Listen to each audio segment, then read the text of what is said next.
Like, subscribe and share Tree Fanfiction audiobook channel for all parts. Chapter 1. My name is Lin Tian, and I come from a blue planet. It was just an ordinary migrant worker. But I didn't expect that I would become the chosen one.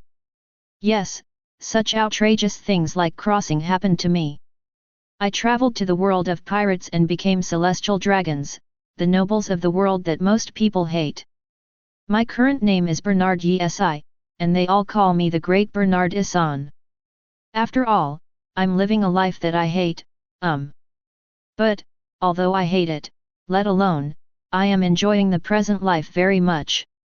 Of course, Issan is not soul-piercing, but the whole person has traveled through the past, and the identity of celestial dragons is also given by the system.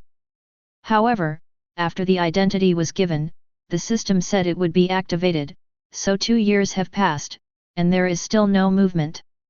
I just came to One Piece world, and although I became a celestial dragons, Issan is very cautious in doing things, and even left the holy land of Marie Joyce for a walk after a year. Then it took a few months to get familiar with it, and it became clear that celestial dragons are also divided into 369 grades. Some originally belonged to celestial dragons, but voluntarily gave up.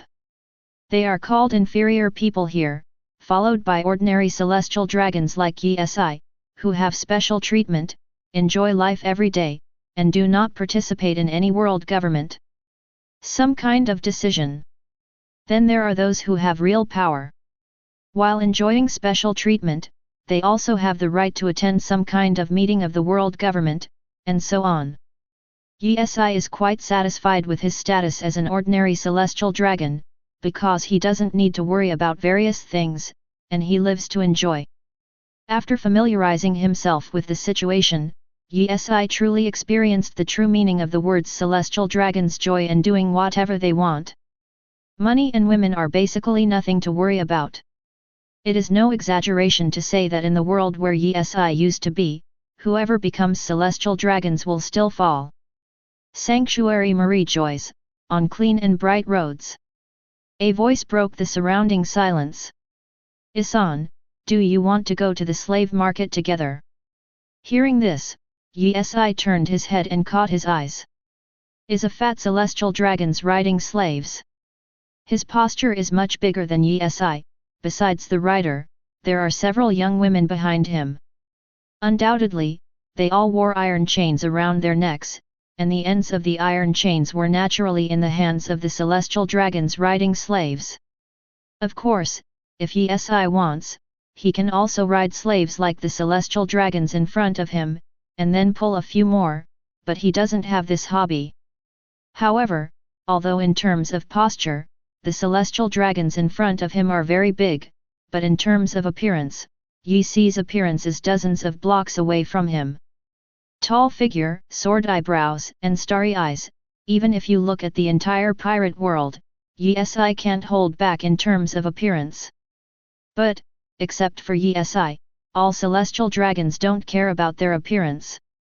Because in their eyes, appearance is useless. However, it is true that they have certain treatment, money, women, etc. These items are not lacking at all. Therefore, the appearance is very cheap in their eyes.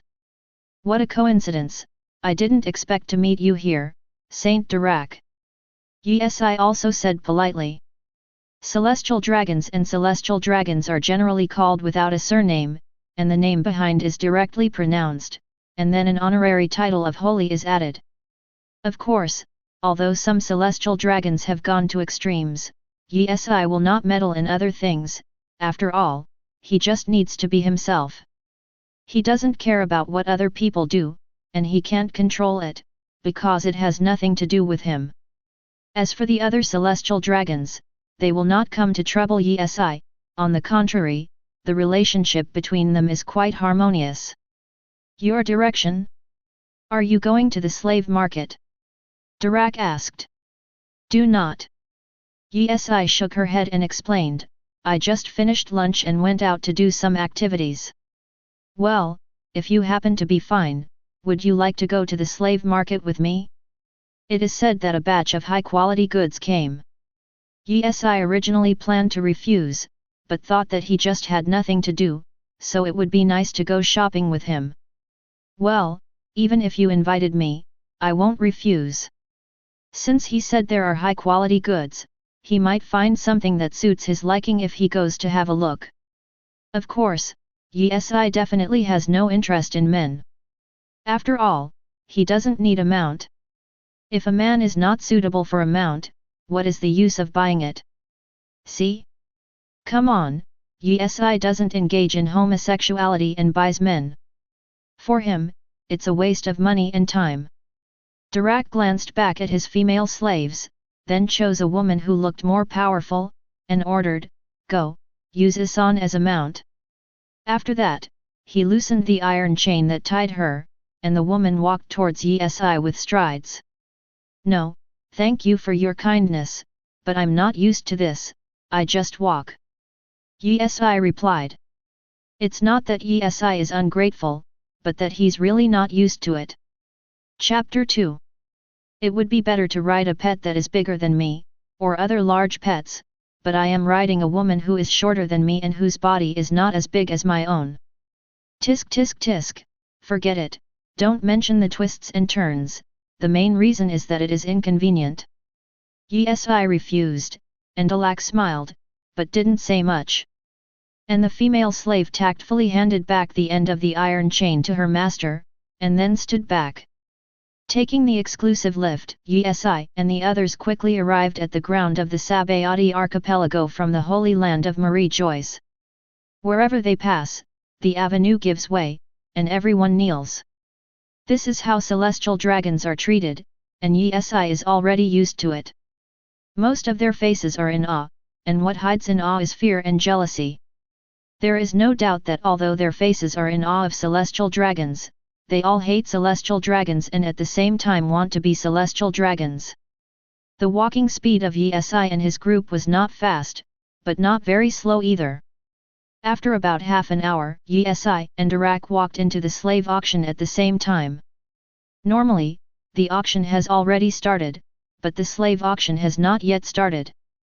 Naturally, there is only one answer, that is, they know that today the slave auction will usher in the world's noble celestial dragons. As soon as the celestial dragons arrive, the auction begins. The host man began to introduce their items for today. Don't waste time, go directly to the item. Down below, Yesi's voice was not loud, but because he was sitting in the front, the host man naturally heard it. Gilu. He swallowed forcefully, but he didn't dare not listen, and immediately overturned all the lines he had prepared for a long time. Quick, quick, hurry up and push up all the first things to be auctioned in our auction house. Issan is really in a hurry. Dirac said with a smile on his face. I just don't want to hear him explain something useless. Yesi said frankly. Item after item was pushed out of the slave auction house over time. Most of the ones who came out were burly male slaves. Of course, there were also a few female slaves among them. But Yesi didn't like it, because he looked a bit awkward, which wasn't his type. On the contrary, Dirac next to Yesi bought several in a row, but it didn't take much effort. After all, as long as Celestial Dragons bids, others basically don't ask for the price. On the one hand, it is because of status, and on the other hand, it is because of financial resources. Next is product number 23, from West Blue, a young beauty with excellent cooking skills and all-round housework, aged 22, height 169, name, Rosie Minion. As long as you buy her, you can buy her every day. You can enjoy the rich food she prepared for you. All kinds of housework are included, and when you are tired, she can also be used as an artifact to relieve happiness. As soon as the host man's voice fell, discussions began below. Tisk tisk tisk, this is pretty. Gilu, Gilu, it's rare to see such a beautiful woman in the auction house. Everyone, you all bought it, so don't rob me of this one. It just so happens that I want to change my taste recently. That can't be done. Whoever has the most money will get it. After all, this is a rare commodity. While they were discussing, above, the host man made an offer. Commodity number 23, the starting price is 600,000 Baileys. As soon as the words fell, Dirac below immediately raised his sign. 1 million Baileys. As soon as these words came out, all the original discussions below came to an abrupt end, and they hesitated with the trademarks in their hands. My God! Celestial dragons made a move. Yes, yes, there is no other way, we can only give up. Although I'm a bit unwilling, there's nothing I can do about it. Needless to say, I know how important a woman is compared to my own life. Undoubtedly, after Dirac made his move, no one was raising their cards anymore. In front of Yi, he originally wanted to hold up the placard, and buy it back to be more eye-catching, but it turned out that Dirac raised the placard, so he had no intention of grabbing it. Of course, he didn't have any regrets in his heart, on the contrary, there was no disturbance in his heart, after all, he had no shortage of beauties. Is there anything higher than 1 million Pele? The host man made a confirmatory inquiry. There was no movement in the audience, and finally, the host man tapped with a wooden hammer, which represented the deal. Yi didn't pay attention to the following products, and he felt sleepy towards the end. After the slave auction, Yi and Dirac returned to the Holy Land of Marie Joyce. Issan, you didn't buy a single slave this trip. On the way back, Dirac did not ride the slave, but walked with Yi. Yi nodded, then continued, it doesn't matter if you buy it or not, I don't have any shortage. In this case, your trip will be in vain. How about it, I will give you one of the ones I bought. You can choose whichever you like, hey? Except for the giant, because he is big, and my new mount is the best. It couldn't be more appropriate. Yi was a little surprised by what Dirac said, it was different from the celestial dragons in his impression. Although Yi is also a celestial dragons, to be honest, in the past 2 years, he has basically not negotiated with other celestial dragons. Seeing Dirac full of sincerity, Yi hesitated for a few seconds. Well, I can't let you suffer. I will spend as much as you spent on it.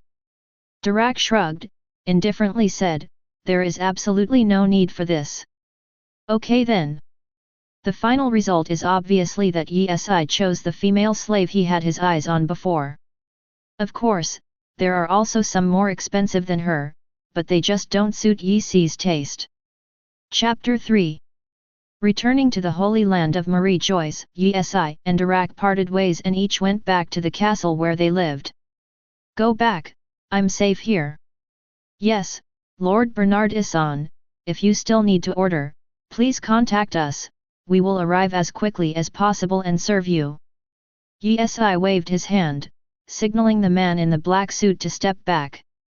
Immediately, he pulled the iron chain in his hand and slowly walked into his own castle. Welcome home, master. As soon as he entered the door, in an instant, 6 women in various clothes walked out and surrounded Yi. Undoubtedly, the style types of these women are naturally not the same type, but various. There are, mature, wind, rhyme, sexy, sensual, cute, gorgeous and flowery, etc., etc. Yes, they are all Yi's slaves. Compared with the other slaves of celestial dragons, they don't have any scars on their bodies, their eyes are full of life, and their clothes are neat and clean.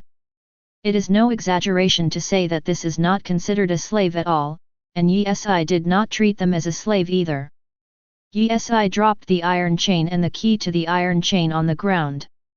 Even if he did this, Ross Minion just stood there blankly, her eyes full of fear, which made her dare not move. As for Yi, soon with the help of his maid, he unfastened his bubble hood and the iconic celestial dragon's outfit he was wearing. To be honest, although these clothes are often worn, Yi is still not used to them. After all, it felt too inconvenient for him. After changing into looser clothes, and using a maid's legs as a pillow, he lay on the sofa, quietly eating the fruit fed by the maid. A moment later, Yi felt drowsy, and fell asleep with her head on the maid's legs. Not long after, there was a mechanical sound next to his ear. Ding dong, the treasure digging system has been loaded and activated successfully. With the sound of this voice, Yi suddenly sat up. My heart beat faster, and I was panting heavily. Are you all right, master? One of the maids asked worriedly. Yi didn't answer, calmed down, picked up the red wine on the table and drank it in big gulps. The woman standing on the other side quickly took out a handkerchief and wiped the red wine overflowing from the corner of Yi's mouth. I'm fine. Did you have a nightmare? Yi shook his head, then stood up, looked at Rosminian who was still standing at the entrance, and ordered. Use a key to unlock the iron chain on her body, then take her to take a bath and change into clean clothes. After leaving these words, Yi went upstairs. A certain maid followed up and asked, Do I need to deliver it to you? Master. No need, just introduce the rules here to her. Good master. Seeing her chains being undone by the maid, Rosminian's face was full of doubts at this moment. In her impression, the celestial dragons seemed to be a group of very perverted guys, but when they met today, they seemed different from what they imagined. You. Rosminian said in a low voice. Us. Just like you, we are all slaves bought by the master from outside. Listening to their explanation, Rosminian couldn't believe it. After all, she didn't look like a slave no matter what. Why don't you run away? For Rosminian's words, there were no waves on their faces, which seemed to be an unaccustomed thing. You can escape, replied the maid. This abnormal answer directly made Rosminian dumbfounded. Of course, you are lucky to escape successfully, but if you are caught, the master will not look at you. Also, we don't need to escape, the master is very kind to us. After finishing speaking, the maid walked forward, not forgetting to order Rosminian behind. Come with me, I'll take you to the shower. Yi in the second-floor bedroom. At this moment, the expression on his face was very rich. Finally, the system that has been loaded for 2 years has finally been successfully loaded. It would be a lie to say that I am not excited. As a time traveler, he knows the situation of celestial dragons better than anyone else. Ordinary people may be afraid of you, but those with strength, who will really put celestial dragons in their eyes? Only strength is the safest guarantee. To be honest, Yi doesn't want to be a lamb to be slaughtered. After all, celestial dragons will definitely have to pay a price in the end according to the development of the original book. Once you lose your protection, you will naturally become a public enemy of the world.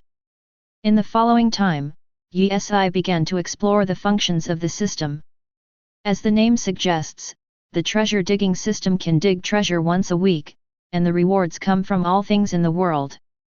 In other words, weapons, or abilities, or even people can be exploded, etc. Ding!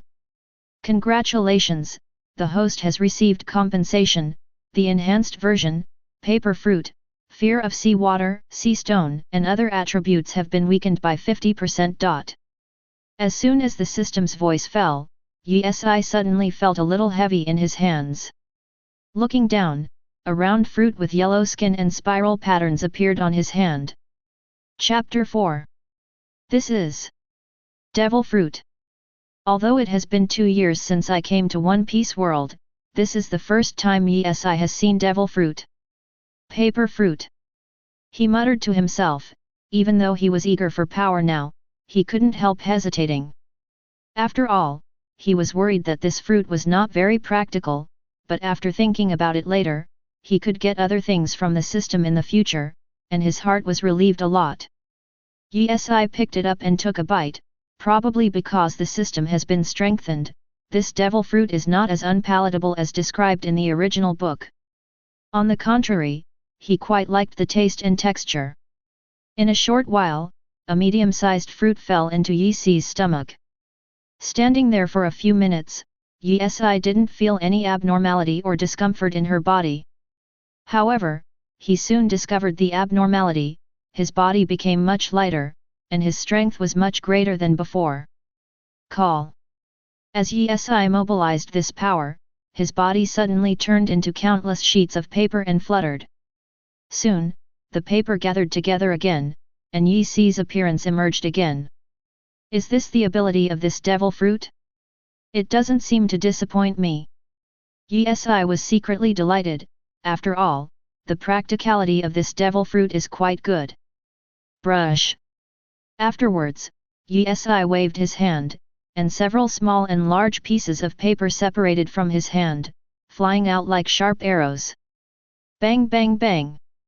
As a result, it was obvious that all of them were inserted into the wall.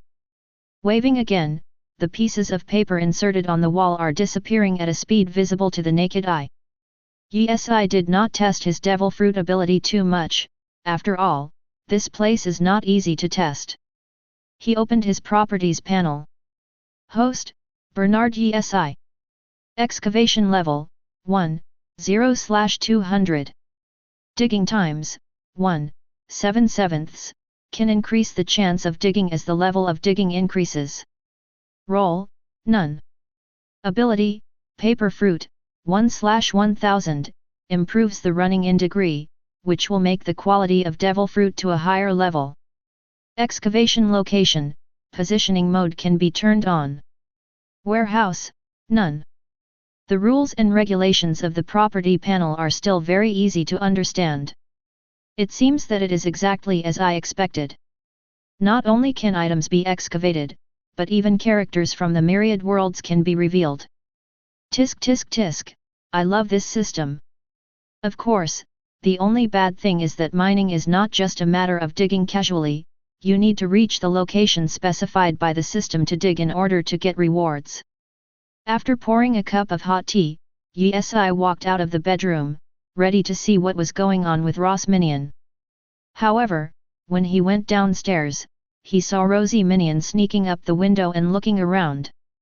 In the next second, it was obvious that Yi's gaze directly collided with her, causing her to fall straight down in fright. The sound of the movement attracted Yi's servants around, but they didn't take any action, as if they were used to it. And Yi, while drinking hot tea, walked over in a calm manner. I just want to clean the windows.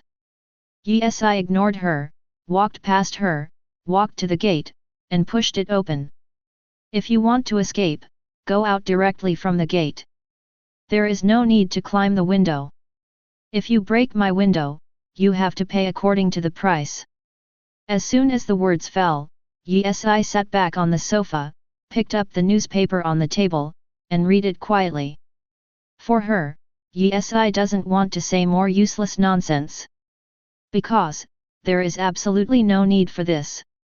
If it was before, Yi might still try to tame and so on. But now, he is too lazy to say anything, or do something. Even if she leaves, nothing will be lost to Yi. The hall fell silent. Ross Minion froze in place, a little distracted. Yi's reverse operation made her confused. A trap. Rose Minion muttered softly. However, after thinking about it, as Yi of Celestial Dragons, there is absolutely no need to set any traps. He can do whatever he wants, anytime, anywhere. Moreover, the ignorance shown from him is real, not pretended. Is this man really Celestial Dragons? It always feels different from the Celestial Dragons I remember. Rose Minion thought to herself. After standing still for a few minutes, she mustered up the courage and walked over to Yi. What will happen if I walk out from here? Yi heard the sound, glanced at her, and then continued to look at the newspaper. To be honest, Yi doesn't feel as interested in her as the newspaper. Seeing that Yi was silent, Ross Minion didn't dare to ask more questions. Instead, the maid at the side said softly, "Go out, maybe you can get free, or maybe you will be caught and become someone else's slave." Chapter 5. Hearing this, Rosminian hesitated, and looked at Yi who was concentrating on reading the newspaper. Looking at all the women around Yi again, his inner decision is still a little tangled at this moment. She didn't know if she had to walk out of this gate, and what would come after she went out. Even if you go out and be free? As an orphan, the only shop he cared about has been destroyed, and the town has been wiped out by pirates. It can be said that she has nowhere to go. I'm hungry, go get me some snacks. Yi said without looking up. Okay, master, what kind of snack do you want to eat? Yi thought about it for a moment, a little unsure about paying attention, and finally said casually, it's the same. Okay, master, wait a moment. After saying that, one of the maids turned and left. I'll do it. Rosminian took the initiative to speak out and followed the maid. Regarding this move of Rosminian, Yi did not make a sound. Continue to read the newspaper. He basically reads the newspaper every day, not for anything else, just to understand the situation outside. At this time, the original plot has not yet begun. There are no 4 emperors, no Shishibukai, Sengoku isn't martial yet, Loji hasn't become One Piece yet. Now, the only one with great reputation in this sea is the Rocks Pirates. After reading the newspaper, Yi casually picked up the wanted notice on the side. This wanted notice was obtained when he was in the Sabayati archipelago. Generally speaking, celestial dragons basically don't pay attention to the outside situation, let alone read newspapers and wanted notices. Captain of the Rocks Pirates, Rox Zebek offers a bounty of 4 billion Baileys. Officer, Edward Newgate 2 billion. Officer, Shiki 2 billion. Officer, Charlotte Linland 2 billion. Yi thought to himself. Don't ask why there is no D on the Rocks wanted poster, it's because the world government hides it. Not long after, the maid and Rosminian came to Yi with snacks. Putting a white napkin on Yi randomly picked up one and tasted it with a spoon. Not to mention, as the host man said, Rosminian is very good at cooking. How about it? Rosminian asked in a low voice. Yi glanced at her, and said casually, it's okay. Besides, don't you want to run? If you want to run, you'd better run early. If you hesitate, you will only disturb me. I won't run away. Why? Because I feel like you're different from the other celestial dragons. Rosminian originally thought that Yi would say something nice when she said this, but who knew, Yi just dropped a sentence. Be honest if you don't run away. After that, Yi began to concentrate on eating snacks. After a long time, after the snacks were finished, Yi took off the napkin and wiped her mouth. I'm going out for a while. Okay, master. As Yi's voice fell, the maid wisely brought the celestial dragon's exclusive clothes. After finishing these things, Yi went out. Turn on positioning mode. Ding, it's turned on.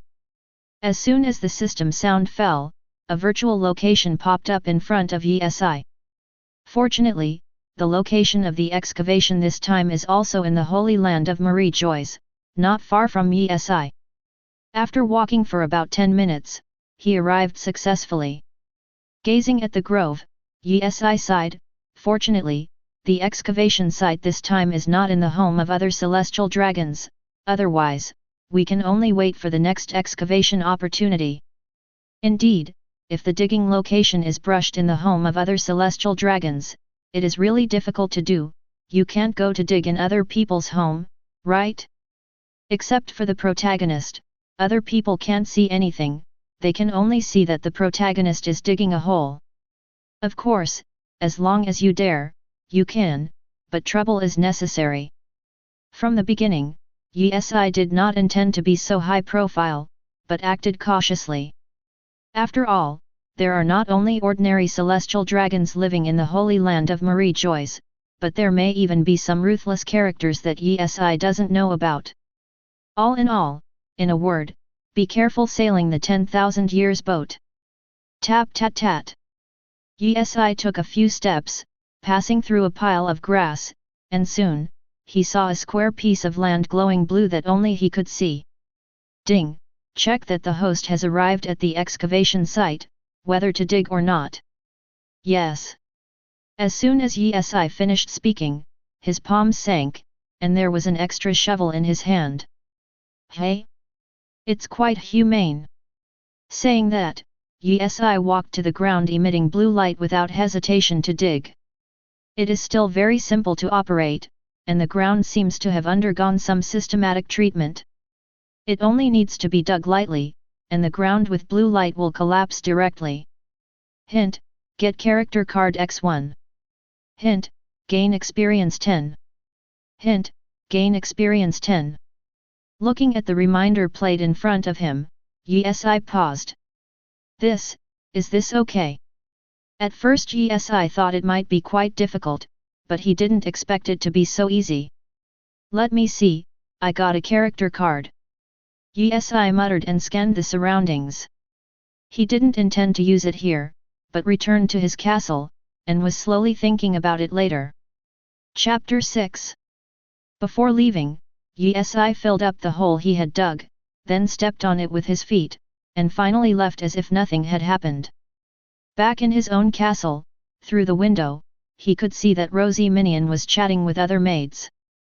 For a while, he stood upright and behaved gracefully, and then he returned to his original casual look. Obviously, she was humbly asking those maids for advice at this moment, and the result was also obvious that she really didn't intend to run away.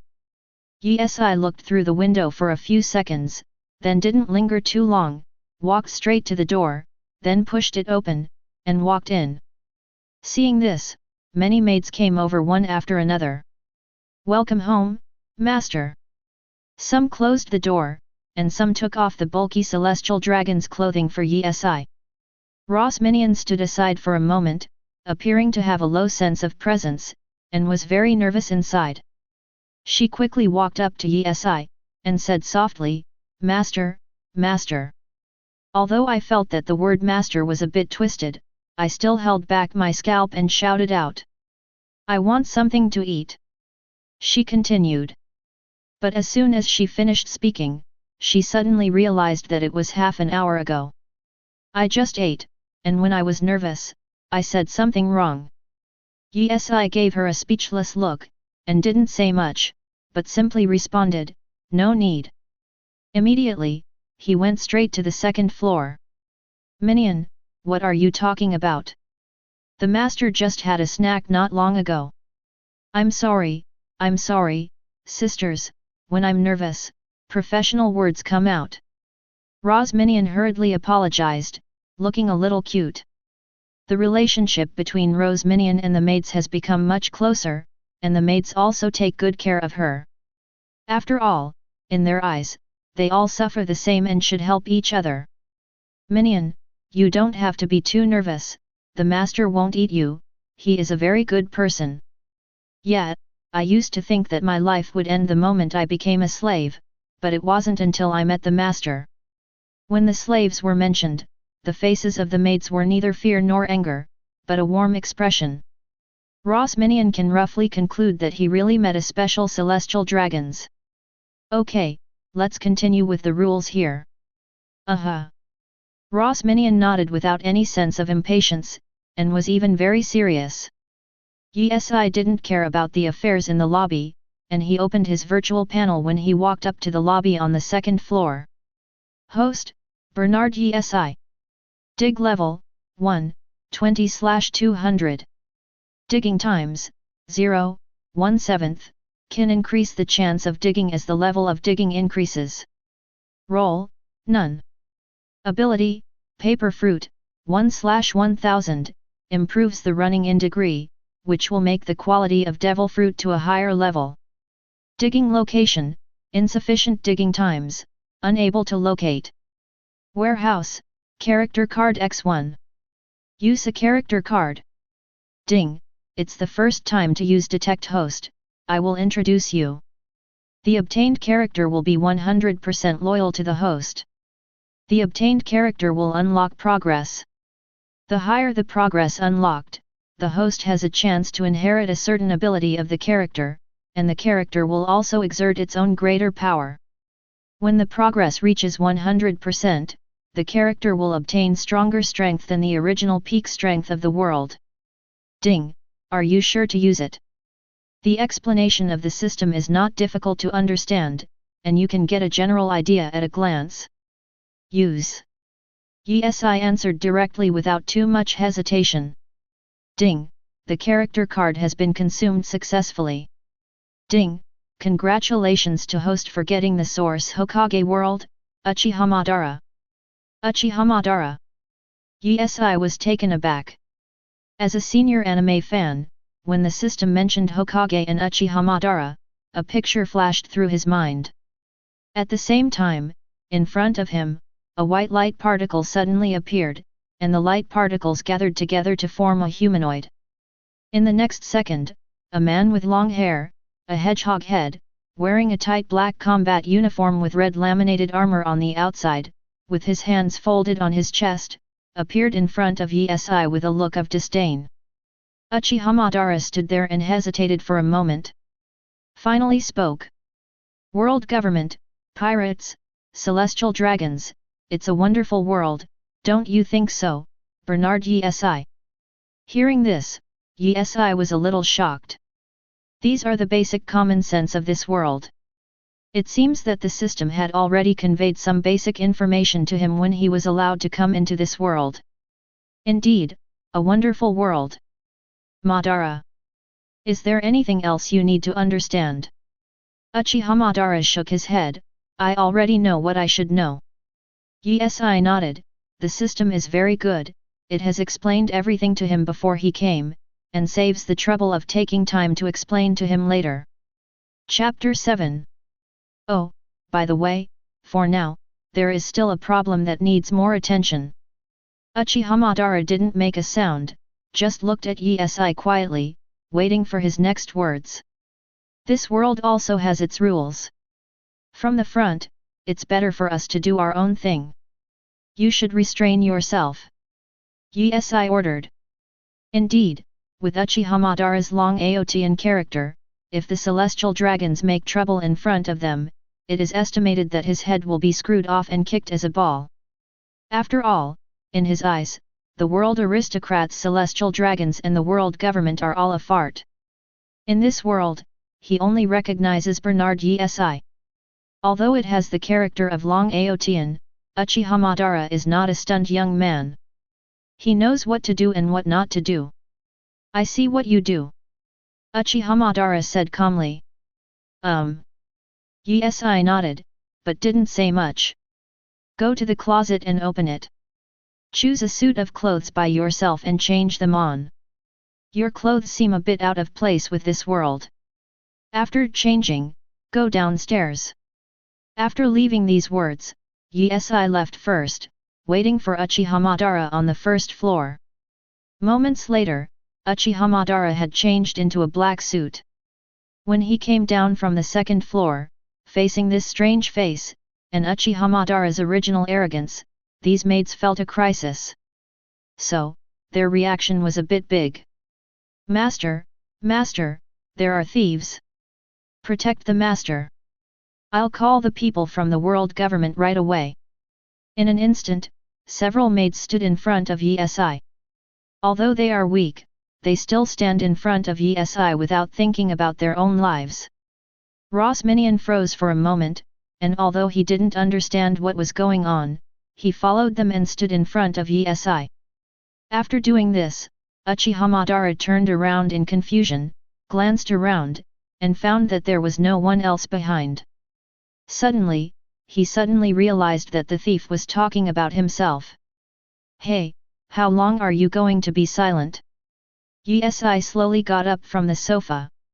To be honest, their move made Yesi very pleased, at least they didn't treat them in vain. Retire, he is my friend.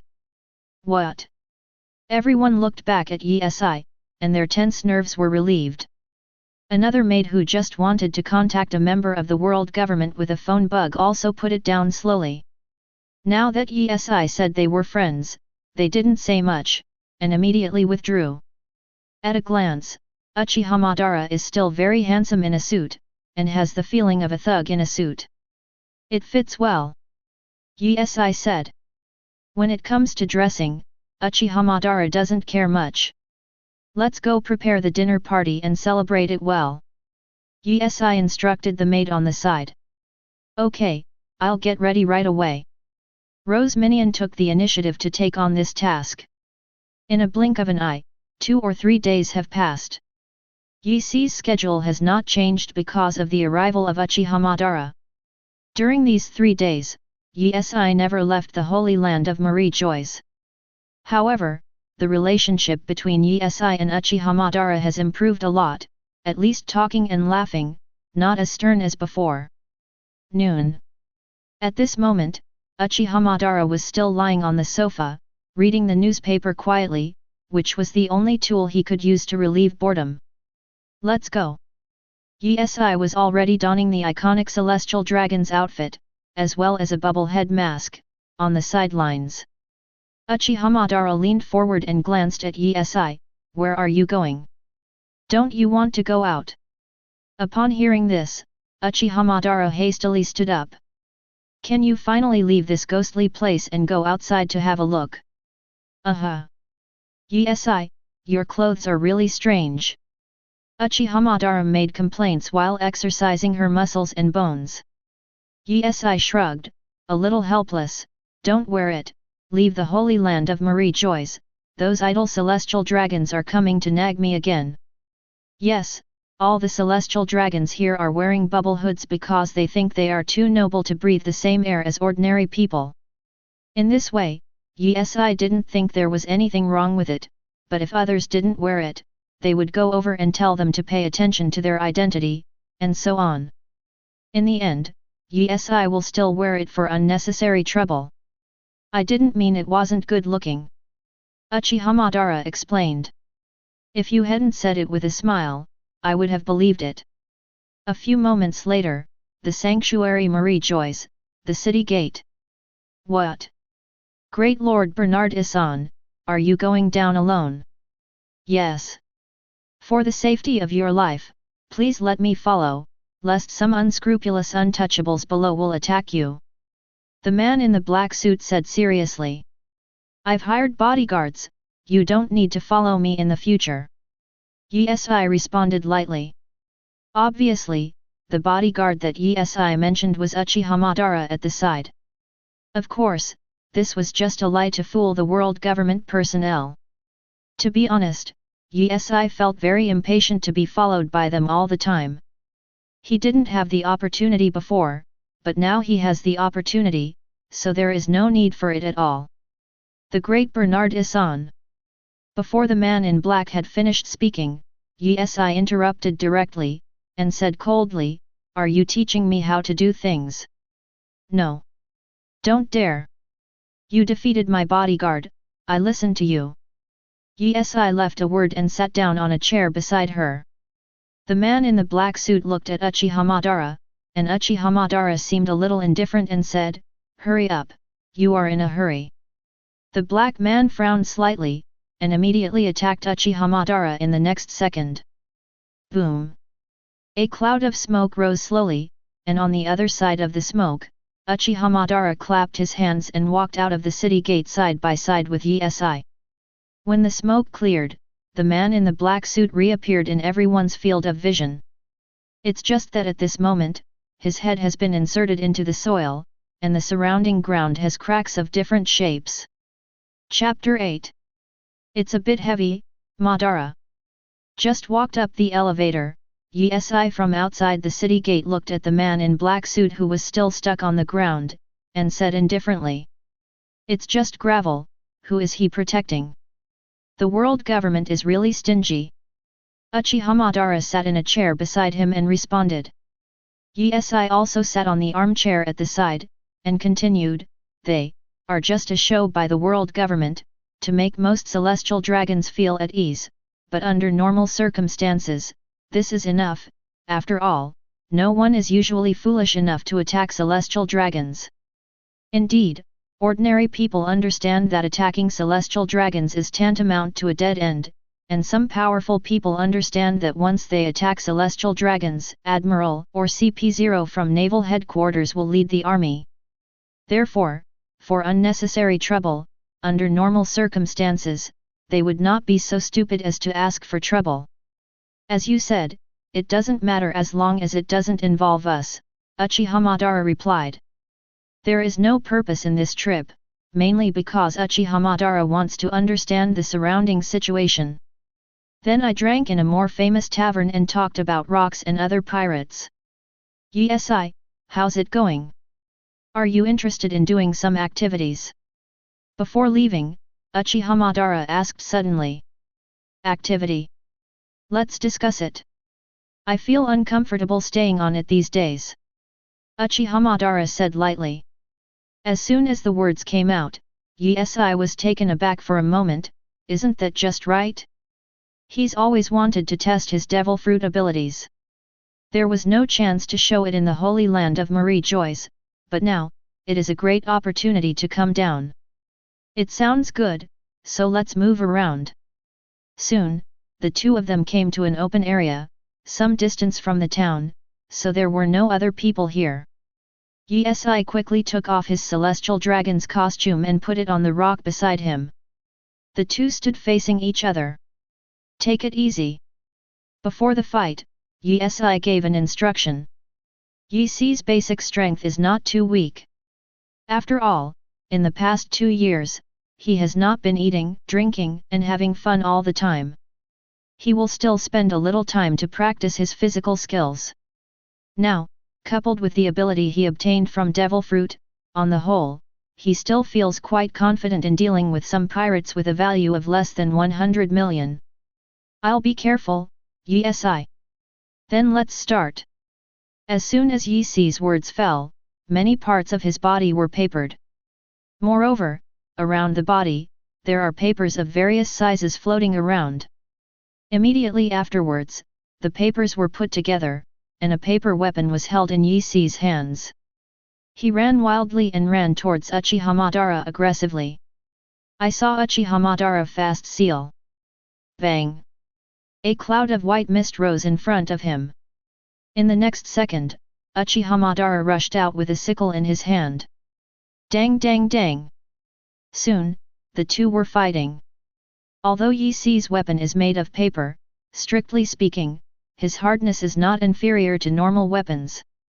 Boom! The two weapons collided again, and Uchiha Madara was obviously stronger than Yesi, and he was suddenly backed by a shock. Ka ka ka! Suddenly, at the moment he stepped back, more paper appeared around him.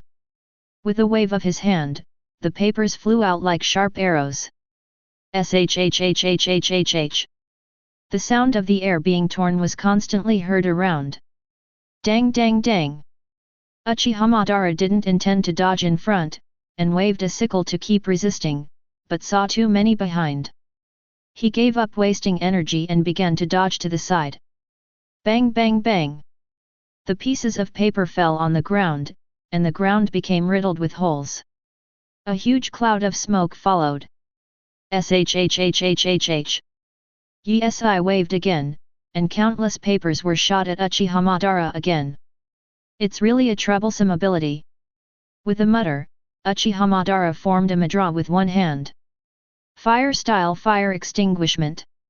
Taking a breath of cold air, Uchiha Madara exhaled directly, and suddenly a huge ball of flame flew towards the approaching paper. Boom! Boom! Suddenly, it exploded directly in the middle. A gust of air swept around.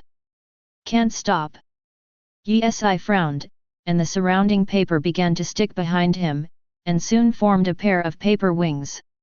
He flew straight into the sky, dodging the impact of the flames. He stretched out his hand again, and 3 spears made of paper appeared out of thin air. Drink! With a soft shout, the spear flew towards Uchiha Madara. Although the attack power of this blow is very good, but for Uchiha Madara, who has a lot of combat experience, it is still a bit tricky. His figure is very agile, and he can easily avoid the bombardment with 2 or 3 jumps. In less than half an hour, Yi was defeated. Hoo. Lying on the ground, he gasped heavily. Overall, Yi is quite satisfied. This devil fruit is much more practical than imagined. It can defend, fly, melee, and long range. In this battle, his devil fruit has not been developed much. If he develops it in the future, plus his own basic ability becomes stronger, and then the use of haki is added, it can still play an incredible effect. Are you okay? Uchiha Madara walked over slowly. Yi got up and shook her head. I'm exhausted, I feel a little exhausted. Saying that, Yi walked to the rock at the same time, and put on the clothes of celestial dragons.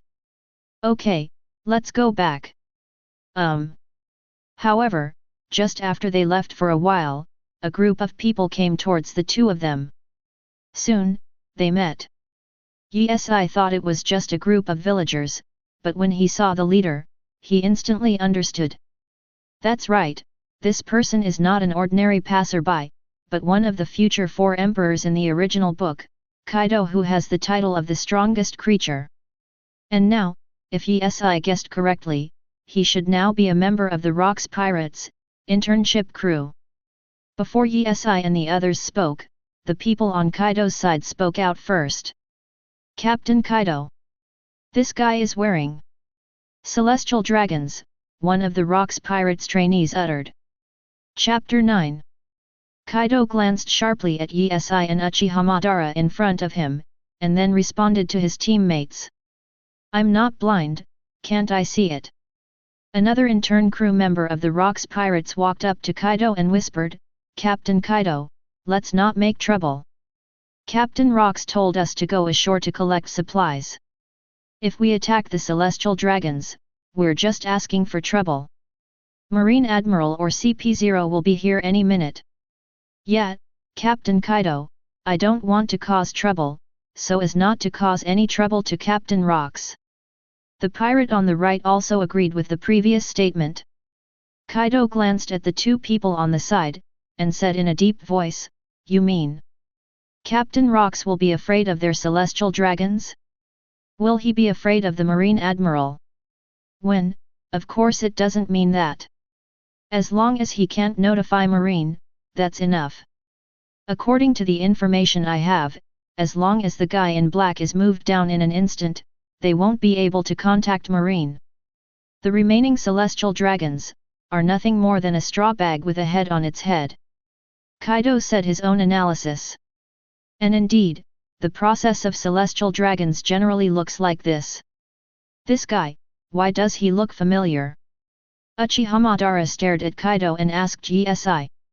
In the Holy Land of Marie Joyce, you should have seen his reward order. Kaido, a member of the Rocks Pirates, has a reward of 150 million Baileys. Yi said lightly. 150 million Baileys, this is not a small bounty, maybe, in other smaller pirate groups, you can get a good position. But in the Rocks Pirates, it's really nothing. The reason is very simple, because in the Rocks Pirates, the bounty is too high. Listening to Yi's words, Uchiha Madara still doesn't have any impression, just thinks that Kaido looks familiar, and can't think of anything else. Tap tat tat.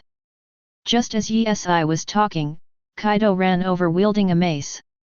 However, his target is not Yi, but Uchiha Madara beside him. I saw Kaido leaping, and a mace fell towards Uchiha Madara. Uchiha Madara frowned slightly, just in time, his weapon hadn't been retracted yet. I saw him holding the sickle in his hand and quickly defending. When the mace collided with the sickle, and the flames scattered. The ground that Uchiha Madara stepped on had visibly sunk a bit. It is conceivable that the power of this blow is not small. Yi at the side didn't hesitate too much, but sat on a rock not far away, and then gave instructions. Madara, don't play, quickly bring him down. Under other circumstances, Yi would still allow Uchiha Madara to play, but the current situation is a bit special. After all, the members of the Rocks Pirates are here, which means that the Rocks Pirates are around here. If the time drags on and Rocks or the Cotters come here, things will get serious. I see.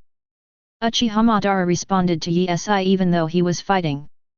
Stop looking down on people, UBD.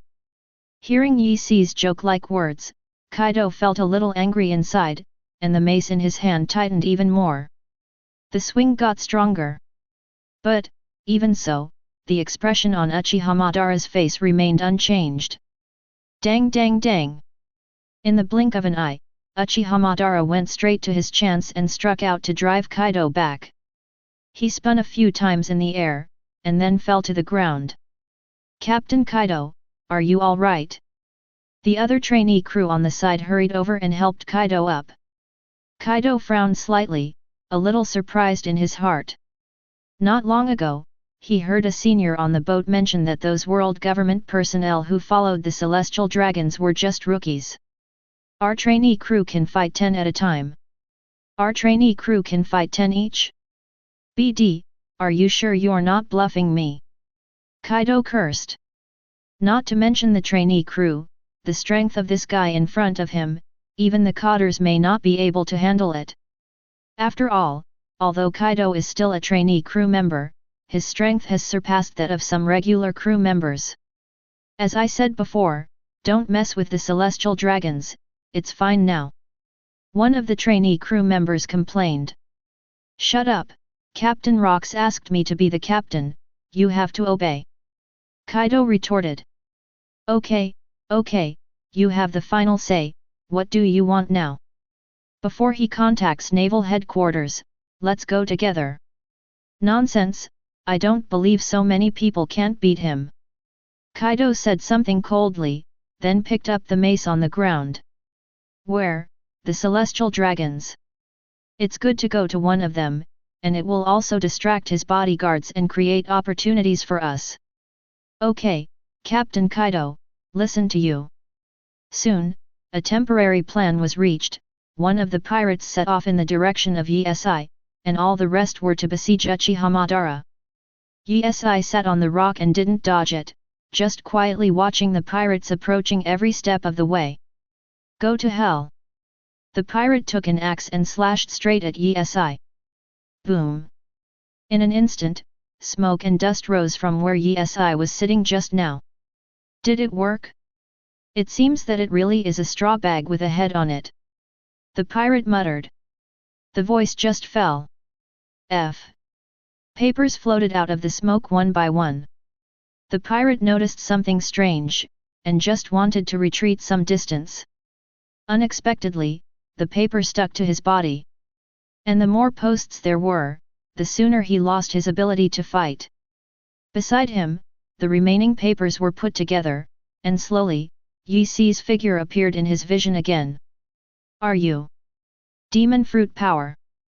Yi-si didn't answer his words, but looked at Kaido and sighed softly, Kaido, you have a hard head. Chapter 10. At this moment, the pirate's heart was bewildered. Isn't it said that celestial dragons are all idiots with their heads on their heads? But what happened? This is completely different from what you said. Yi-si stretched out his hand, and the paper slowly gathered around his palm. Soon a straight, sharp spear was held in his hand again. Seeing this, the pirate became visibly agitated and kept struggling, but it was of no use at all, he couldn't break free at all. Why, this is obviously just a thin layer of paper, why can't I break free? Yi-si didn't talk nonsense to him, he just waved the spear in his hand and threw it at the pirate in front of him. Call out! The sharp paper spear pierced directly through his body, and stuck to the ground obliquely. Pfft! The pirate vomited blood, and after struggling for a while, there was no movement, obviously, he was dead. The papers attached to his body were loosened one by one, disappearing at a speed visible to the naked eye. Looking at the dead body lying on the ground, Yi-si said coldly, do you really think that all celestial dragons are straw bags with heads? As soon as the words fell, there was a violent explosion not far away. Yi-si looked around, and above the thick smoke, a light blue, skull-shaped titan loomed. Others definitely don't know what this is, but Yesai knows it all. This is the exclusive ability of the Uchiha clan, Susanoo. And the result over there is also obvious. How could Kaido alone and a group of trainee crew members be Uchiha Madara's opponent? It didn't take long for them to be scattered, and some people had already fled. Swipe! In the smoke and dust, a figure flew towards Yesai's direction. Snapped! It happened to land in the direction in front of Yesai, and he looked down at Kaido, who was covered in blood and had a bruised nose and face. Didn't expect that? Kaido. Meet a guy whose head is stronger than yours. Yesai said with a smile on his face. At the same time, Uchiha Madara walked over while arranging her suit. It's all done, you see how to deal with it. Ka ka ka. Yesai's body broke away from the paper again, slowly forming a huge spear. How else to deal with it? Of course he was killed on the spot. Although Kaido has few achievements now, but as a time traveler, Yesai, he is very clear. If you let it go and let him grow, it will definitely be a disaster for me in the future. Therefore, Yesai will not let go of any opportunity, and those that can be eradicated must be eradicated as soon as possible. If I have a chance, I will not let people who threaten me survive. While speaking, the huge spear was already in his hand. Goodbye. As soon as the words fell, Yesai brandished the spear directly and stabbed down. It seemed like a 100% chance. Unexpectedly, that guy Kaido suddenly cheated. Directly a flexible roll to avoid the thrust of the spear. Then he got up quickly, without even looking at Yesai and Uchiha Madara, and ran at super fast speed. Yesai opened his eyes wide and looked at Uchiha Madara, and Uchiha Madara also looked at Yesai in surprise. This, what the hell? Fake corpse? Playing dead? I'm going to chase. Uchiha Madara was about to leave, but Yesai grabbed her. Forget it, it's going to be troublesome if you run into rocks later. To be honest, Kaido's operation really showed off Yesai. However, it is true that in the original book, Kaido was originally a seemingly rough guy, but in fact he was very shrewd and resourceful. In the scene just now, even tricks were used, and it can already be shown that he is not a guy with a simple mind and well-developed limbs. I thought he passed out. Uchiha Madara looked a little weird. Don't talk about you, I thought he had fainted too, but I didn't expect, that guy was pretending. He was waiting for the opportunity to escape. I really underestimated him. Yesai sighed deeply, missing an opportunity to solve the future troubles. Let's go, get out of this place of right and wrong, this place is not safe, and if the guys from rocks find it later, it will be troublesome. He continued. Uchiha Madara nodded, agreeing with what Yesai said. After a long time, Sabayati Archipelago, by the coast. Rocks and his gang are having a big party on board. Most of the people looked drunk. One of the pirates was covered in blood, he ran rolling and crawling, and shouted loudly, "It's not good, it's not good." Everyone heard the words and looked down. Seeing him like this, everyone immediately became vigilant. Captain Rocks! Captain Rocks, this is bad. Rocks walked up, looked down at the trainee crew below, and said slowly, "What's going on? Didn't I ask Kaido to lead the team to let you collect materials?" "Yes, that's right." His tone of voice was a little trembling, obviously he hadn't calmed down yet. Rock's eyes turned cold, and he said in a deep voice, "Have you been attacked by a marine?" "Yes, oh no, no, it's celestial dragons and his bodyguards." The pirate said out of breath. "Celestial dragons?" One of the cotters came out and laughed while drinking, "I have the most experience in fighting celestial dragons. It's really useless. I asked you to collect some supplies, and they all brought Marine Admiral here." Another cotter also came out, and naturally he didn't have a good face. "Captain Rocks, let's kill this useless piece of trash, staying with us will only make us laugh. No. Not, the pirate quickly explained, we didn't recruit Marine Admiral, we were attacked by Celestial Dragons and Celestial Dragons' bodyguards. As soon as the words came out, the Rocks pirates were silent for a moment, and then everyone laughed out loud. Brush! With a burst of sword energy falling, the pirate was split in half. The ground was stained red with blood, and most of the people's expressions were not serious, but roaring with laughter. Chapter 11. It's really thrown into the face of our Rocks pirates. It would be fine if it was killed by Marine Admiral, but what happened? It turned out to be defeated by Celestial Dragons and Celestial Dragons' bodyguards. You're right, not even dealing with crap like Celestial Dragons, it's really embarrassing for us. Gee ha ha ha, don't say that, those guys call themselves descendants of the Creator. A man with long blonde hair was floating in mid-air, with his head in his hands, his tone full of sarcasm. And he is the original Naval, the future great pirate with the same fame as Loji and Whitebeard, Golden Lion Shiki. Everyone glanced at Golden Lion, but it was clear that what he said was sarcasm. What kind of bullshit descendant of the Creator, is nothing more than garbage relying on the rights of the world government to do whatever it wants. I have encountered Celestial Dragons twice, and both times I twisted off the head of that Celestial Dragon and threw it into the sea to feed the fish, and the world government is still indifferent to me. Apparently, in their eyes, the idea that the Celestial Dragons are garbage has been fixed. However, it is not unreasonable for them to have such an idea, because almost 100% of the Celestial Dragons rely on the rights of the world government to be arrogant and do whatever they want.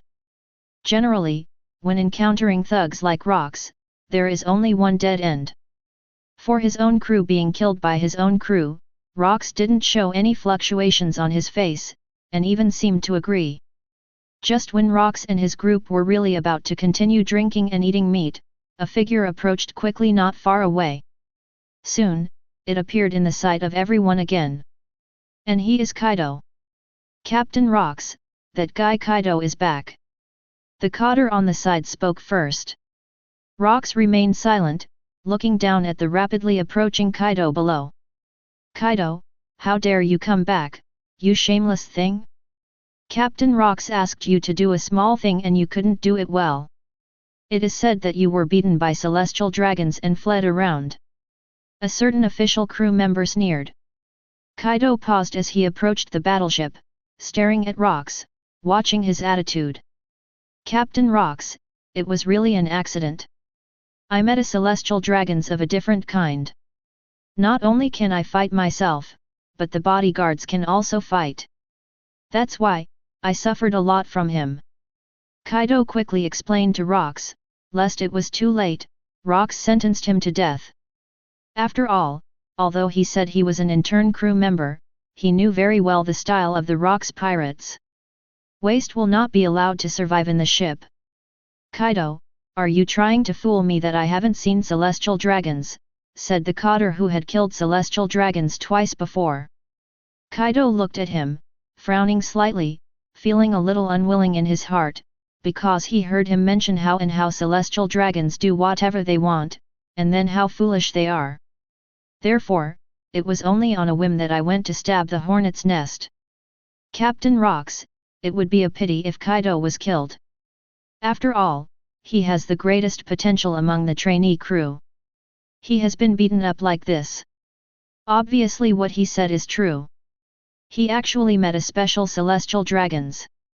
The one who speaks for Kaido is the future of the original book, Charlotte Linlin, one of the 4 emperors. At this time, his figure is not as fat as in the original book. On the contrary, he has become a counterexample. Not only is he not fat, but also he is very tall and hot, and his appearance is not bad. But, she is already a mother. Rocks hesitated for a moment, then threw the bottle of fine wine in his hand, and spoke.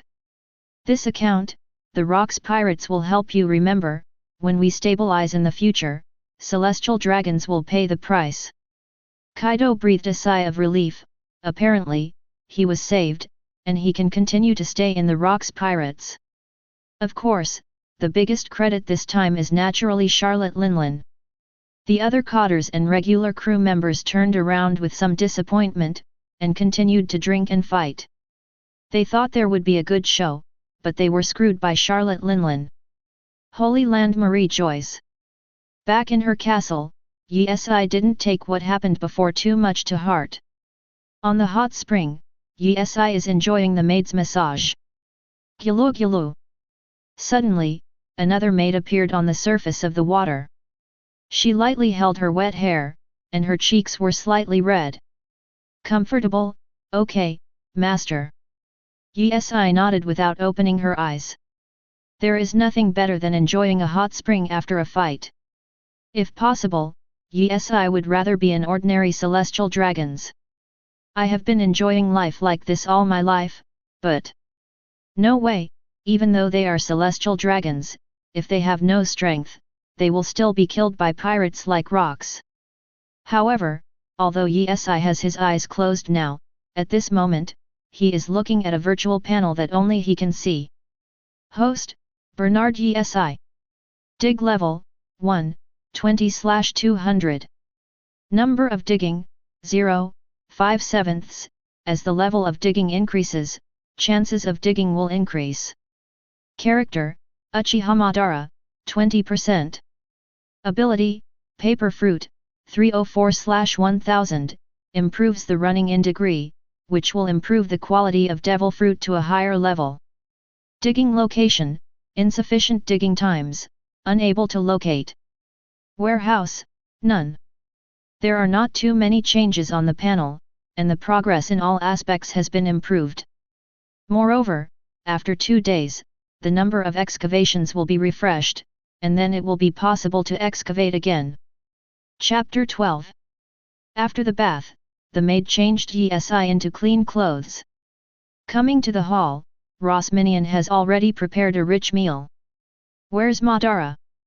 Yi glanced at the hall, but did not see Uchiha Madara's figure, so he asked aloud. Master Madara is still taking a bath. Another maid responded. How are you doing with what I ordered you to do? While speaking, Yi was already sitting at the dining table. Another maid came quickly to Yi, put a white napkin on Yi, and replied. According to your order, we found several other female slaves, maids, to serve Madara, but Madara refused them all. Look, how do you deal with those female slaves? The maid replied. Don't you like it? No, master, Lord Madara said no need. Since Uchiha Madara didn't need it, Yi didn't force it, and he already had this premonition when he started looking for him. After all, Uchiha Madara's character belongs to the kind of doing his own way, and he is definitely not used to living like Yi now. All right. So, which group of female slaves should be dealt with? Let them go back to where they came from. As for female slaves, Yi is the most indispensable now. He has so many in the castle now, and now there are more training programs. He doesn't have much time for women. Even if he has time, Yi's vision is very high now, it is basically difficult to meet the type he likes. After Yi finished speaking, he had already started to enjoy the food, while several maids stood by and watched quietly. When Yi needs service, they can serve Yi as soon as possible. Master, do you need some entertainment? The maid asked softly from the side. The entertainment she talks about is naturally dancing or something like that. Having a meal, watching a beautiful dance, or listening to a song performance, isn't it more like a meal? Some time ago, Yi basically came to eat for a while, but now he doesn't have much interest, mainly because he is bored. No need. Good master. As soon as the maid finished speaking, the phone rang not far away. Blue blue. Blue blue. Blue blue. Yi was slightly taken aback, the phone bug rang, which basically didn't ring a few times a year, he couldn't help but cast his gaze over it. The maid was also very good at it, and immediately brought the phone bug over. Yi wiped her mouth, leaned back on the chair, and connected the phone bug with one hand. Please say. I am Saint Dirac. Dirac Saint. Yes, I muttered, looking a little surprised. After all, this guy had never called himself a phone bug before, and he suddenly called today, which made him inevitably have a bad premonition. In the past, it was usually the world government who called. Yes, it's me, Issan. Okay, so why are you looking for me? Are you in the Holy Land Marie-Joyce now? Yes. That's just right, let's go out together to see him off, that guy Hall Saint is going to the Valley of the Gods. Dirac explained. Under normal circumstances, I would not participate in this kind of boring farewell, but when he heard the words God's Valley, his eyes flashed. The Valley of the Gods is the place where the Rocks pirates fell in the original book, and the celestial dragons also live there. Moreover, there are fewer celestial dragons living there than in the Holy Land Marie-Joyce. It is said that what conditions are required to go there. As for the conditions, I does not know. There is no doubt that there must be some secret hidden in the Valley of the Gods, otherwise, in the original book, Rocks and Loji would never have gone to that place at all. Okay, let's go talk. I muttered inwardly. Immediately, he responded to Dirac in the phone bug. Okay, I'll go right away. Okay, Issan. I hung up the phone bug, took off the napkin around his neck, and said, I'll go out first, Madara has come out, you tell him not to wait for me. Good master. While talking, there are already maids preparing clothes for I. In less than a minute, the maid had prepared clothes for I. After changing clothes, I went out alone. The gates of the Holy Land of Marie-Joyce are not far from the castle of I. In less than 10 minutes, I had arrived at the city gate. And Dirac's gang just arrived for a while. At this moment, they are all talking to each other. And I also walked over and said some polite words. Naturally, there was nothing to be asked from Hall's mouth, so I just said polite words, and didn't say any formal words in his mouth. The great Lord Karl Halls, the time is up, we should set off. The man in the black suit ordered from the side. Halls nodded, then smiled, and said, Everyone, I'm going first. Everyone nodded and watched Halls leave. Afterwards, Dirac turned against I.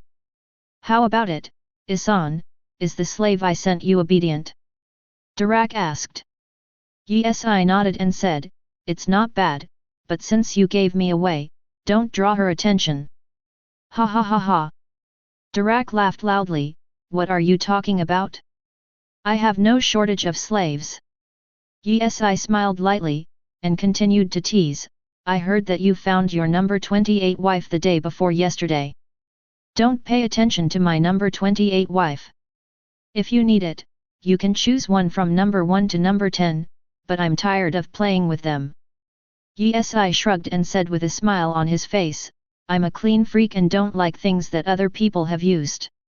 By the way, what's going on with Hall Saint? Why did he suddenly go to the Valley of the Gods? The Valley of the Gods, like the Holy Land Marie-Joyce, is a sacred place where our celestial dragons live, so it is not unusual for the celestial dragons to go to the Valley of the Gods. As soon as Dilac's voice fell, I continued to ask, Have you been there? Saint Dilac. I haven't been there, and I don't want to go. There are a few guys I hate there. Dirac explained. Chapter 13. Oh, it's really, why do you live in batches, it's a place as wide as the Holy Land Marie-Joyce. I said lightly, acting casual, but in fact this is a tentative question. Issan, you're playing dumb again. The Valley of the Gods has a secret that belongs to us celestial dragons. That's why, we celestial dragons will separate a group of people to live there, to guard against the untouchables in the underground. Dirac said with a smile, obviously, he didn't know that it was just who was setting him up if. Listened to what he said, and smiled without saying a word. Now it is basically certain that there is a treasure hidden in the Valley of the Gods, but they don't know what the treasure is. However, I am also very interested in that secret, but even as celestial dragons, I have not yet qualified to know that secret. Dirac continued. It seems, the celestial dragons' executives still have a hand. Yi murmured in his heart. Obviously, the celestial dragons' executives were also afraid that these ordinary celestial dragons would release the secret, so they hid the secret. What is it? This trip, although there are no useful words, but the harvest is still full, that is to say, the more you want to know, the higher you climb. From the moment Yi activated the system, it means that his era has begun. And he didn't focus on relying on the system because of the activation of the system. On the contrary, he worked very hard to practice physical skills and develop his own devil fruit, which almost filled his time.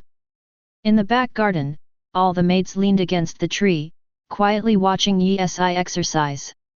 As for Uchiha Madara, he is lying on a comfortable rocking chair, wearing sunglasses, drinking a frozen drink, basking in the warm sunshine, not to mention enjoying. Master, what happened, Master? One of the maids looked at Yi with concern on her face. Yeah, since the day Minion was brought back, he seems to be obsessed with training, and he often exercises all day long. Another maid added. Ross Minion on the side was slightly taken aback. Ah? Isn't the master like this? Of course not. The maid in the middle quickly came out and retorted, the previous master let us play with her most of the time. Since the day I brought you back, it has changed. Did something happen that day? Rose Minion shook her head. In her impression that day, there was no turmoil. I thought, he's always been like this. Time flies, 2 days have passed in a blink of an eye. 3, 2, 1. Accompanied by silently reciting the number to 0. Yi Si's personal attribute panel has also been refreshed at this time. Host, Bernard Issan. Dig level, 1, 20/200. Digging times, 1, 1/7, can increase the chance of digging as the level of digging increases. Character, Uchiha Madara, 20%. Ability, Paper Fruit, 530/1000, improves the running in degree, which will improve the quality of devil fruit to a higher level. Excavation position, positioning can be turned on. Warehouse, none. Turn on positioning mode. Ding, it's turned on. As soon as the system sound fell, a virtual location popped up in front of Yi Si. Yi Si carefully looked at the position in front of him, and groped his chin. This time, not as lucky as the last time, the location is farther away, not in the holy land of Marie Joyce. However, Yi Si didn't complain. After all, sometimes it's not good to play in the holy land of Marie Joyce. This trip, Yi Si is still the same, taking Uchiha Madara with him, and passing by the gate of the Holy Land Marie Joyce. This time, the staff of the world government dare not say anything more. The last time Uchiha Madara thrust him straight into the ground, he was still in the shadows. After a long time. Naval Headquarters. A battleship slowly docked. Immediately afterwards, marine soldiers pressed down on the pirates and walked down one by one. Suddenly, a voice sounded. Garp, don't forget to go to Kong. On the boat, Marine Vice Admiral Sengoku gave instructions to Garp, who had already disembarked. Undoubtedly, both Garp and Sengoku are young at this time, and their golden age has just begun. Garp ate his snacks, and said in a blah blah blah, reporting to the mission, can you just go with the crane? Garp, if it's just to report the task, will we still call you? When you need to go to the report task, Kong called us is another matter.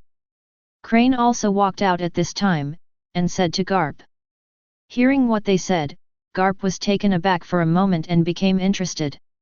Why, is there a new mission? Who knows? Go and have a look and you'll understand.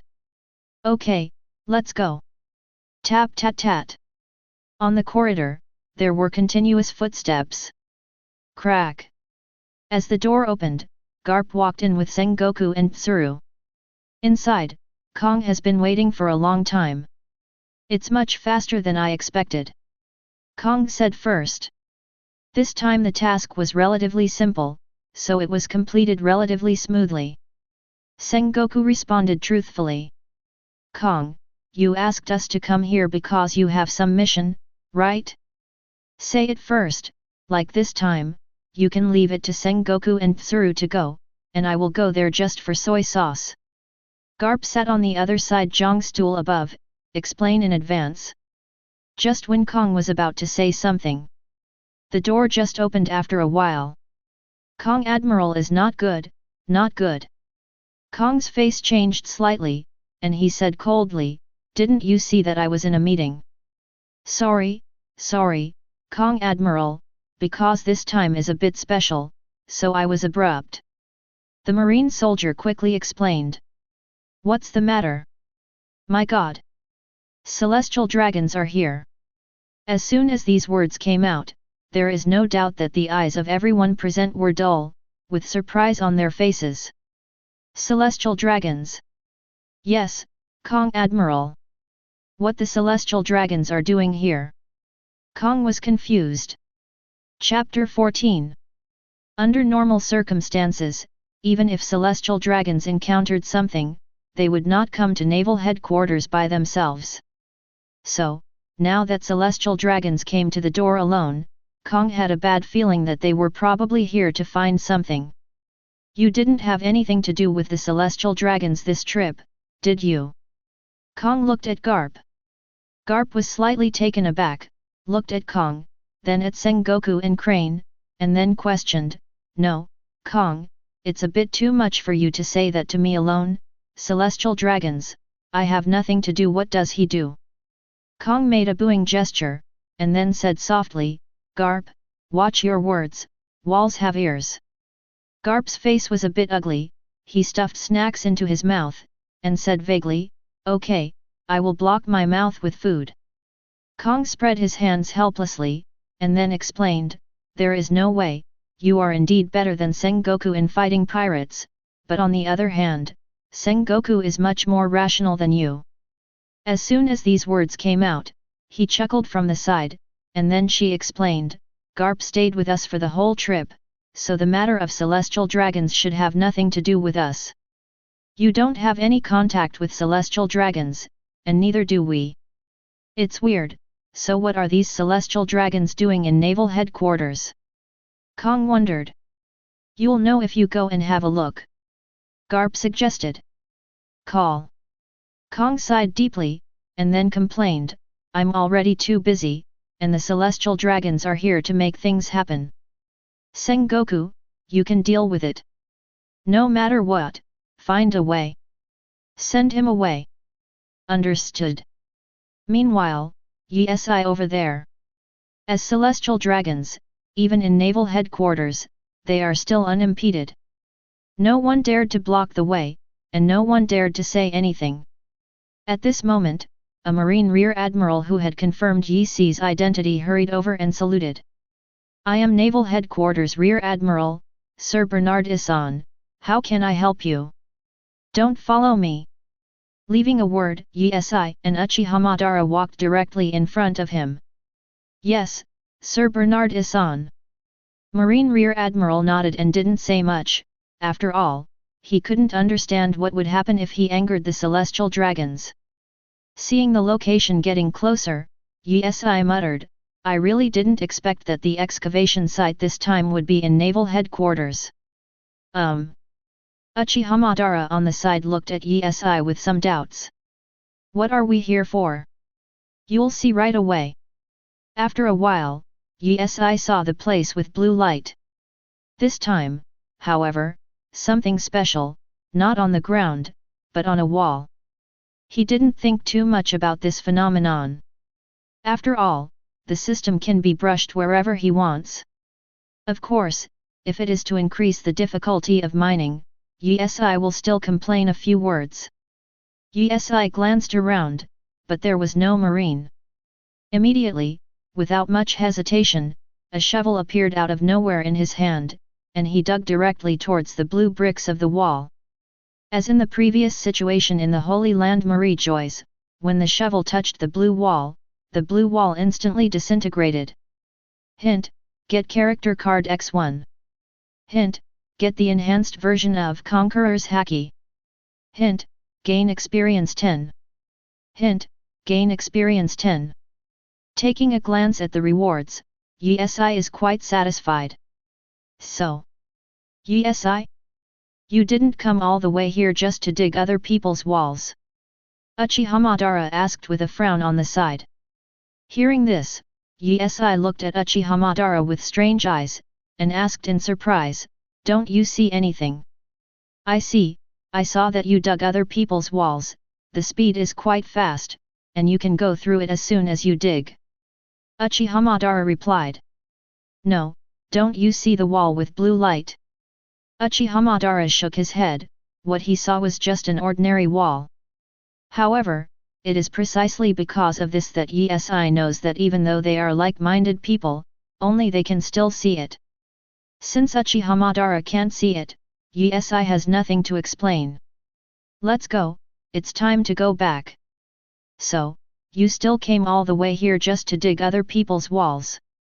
Uchiha Madara felt incredible, since Yi, who has been doing things calmly and steadily, would do such an inexplicable thing. Guided by fate. Yi prevaricated casually. However, these words were quite useful, and in an instant, Uchiha Madara understood something. "Okay, then, go back." However, as soon as they turned around, Sengoku, Tsuru and a group of marine soldiers came over quickly. "I'm Naval Headquarters Vice Admiral, Sengoku of the Buddha. I don't know what it means for Mr. Bernard Issan to come to our naval headquarters. If you need anything, our marine will definitely do our best to relieve your worries." Sengoku walked towards Yi Li, said. "Did you come here in a hurry to destroy the naval headquarters?" Crane stood aside, looking at the wall that lacked a big mouth, and asked more. "Buddha's Sengoku." Yi muttered inwardly, looking at the man in front of him. He is still very young, and he is still somewhat different from the Sengoku of Buddha in Yi's impression. "Use Conqueror's Haki." Yi muttered inwardly. "Ding, Conqueror's Haki has been used." "Ding, get an enhanced version of Armament Haki." "Ding, get an enhanced version of Observation Haki." "Ding, get the enhanced version of Conqueror's Haki." As soon as the system's voice fell, brand new memories flooded into my mind. Undoubtedly, all of these memories were the methods of using Conqueror's Haki. Celestial dragons do things, why do I need to explain to you?" Yi said coldly, and immediately released Conqueror's Haki. A coercion rushed towards Sengoku in an instant. The marine soldiers behind Sengoku rolled their eyes. One after another they fell to the ground. Chapter 15. In the blink of an eye, only Sengoku and Tsuru were left standing in front of Yi. However, the complexions of the two of them were not much better, beads of sweat appeared on their faces, and they couldn't help but look at the fallen marine soldiers behind them. "It's unmistakable, this is it." Crane raised his brows, and his words were broken. "Conqueror's Haki can only be owned by those who have the aptitude of the king." Sengoku on the side added. "As far as Sengoku is concerned, he is very clear, because he is also the owner of a Conqueror's Haki." Yi releases Conqueror's Haki, which already means that the celestial dragons in front of him are completely different from the celestial dragons he has encountered before. I don't know why, Yi gives Sengoku a kind of temperament feeling that this is the real celestial dragons, the real world nobles, and this is the descendant of the creator. Tap tat tat. Yi didn't say any more useless nonsense, and walked a few steps to the front of Sengoku. "You're in the way." Hearing this, Sengoku and Crane quickly made way for Yi. And Yi remained silent, and then slowly left with Uchiha Madara. Only Sengoku and Crane were left with blank faces. Looking at Yi who was fading away, he whispered, "In Celestial Dragons, when did this character appear?" Sengoku stared at Yi back and nodded in agreement. "Bernard Issan, I remember him. When I saw him today, I completely overturned my perception of Celestial Dragons. That guy should be very strong, and he also has the posture of a king. Maybe he will do something to shock the world in the future. Things come. It's quite reasonable. Do you feel that from other Celestial Dragons, you can only feel their stupidity, but you can feel the temperament of Celestial Dragons from Bernard Issan?" He continued said. "You feel this way too?" That's not the only thing. According to the information I got from the world government just now, the man in the black suit following Bernard Issan is not from the world government." As soon as Crane's voice fell, Sengoku spoke out immediately. "That guy is very strong. Although he doesn't use Conqueror's haki, I can also feel his unique temperament." "Ha ha ha, it seems, Sengoku, we totally want to go somewhere. It seems that not all Celestial Dragons are as we imagined, there are still people with clear minds." After a while, Sengoku and Tsuru returned to Kong's office. As soon as the door was opened, Kong asked eagerly, "How is it? Did the Celestial Dragons leave?" Sengoku and Tsuru nodded at the same time. "Well, let's go. What are they here for?" Kong's words stopped Sengoku, and to be honest, he didn't know what Issan was doing here. I saw him shaking his head, and then said, "I don't know, when I went there, I saw him dig a hole in the wall, and he didn't say anything behind." These words directly confused Kong. "You said that people may still provoke him, but Jiang? I'm afraid I can't figure it out after exhausting my brain. Why did my Jiang become enmity with him? Ha ha ha ha, who in the brain circuit of Celestial Dragons can guess what he wants to do?" Looking at Garp who was laughing, Sengoku said, "You are right Garp, but there is one thing that is different from what you look like. Bernard Issan is an awake Celestial Dragons." Seeing Sengoku's serious face, the smile on Garp's face faded away. "What happened?" Garp asked. Kong on the side also looked at Sengoku with interest, waiting for his answer. "Nothing happened, it's just that the Celestial Dragons are different from other Celestial Dragons," he explained. Sengoku nodded, and added, "That guy named Bernard Issan owns Conqueror's haki. It gives me a feeling that that guy might do something that shocks the world in the future." Hearing this, Garp was quite surprised and said, "In the garbage-like Celestial Dragons, there will also be a guy with the posture of a king. Garp, watch your words." "Sorry, I'm used to it." As for Issan, after leaving Naval Headquarters, he didn't wander around anywhere else, but returned directly to the Holy Land of Marie Joyce. "Welcome home, Master." "Welcome home, Lord Madara." After changing her clothes, Issan went up to the second floor alone. "Use a character card." "Ding, are you sure to use it?" "Sure." Issan answered directly without too much hesitation. "Ding, the character card has been consumed successfully." "Ding, congratulations to host for obtaining the Trembling Tornado from One Punch Man. As soon as the system finished speaking, Issan froze for a moment. Tornado. For Issan, who was an anime fan before time traveling, he is no stranger. Moreover, Tornado is not weak in the world she is in, the second S-class hero, and a superpower. The hero ranked second in the S-class, 28 years old, wearing a black slit gown with a lowly face, with green curly hair. While Issan was meditating, a white light particle suddenly appeared in front of him, and the light particles gathered together to form a human figure. In the next second, a petite woman with green curly hair and wearing a black slit gown appeared in Issan's field of vision. Chapter 16. She was emitting green light all over her body, floating in mid-air, and the tail of her black slit gown fluttered accordingly. She stood in the air blankly at first, as if the information given to her by the system hadn't been fully digested. A moment later, Tornado suddenly yelled, and then his face showed an unbelievable look. Unexpectedly, there is such a thing, and it happened to me. It seems that Tornado finds it inconceivable that he came to this world. Yesi is not stupid, he easily guessed what Longwan meant. Anyway, you're welcome, Tornado. Yesi had a smile on his face. Longwan regained his composure, looked at Yesi, and blurted out the words, Bernard Yesi. With this tone, it seems that she and Yesi have known each other for a long time. However, Yesi was very happy that Tornado joined this big family. After all, in this way, another person with strong fighting power came to his side. Yesi walked to the table, sat down, picked up a cup of coffee that the maid had made, took a sip, and said slowly, "Do you know Uchiha Madara?" Tornado released its own superpower, landed on the ground, hovered beside Yesi, and replied, "Uchiha Madara." As she spoke, she shook her head. "Do not know." This answer sorted out the doubts in Yesi's heart. It seemed that the system only introduced her the basic information of the world and Yesi's. As for the character cards obtained by Yesi, the system does not introduce them.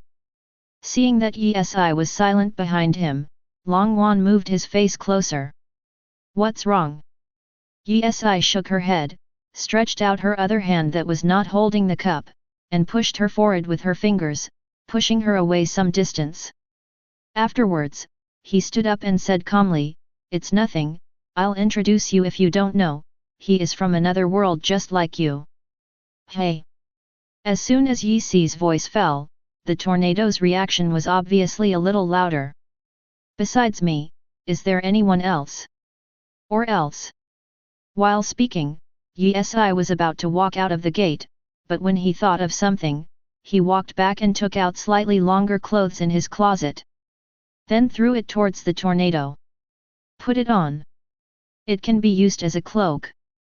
After all, Tornado's clothes are still a bit too revealing. Longwan took the clothes, hesitated for a while, and then put them on without any objection. Yesi took a glance and nodded in satisfaction. "Not bad, quite suitable." Longwan pursed his mouth and glanced at Yesi. "Are you implying that I'm short?" "I didn't say that. You said it yourself." "Humph." With the Tornado, Yesi quickly introduces her to Uchiha Madara, and all the maids know. Of course, like Uchiha Madara, Yesi gave her some instructions to restrain herself. After all, compared with Uchiha Madara's character, Tornado's character is similar. One is Aotean Long, the other is Tsundere, they are both half-baked guys. The next day, the same holy place Marie joys. The current Marshal of Marine is in the conference room, discussing matters with the top leader of the world government, 5 elders. Don't mention I'm behind the scenes. The discussion lasted for about half an hour before it was over. But Marshal Marine has no intention of leaving. "What? Do you have anything else to say?" An old man in a black suit, with white curly hair and a fluffy white beard asked Marshal Marine. Although the other 4 old men did not speak, they all set their eyes on Marshal Marine, waiting for his words. Marshal Marine smiled slightly, then took out a stack of documents on his body, and said with a smile, "Although I think it's a bit abrupt to ask, but even so, I still have to ask." While speaking, Marshal Marine put the stack of documents on the table. The eyes of the 5 old men fell on the information on the desktop at the same time. "What is this?" "Profile of a certain celestial dragons."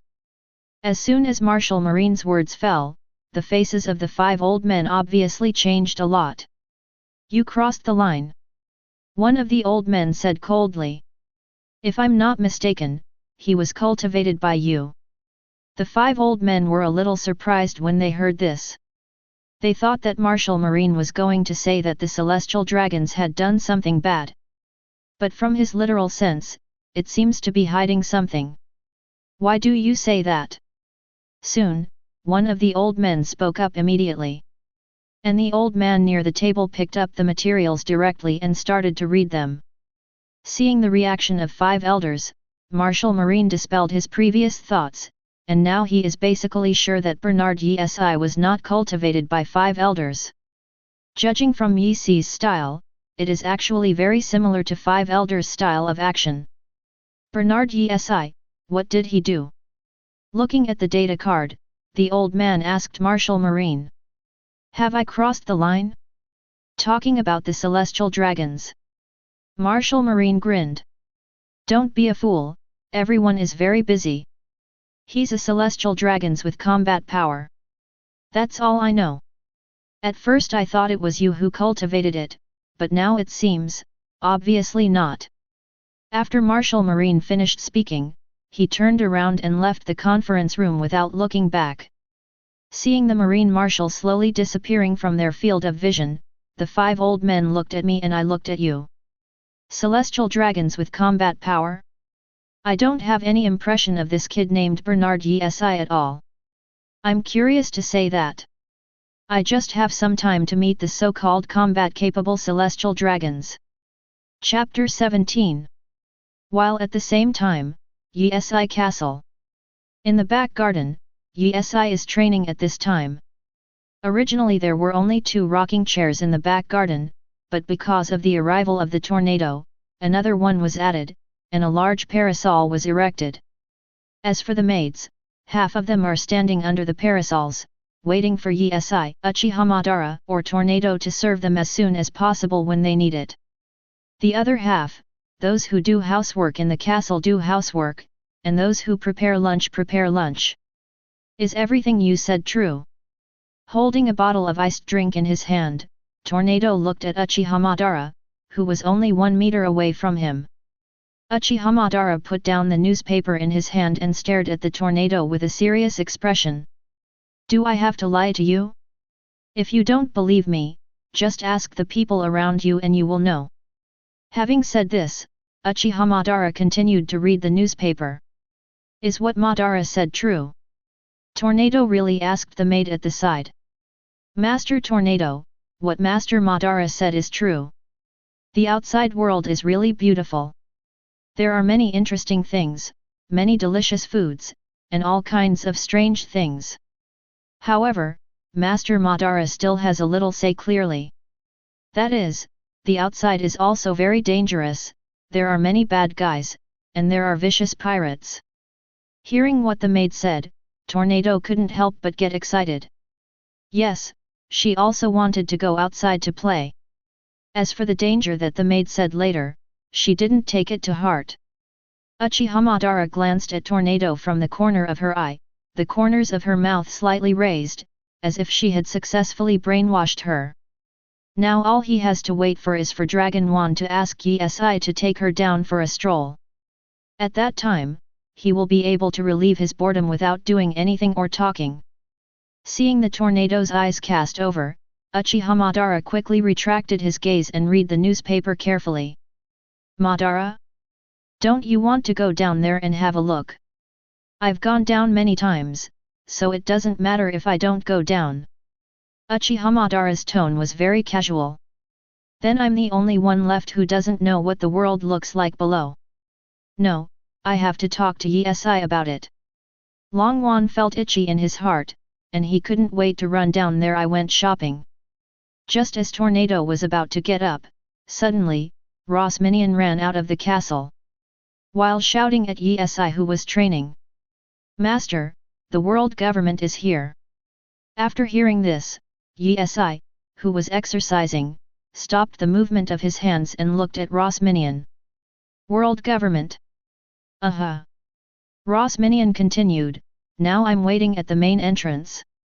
Issan was slightly puzzled, people from the world government would not come here for no reason, and if they came, there must be something wrong. Issan recalled his recent trips, and he didn't cause any trouble. The only time was when he visited Naval headquarters a few days ago and dug a wall. However, this kind of thing is too small to be small. Even if Marine is really not convinced, it should not be the world government personnel who came to him. Did they say anything? Ross Minion shook his head.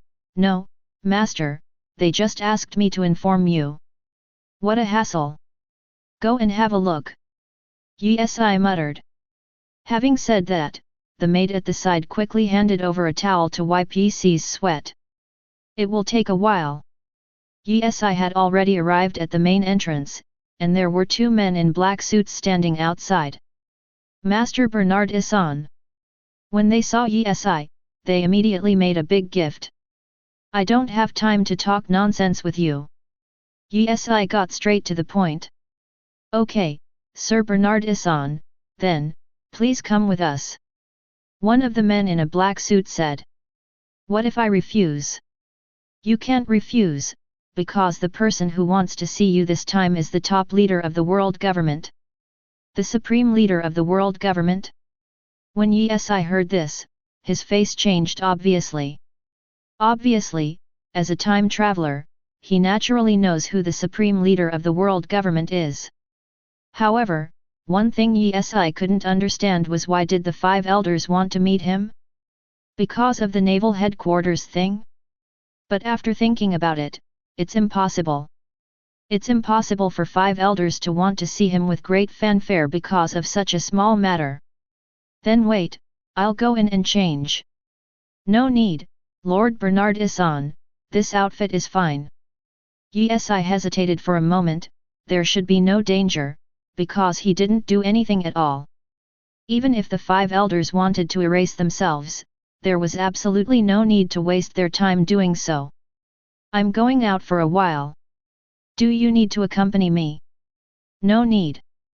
Yisi's castle is still a bit far from the center of the Holy Marie Joys. It took about half an hour, and the world government personnel successfully brought Yesi into a more magnificent palace.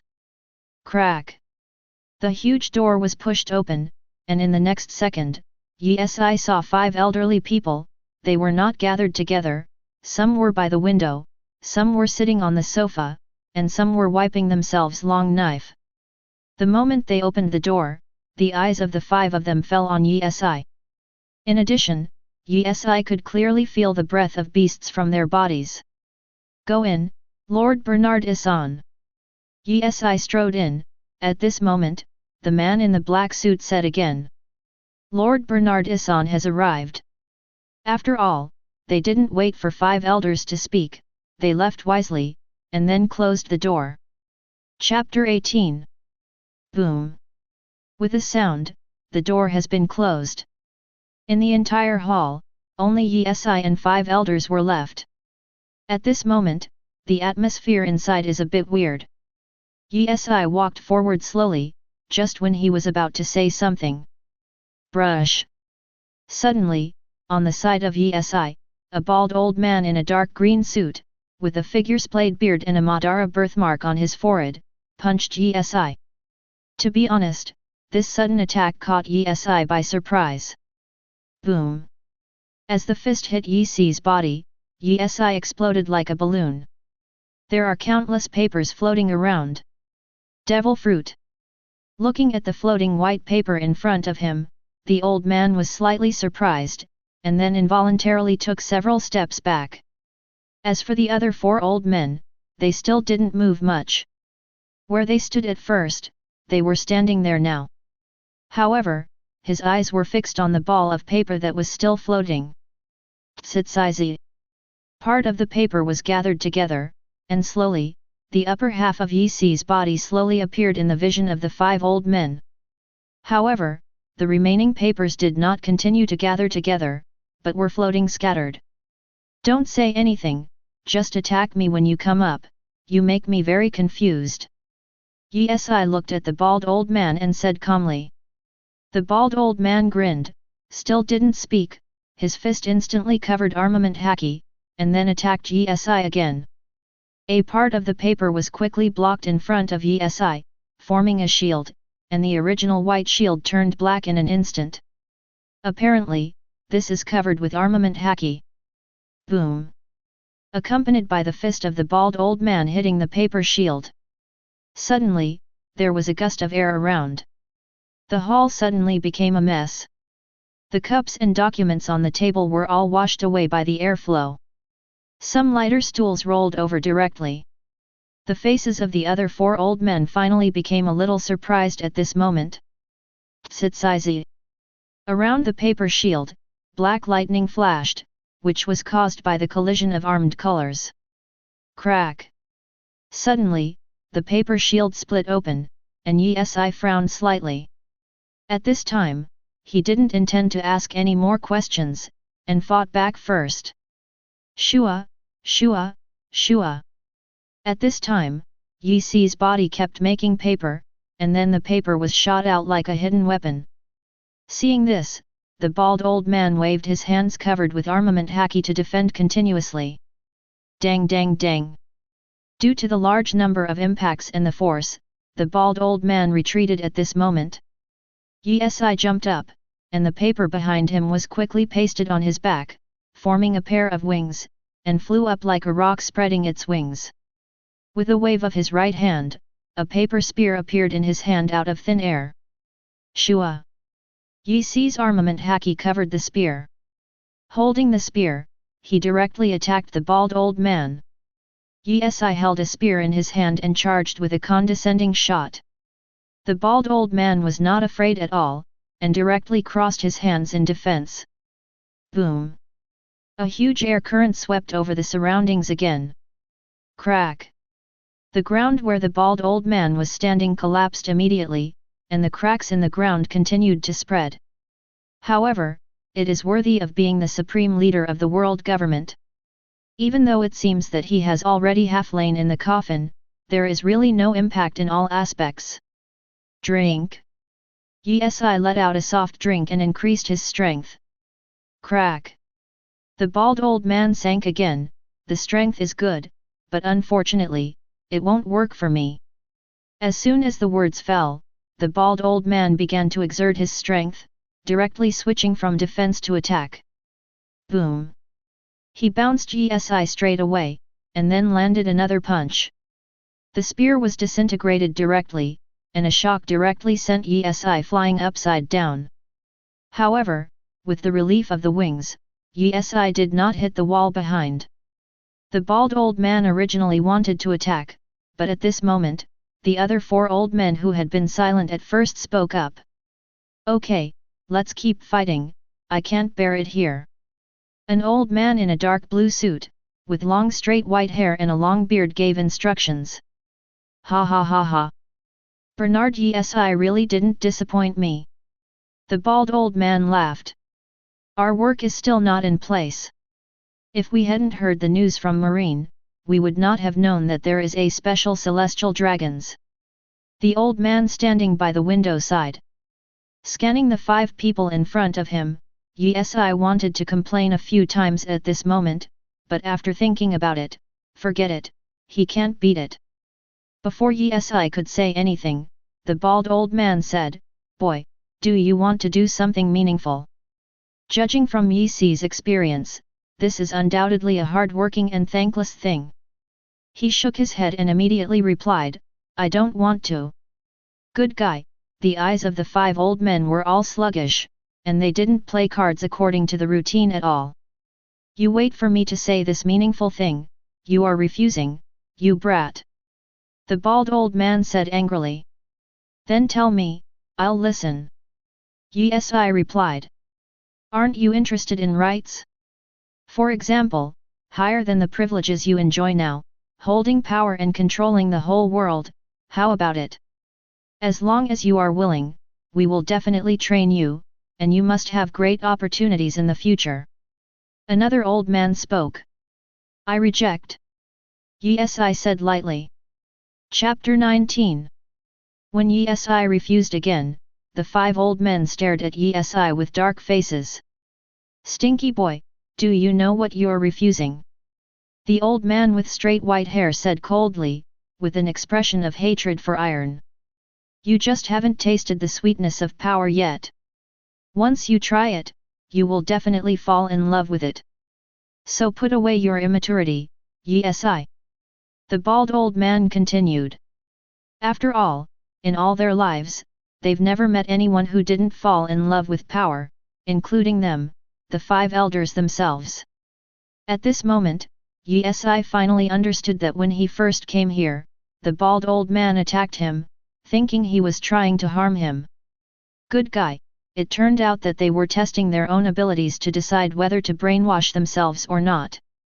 Seeing that Yi was silent, another old man continued to speak. You have awakened Conqueror's Haki, right? Yi shook his head and said solemnly, no. You kid, are you really talking nonsense? You've already shown it in front of Marine. The bald old man replied. If they hadn't gotten some information from Marine and looked at Yi's serious look, they would have believed it. Yi was speechless, and asked even if she knew it. Conqueror's Haki is innate. It can neither be acquired nor inherited. It can only be determined by one's own destiny. Once awakened, it means that you have the posture of a king. So, you know what it means bar. You are different from other celestial dragons. We will be your guides, and your achievements will be immeasurable. The old man with the knife explained. The current situation of the celestial dragons is very bad, basically all of them are in the degenerate kind, they only know how to eat, drink and have fun, and no one in the younger generation can take up the burden of the celestial dragons. If it weren't for the support of and the 5 elders, the world government established by 20 kings would have been overthrown. So, in the celestial dragons, a guy with the appearance of a king appeared. How could they let him eat, drink and play like those celestial dragons, wasting his life? But, I just want to live a simple life, just like other celestial dragons, buy a few slaves, and take the one I like as a wife. As for power and the like, I'm really not interested. Yi said slowly. Undoubtedly, these words dealt a great blow to the 5 old men, and all of them were said in vain. Do you really want to take that depraved path? Yi, you are a person with the posture of a king, you shouldn't say such things. If you don't want to take the road of controlling the power of the world, if you want to take that degenerate road, then go for it. The bald man said fiercely. Thank you, senior, for your success. If there is nothing else, Yi won't bother you. After Yi finished speaking, seeing the 5 old men were silent, he turned and opened the door, and then left. No. The 4 old men looked at Yi who had already left, and soon they looked at the bald old man again. The bald old man was stunned for a moment, then laughed out loud. No, I just wanted to use the aggressive method to arouse his fighting spirit, but that guy didn't follow the routine at all. Forget it, this kind of thing can't be rushed, take your time, and pull that kid on the right track step by step. The old man with the knife sighed softly. Yes, we celestial dragons need fresh blood, and we need young outstanding players who can carry the banner of our celestial dragons. This matter requires a long-term plan. The man with long straight white hair followed suit. Walking out of the 5 elders, Yi didn't pay much attention to the matter they raised. After all, he didn't want to live according to their method. If you cross time and can't live as you want, what's the difference with a puppet? However, the talk of wanting to live like the depraved celestial dragons is obviously just a reason to deal with 5 elders. However, Yi knows very well that if he wants to survive, not to be a puppet, and to do whatever he wants, he must become strong, a very strong one. Welcome home, master. As soon as Yi entered the door, a maid not far away ran over to greet her. Where's Madara and Tornado? Are they still in the back garden? Seeing that there were no figures of the 2 of them in the hall, Yi asked casually. Master Madara, tell Master Tornado to go out for a stroll, saying that staying in the castle every day is too boring, but please don't worry, Master, they told you, just walk around. The maid explained. Oh. Yi nodded and was about to go in when suddenly, behind him, a voice came. Issan, long time no see. Yi turned around, and what caught his eyes was a fat celestial dragon riding a slave, beside him was a world government officer dressed in black. Chapter 20. Karl Dean Saint. Yi looked at him, and a name blurted out from his mouth. However, although they knew each other, Yi had never had any interaction with him.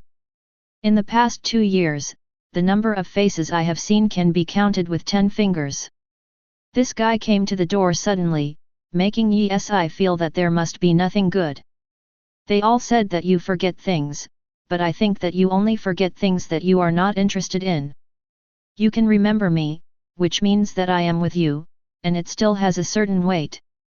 After all, we belong to the younger generation. Come on, say yes, Issan. Karl Dean smiled slightly with his mouth raised. Yi looked at him speechlessly, but he was right about one thing. In the Holy Land of Marie Joyce, he didn't remember the names of most of the celestial dragons, but it wasn't because he forgot things, but because there were few interactions.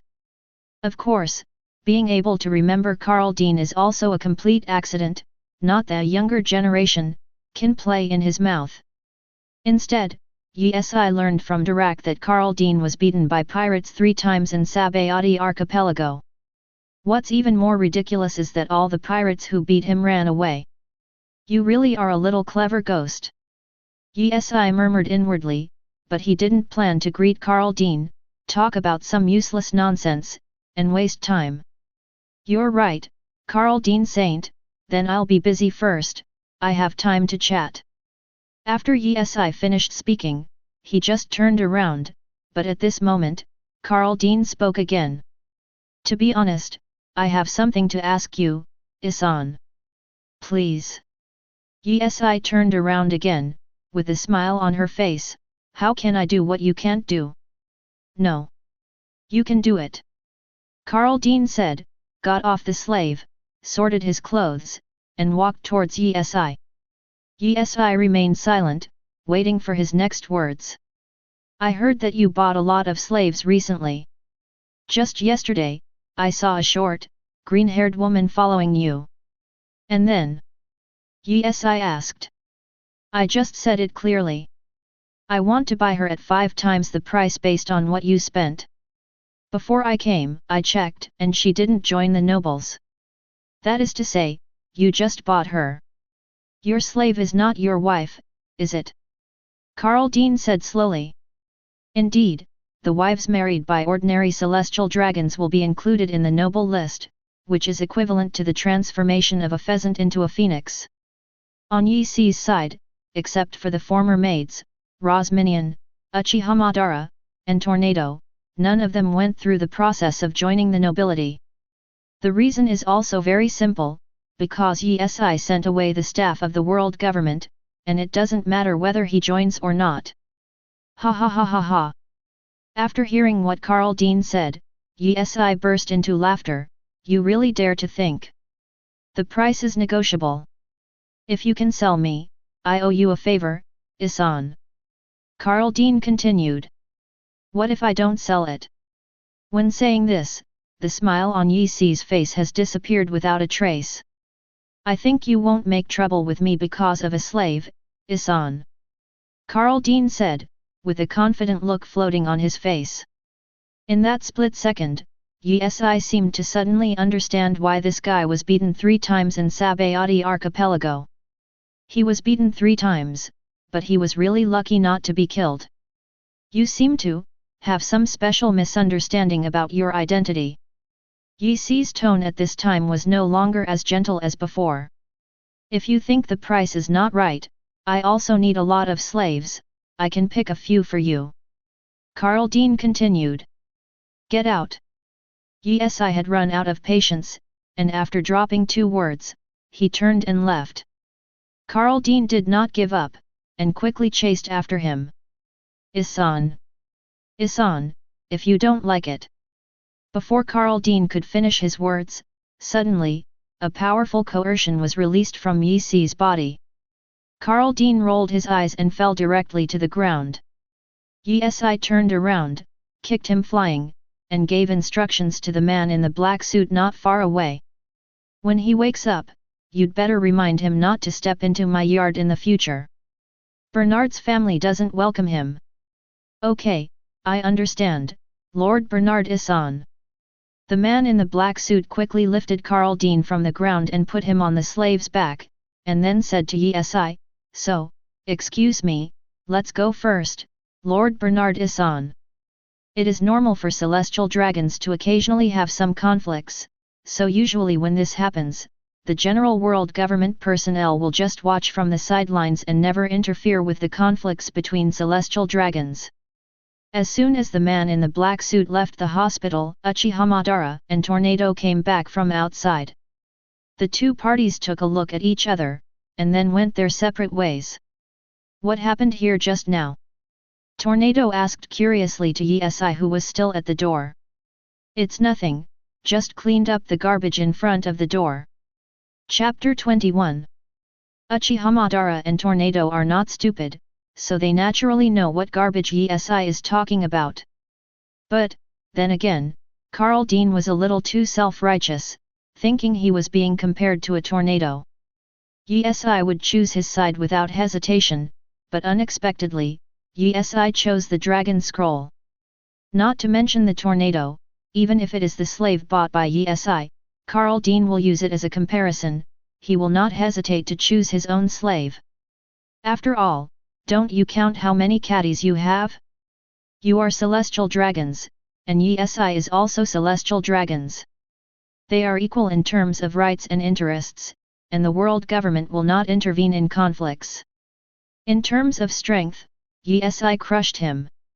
Therefore, Yi was giving him face by not killing him just now. If it was in a desolate place outside, Yi would have dug a hole and buried him. Correct. Yi remembered something, and then told Uchiha Madara and Tornado, "In the future, try not to wander around the holy land of Marie Joyce, and go out if you want to relieve boredom." "Why?" Tornado asked Yi. "Because there is a certain danger in the holy land Marie Joyce." Of course, what Yi is talking about is not the ordinary celestial dragons, but the 5 elders and I'm.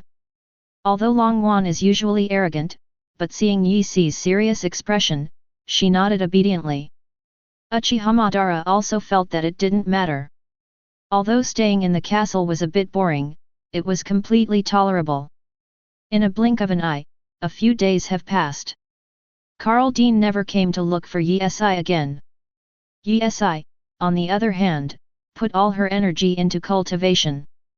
Although there is no increase in physical skills, Devil Fruit, Observation Haki, or Armament Haki have all improved a little. Of course, Uchiha Madara and the Tornado account for most of the credit. On this day, Yi is still training in the back garden as usual, while Uchiha Madara is out. The guy Tornado may have been infected by the maid, and he will be learning how to cook with Ross Minion in the kitchen. Suddenly, during training, Yi heard a system beep. Ding! The running-in degree of the paper fruit has reached the requirement of advanced quality. Hearing this, Yi was taken aback, stopped training, and quickly opened her virtual panel. Host, Bernard Yi.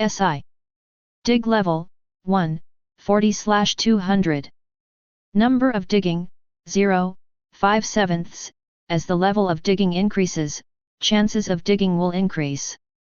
Characters, Uchiha Madara, 25%. Tornado, 20%. Abilities, Paper Fruit, 1000/1000, Conquerors, 560/1000, Armor Color, 520/1000, Knowledge Color, 660/1000. Digging Location, Insufficient digging times, unable to locate. Warehouse, none. Sure enough, just as the system said, the running-in degree of the paper fruit has reached 1000 at this moment. Yi said without too much hesitation. Begin to advance. Ding, it's advancing. Ding, get toughness increased by 50%. Ding, gain immunity to sea stone-type items and weaken the accumulation by 80%. Ding, get attribute burning. Ding, the number of times you eat devil fruit again is +1. Looking at a row of prompts that popped up, Yi was already very satisfied, but when he saw the last one, he became visibly excited. Yes, he can eat devil fruit again. Under normal circumstances, because devil fruit is the incarnation of the devil, a person can only eat one at most, and has a kind of ability. If he eats more than one fruit because of greed for ability, his body will explode because he cannot bear the curse. Of course, there are exceptions in each case, such as the original Blackbeard. He has the ability to have 2 devil fruits, but, strictly speaking, he does not count as using 2 devil fruits. It can only be said that he somehow obtained the ability of shock fruit from Whitebeard's remains. The next step is to try the advanced paper fruit ability. Yes, I muttered, and soon he started to try it. Pieces of paper flew out of him, but, unlike the previous ones, golden flames burned inside the original white paper. Yes, I waved his hand, and several pieces of paper flew out like sharp arrows, towards a tree the size of a thigh. Brush! The pieces of paper flew over, and the tree was divided into several sections, with thick smoke rising from the cut. Obviously, this is the burning attribute attached to the advanced stage. Yesi is very satisfied with this effect. Just as Yesi was preparing for the next test, from the gate leading to the back garden came the voice of Uchiha Madara. Yesi, the newspaper is here. I think you have a report that you are interested in. Yesi was taken aback, and responded casually, what report? About rocks? Rocks. Yesi hesitated for a few seconds, finally gave up the idea of continuing the test, and then returned to the castle. Give. Uchiha Madara handed the newspaper to Yesi. After taking it, Yesi glanced at it. Marine launched a hunt for rocks on Triple X Island and successfully weakened part of the combat power of the rocks pirates. Yesi continued to look down. Marine's lineup is quite good: Kong Admiral, Vice Admiral Garp, Sengoku Vice Admiral, and many other Vice Admirals. However, there is one thing Yesi can't figure out. Judging from the lineup of the rocks pirates, it stands to reason that Marine should not take advantage of it, but in the end it miraculously took advantage of it. Chapter 22. Could it be? Speaking of this, a thought flashed in Yesi's mind. Yes, that is, the world government pays the newspaper to write in Marine's favor. Apart from this, Yesi really can't think of anything else. After all, with the lineup of the rocks pirates, it is really difficult for Marine to take advantage of him. However, it doesn't matter what the truth is. For Yesi, it has no direct relationship. He smiled, shook his head slightly, and then put the newspaper on the table. What's wrong? Uchiha Madara at the side saw Yesi's smile and asked. It's nothing, it's just that what's in the newspaper may not be the real situation. Yesi explained. Uchiha Madara was silent for a few seconds, and then seemed to suddenly realize, you mean, the news is fake? Marine didn't weaken the rocks pirates' combat power. Yesi spread out his hands and said with a smile, who knows, it may be true, but it does not rule out that the world government is fake. This world is true and false. The only thing that is certain is that such a thing did happen. But it's really hard to say who took advantage of it. Uchiha Madara looked at the newspaper on the table and smiled slightly, just when he was about to say something. At this time, Tornado, Ross Minion and a group pushed the dining cart to the hall. Yesi, I just wanted to call you, but I didn't expect you to come back early, and Madara also came back outside, just in time. You all came back at the right time. I'll give you a taste of the dessert I made myself. With a proud look on Yesi's face, Tornado quickly pushed the food cart to Yesi and Uchiha Madara's side. Immediately afterwards, she picked up a plate, put it on the table, and opened the lid. Then, Yesi and Uchiha Madara saw 4 or 5 objects about the size of a fist, which were a little dark in color. This is... Guess what cake it is? Longwan looked at Yesi expectantly and asked, it took her a lot of effort to make this one. Chocolate. Looking at the blackness, Yesi guessed. No. Tornado shook his head. Yesi was slightly taken aback, and took a closer look to smell it. Good guy, I was careless, I thought it was chocolate, it turned out it was just baked and a bit mushy. Mine, but the mouth is soft and sweet, fluffy and delicious, with a pure egg flavor, you think so, Minion? Dragon Roll boasted, while looking at Ross Minion. Before Ross Minion could speak, a message came from the side. Slag, slag. Sound. Uchiha Madara held half of the piece, and chewed the other half, making a crisp sound. Dragon Roll, you call this soft and sweet in the mouth, soft and delicious. There is also a pure egg flavor. I didn't taste it, but it tasted burnt. Ross Minion hid her snicker. Without her comment, Uchiha Madara has already given the best comment. Madara. The tornado also picked up a piece and put it in his mouth. Sure enough, as Uchiha Madara said, it was very crispy and accompanied by a burnt taste. Yes, I just wanted to reach for a piece to taste, and then laughed at the Dragon Roll. But just when he reached out to take it, Tornado took it off the table, put it on the dining trolley again, and pushed the trolley directly. The operation was smooth and smooth. Yes, wait, I'll do it for you again. After the voice fell, the tornado had disappeared in the hall. Fortunately, you didn't eat it, and it felt a little bitter afterwards. Uchiha Madara wiped her mouth and said lightly. Minion, you are unqualified master.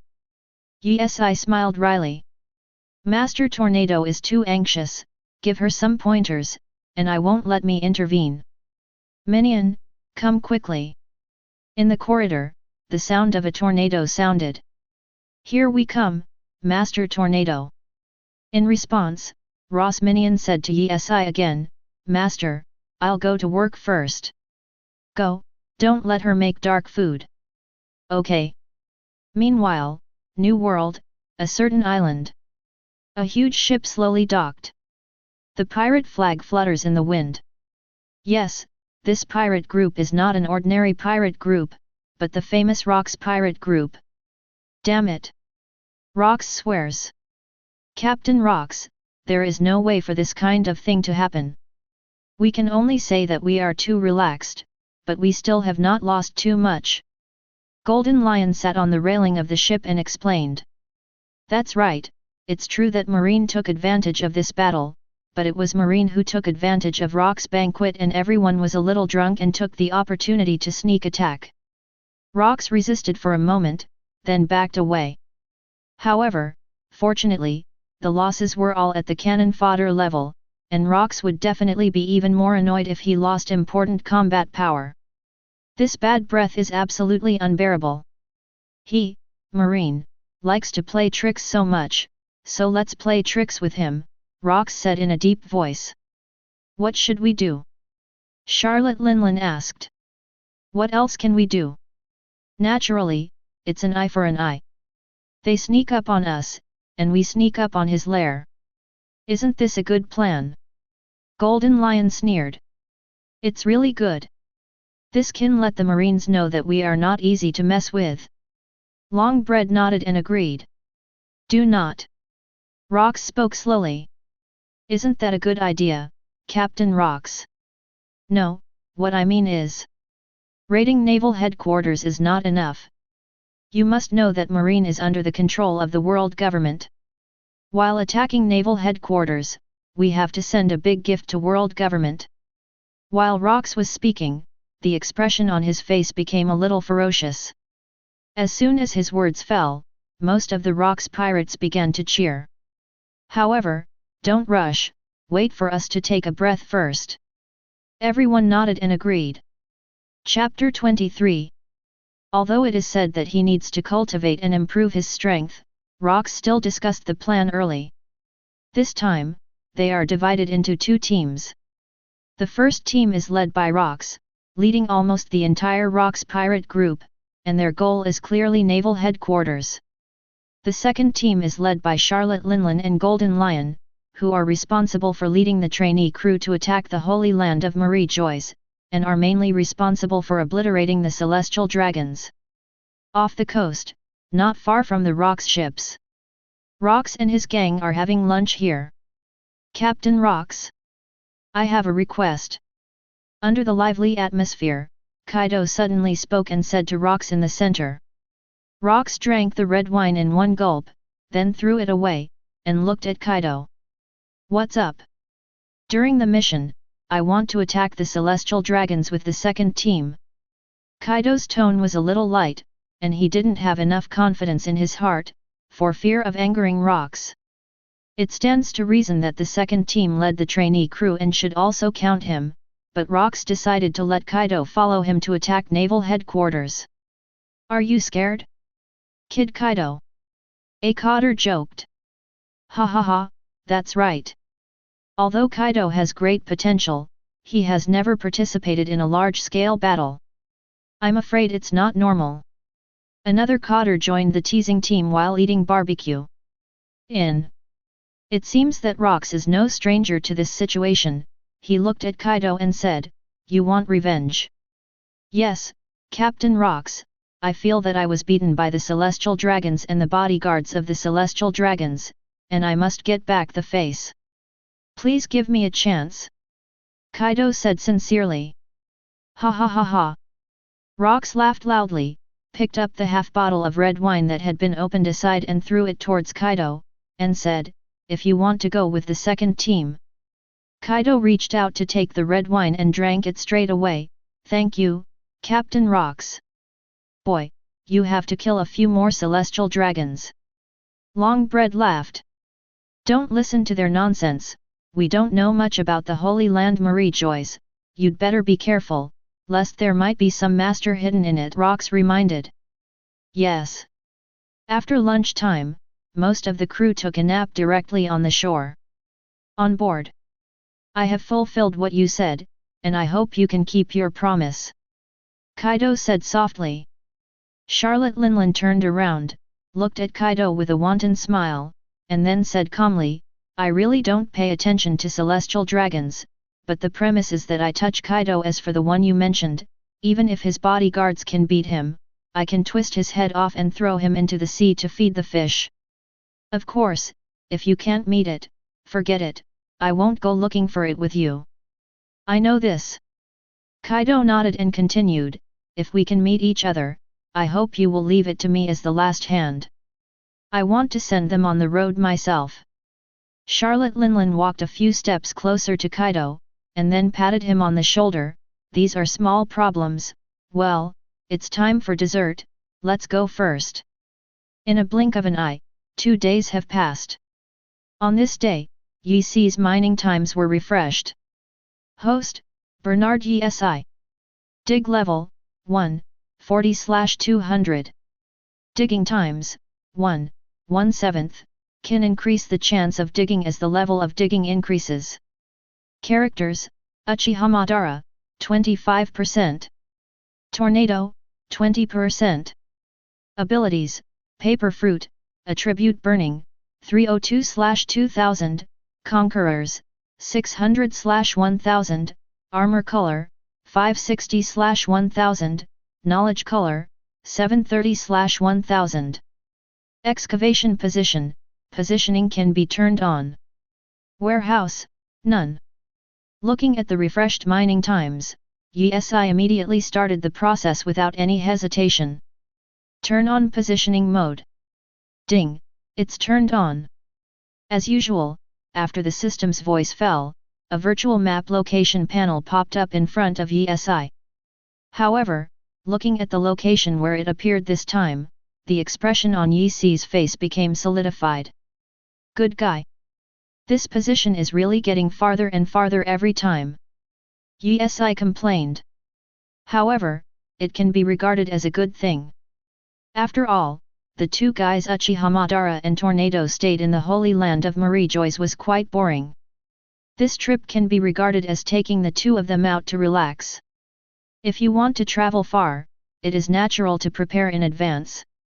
Really? Are you sure? Longwan looked unbelievable. Since she came to this world, Yi has not taken her out. The only time I went shopping with Uchiha Madara in the Holy Land of Marie-Joys. However, if you want to stay here and look after the house, that's fine. Yes, I said with a smile.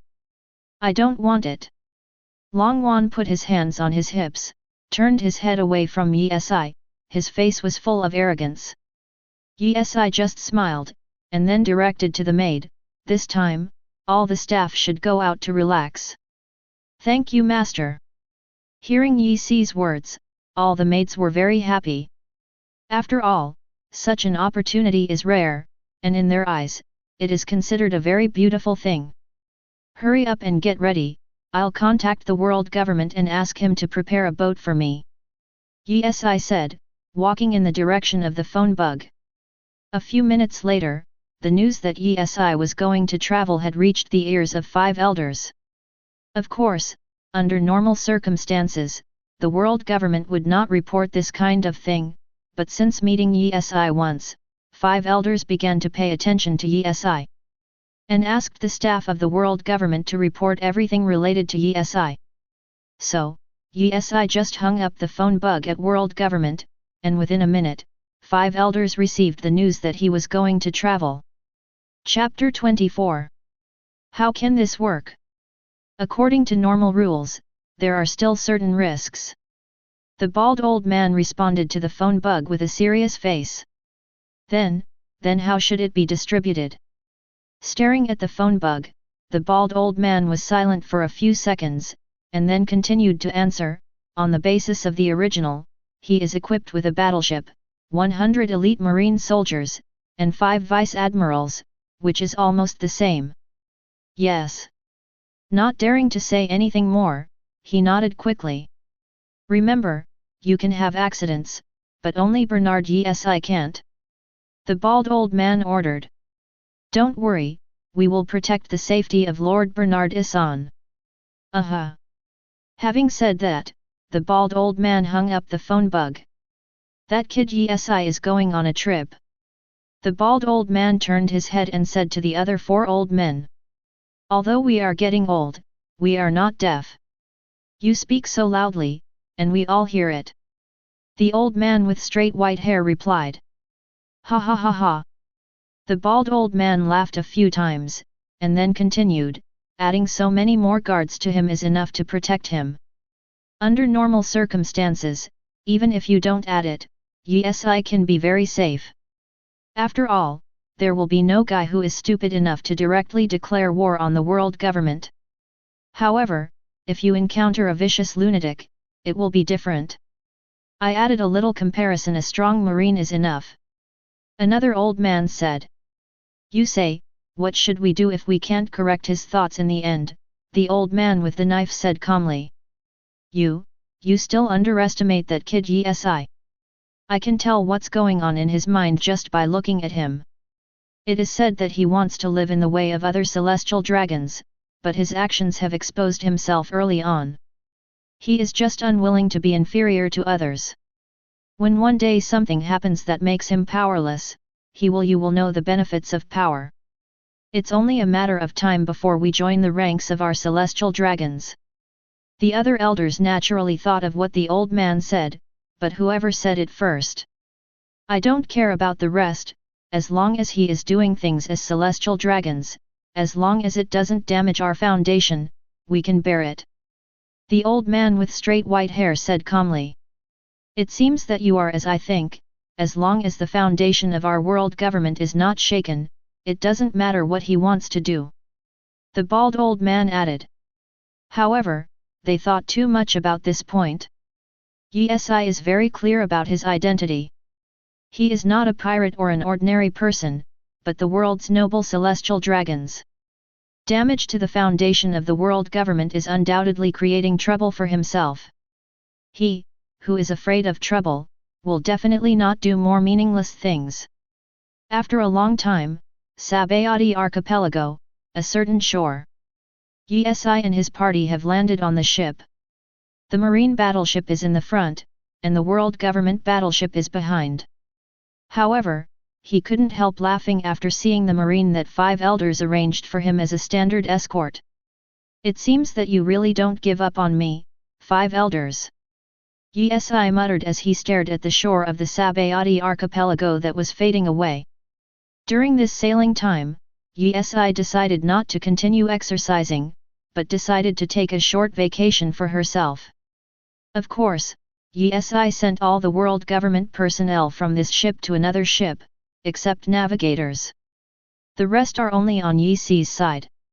Tornado passed the time learning how to make things in the kitchen, while Uchiha Madara and Yesi were a little bored, lying and fishing above the front of the boat. Uchiha Madara said he was fishing, but read the newspaper on the chair. When sleepiness struck, he directly covered his face with the newspaper and fell asleep. When the fish came, he didn't lift the rod. In the end, the fishing rod was dragged away by the fish. As for Yesi, he acted as if he hadn't seen this scene. He drank some wine and ate cakes, and said he was fishing, but it was more accurate to appreciate the sea view. As time goes by, the sun also becomes more intense. Ka ka ka. A lot of paper came out of Yesi's body, and soon a parasol made of paper stood on the bow of the boat. Of course, the burning attribute Yesi is useless, otherwise it would not be a parasol, but a baking umbrella. At this moment, the phone bug placed in front of the small table rang. Blue blue. Blue blue.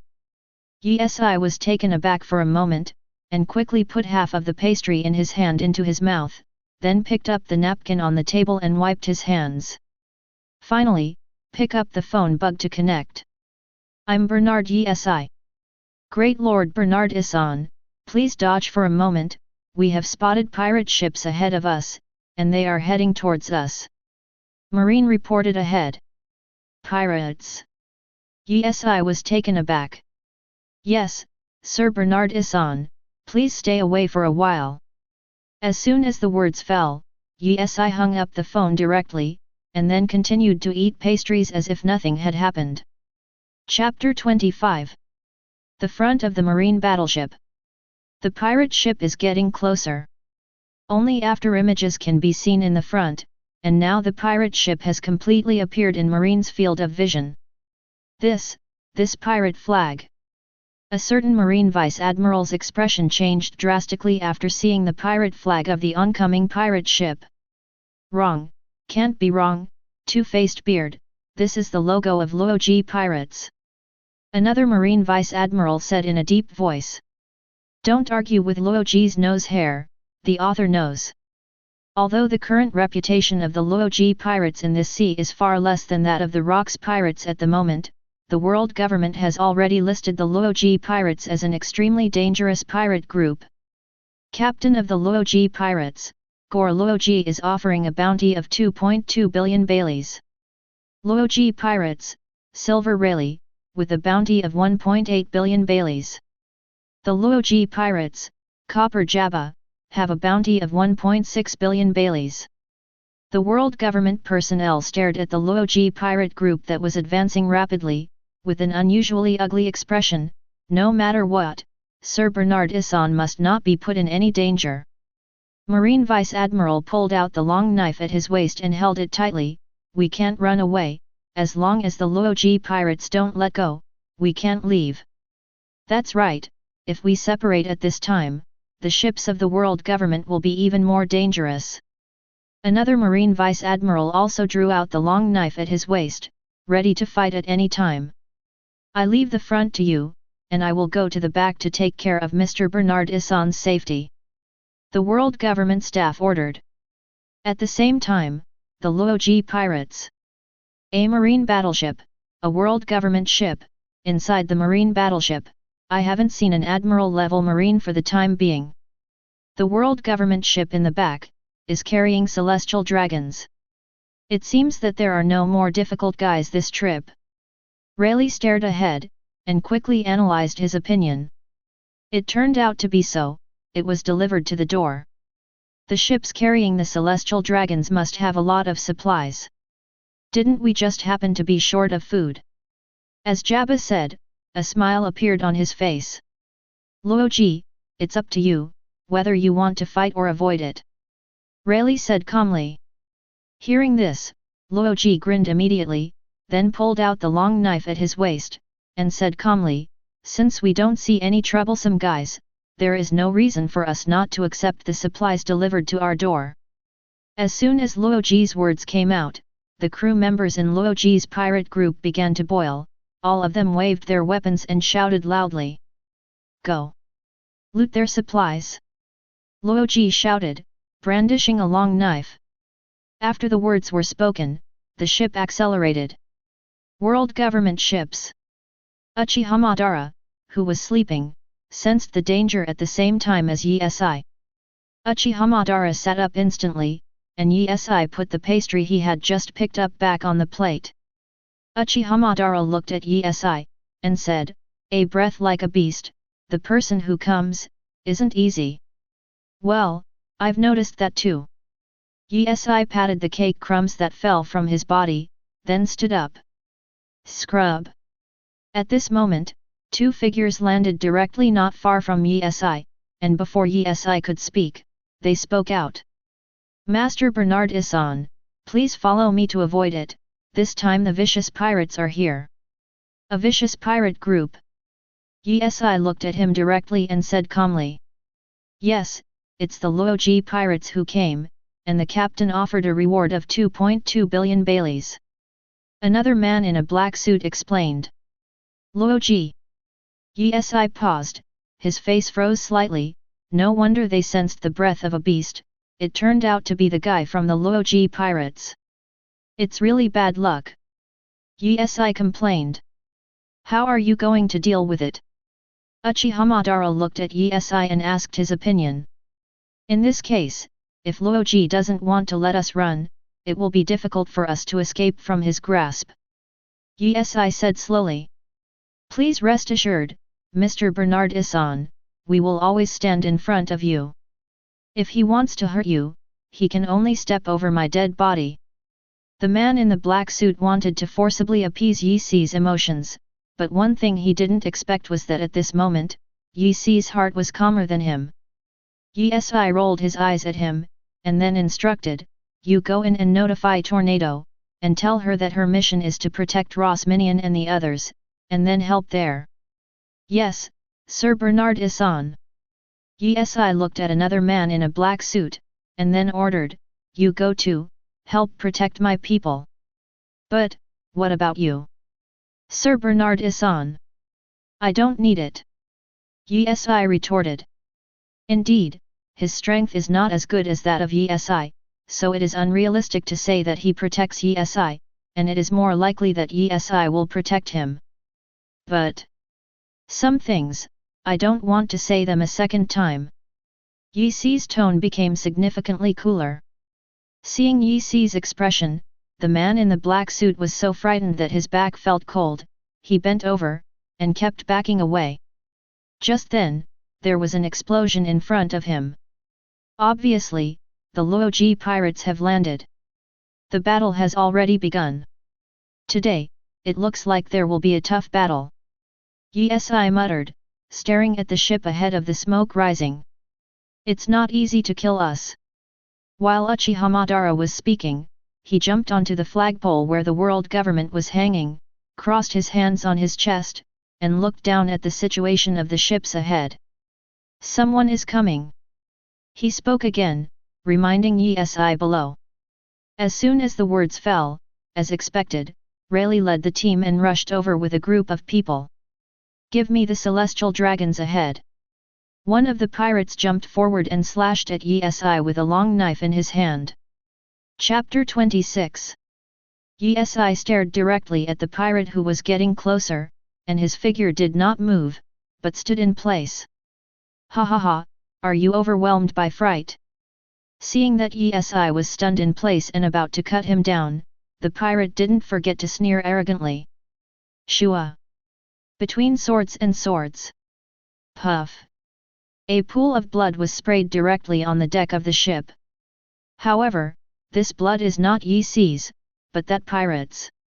At this moment, his long knife was about 20 centimeters away from Yi-Si's body, but the spear made of Yi-Si's paper had penetrated his body. Tsitsaizi! There was still smoke coming out of the wound. "What? The pirate kept howling and struggling. But the spear held by Yi remained motionless. Shua! Yi pulled out his spear directly, and the pirate lost his support and fell into the sea. Facing such a result, Rayleigh and his group who hadn't jumped over were slightly taken aback. Demon fruit power? Besides, it seems to be quite powerful, which is different from the celestial dragons we know. The man beside Rayleigh frowned. Sure enough, not all celestial dragons are the kind of idiots who wait to die when they are in danger. Let me go meet him and see what this different celestial dragons can do. A burly man with a hammer in his hand and a scar on his face stepped forward. However, Rayleigh stopped him with his hand. You are no match for him, that guy has some skills. As soon as the words fell, Yi had released the Conqueror's haki, and a wave of coercion swept towards Rayleigh and his group. Behind Rayleigh, 4 or 5 people fell down immediately. This is Conqueror's haki. It's hard to imagine that such a person would have a Conqueror's haki. This guy is no ordinary celestial dragons. Listening to the discussion of the people around him, the corners of Rayleigh's mouth slightly raised, as if interested. Shua! At the same time, a coercion was released from his body. Obviously, this was also Conqueror's haki.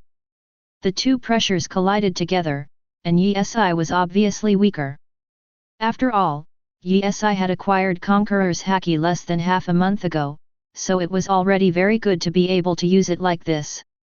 Although Conqueror's haki is weaker, it has no effect on Yi. With the disappearance of the two pressures, Rayleigh drew out the long knife hanging from his waist. Let me meet you, celestial dragons. After saying that, Rayleigh jumped up, adjusted his posture in the air, and slashed down towards Yi. However, at this moment, a figure suddenly flashed in front of Yi, and Uchiha Madara was seen rushing towards Rayleigh with a sickle in his hand. When the long knife and the sickle collided together, and there was a crisp sound. A gust of air flow followed, and the sea surface rolled. Rayleigh glanced over at Uchiha Madara, frowning slightly. Uchiha Madara grinned, if you want to fight him, you have to pass me. While speaking, Uchiha Madara exerted force again, and directly bounced Rayleigh back to the original boat. Uchiha Madara fell on Yi's side. This guy, so fast, and I can feel it, he's strong. Rayleigh stared at Uchiha Madara and murmured to himself. This is exactly what I want. Rayleigh's whole body became excited, and he took off the overcoat that was hindering his hand, and a body of strong muscles emerged through the top. Yi, leave them to me, it's too boring to stay in the Holy Land, this time is just a relief. Uchiha Madara said to Yi. Yi didn't say anything, but Uchiha Madara wanted to go, so let him go. Shua! I saw Rayleigh, his long knife-covered armament haki. Shoot! He disappeared in place in an instant, and when he was waiting to reappear, he had already appeared in the sky. But Uchiha Madara didn't take any action. He raised his head slightly, but at that moment, the originally dark pupils turned blood red. Guoyu turned at a high speed, and in an instant, it advanced to Manjiki Sharingan. What followed was a blue object in the shape of a skull covering Uchiha Madara. Yes, this is the first form of Susanoo. Boom! Rayleigh thought the blow was going to succeed, but when he saw the sudden blue object, he froze for a moment. What the hell is going on with this guy? Is he demon fruit power too? Rayleigh muttered. Call!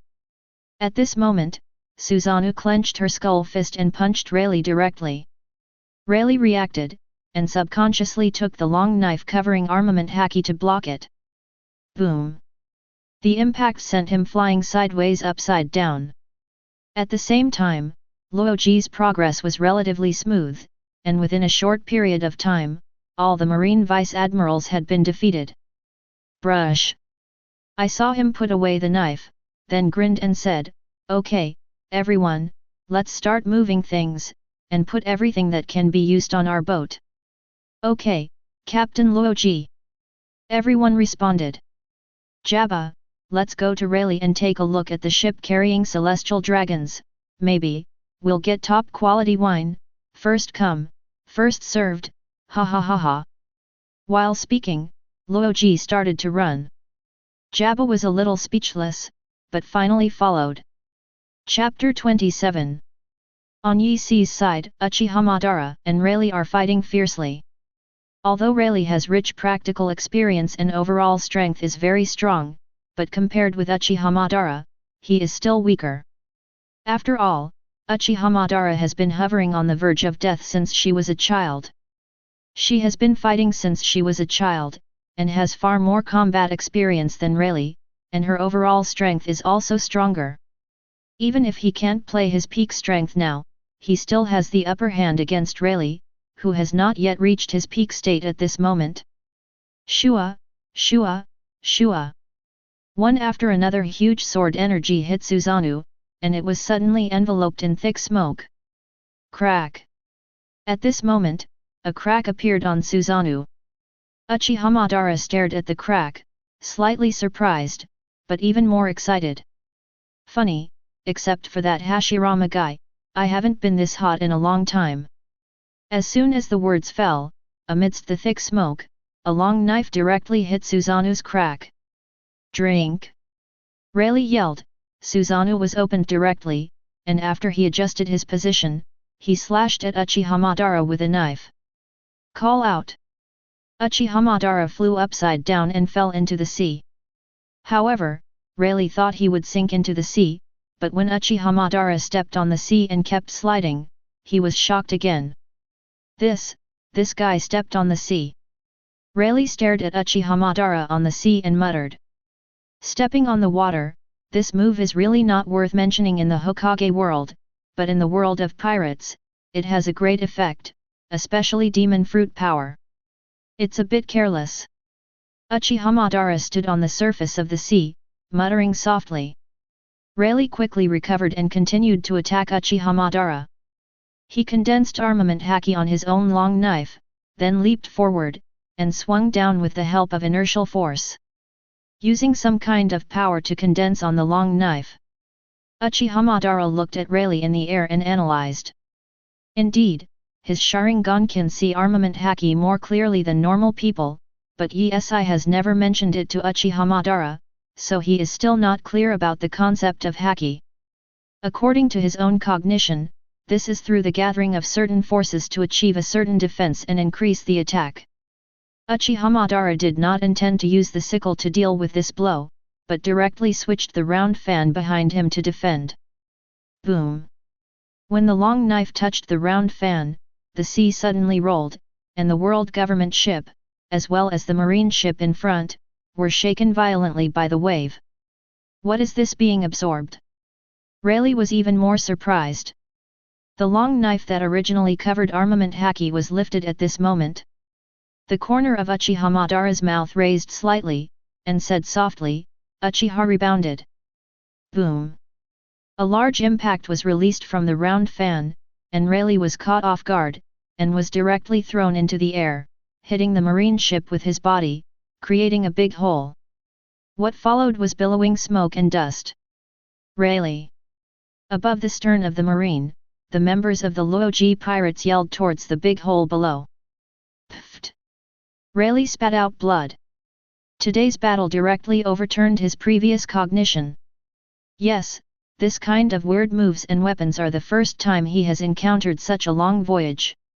It seems that with such a powerful bodyguard, the celestial dragons in front of me are different from other ordinary ones. Just finished speaking, this time Shiyu's Haibo Madara rushed in with a sickle in hand. Boom! In an instant, the interior of the ship exploded, and the tail of the marine ship plunged into the sea. The sea water poured into the interior in an instant, and Rayleigh directly grabbed Uchiha Madara's sickle with one hand, bleeding. It's over, demon fruit power. I wanted to come by myself, but I didn't expect to be sunk by you. Rayleigh grinned, as if victory was in sight. Uchiha Madara looked at Rayleigh in surprise and said, What the hell are you talking about? While speaking, the sea water was almost up to their necks.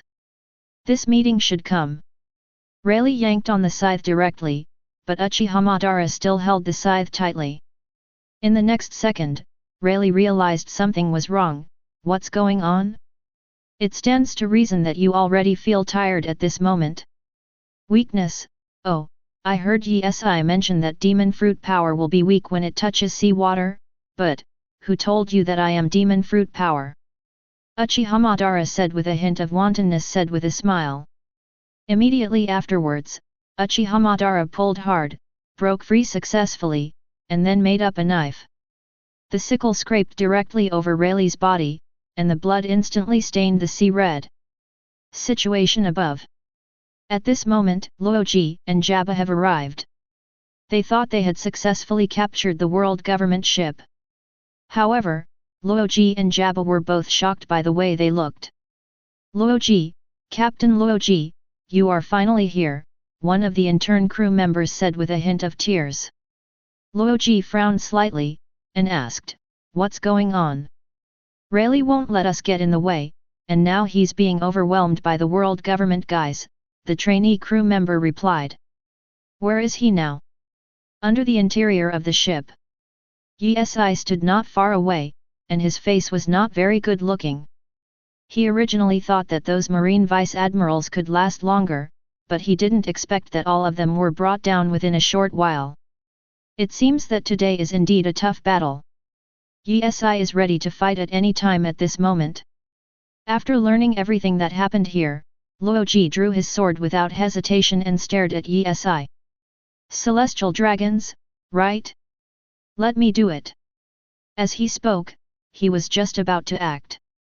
It exploded directly below the ship he was standing on. Two figures soared into the sky, one landed on Yi's boat, and the other landed in front of Loji. Rayleigh.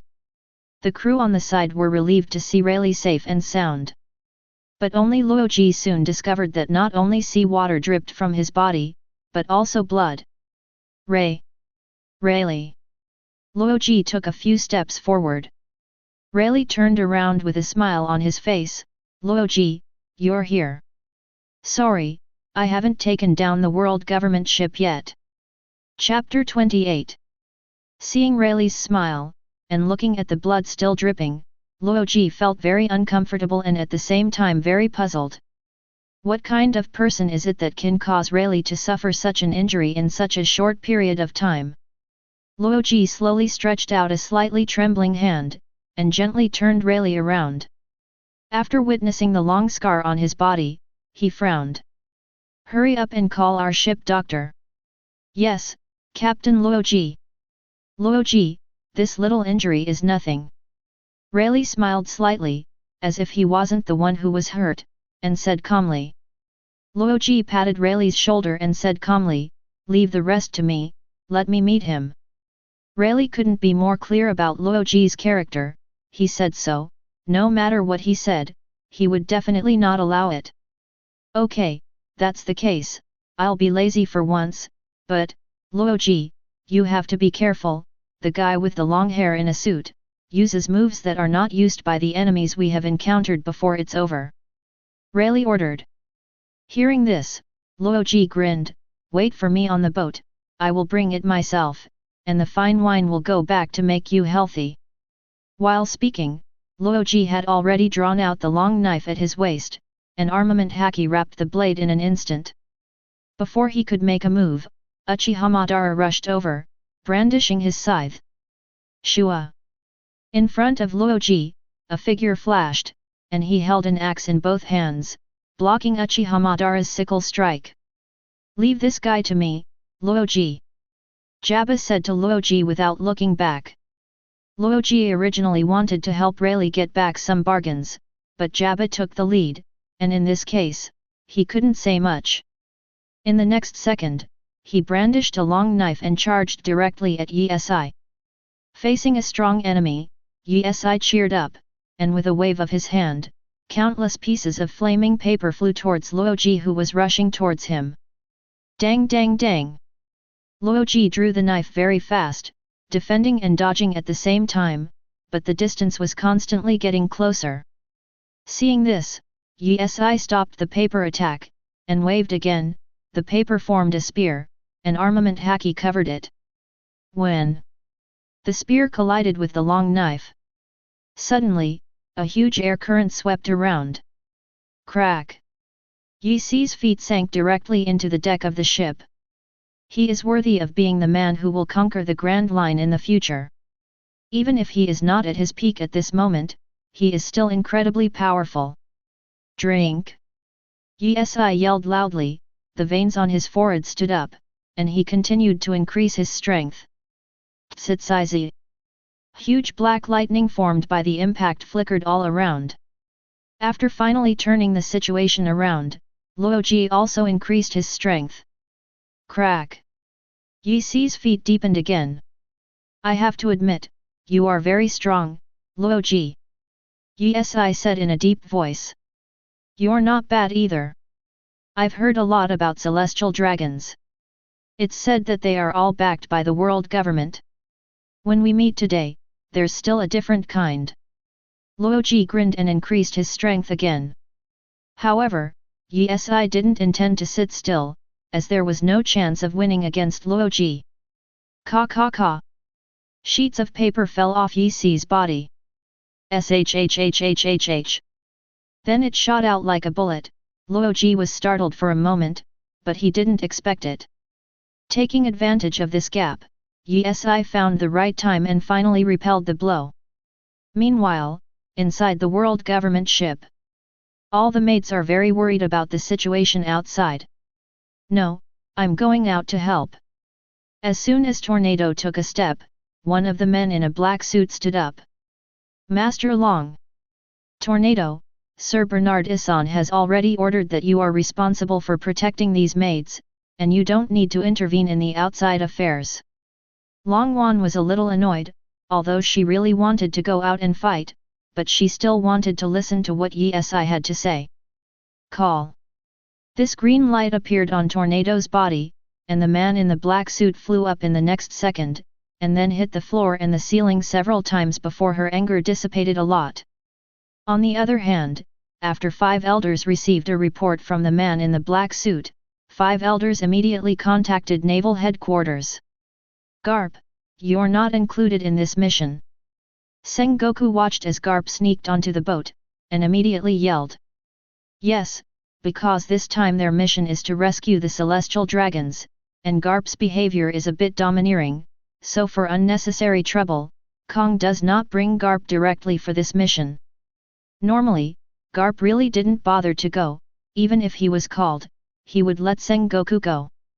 But, as soon as that guy heard that it was Loji, he immediately forgot about celestial dragons. I don't want credit, all the credit belongs to you. Being discovered, Garp stopped being sneaky and straightened up. Is this a matter of credit? Do you know what our mission is this time? Sengoku retorted. Don't worry, I won't cause you any trouble, ha ha ha ha. Garp said with a smile, and walked out directly. Sengoku was a little speechless, and sighed softly, Garp, we've tried our best to avoid him, but he found out. Come on board, leave Garp alone, the task this time is very urgent. Chapter 29. Sanctuary Marie Joyce, in the sprawling castle. An old man seemed to be staring at the scene outside the window, but he was actually thinking hard. The other 2 old men were sitting on the sofa, also not saying a word. As for the last 2, one was deep in thought with a phone bug in his hand, while the other was wandering around. It's too late, it's too late. The bald old man sighed as he walked. Even if Marine rushes over there quickly, by the time they arrive at their destination, they will probably be different. The old man sitting on the sofa said softly. There is no result yet, and you have already drawn a conclusion. It seems not very good. What if Yi Si and the others succeed in getting Marine's support? The old man with the knife comforted. As soon as the words fell, the other 4 shook their heads. Don't say such words to comfort yourself. The enemy is the Loji pirates. According to the news reported by Marine, we are clear enough that this is a pirate that will never be weaker than the Rocks pirates in the future. As soon as the old man's words fell, the bald old man's reaction was extremely strong. Damn it, if I knew this, when that kid Yi goes out, he should send more powerful marines to follow him. It's the same for that kid Yi. It's not a good time to travel, but at this time, celestial dragons finally appeared within awake celestial dragons.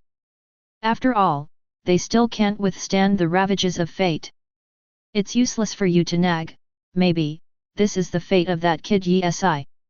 That's right, marine support is also our last struggle. Half an hour later, Yi was there. Undoubtedly, he fell into a bitter struggle. Through these years, this is the first time he has experienced the sense of crisis of death.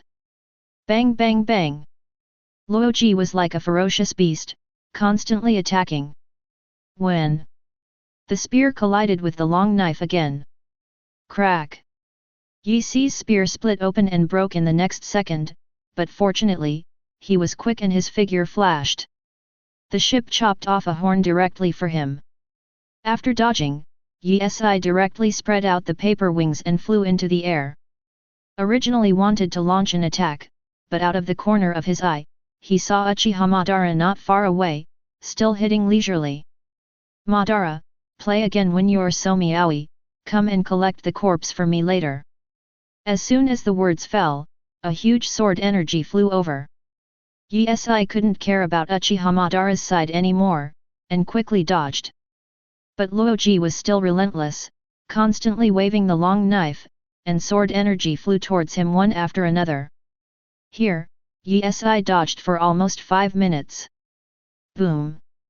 With the sound of an explosion in the air, Yi was still hit by the sword energy and fell to the ship. Hoo hoo! Yi was panting heavily. Although he was hit, he didn't suffer serious injuries. Outside, there were some skin injuries. But on the contrary, the injury was not serious, but his own physical strength has been consumed too much, and Haki has also fallen into the cold zone. Tap tat tat. Loji stepped over and said in a deep voice, obviously the gap in strength is a bit big, but it's incredible that you can persist for so long. If your identity is not celestial dragons, I really want to take you invite me aboard. He. Yi sneered. Of course, I don't care about the identity. As long as you are willing, we will accept celestial dragons as partners, but in the future, we will not be able to do whatever we want like you used to. Loji said lightly. How dare you say it, Loji, do you think this kind of thing will happen? Yi asked. Hearing what Yi said, Loji laughed again, which he expected. Although it's a pity, I still have to say, it's over. Zzz. Armament Haki covered Loji's long knife again. However, just as he took a step, another voice came from not far from the side. Are you sure you want to end? Loji and Yi subconsciously cast their gazes there. At this moment, Uchiha Madara was holding Jabba with one hand. There was no doubt that as long as Loji dared to mess around, Jabba's head would immediately fall on the deck of the ship. Jabba. Seeing Jabba like this, Loji panicked in his heart. After all, Jabba is as important a partner as Rayleigh to him. Loji. It seems that we have evened the ending. Call. The armament Haki covering the long knife disappeared, and Loji retracted the long knife. Let's make a deal. Today's matter is over here. I will take my people and leave, and you will take your people to leave. Loji said blankly. Can. Yi didn't hesitate at all. After all, it would be of no benefit to everyone if he continued to fight, and his original goal was to dig out the treasures of the system. The appearance of Loji was purely an accident. Therefore, there is no need to fight Loji to the death now. If you fight to the death, no one will get any benefit from it. Uchiha Madara looked at Yi, and Yi nodded. With Loji's style of doing things, he will not suddenly regret it. After learning what Yi meant, Uchiha Madara dropped the Jabba he was carrying, and Loji rushed to catch it. You are the funniest celestial dragons I have ever met, I remember you, your name is Yi, right? Yi kept silent, which was a tacit agreement. Gor di Loji. After leaving these words, Loji retreated with Jabba on his shoulders. Chapter 30. Watching Loji and his group drift away, the stone hanging in Yi-Si's heart finally fell down. Call. Yi-Si sighed softly. While sailing, Yi-Si also thought about meeting pirates. Or some other enemy. But never expected. Something happened that he didn't expect. Yes, that's meeting pirates, but it's still the Loji pirates. Fortunately, however, this time the loss was not too great. It's okay. Uchiha Madara asked Yi-Si from the side. Yi-Si glanced at him upon hearing the sound. If you're playing for a while, when you're done playing, it's a good time to come and collect the corpse for us. Ha ha ha ha ha. Uchiha Madara didn't care about anything, and laughed out loud. Yi-Si is very satisfied with this kind of 100% loyalty of obeying orders under normal circumstances, being a friend, being able to tease, or joke, special circumstances, etc. Indeed, if it's the kind that doesn't have any feelings, just obeys orders no matter what the situation, and loses its own personality, Yi-Si doesn't quite accept it. After all, in his eyes, that kind is a killing machine, a puppet.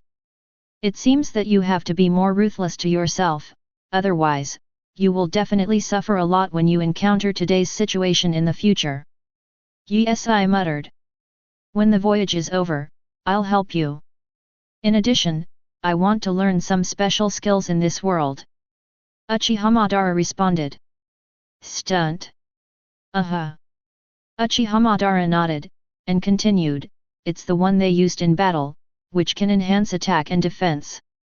Hearing this, Yi-Si understood that what Uchiha Madara was referring to was naturally armament haki. Brush. Just at this moment, Yi-Si's right half covered armament haki. Yes, this is it. Small issue. After the battle, most of the Marines were killed, and all the others who were not killed were moved to Yi-Si's ship. Of course, the first thing they did when they came here was to repair the ship. In the closed room, two maids are bandaging Yi-Si's wound. Master, how do you feel? Yi-Si closed her eyes and said softly, I can bear this pain. Master, let me relax for you. The maid said, lying on the ground, but she didn't act immediately, but was waiting for Yi-Si's answer. Yi-Si nodded her head, and the maid who got the order started. Holy Land Marie Joyce. After listening to the report from Yi-Si's world government personnel, 5 elders were stunned. What did you say? Yi-Si successfully resisted the attack of Loji's pirate group. The bald old man's face was full of disbelief at this moment. Yes, after resisting for about an hour, the Loji pirates finally chose to retreat, and Sir Bernard Issan was only slightly injured. In the phone bug, such words sounded. Okay, I know. After the bald old man finished speaking, he hung up the phone. Undoubtedly, such a result was beyond the imagination of the 5 elders, and they dared not even imagine it. That kid Yi-Si created a miracle. That's right, that lineup fought against the Loji pirates and successfully resisted, allowing Loji to evacuate, and he was only slightly injured. This is indeed a miracle. Before I didn't even dare to imagine that they could escape from Loji's hands, but now the result really surprised me. I really want to see how that boy Yi-Si dealt with the Loji pirates on the spot. This kid is indeed worth cultivating. The bald old man grinned and said, he didn't know about Yi-Si, the other 4 old men, anyway, he liked it more and more. It's really good to have such a guy in the Celestial Dragon's family. It would be even better if there are more ambitious people. In the current situation, how many more do you want? Most of them have been corrupted by rights and interests, and it is God's blessing to have one. Leaving aside other things, anyway, at present, 5 elders has become more and more determined about the idea of cultivating Yi-Si. Since they didn't know where Yi-Si was going, the marine support was also cancelled, and Kong and the others chose the nearest island to station temporarily. One is that if there is a need in the future, we can support it as soon as possible, but the chances of this kind of thing are very small. The second is to facilitate themselves. If there is no need, they will regret naval headquarters the next day. Dregs. Garp grumbled at Sengoku while eating his snack. Well, if I had known this would be the result earlier, I wouldn't have come. Sengoku gave him a blank look, and said angrily, I told you when I set sail, so you don't have to follow. After a pause, Sengoku remembered something, and continued, however, I didn't expect that the lineup led by Yi could defeat the Loji pirates. Garp continued to eat his snacks in silence, listening to what Sengoku said, which made him want to see this alternative of celestial dragons. After a few hours, Yi successfully withstood the finish line, but fortunately he didn't brush in the sea, otherwise, it would be really difficult to dig. Landing on the island, Yi originally planned to leave the World Government Group to watch over the ship and protect the maid, but after thinking about it later, he felt that these guys were unreliable, so he left Tornado behind. So, in the end, Yi went with Uchiha Madara to dig. Chapter 31. Probably walked for tens of minutes. Yi finally found the blue-lit ground on a small hillside. Immediately, the two quickened their pace and arrived at their destination very quickly. As before, after Yi realized that there was no one around, a shovel appeared out of nowhere in his hand. Then without the slightest hesitation, he raised the shovel and dropped it. Boom! Accompanied by a crisp sound, the blue-lighted ground on that side was instantly disintegrated like snow-white fluffy cotton candy touching water. In the next second, a mechanical sound came from Yi's ear. Hint: get character card X1. Hint: get advanced physical skills, sit UPS X10000 times, push UPS X10000 times, can be activated. Hint: gain experience 15. Hint: gain experience 15. Immediately after the notification sounded, in front of Yi, his virtual panel popped up. Host: Bernard Issan. Dig level: 1, 70/200. Digging times: 0, 1/7. Can increase the chance of digging as the level of digging increases. Characters: Uchiha Madara, 30%. Tornado, 20%. Abilities: Paper Fruit, Attribute Burning, 1060/2000, Conquerors, 611/1000, Armed Color, 579/1000, Knowledge Color, 766/1000. Digging Location: Insufficient digging times, unable to locate. Warehouse: Advanced Physical Skills, to be activated, require sit UPS 0/10,000, push UPS 0/10,000. There is still a certain difference between the digging this time and the previous 2 times. The experience has been increased by 10 points. In terms of rewards, certain requirements are also required to be activated. However, Yi thinks it's pretty good. Anyway, even if he is not rewarded, he still has to exercise, it's just that the training method is different. Moreover, like the one who directly obtained the ability before, Yi felt that the sense of reality was much less. Uchiha Madara at the side saw Yi who was in a daze, and then looked at the dugout ground, and couldn't help asking. Is it done? Yi was pulled back from his contemplation, glanced at Uchiha Madara, and nodded. Then let's go. Waiting.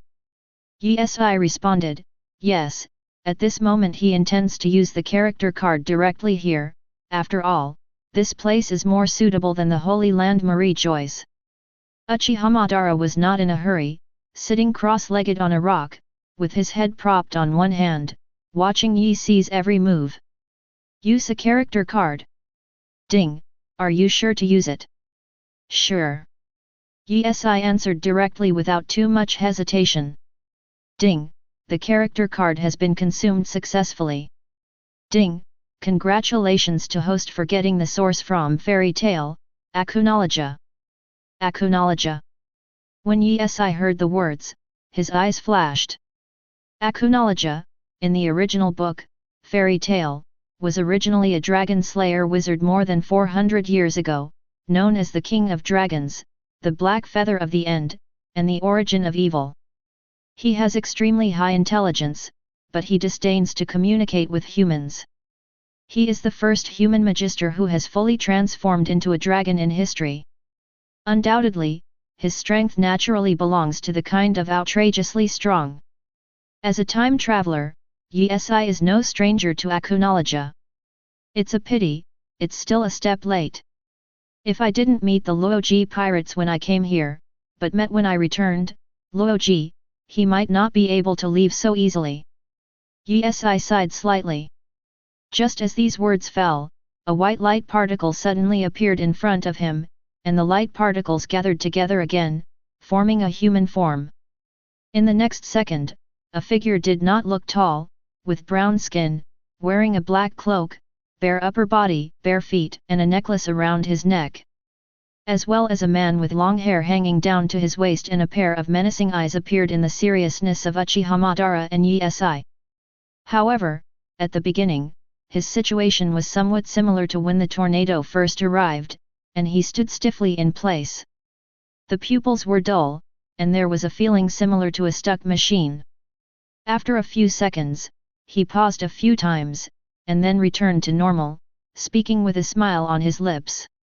Ha ha ha ha, I really never thought that a world without magic, wizards, and dragons could be so wonderful. As for Yi and Uchiha Madara, they watched acknowledge quietly and did not make a sound. This guy seems to have overreacted. Uchiha Madara murmured. As soon as Uchiha Madara's words fell, acknowledge said to Yi, what do you think? The world can be just as wonderful without magic. Although, in the original book, acknowledge hated humans and dragons extremely, dismissed them, and didn't even want to communicate with them. However, here, he regards Yi as his own kind, and the characters summoned by Yi as his own kind. Regarding this topic, Yi did not answer, but said indifferently, acknowledge, this world, welcomes you. Because the system will only convey the information of Yi to the summoned character, and will not convey the information of the summoned character to the next one. So, after a brief chat, Yi informed acknowledge of Uchiha Madara's information. Ha ha ha, let me just say, I can feel the same kind of smell from him. Acknowledge said with a smile on his face. Chapter 32. Uchiha Madara just propped his head on one hand and looked at acknowledge and Yi, occasionally interjecting a sentence or two. Seeing that Yi had no intention of stopping the chat with acknowledge, he had no choice but to add another sentence. Yi, I think it's more important to get down to business. Business. Yi paused, looked at Uchiha Madara, everything has been done. Uchiha Madara frowned slightly, good guy, the clown turned out to be himself. He always thought that Yi didn't leave because he didn't finish his work, but it turned out that it was because he was chatting. It's finished. Wouldn't it be better for the two of you to chat on the way back, or, when you get back to the boat, drink wine and talk about interesting things? While speaking, Uchiha Madara stood up, stretched, and looked at Yi and acknowledge with disgust. Madara, I'm not new here, let's learn more. Acknowledge explained. There will be more time in the future, so you don't have to be so anxious. Uchiha Madara said calmly. Heard the words. Yi patted the dust on his body, and said lightly, there are many things that can't be explained clearly in a few words. Let's talk about the rest when we get back to the boat, acknowledge. In fact, what Uchiha Madara said is quite reasonable. It's no fun to stay in this place where the birds don't shit. It's better to go back to the boat, enjoy the food and wine, and then share interesting stories. Back on the ship, the world government staff didn't dare to ask too much about the extra person. And that fellow Akunologist seemed to be able to smell the same kind of people. As soon as he got on the boat, he knew that Tornado was the same kind of person as him.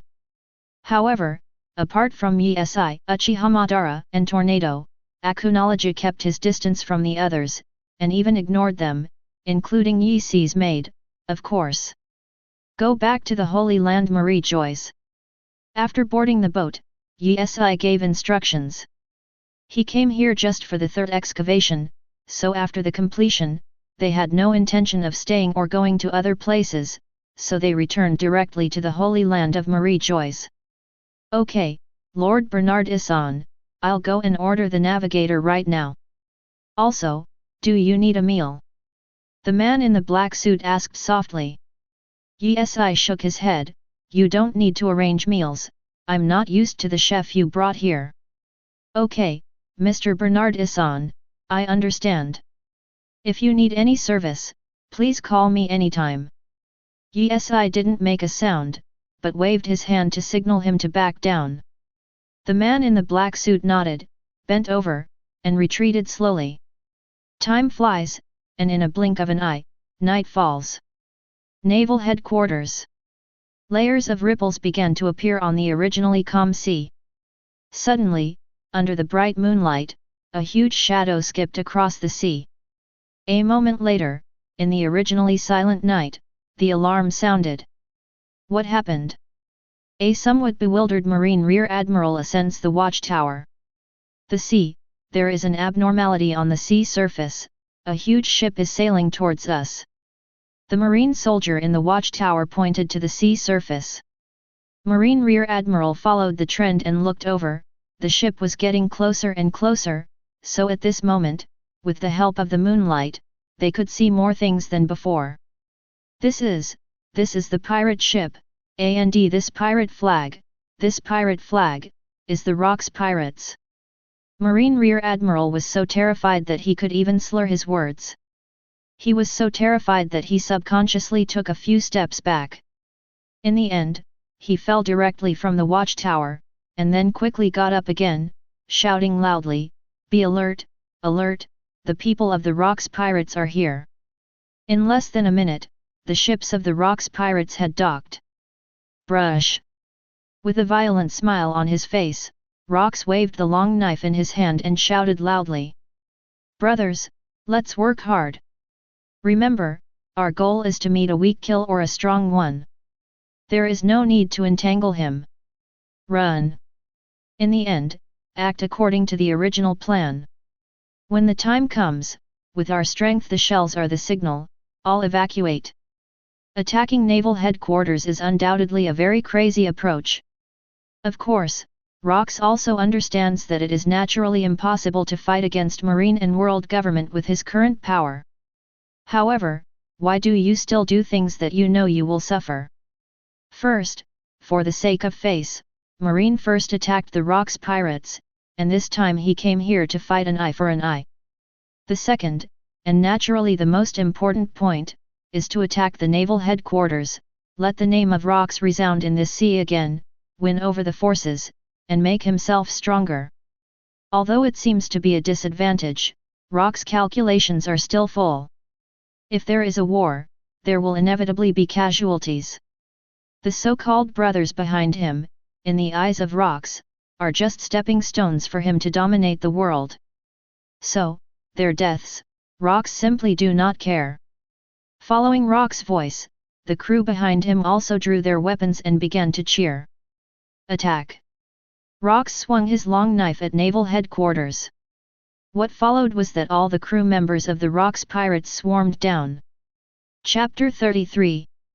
On the other side, the Holy Land of Marie Joyce. Not long after the Rocks Pirates attacked naval headquarters, the current Marine Marshal who stayed in the Holy Land Marie Joyce took away a part of the Marine forces stationed in the Holy Land. However, just 5 minutes after Marshal Marine walked out, there was a slight explosion in a corner of the Holy Land Marie Joyce. Obviously, this is no accident, but the second team led by Golden Lion and Charlotte Linlin has arrived in the Holy Land of Marie Joyce and launched an attack. Of course, their goal is not to have a life-or-death battle with the world government. Instead, like rocks, run after the damage is done. Anyway, as long as you don't get caught, you'll be fine. One thing to mention is that in the future, the world government will definitely spend more energy on dealing with the rocks pirates. However, they don't care. Anyway, even if they don't do this today, the world government and marine will still try to deal with the rocks pirates. It's just a matter of time. Due to the attack of the rocks pirates, the 5 elders immediately got together and started a meeting.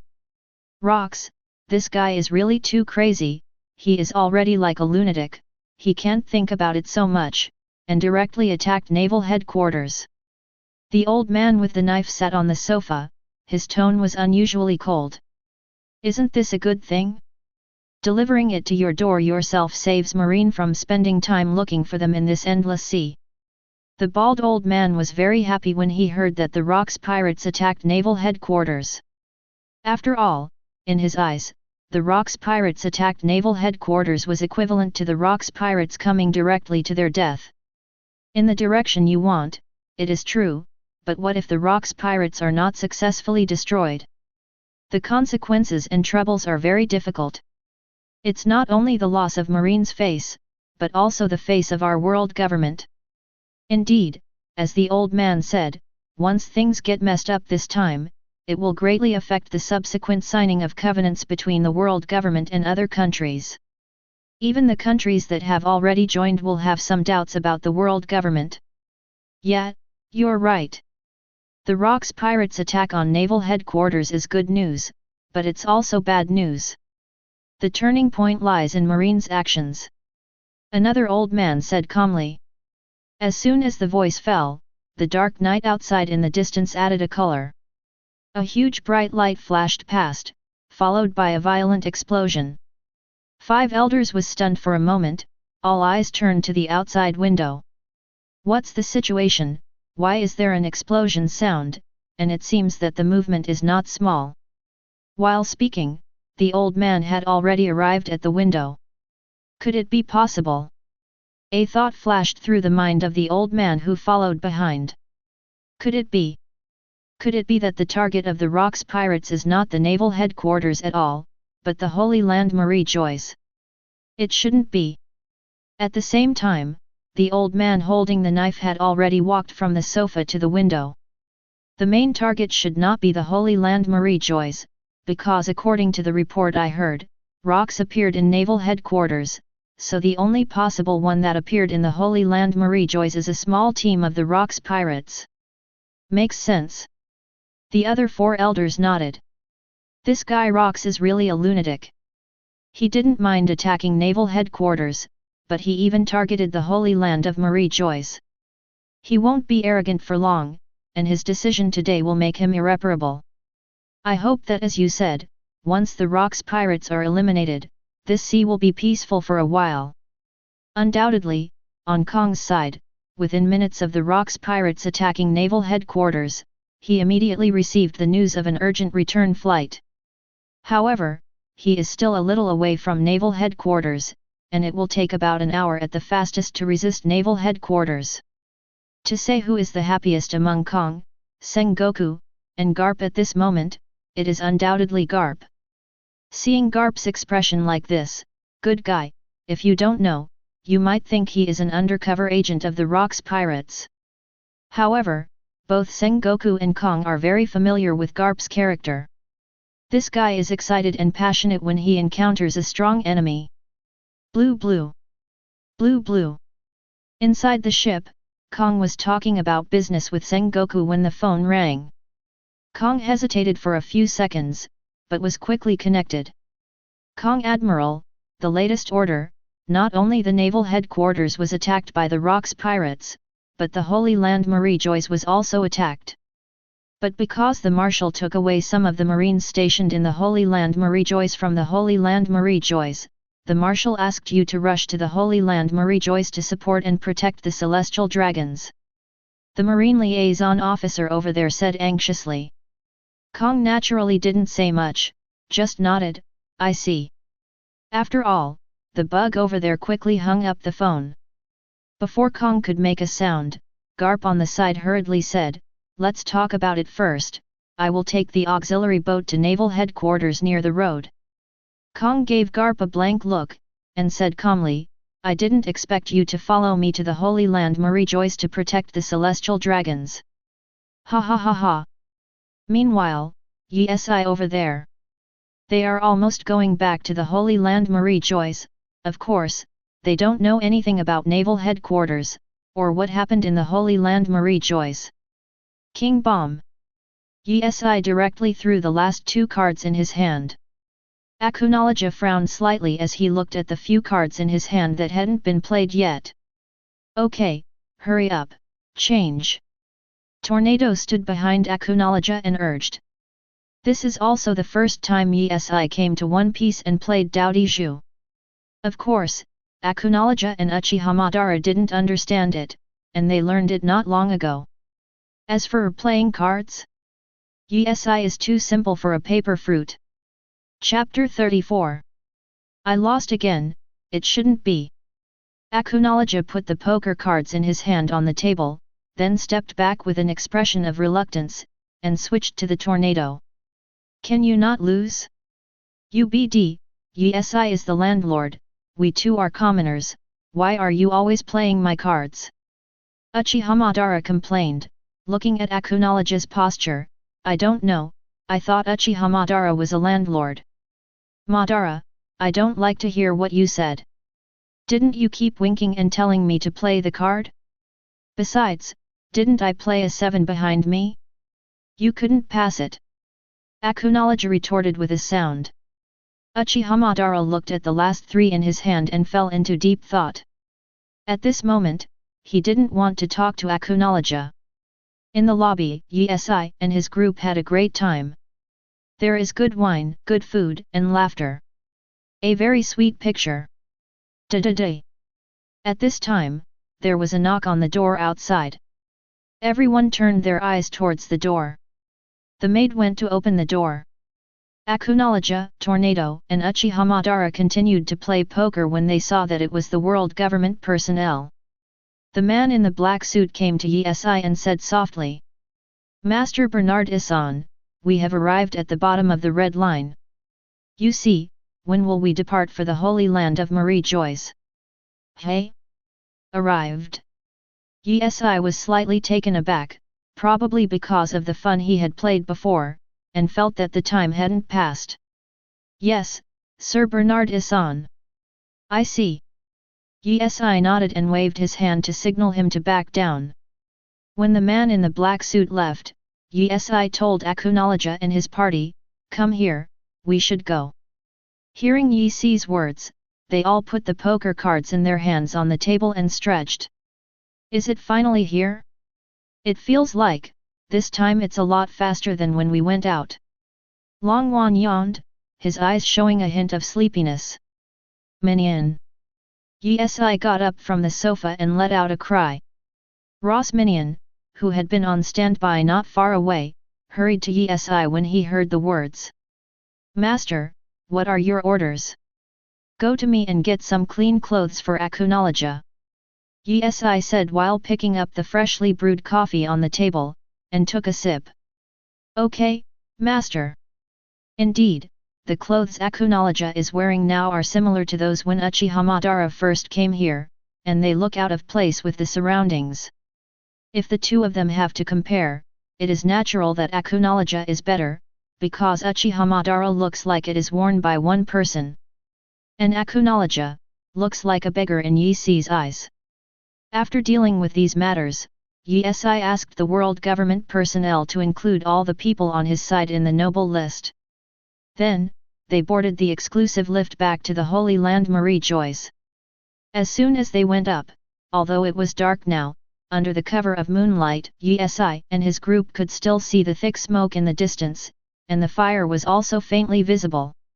Just when Yi and his group felt surprised, the city gate was slowly opened, followed by a group of guards quickly walking towards Yi. An enemy. Acknowledge instantly became vigilant, ready to fight at any time. Longwan gave him a blank look, and said lightly, relax a bit, your own. While speaking, the guards had already reached in front of Yi, and they all saluted to Yi. "Great Sir Bernard Issan, welcome back, but there is a little situation in the Holy Land of Marie Joyce, please follow me and go to the safe area first," the leading guard said. Something happened. Listening to the guard's words, Yi suddenly had a bad feeling. Yes, there are intruders in the Holy Land Marie Joyce. Marine is dealing with it now, but it should take a while. For your safety, please follow me to the safe zone, the guard replied. Intruders? Pirates? Yi asked. Except for the pirates, he really couldn't think of anyone else who would dare to do this. Yes. The guard nodded. The Loji pirates? Yi asked again. After all, he just fought with Loji not long ago. According to his route, he will arrive at the Sabayati archipelago, and then there are two routes. The first is to pass directly through the Holy Land of Marie Joyce, and the second is to pass through the seabed.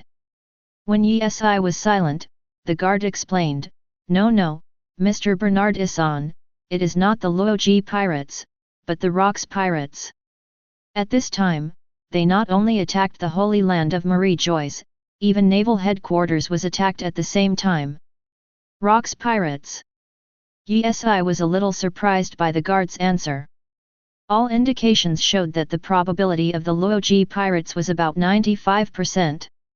But for some reason, one of the Rocks pirates came out. Okay, I understand, you step back. Won't you go to the safe zone with me? Sir Bernard Issan. It's not necessary. From what the guard said, and analyzing the current situation of the Holy Land of Marie Joyce, Yi has roughly guessed it. Rocks should have spent a small force to attack the Holy Land Marie Joyce, and the main force should be placed on naval headquarters. If the main combat force was placed in the Holy Land of Marie Joyce, the damage would definitely not be as it is now. And now, Yi has another person with super strength, Akunoloja, and then Uchiha Madara, Tornado. This lineup is more than enough to deal with a small number of members of the Rocks. Therefore, there is absolutely no need to go to the safe zone. But if something happens to you, we can't be held responsible. There is no need to burden you. As he said that, Yi turned his head and shouted towards Tornado and the others, Let's go home. Chapter 35. As Yi's voice fell, the crowd quickened their pace and chased after him. Madara, let's go back and join forces to deal with Yi. We didn't beat him when we were on the boat. Akunoloja walked to Uchiha Madara and suggested. Uchiha Madara stared at Akunoloja, probably because he was frightened by him on the boat, so he shook his head directly. For this kind of thing, you go find the Tornado. When Tornado heard this, he immediately responded, I'm not free, I can barely keep my eyes open right now. After losing so many games in a row in his hands, can you all sleep? Akunoloja asked rhetorically. Can. Tornado and Uchiha Madara replied in unison. However, if I continue to play with you, I can't guarantee it. Uchiha Madara then added. Akunoloja looked at Tornado and Uchiha Madara speechlessly. I have mastered the skills, and I am sure to win. You're sure to win, this game depends on luck. Yi walked in front, and couldn't help but turned around and said something. As Yi's words fell, there was a burst of laughter around. Seeing that Yi and his group had already entered the city gate, envious expressions appeared on the faces of the leading guards. Hey, I wish I could serve Bernard Issan too. Captain, what are you talking about? You want to work for celestial dragons? Didn't you tell us that this is a high-risk occupation? Another guard couldn't help but said. That's right, Captain, you told us earlier that you saw it with your own eyes, and was killed by celestial dragons because the guards made a little mistake. Hush, you guys, are you dying? Keep your voice down. The guard next to him ordered, after all, if they were heard, they would all have to finish the game. The leading guard glanced at them, then said with a faint smile, Yes, I have said that before, but what I said is also true. Having said that, his voice became much lower. As you have seen just now, Lord Bernard Issan, he is different from all the celestial dragons.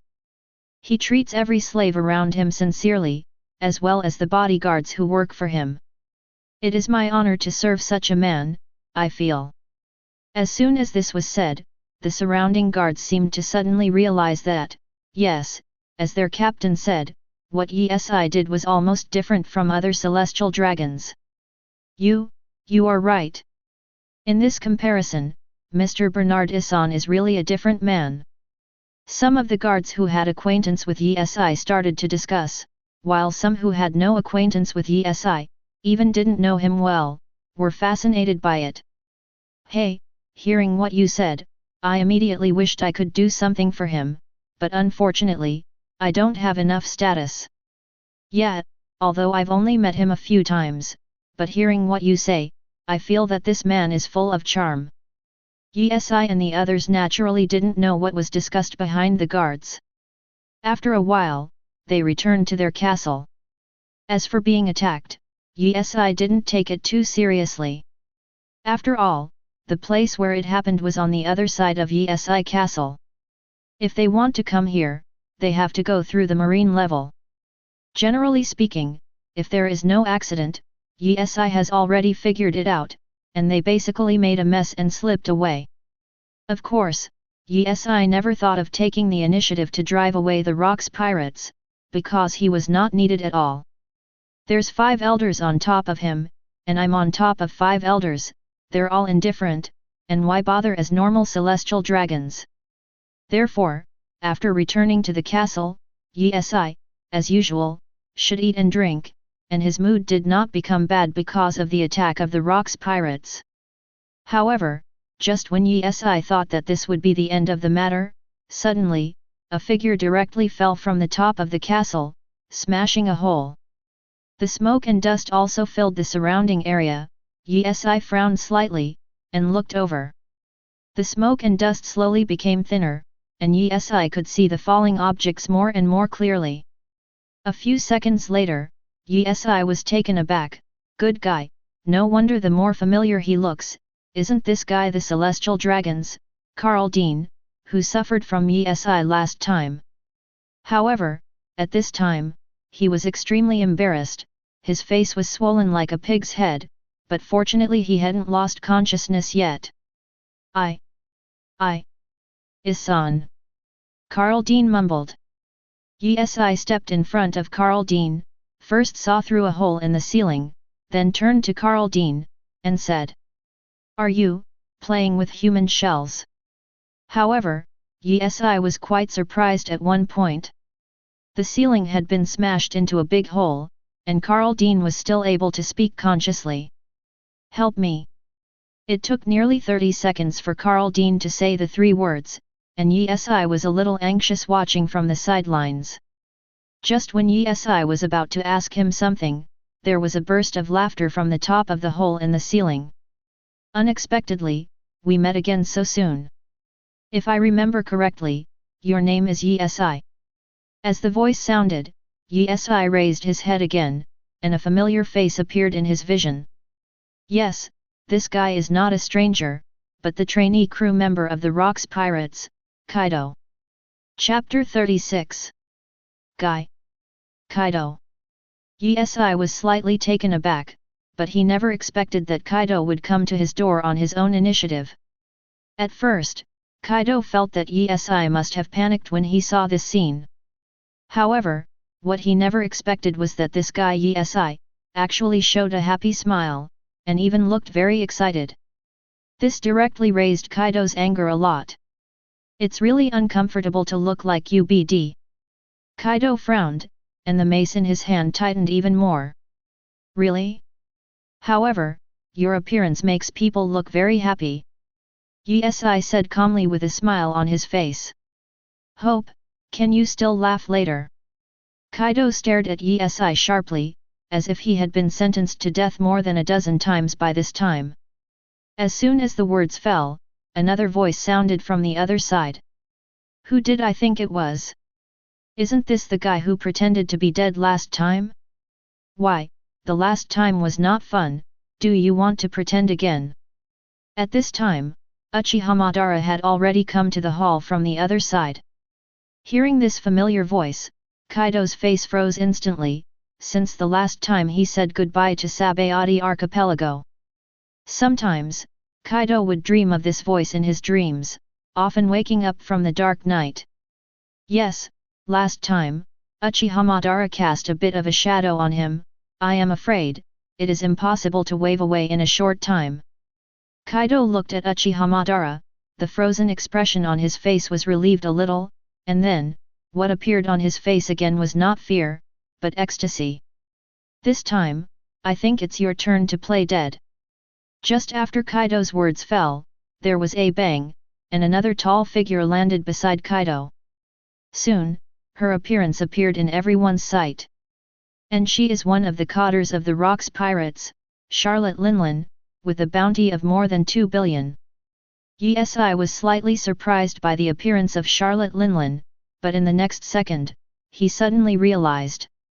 No wonder Kaido dared to come to his door. It turned out that he was looking for a helper. Before Yi and his group could speak out, Charlotte Linlin said with a disdainful laugh, Kaido, the ones you want to kill, are the two of them. Kaido nodded slightly, and then added, you just need to help me get rid of that long-haired one. As for the celestial dragons, just leave it to me. Also, Linlin, please leave it to me for the last blow, otherwise, the anger in my heart is lingering. Charlotte Linlin continued to sneer, and said with a little helplessness, okay, Kaido, if you like it, I will leave it to you, but you will return this favor to me sooner or later. Now, it's time to get down to business. Any further delay will only affect the time we meet Captain Rocks. I understand. Kaido nodded, clutching the mace tightly in his hand, leaped forward, and threw it directly in the direction of Yi. Shua, a sound. Uchiha Madara arrived in front of Yi in an instant. He had already taken out his scythe, and immediately counterattacked Kaido with the scythe. Napoleon. Here, Charlotte Linlin directly carried Napoleon and arrived in front of Kaido in an instant. Boom! The sickle collided with Napoleon, and a huge air current was generated around it. The airflow devours everything around it. Your opponent is me. Charlotte Linlin said to Uchiha Madara with a weird smile on her face. Uchiha Madara glanced at her blankly, but didn't say anything. As for Yi, he was very relieved, because he knew Kaido's strength very well. Kaido bypassed Uchiha Madara and attacked from the side this time, while Yi, still standing there with a smile on his face, made no extra moves. Go to hell! Kaido waved the mace again and fell from the sky. Just as he was about to get close to Yi, suddenly, a green light flashed on his body, and he flew upside down in the next second, and then hit the wall heavily. Boom! Smoke billowed. Yi stared in the direction of the smoke, and said slowly, do you think it's 2-on-2? Kaido. While speaking, behind Yi, Tornado and Akunology slowly walked over. Is everything done? Yi asked aloud. Well, according to your order, they have already been moved. Tornado responded. At the same time, Kaido pulled his body out from the wall, stretched his muscles and bones, glanced sharply at Yi and the tornado beside him, and Akunology started to wrinkle tightly. Because, at this moment, he actually felt that the three of Yi and exuded the aura of beasts. What's the matter? The two around him are fine, but this celestial dragon's, why does it have the breath of a beast on it? Kaido's face is getting uglier now, because he knows that things have changed. Serious? Leave Yi to me. When I come here, I haven't had any activities yet. Today I keep losing in the fight against landlords. I just have no place to vent. Akunology suggested. Let's fight in groups. Yi said softly. It's not that he doesn't want to give Akunology this chance, it's just that the current venue is a bit special. After all, it is my own castle, of course, the main reason is that he is like Uchiha Madara, who will start playing after hitting. Chapter 37. Regarding Yi Si's answer, Akunoloja hesitated for a while, and then said, although I don't like it, group fighting sounds good, so I will do it. As soon as he finished speaking, he raised his hand slightly and pointed a finger at Kaido. Call. Suddenly, the surrounding wind picked up, and a stream of air was slowly generated. And in front of his finger, an energy ball is slowly condensing to form. When it reached a certain size, Akunoloja shot the energy ball directly. Call out! The energy ball rushed towards Kaido at an extremely fast speed, and Kaido's pupils shrank violently. At first he wanted to follow, but when he saw it from behind, he felt bad, so he immediately dodged to the side. Boom! The place where Kaido was standing exploded directly. Although he dodged in time, the impact of the explosion made his center of gravity unstable, and he fell directly to the ground, and then rolled continuously. Of course, if you want to say who has the biggest reaction at this moment, if Yi-si is the first, no one would dare to say the second. Akunoloja! Yi-si yelled. Akunoloja turned his head to look at Yi-si, and then smiled lightly. How is it? Yi-si, my strength is not bad. That's right, your sister, UBD, I seriously suspect that you won't be convinced after losing the fight against the landlord, and you pretend to deal with the enemy, but in fact you want to demolish my house. Yi-si couldn't bear it anymore, and complained, yes. Akunoloja's blow directly wiped out a large wall of the castle. The rest was already crumbling, as if a gust of wind had blown by, the castle couldn't bear it, and it looked like it was about to collapse.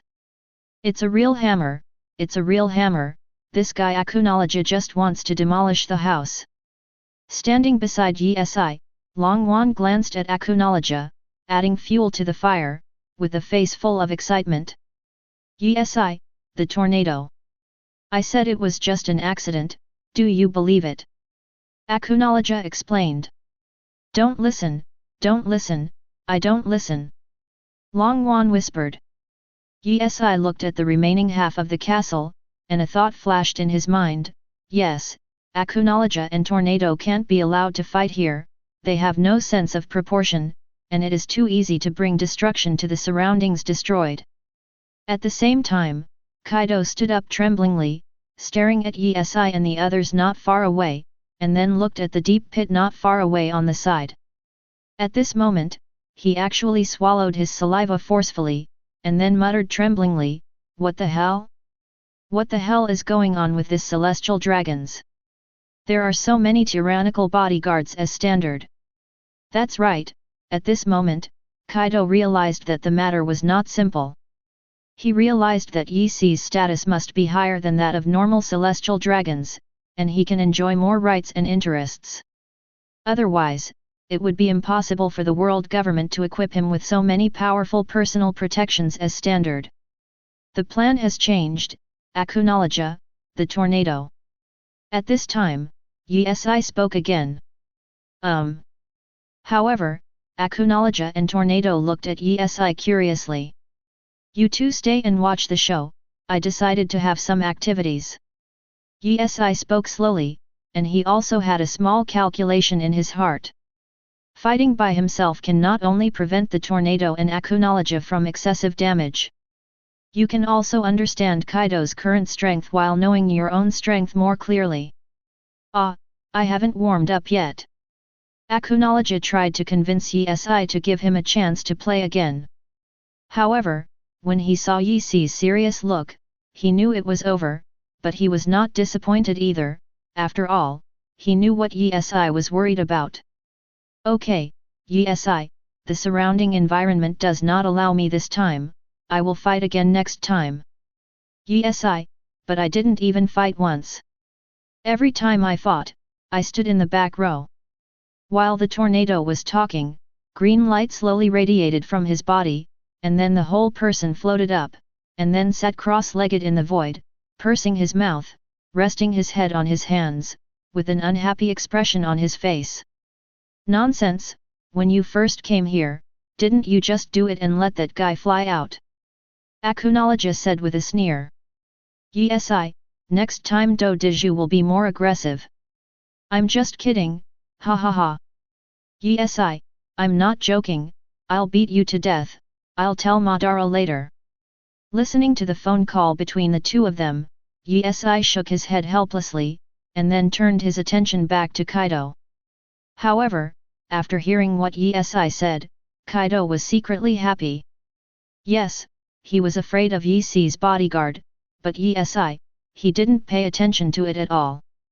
"Yesai, you gave me a chance, so I will cherish it. After killing you, I will escape from here as quickly as possible." Kaido muttered inwardly. Of course, if the situation is good, he will call Charlotte Linlin, if the situation is not good, then he will flee by himself. Tsitsaizi. At this time, Yesai started to move. Behind him, the paper quickly synthesized a pair of wings. However, with the addition of attributes, this pair of wings burned with flames.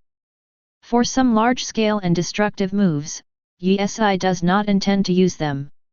After all, if he wants to use them, he will completely lose the Yesai in front of him. In this case, it is better to have a group fight directly. Call. With the spread of the wings, Yesai rushed towards Kaido at a super-fast speed.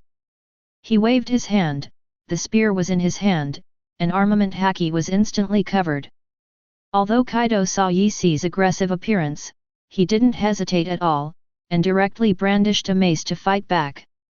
Chapter 38. You ran up to die by yourself, then I will fulfill you. When Kaido was speaking, the mace in his hand had been swung out. As for Yesai, holding a spear in his hand, he charged down from a height. Dang sound! The spear collided with the mace, and the flames scattered all over the place.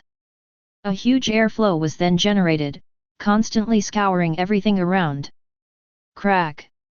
The ground Kaido was standing on collapsed directly, and the whole body was directly sunk by the impact. Kaido blinked his eyes, revealing disbelief in his eyes. According to the Celestial Dragon's information he has, the reason why Celestial Dragons do what they want is not their own strength at all, but world government. But Yesai has shown such wrist strength. What the hell is this BD? It doesn't matter if there are so many powerful bodyguards standing around him, but his own strength is also very strong, so it can't be justified. Kaido struggled to resist the pressure, muttering to himself. The more he thinks about it, the more Kaido feels that Yesai is not simple. It stands to reason that in the Holy Land of Marie Joyce, the bodyguards who usually protect celestial dragons would not be with them. In this case, they have encountered many of them just now. One can be said to be a coincidence, and two can also be said to be a coincidence, but what about three? What about four?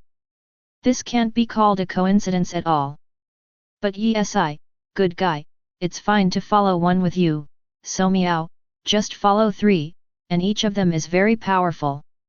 If you say that he is the celestial dragons among the celestial dragons, Kaido will believe it without hesitation. Drink. Yesai increased his strength, and Kaido sank a lot again. Kaido's momentum is not weak here, seeing Yesai increase his own strength, he also began to increase his strength. With the distorted expression on his face, the tendons on his arm erected, and slowly, the arm he had just bent down slowly lifted. And the airflow, also at this moment, became even bigger than before. Yesai. If I'm not mistaken, you should not be an ordinary celestial dragons, or, you are the core figure of celestial dragons. Kaido, who was resisting, suddenly said something to Yesai. Yesai was taken aback for a moment, and then the corners of his mouth slightly raised. You think too much of me, Kaido, I'm just an ordinary celestial dragons, just like the one you just brought. Yesai responded lightly. He. Kaido grinned, and immediately retorted, "You're bluffing me, do you think I'm a fool? Do you think I can't see it? The benefits you enjoy are obviously much higher than ordinary celestial dragons. You mean them? Nonsense.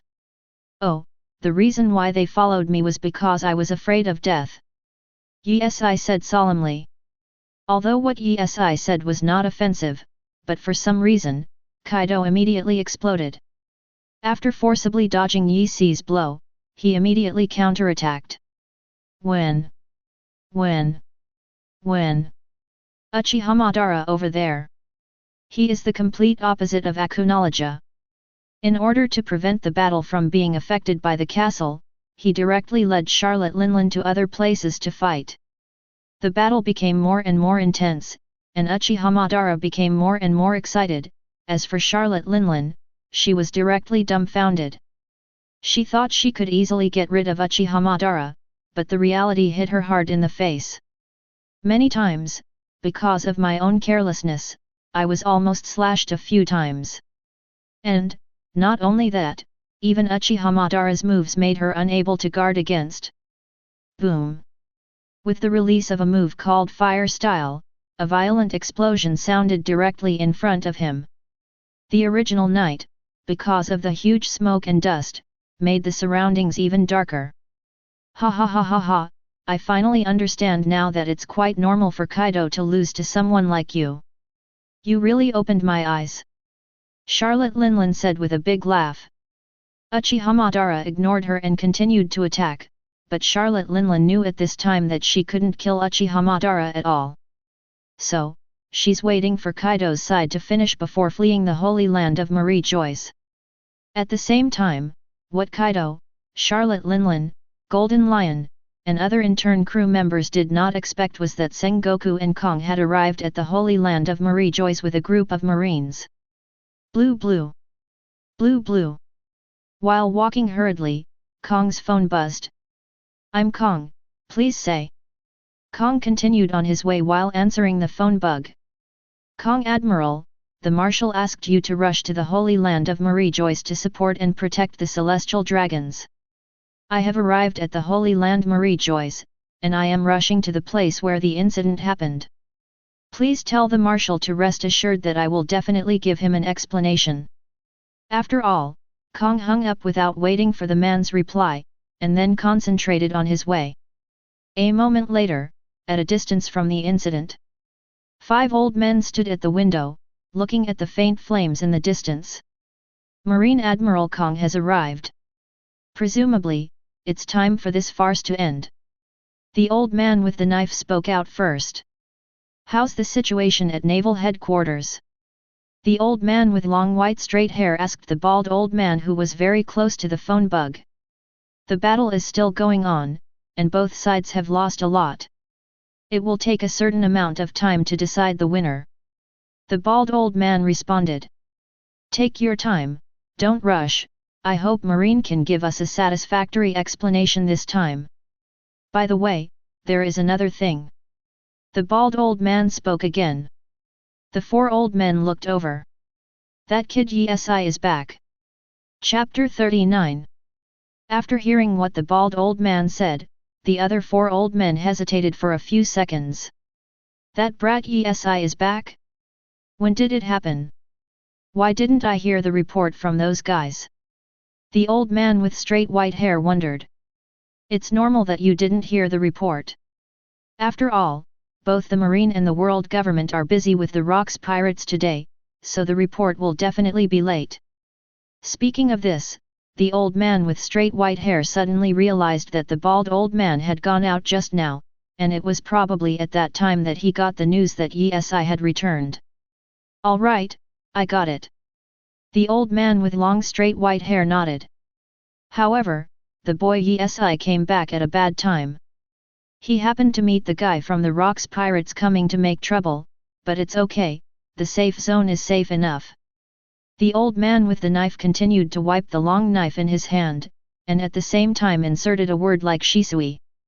Ha ha ha, I also think it's not the right time for him to come back, the safe zone is indeed safe. The bald old man didn't even say the word Chuan, and then he froze for a moment, and then he said falteringly, "Yi.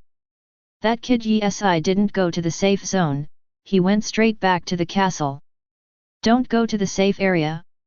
Didn't we already order the celestial dragons to take refuge in the safe area and wait for this storm to pass? That little BDESI, he just jumped directly into the fire pit." The old man with bald head and glasses cursed.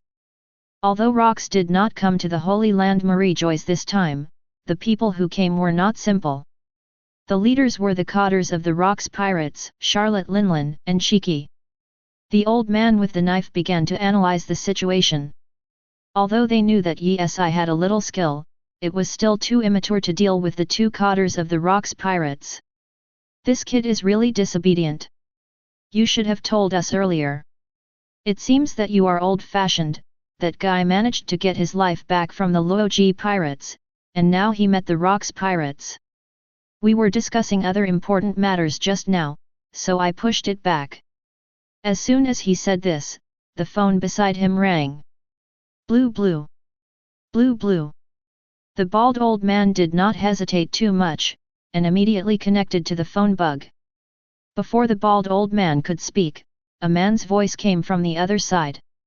"It's not good, Mr. Bernard Issan is fighting the pirates, and one of them is the cotter of the Rocks pirates, Charlotte Linlin." "What?" The bald old man was stunned. The guy really did whatever he wanted. "How's the situation?" he continued. "In terms of the situation, it looks very..." The latter words are not finished yet. Swipe. The phone bug started intermittently, and the only thing that came back was the noise, and finally it was cut off. "It looks not optimistic." The man with the knife was suspicious. "Yi is so difficult. Hey," he insisted on going his own way and didn't listen to persuasion. "I remember that in the report just now, Kong has already arrived at the Holy Land Marie-Joyce, right?" "Yes." "Then what are you waiting for? Hurry up and get Kong to rescue Yi. If it's too late, we'll have to collect his body. I'll call that guy Kong right away." Meanwhile, on Yi's side, things are going well on his side. Uchiha Madara completely suppressed Charlotte Linlin, so that she couldn't get out to watch Kaido's situation. As for Kaido, he was not much better. It can also be said that he was completely suppressed by Yi. Of course, the current Kaido is still not strong overall. However, although he is not strong now, his physique of worrying about others has been shown. As for Tornado and Akunologia, the two of them were a bit boring. They sat on the sofa already in the open air, watching Yi fight quietly. As for Kong, he originally wanted to go to the scene of the incident, but he received an order from 5 elders on the way, so he turned around and rushed towards the castle where Yi was. "Didn't the marshal say that Bernard Yi is not a celestial dragon trained by the 5 elders? Why, you are so concerned, and even ordered us to support him immediately." While running, Sengoku couldn't help asking Kong who was beside him. "Indeed, if you say no to this kind of treatment, no one will believe it. Not only did you tell us to provide immediate support, but you even have to report the situation immediately when you arrive. This is beyond the normal celestial dragon's treatment," Kong said softly. "Perhaps, there is something in it that we don't want outsiders like us to know." Hearing this, Kong nodded and agreed with what Sengoku said. "Anyway, we just do our own thing well. As for their celestial dragons, we don't want to interfere too much. It doesn't matter if they cultivated them or not. Anyway, it won't affect us much. I hope Bernard Yi can hold on and wait for us to arrive. If there is an accident, it will be difficult for us to explain to the 5 elders." Sengoku's words made Kong on the side frown. Originally, he didn't intend to say anything more, but after thinking about it carefully, he still said, "To be honest, his chance of survival is a bit low. After all, the other party is a cotter of the Rocks pirates, offering a reward of more than 2 billion pirates." Chapter 40. Right now, it's useless to say any more. We can only hope that Bernard Issan will be happy for himself, and he will have a breath when we arrive. Sengoku said with a serious expression. Although Sengoku knows that Issan is somewhat different from ordinary celestial dragons, he doesn't know anything about the specific strength. When 5 elders gave the order and said the very pessimistic words, he and Kong were directed to think of the worst. Dang dang dang. Dang dang dang. Issan kept flapping his wings and rushed towards Kaido. On the other hand, Kaido was constantly waving the mace in his hand for defense. The impact made him retreat continuously, his face was solemn, and many beads of sweat appeared on his forehead. He was sloppy after all. He thought that being alone with Issan would bring Issan down. As a result, he is now in a dilemma. Originally thought that if Charlotte Linlin could help him, then things would definitely go well. However, he hasn't seen Charlotte Linlin since the war started, and he now suspects that Charlotte Linlin has slipped away. You're distracted, Kaido. Issan grinned, seized the opportunity, and brandished his spear directly to pick it up. Bang! The mace in Kaido's hand was directly thrown away, and he was startled for a moment, subconsciously wanting to grab the mace that was thrown away. Shhhhhhh. At this moment, Issan's wings continuously shot out pieces of paper with flames. Kaido frowned, subconsciously withdrew his hands, and then quickly dodged. Boom! Boom! The pieces of paper are like cannonballs, falling on the ground directly triggering continuous explosions. The billowing airflow followed, and the smoke and dust shrouded the surroundings again. Hoo-hoo! Kaido sucked in the air greedily, and kept scanning his surroundings. Of course, he was not looking for Issan, but for Charlotte Linlin. Are you looking for Charlotte Linlin? Floating above the void, Issan noticed Kaido's movements and asked with a hint of a smile. Kaido looked at Issan coldly, did not answer, but cursed secretly in his heart, what the hell is Linlin doing? If I don't come, I might die at the hands of celestial dragons. Seeing that Kaido was silent, Issan reminded him. I advise you not to think that Charlotte Linlin will come to save you, because she can't handle it by herself. As soon as Issan said this, Kaido ran fast, and then jumped. Armament haki covered his hands and punched Issan directly. It's useless, Kaido. Ka ka ka. The pieces of paper quickly formed a huge shield in front of Issan. However, after a few seconds, it was beyond Issan's expectations, because the shield was not attacked at all. Issan, that guy ran away. At this time, the tornado not far away yelled and reminded. When Issan reacted, good guy, that guy. Kaido ran really fast. Calculate in advance that I will use the shield to block the line of sight, so that I can use this less than 10 seconds to escape? Kaido is very thoughtful, but it's useless, I will never let you run this time of. After Issan finished speaking, he immediately launched a pursuit. The last time he didn't pursue it, it was because he was afraid of meeting someone from the Rocks Pirates. This time it was different, this place is his territory. Seeing Issan going to pursue, Tornado and Akunology quickly followed. Don't run, Kaido. Issan continued to use pieces of paper to attack while chasing. Boom! Boom! Wherever Kaido passed, explosions continued, very embarrassing. Soon, after running for a while, Kaido saw the figure of Charlotte Linlin. He thought he was saved, but then he was dumbfounded. Because at this moment, Charlotte Linlin is also in a bad situation. Like Kaido, he has been chased and beaten.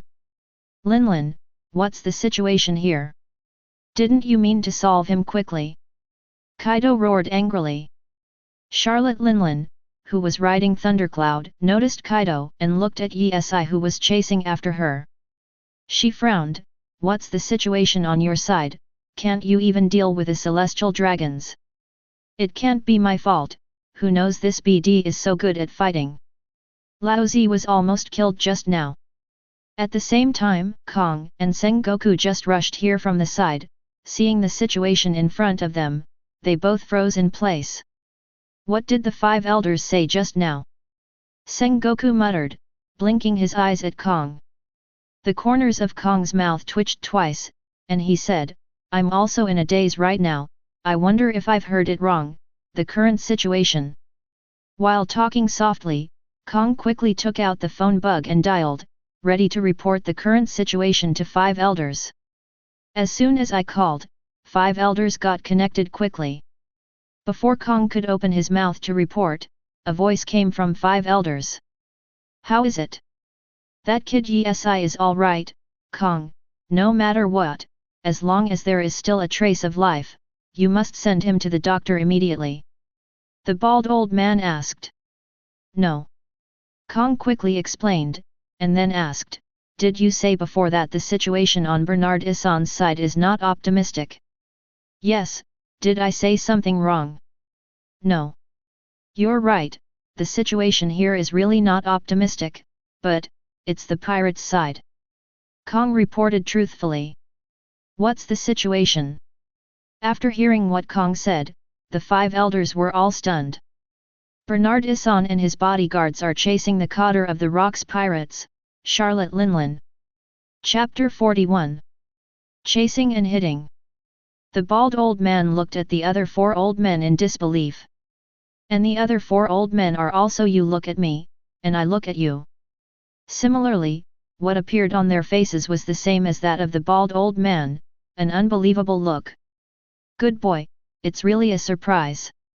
Yeah, thanks to this old man, I was still worried that Yesi's life was in danger, so I hurriedly asked Kong and the others to rush away, but who knew, that guy actually chased after the pirate. Having said that, the five old men finally couldn't bear it anymore and burst out laughing. Okay, you go about your business, Kong. The bald old man ordered. Kong didn't say much, and after humming, he hung up the phone. Ha ha ha ha, to be honest, I like this kid more and more. It was the same with the Loji pirates. He gave us a miraculous answer. Unexpectedly, he gave us another one this time. Unexpected answer. I have a hunch. Yesi will be an important turning point for our celestial dragons. For many years, there has never been a person like this in celestial dragons. Yesi is still young and still needs to be tempered. When the time comes, he will finally take up the banner of celestial dragons and calm all turmoil. When he said this, the old man with the knife suddenly remembered something, and he said, by the way, we missed an important piece of information. Everyone looked at him. Bodyguard. According to the report not long ago, Yesi dismissed his bodyguards assigned by the world government. It is said, now his bodyguards are not from the world government, but he found them himself. So, these bodyguards of theirs have some backgrounds, and they can rival the Cotters of the Rocks pirates. For the safety of Yesi, we still need to find an opportunity to investigate and investigate. I don't think it's necessary. I think that although Yesi is young, he is still very stable in doing things. Let's take a look at it slowly. The investigation still needs to be investigated. Holy Land Marie Joyce. Kaido and his team are not only facing the pursuit of Yesi, but also Garp and Kong. At first, Charlotte Linlin and Kaido were the ones chasing, and then they met Golden Lion in the middle. Golden Lion originally wanted to touch the iron, but when he saw Kong and Sengoku later, he also slipped away.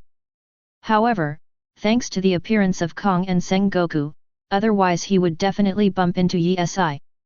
And Charlotte Linlin and Kaido will never help, instead they will thank Golden Lion for dragging them to Yesi and his group. In this way, the Golden Lion results are also evident. All he has to face alone is, Yesi, Uchiha Madara, Akunoloja, Tornado. Although Golden Lion is very strong and good, but for such a team fight, he is basically cool. You crazy woman, why did you bring Kong and Sengoku here? Golden Lion, who was flying in the air, cursed at Charlotte Linlin behind him. Those two guys appeared halfway, but on the contrary, the other group of people is more difficult than the two of them. Charlotte Linlin explained. Shame. Shiki, don't blame me for not reminding you, if you run into them in the future, it's best not to start a war. Charlotte Linlin seems to have gotten used to Shiki's scolding, and is immune to it. Don't be ashamed, if Sengoku and Kong hadn't come, I would have sent them to the sea to feed the fish. Ha ha ha ha ha. Charlotte Linlin laughed wildly, and she didn't explain the rest. According to normal circumstances, originally Yi could catch up with Kaido very soon. However, because of Charlotte Linlin's fire cloud and thunder cloud, Yi's movements were barely held back. Soon, Golden Lion and the others had arrived at the position of the auxiliary ship, using their lion fruit's ability to directly let the ship fly. With the auxiliary ship flying, Kaido boarded quickly, and the other part of the trainee crew had not boarded the ship, and Golden Lion gave up directly. Yi chased to the edge of the Holy Land Marie-Joyce and gave up, landing slowly on the ground. The wings behind him were disappearing at a speed visible to the naked eye. It's still. Let them run away, if we knew it, we would have gang fights. Yi sighed. However, this time, I was mainly careless. I thought that Kaido would fight hard, but I didn't expect to be caught off guard and slipped away. But, it's not a big problem, Yi's power will become more and more powerful in the future, and by then, not to mention Kaido, even the entire Rocks pirates will be able to destroy it. Shhhhhhh. Just as the words fell, Akunoloja, Uchiha Madara, and Tornado had already arrived at Yi's side. Stop chasing. Akunoloja asked first. Yi shook his head, there's no need to spend too much time on them, our battle is too early. I have to say, that woman's strength is not bad. Uchiha Madara stared at the shadow of the boat that was almost invisible, and said. That guy is a cotter of the Rocks pirates, with a bounty of more than 2 billion. Naturally, he has 2 brushes. We made a trip for nothing. Tornado muttered. Hey! At the same time, Kong and Sengoku have also arrived, behind Yi. Master Bernard Issan, we meet again. Sengoku took the initiative to speak. Chapter 42. Buddha's Sengoku, Kong. Yi looked back at them, but didn't say much. As for Uchiha Madara and his group, they watched silently. It's thanks to Mr. Bernard Issan's action this time, otherwise, the turmoil might not have subsided so quickly. Kong replied. Kong was right. If Yi and the others hadn't taken action this time, the turmoil would have lasted longer, and the damage to the Holy Land Marie-Joyce would have been even greater. Obviously, if the damage to the Holy Land of Marie-Joyce and the loss are too great, let alone Kong, even Marshal Marine cannot escape some responsibility.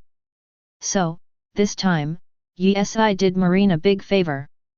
Hearing this, there was no emotion on Yi's face, and he said calmly, by the way, there is no need to thank me.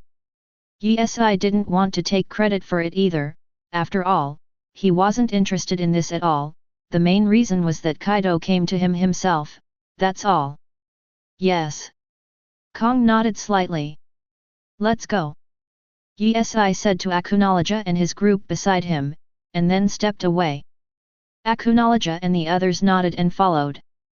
After leaving for a while, Yi seemed to remember something, and turned around and said, their main force has already left, and there are still some remnants who have not boarded the ship.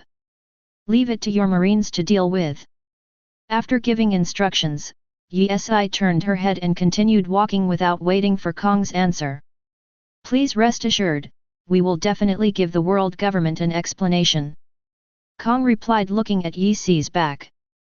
They just watched Yi leave like this, and after a while, Kong said again, Sengoku, you are right, it is not unreasonable for this guy to have the appearance of a king, he seems to have the temperament of a natural king. Sengoku stood aside and nodded slightly, which he agreed with. Kong, I don't know if you have noticed, the two men in suits and the petite woman beside Bernard Issan. Kong nodded and continued, I can see that they all have the aura of a beast. It is conceivable that they are definitely very strong, but, what makes me confused is that there are such tyrannical people around him. Why did 5 elders ask us to rush over to support them immediately? With the fall of this voice, Sengoku's brain began to work at a high speed, and soon, a conjecture flashed through his mind. If this is the case, then there is only one truth, that is, 5 elders don't even know that Isai has such a strong person around him, but... Sengoku pondered for a few more seconds before adding. However, if you think about it seriously, this is unreasonable. As the trainer of the 5 elders, Bernard Isai has no reason not to know these people around him, unless, these strong people are not arranged by the 5 elders, but Isai found it by himself. Yes, it's not impossible. Kong said hastily. Interesting. Sengoku exclaimed with a smile on his face. Boom! As soon as Sengoku's voice fell, there was another explosion not far away. Obviously, it was the trainee crew of the Rocks pirates who hadn't had time to board the ship. It seems that our topic should be over, and we need to solve the remaining gang of Rocks pirates. Let's go. Holy Land Marie Joyce, a certain street. Returning from the edge of the city gate, they did not go anywhere else. Instead, he rushed directly to his castle. Isai. Where are we going tonight? I remember when we pursued, only a few walls of our castle were left standing. Tornado floated behind Isai, and when he spoke, he leaned close to Isai's ear. It's all Akunology's fault. In the beginning, our castle only had a hole in it. Good guy, he hit an energy ball directly, and almost turned the whole castle into ruins. Isai spread his hands and said helplessly. When Akunology heard this, he immediately became unhappy. Isai, you have wronged me a bit. There are only a few walls left standing in the castle, and you have contributed the most. The fight between Isai and Kaido, Akunology saw it clearly, and kept saying that he should try not to destroy it, but, good guy, the fight was fiercer than anyone else. Home. As soon as Akunology's voice fell, laughter rang out. Ha ha ha ha. Really? I have no influence. I think you are wronging me, Akunology. Isai teased. Don't come here, I can see clearly with the dragon volume. Before he knew it, Isai had returned to his castle, and just as Tornado said, only a few walls were left standing. However, it was a bit of a surprise that there was a person from the world government waiting there. After Isai went back, he told Isai that the world government had arranged a new castle for him. The new residence has been arranged, so Isai asked Longwan to pick up the maid. As for Karl Dean, who is still lying in the ruins of Isai's castle, Isai really forgot about him. However, he deserves it too. Isai can be involved only because he leaked his address to that BD Kaido. Help me, save me, Issan. Faint cries for help sounded from among the ruins, but they were of no use at all. Ka ka ka. Boom. The originally crumbling wall finally fell down at this moment, directly burying Karl Dean alive. Chapter 43. Although the battle on the Holy Land Marie Joyce has come to an end. However, the battle at Naval Headquarters is still going on. Of course, the signal to retreat has been sent, so the Rocks pirates are fighting while retreating. The situation is different on the Marie Joyce side of the Holy Land, even though the Rocks pirates have sailed some distance out of Naval Headquarters. However, the current Marine Marshal has been leading troops in pursuit, and has no intention of letting the Rocks pirates go. The development of things also completely exceeded Rock's prediction. Bang bang bang! Countless shells were fired from the muzzle, densely packed in mid-air. After drawing a gorgeous strand, a rain of shells fell towards the ships on the sea. Edward Rocks, who was standing aloft, yelled. Tap tat tat. As Rock's voice fell, Whitebeard held the Najinata Kanjai Unkari, like a beast, from the front of the ship to the stern. His body moves very smoothly, and there is a crescent-shaped white beard hanging under his nose. In mid-air, he waved his other unarmed arm. Crack! Beside his fist, the air barrier split directly. What followed was the tumbling of the sea, and huge waves soared into the sky, like a bloody mouth, looking like it was going to swallow everything around it. Martial Marine stood in front of the ship with an unshakable body. Even when he saw such a huge wave, he still had a calm look on his face. Accelerate, pass through. Martial Marine gave the order. Yes. Call. The huge waves swallowed all the marine warships behind the rocks pirates in an instant. SHHHHHH. However, after a few seconds, most of the ships passed through the huge waves. Of course, some ships were directly swallowed by the waves and sank on the bottom of the sea. Rocks, don't try to run! Martial Marine shouted angrily. Ha ha ha ha ha! It's impossible for you to end my voyage here. Don't run, stop, let's have a life and death battle! Martial Marine shouted. Rocks sneered, responding, we will, but, not today. Rock's raid on naval headquarters today did not intend to entangle too much with Marine, it was just an eye for an eye.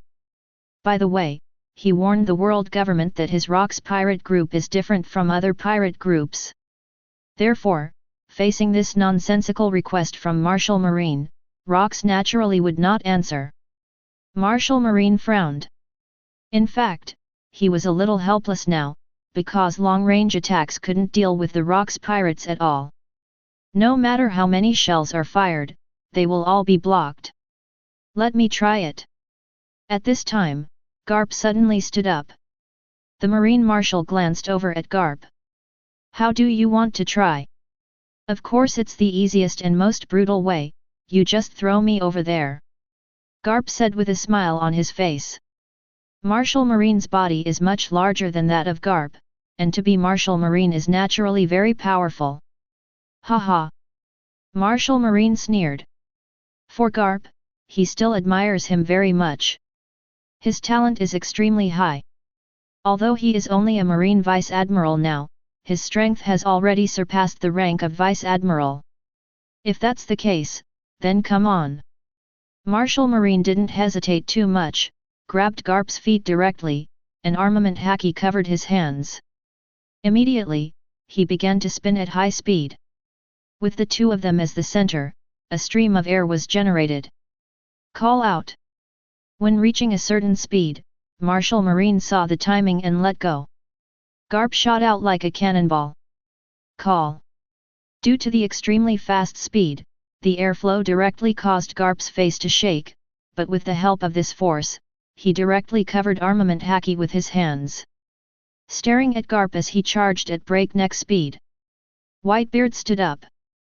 Captain Rocks, leave it to me. After finishing speaking, he put Kong Yunki in his hand aside, and jumped up with armament haki covering his hands. Boom! The two fists collided, and the surrounding jet black light flashed like lightning, and the huge air current directly caused the surrounding sea to roll. The ship began to shake violently. Drink! The two roared angrily, constantly strengthening their own strength. After a stalemate of about 30 seconds, the two were directly ejected. Cha-cha-cha! Whitebeard fell back onto his boat, feet rubbing against the deck, two deep cracks emerging. It is conceivable that the power of this impact is not small. And Garp also fell back to his own boat, similarly, two long cracks were drawn. It seems that even so, they can't get close to their ships. Martial Marine sighed. As for Yesi, he has moved to the new castle, Akunoloja and Tornado and Uchiha Madara have gone to rest. Yesi, on the other hand, is doing push UPS and sit UPS in the back garden to activate the advanced physical skills required for the system. However, every 10,000 times will be a little difficult for the people in Yesi's original world, but in this world, it's really not that difficult. Although Tornado and the others were asleep, Rose Minion and the maids waited quietly beside Yi. "Master, it's getting late, it's time to rest," Rose Minion said softly. "If you are sleepy, go back to sleep, there is no need to stay with me here," Yi instructed. "We're not sleepy, master." Chapter 44. Seeing their determined eyes, Yi didn't try to persuade them, and continued to practice. And they didn't bother Yi anymore, just sat quietly on the chairs in the back garden, waiting for Yi to end. On Rock's side, Marshal Marine pursued him for several hours, but the situation remained unchanged, and in the end, he was still lost. Finally managed to get rid of that BD. Rock stared at the calm sea and breathed a sigh of relief. Marine was so persistent, which he never expected. However, the attack this time caused Rox to lose a lot of combat power, at least it will take a while to recover. But, thinking of the benefits he could create for himself this time, Rock's mood immediately improved. "What's going on with Shiki and Linlin?" Back inside the ship, Rox quickly called the officers for a meeting. "I have already contacted them just now, and they seem to be progressing relatively smoothly, and have successfully evacuated from the Holy Land Marie Joyce. And, I have already given them the location area we are in. If there is no accident, we will be able to join us in a few hours." Longbread reported all the things he did just now to Rox. Rock's current location is not in the second half of the Grand Line New World, so even if they only give an approximate area location, Golden Lion can quickly find it. Of course, if it is in the New World, if there is no prerequisite for recording pointers and permanent pointers, if you just report a location, the chances of finding what you want are almost very low. The reason is also very simple, because New World's geomagnetism, celestial phenomena, ocean currents and air currents are all chaotic, and it is difficult to even confirm one's own position, let alone find an island. Good, very good. Hearing this answer, Rox let out a satisfied smile. A few seconds later, he seemed to think of something again, and continued to ask, how many people went, and how many people returned? As soon as the words came out, Longbread considered the words for a while, and then said softly after a while, the loss is also quite serious. 3 out of 5 people were forcibly left in the Holy Land Marie Joyce. Linlin, I was hurt a little bit. Every time Longbread uttered a word, the smile on Rock's face decreased by 1 point. When he finished speaking, Rox, who was originally full of smiles, had been replaced by a deadpan expression. What are you talking about? Longbread? Is this what you call smooth? Rox stared at the Longbread with sharp eyes. To be honest, when Longbread saw Rox's eyes like this, his back felt a little chilly. Captain Rox, I'm telling the truth. Obviously, the smoothness mentioned by Longbread is only about the evacuation, not the Holy Land Marie Joyce, which has achieved any good results. Linlin and Shiki shouldn't have given me such an answer. Rox said in a deep voice, but fortunately, Rox didn't know at the moment that Charlotte Linlin's embarrassment was caused by celestial dragons and his bodyguards. If he knew, he would probably be unable to sit still now, and would immediately lose his temper. Those present, except for Longbread who said something nice to Charlotte Linlin, all of them looked like they were watching a show, and some even looked like they didn't think it was a big deal to watch a show, adding fuel to the fire there.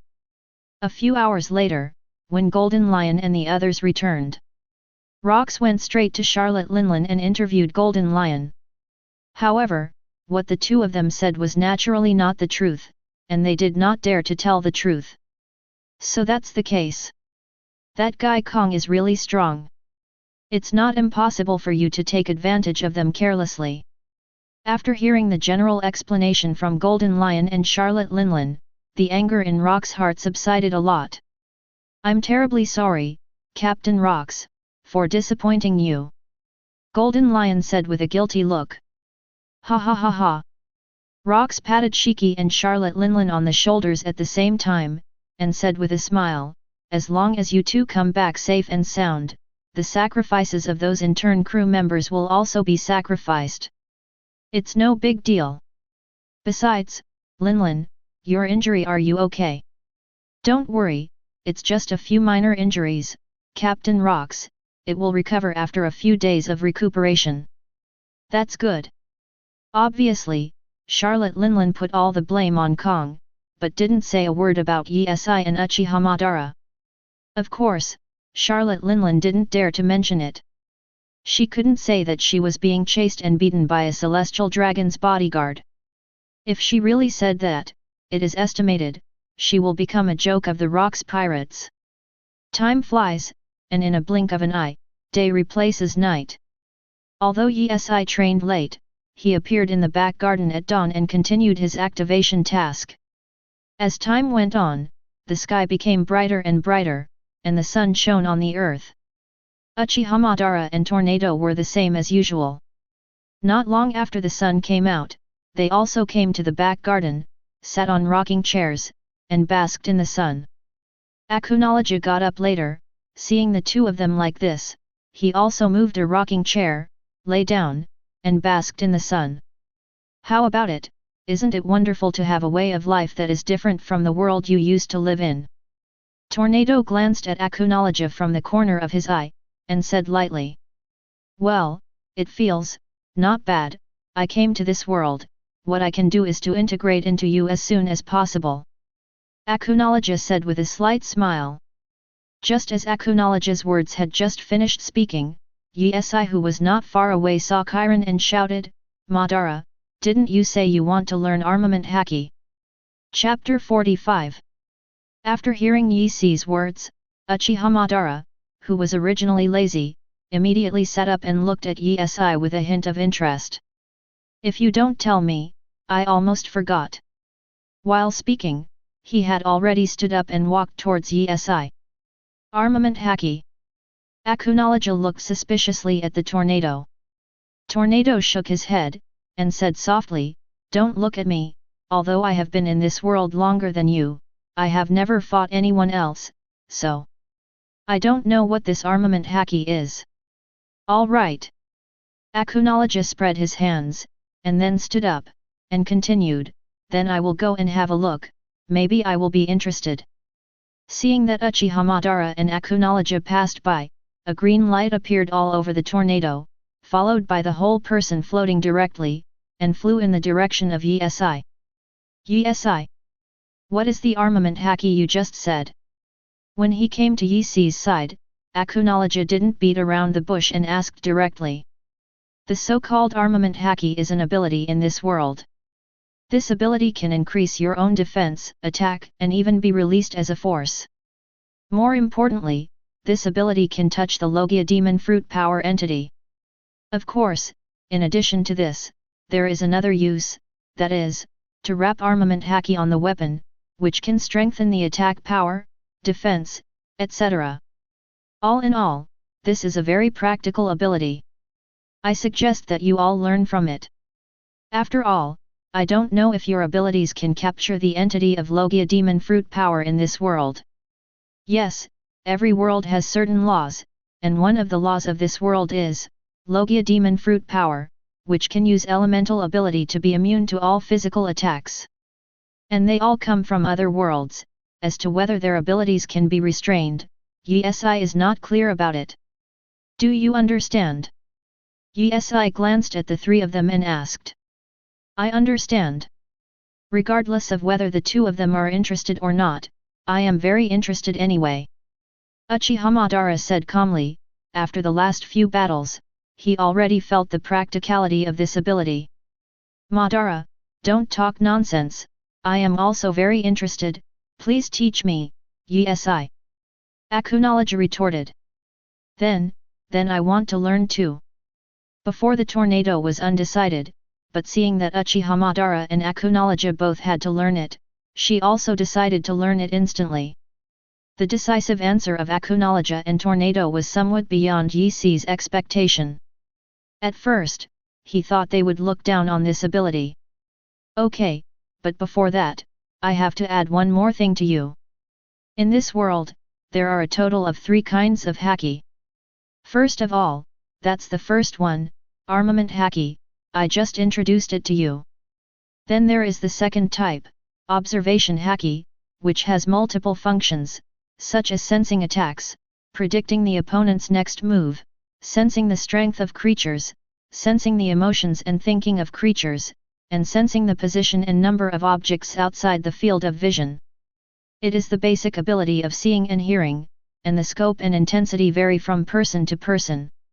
Even, when you cultivate to a certain level, you can even see the future. When the three of Uchiha Madara heard this, except for the shocked look on Tornado's face, the other two showed excited smiles. This. I like this too, and I want to learn this too. It sounds really good. Although I don't lack the ability to perceive, I'm quite interested in seeing the future. Let's talk about the third one, Yi-si. Uchiha Madara said. Yi-si nodded, and then said again, the third word is called Conqueror's Haki, which is different from the previous two. Conqueror's Haki is innate, and it can neither be learned nor innate. Inheritance can only be determined by one's own destiny. That is to say, even if I want to teach and you want to learn, you can't do it. You can only awaken yourself. Then what is Conqueror's Haki's ability? Akunoloja asked Yi-si. A person with Conqueror's Haki can intimidate and deter opponents without making a move, and can also stun opponents weaker than himself. Of course, when it reaches a certain level, it can even produce physical attacks. However, one thing is, Conqueror's Haki cannot be cultivated. Hearing Yi-si's explanation, he quickly remembered the coercion he used when he was in Naval headquarters. Is that Conqueror's Haki? He muttered inwardly, but didn't say it out loud. Okay, let's start now. Yi-si didn't waste time either, and soon began to tell Uchiha Madara and the others what he knew. And their progress shocked Yi-si. After explaining how to use it, Uchiha Madara and Akunoloja will be able to use it directly. However, it still takes a while to get used to the one you want to use. I don't know if the two of them only lacked an opportunity. Not long after they mastered armament haki, Yi-si explained to them how he feels about Conqueror's Haki. And then, the two of them learned. Of course, Yi-si wasn't too shocked by this. After all, the two of them already possessed the posture of kings, and it was only a matter of time before they awakened Conqueror's Haki. As for the knowledge, they are both not bad, although it took a lot longer than armament haki, but it didn't affect it at all. Tornado's progress is so-so, but compared to normal people, she is still much better. Chapter 46. As for why the tornado is slower than Uchiha Madara and Akunoloja, Yi-si is not clear about it. In the world where Tornado lives, she is considered a first-class powerhouse, and her strength is naturally unquestionable. But as for the question of speed, Tornado doesn't care. After Uchiha Madara learned from Akunoloja, Yi-si went back to practicing her push UPS and sit UPS. As for the tornado, Uchiha Madara and Akunoloja are responsible for helping to master armament haki and observation haki. In the blink of an eye, the time has come to the afternoon. Still in the back garden, Yi-si was already drenched in sweat at this moment. Ding, congratulations, host has completed sit UPS, 10,000/10,000, and push UPS, 10,000/10,000, and successfully activated advanced physical skills. Ding, check that host's current physique is still unable to control advanced physical skills, but the system can barely let him arrive early. However, there may be some side effects, but the host doesn't need to worry. Even if there are side effects, it is good for your body. When the physique reaches the standard, the side effects will disappear. Ding, use it. What are the side effects? Yi-si didn't use it immediately, but asked. If it is the kind that will be unable to move temporarily after using it, then Yi-si will directly discard this advanced physical skill and continue to use it when his physique improves. Ding, the side effect is that it will cause damage to the host's body. However, this is also beneficial. After each injury, after recovery, the physical fitness will be improved rapidly. Yesi thinks about it. In fact, this is also a way to speed up becoming stronger, but it takes more pain to endure than others. This is a good way to change your physique, there is no reason to refuse. Confirm use. Ding, it was successfully used. As the system's voice fell, Yesi suddenly felt a serious discomfort. Every cell in the body seemed to be destroyed in an instant, and then recovered in an instant, and it felt like the tendons were torn off in an instant, and then recovered in an instant. Fortunately, this severe discomfort didn't last too long, otherwise, Yesi felt that even if he wasn't killed by the enemy, he would have been tortured to death by this thing. When the discomfort left, Yesi suddenly felt as if she was reborn. I feel more powerful. With a mutter, Yesi opened his property panel. Host, Bernard Yesi. Dig level, 1, 70/200. Digging times, 0.2. As the digging level increases, the chance of digging increases.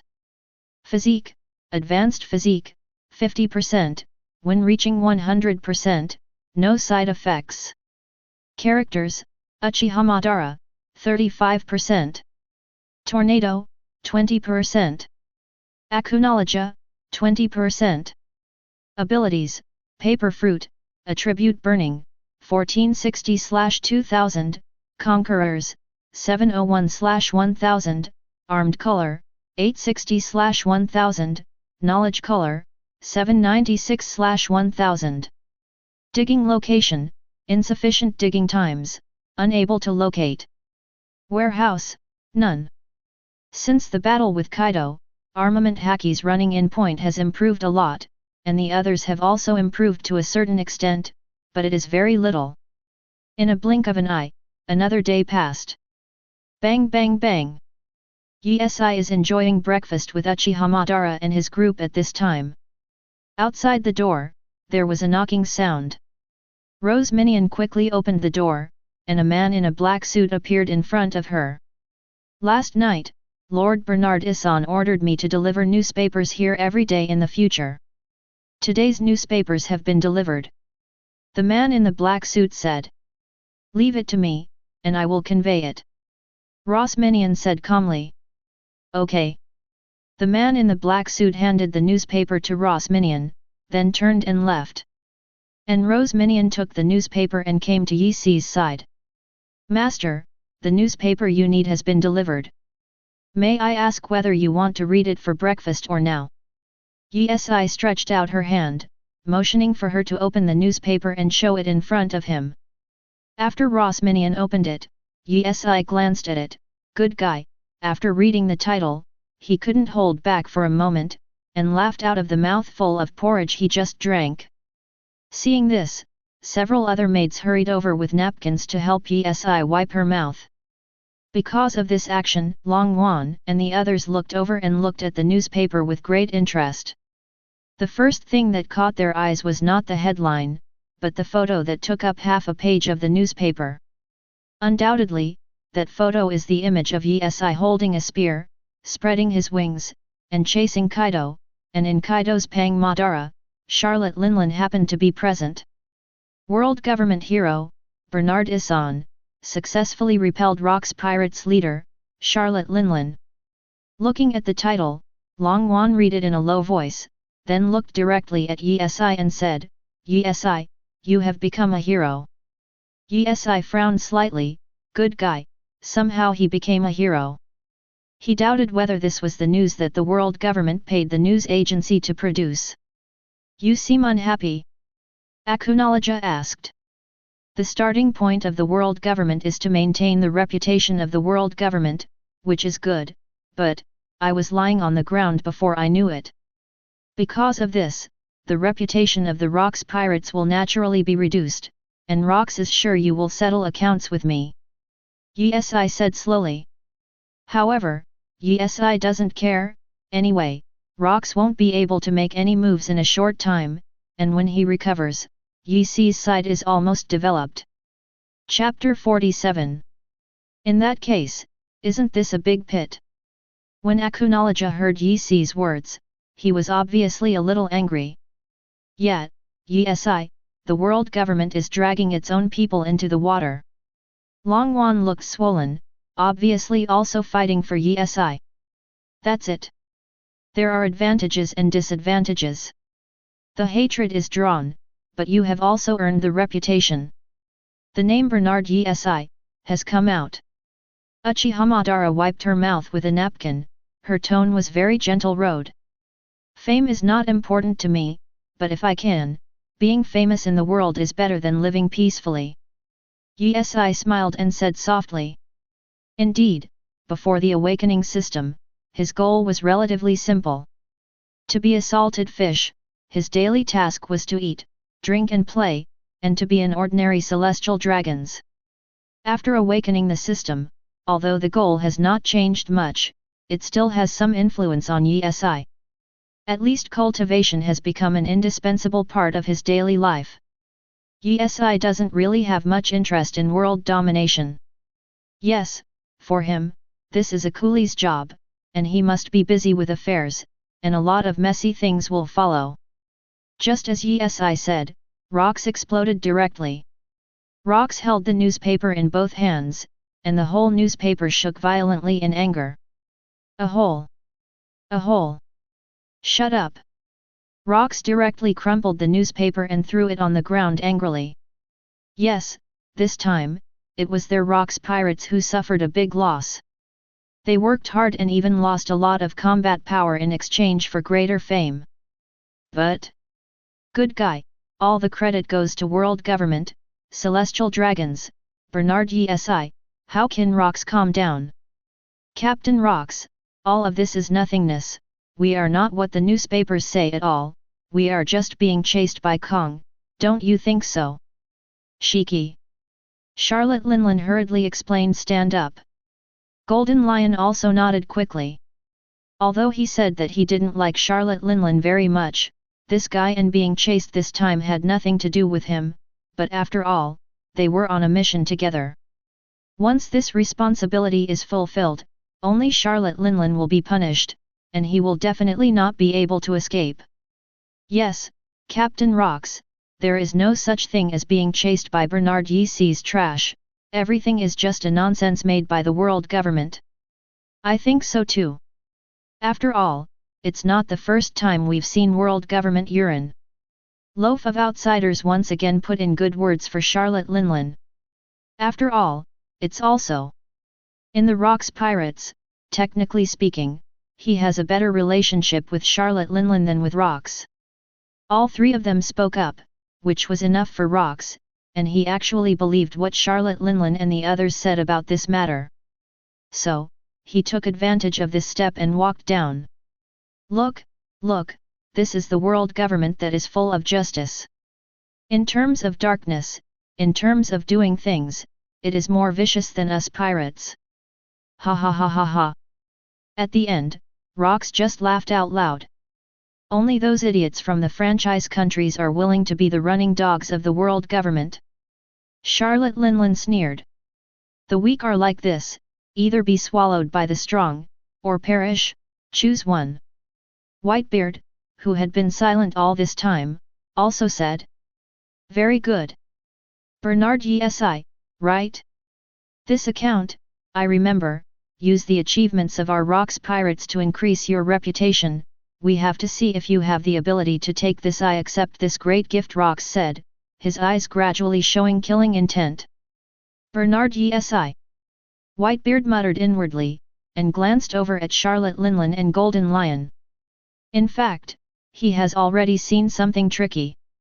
The relationship between Golden Lion and Charlotte Linlin has never been very good.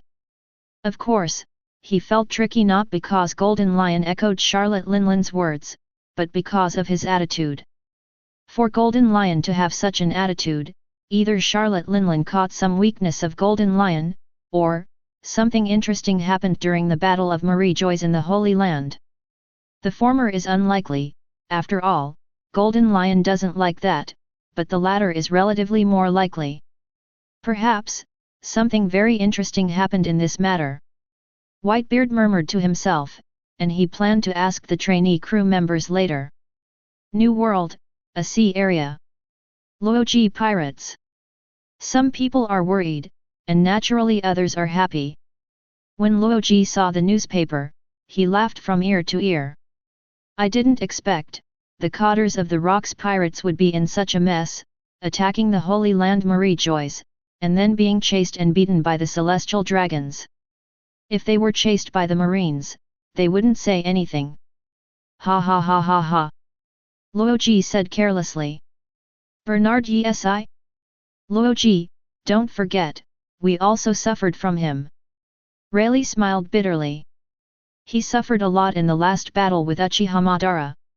If Loji hadn't arrived later, things would have been even worse. Although it is true to say so, I still want to laugh when I read this newspaper. It's just that Jabba suffered a lot in the last battle, and he is still lying on the bed.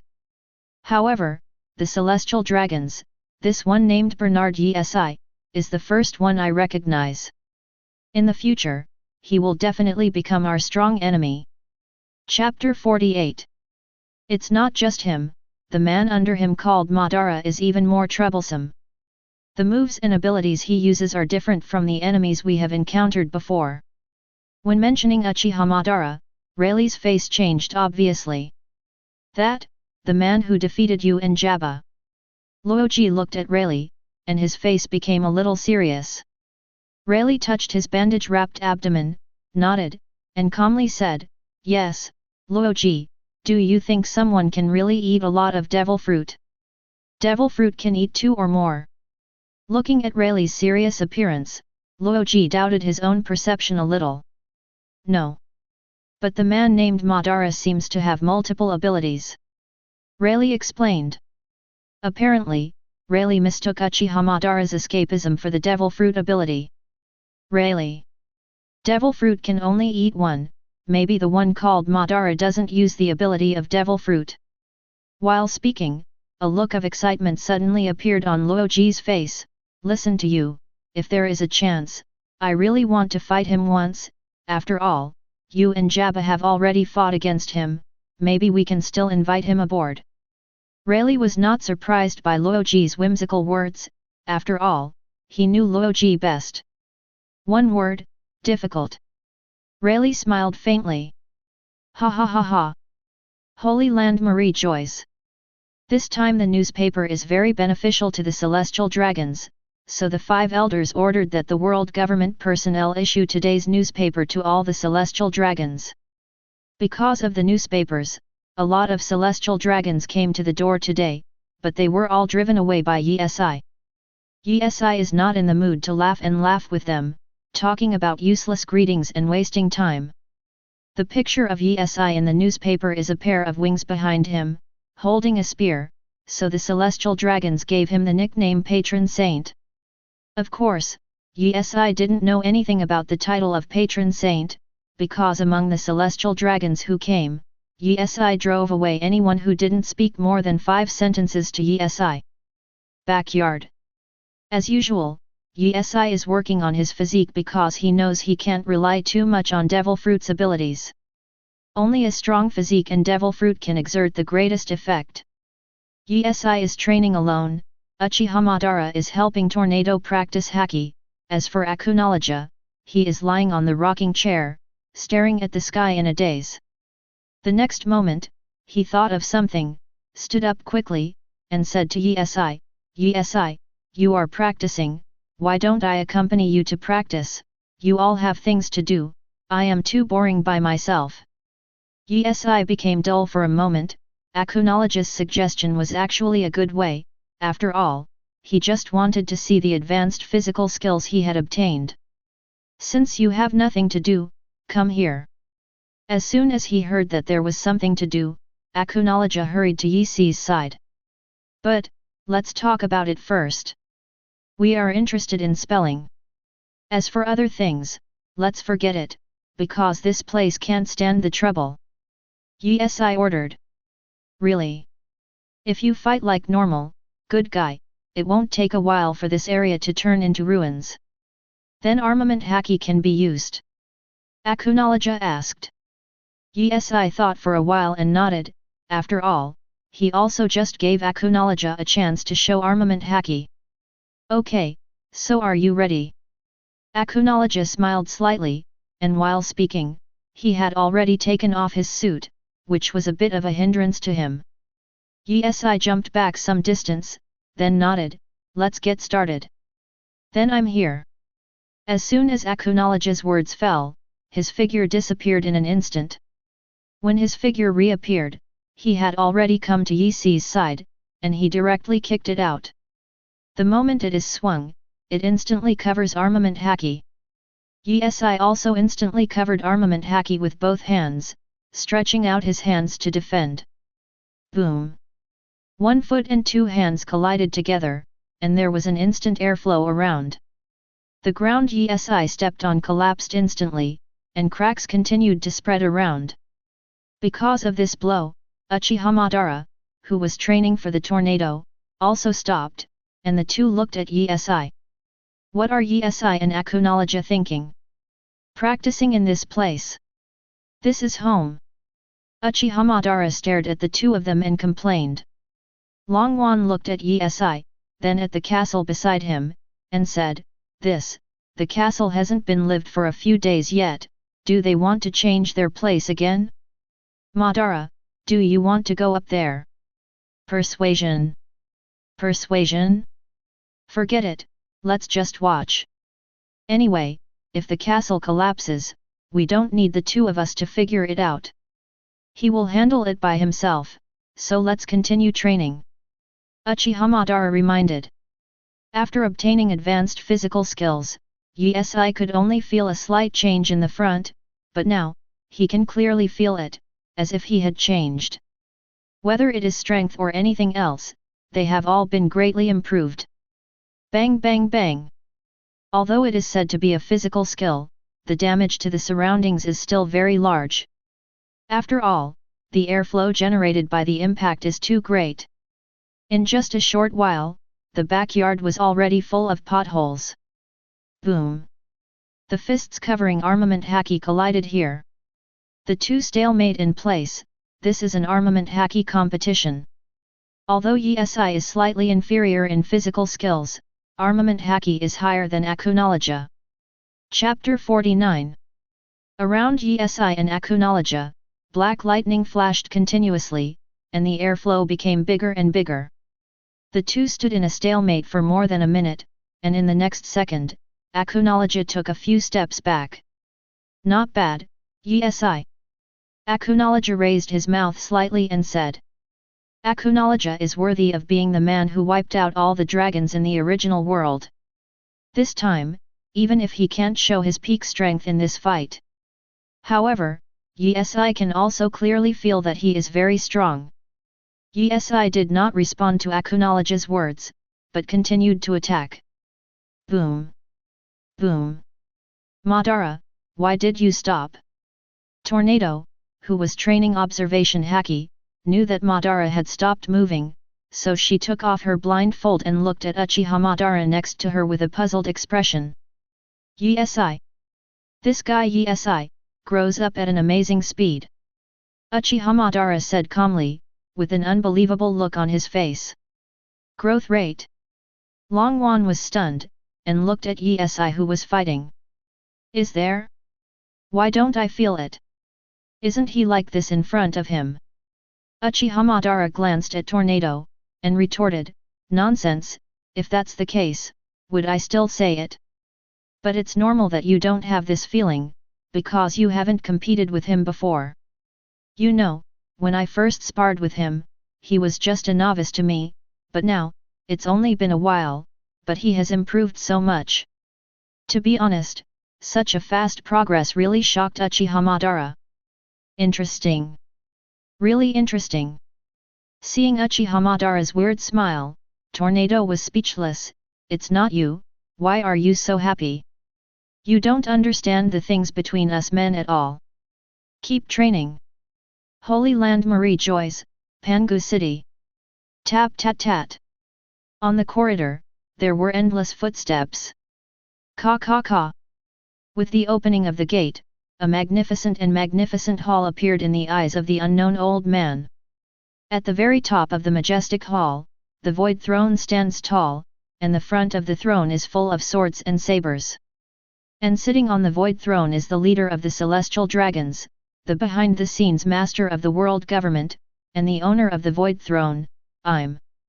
At this moment, she was resting with her eyes closed, and after hearing the door being pushed open, she slowly opened her sharp eagle-like eyes. 5 old men lined up side by side, kneeling on one knee. 5 elders come and bow down. Lord I'm. The loud voice resounded throughout the hall. I'm slowly got up and walked down the stairs with slow steps. What's the matter here? Although Im's voice was not loud, the 5 old men could hear him clearly. In addition to reporting the latest situation, we also want to report our internal affairs. The bald old man said. You mean, about Bernard Issan? I'm asked.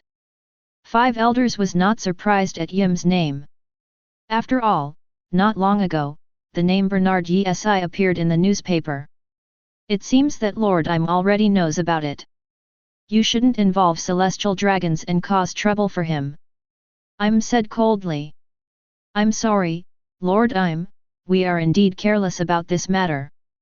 We just wanted to let the pirates know that our world government is not only relying on the ability of marines, but our celestial dragons are also very good at fighting. The old man with the knife explained. Yes, our starting point is also for celestial dragons. The bald old man added. A trace of indifference flashed in Im's eyes. Say what you want to say. Yes, Lord Im, what the newspaper reported is not a fake, but true. In the celestial dragons, a special person appeared. Whether it's the Loji pirate group that offered a reward of more than 2 billion, or the Cotter of the Rocks pirate group that attacked the Holy Land of Marie Joyce this time, Bernard Issan has created miracles. So, we think that as long as we focus on training, he can carry the banner of celestial dragons, join our power circle, and serve Lord Im. The old man with straight white hair said slowly. Isn't it a bit too abrupt for you to do this? Im asked back. Master Im, although he is not too outstanding now, he is our celestial dragons after all. Although the outside world has more outstanding ones than him, the non-my race must have a different heart. Yes, we have always adhered to this principle. We have been looking for capable celestial dragons. Now that they have appeared, we should focus on cultivating them. Chapter 50. Tap tat tat. Im didn't say anything immediately. She turned around and stepped up the stairs again, walked to the end of the stairs, and sat on the void throne. The world government can stand for 800 years. What do you think it depends on? It depends on the non-my race. Its heart must be different. We have always held the core of power tightly in our hands and in our hands. In the hands of the celestial dragons. I'm right in saying this, the real mastery has been in the hands of celestial dragons for 800 years. Others, no matter how high the record is, and the achievements are great, there will be an upper limit to his power. The world government has been able to stand for 800 years, and a large part of the reason is this. Im who paused for a few seconds, his voice resounded throughout the hall again. But now, you are asking me instead? Why, are you getting old and confused? Every word of Im seems to have magical powers, making the 5 elders shudder. Sorry. Lord Im, we didn't mean that. The 5 old men lowered their heads, not daring to look directly at Im. I don't care what you mean, or what I said before, I just want the result. Im's words obviously agreed with 5 elders' approach. Yes, Lord Yim, we will never let you down. In the future, besides us, there will be another Bernard Issan who can serve you directly. The bald old man said calmly. If it's just that the combat power is strong and the brain is not very flexible, then you don't have to serve me directly. Understand? I'm ordered. Yes. Back off. Yes. 5 elders got up slowly, but they didn't straighten their waists. Instead, they bent their waists and retreated a certain distance before turning around and closing the door of the hall. Staring at the disappearing back of the 5 elders, I murmured to himself, Bernard Issan. Hey! Yeah, I haven't heard such a thing in a long time. And at this moment, Issan sighed. The battle between Issan and Akunoloja is over. Because, if the fight continues, this backyard will be completely scrapped. You two, well, I really don't know what to say. You are both old and young, so you can't make people feel relieved. Longwan looked at the dimpled backyard, then looked at the cracks in the city wall that had been implicated, and babbled. Damn it, it's definitely a quality issue, right? Akunoloja. Issan asked from the side. Well, what Issan said is right. If we hadn't exchanged ideas, we would not have discovered it. It turns out that there is a quality problem in our castle, which must be investigated. Akunoloja quickly nodded and added road. Longwan and Uchiha Madara looked at Issan speechlessly. In that case, we should praise you too. Longwan put his hands on his waist, looking swollen. That's not necessary, it should be. Issan smiled lightly. Issan. If it weren't for the tornado floating in midair now, it would probably be stomped angrily by Yi. Seeing the appearance of the tornado, Issan smiled even happier, and explained, okay, I'll arrange someone to come and fix it later. Just as the words were finished, Ross Minion walked out of the castle and came to Issan's side. She said softly. Master, Dirac Saint, come to visit. Dirac. Issan paused, this guy came looking for him, it's probably because the auction house brought some good stuff. Yes, Master, if you don't want to see me, I'll go and refuse. Rosminian replied. No, let me meet you. Madara, Tornado, Akunoloja, go and change your clothes, let's go shopping. Issan ordered. The main reason was that the backyard was dilapidated and could not continue training. Anyway, staying in the castle was fine, so Issan wanted to go for a stroll. As soon as I heard that I was going to play, the tornado gas disappeared immediately, and a smile appeared on my face. Master Tornado, Lord Akunoloja, according to your last order, your clothes have been tailored for you, please follow me. Ross Minion reminded. Okay, Issan, you wait for me at the door. With that said, Tornado and Akunoloja followed Ross Minion to change clothes. As for Uchiha Madara, he is a more casual person, so he didn't have a tailor-made suit, and he still wore a suit as usual. When he came to the door, Issan was quite surprised. He thought that Dirac was the only one, but he didn't expect that besides him, there were several other celestial dragons. They traveled in a rather large formation, each of them riding a slave, with several men and women behind him. In addition, each celestial dragons is also equipped with a world government personnel and several bodyguards selected from the marine. Of course, these are not standard configurations, and the bodyguards were found through world government channels. Issan, long time no see. Dirac grinned the moment he saw Issan. Issan ignored the other celestial dragons, and said with a faint smile, are there any good things coming from the auction house?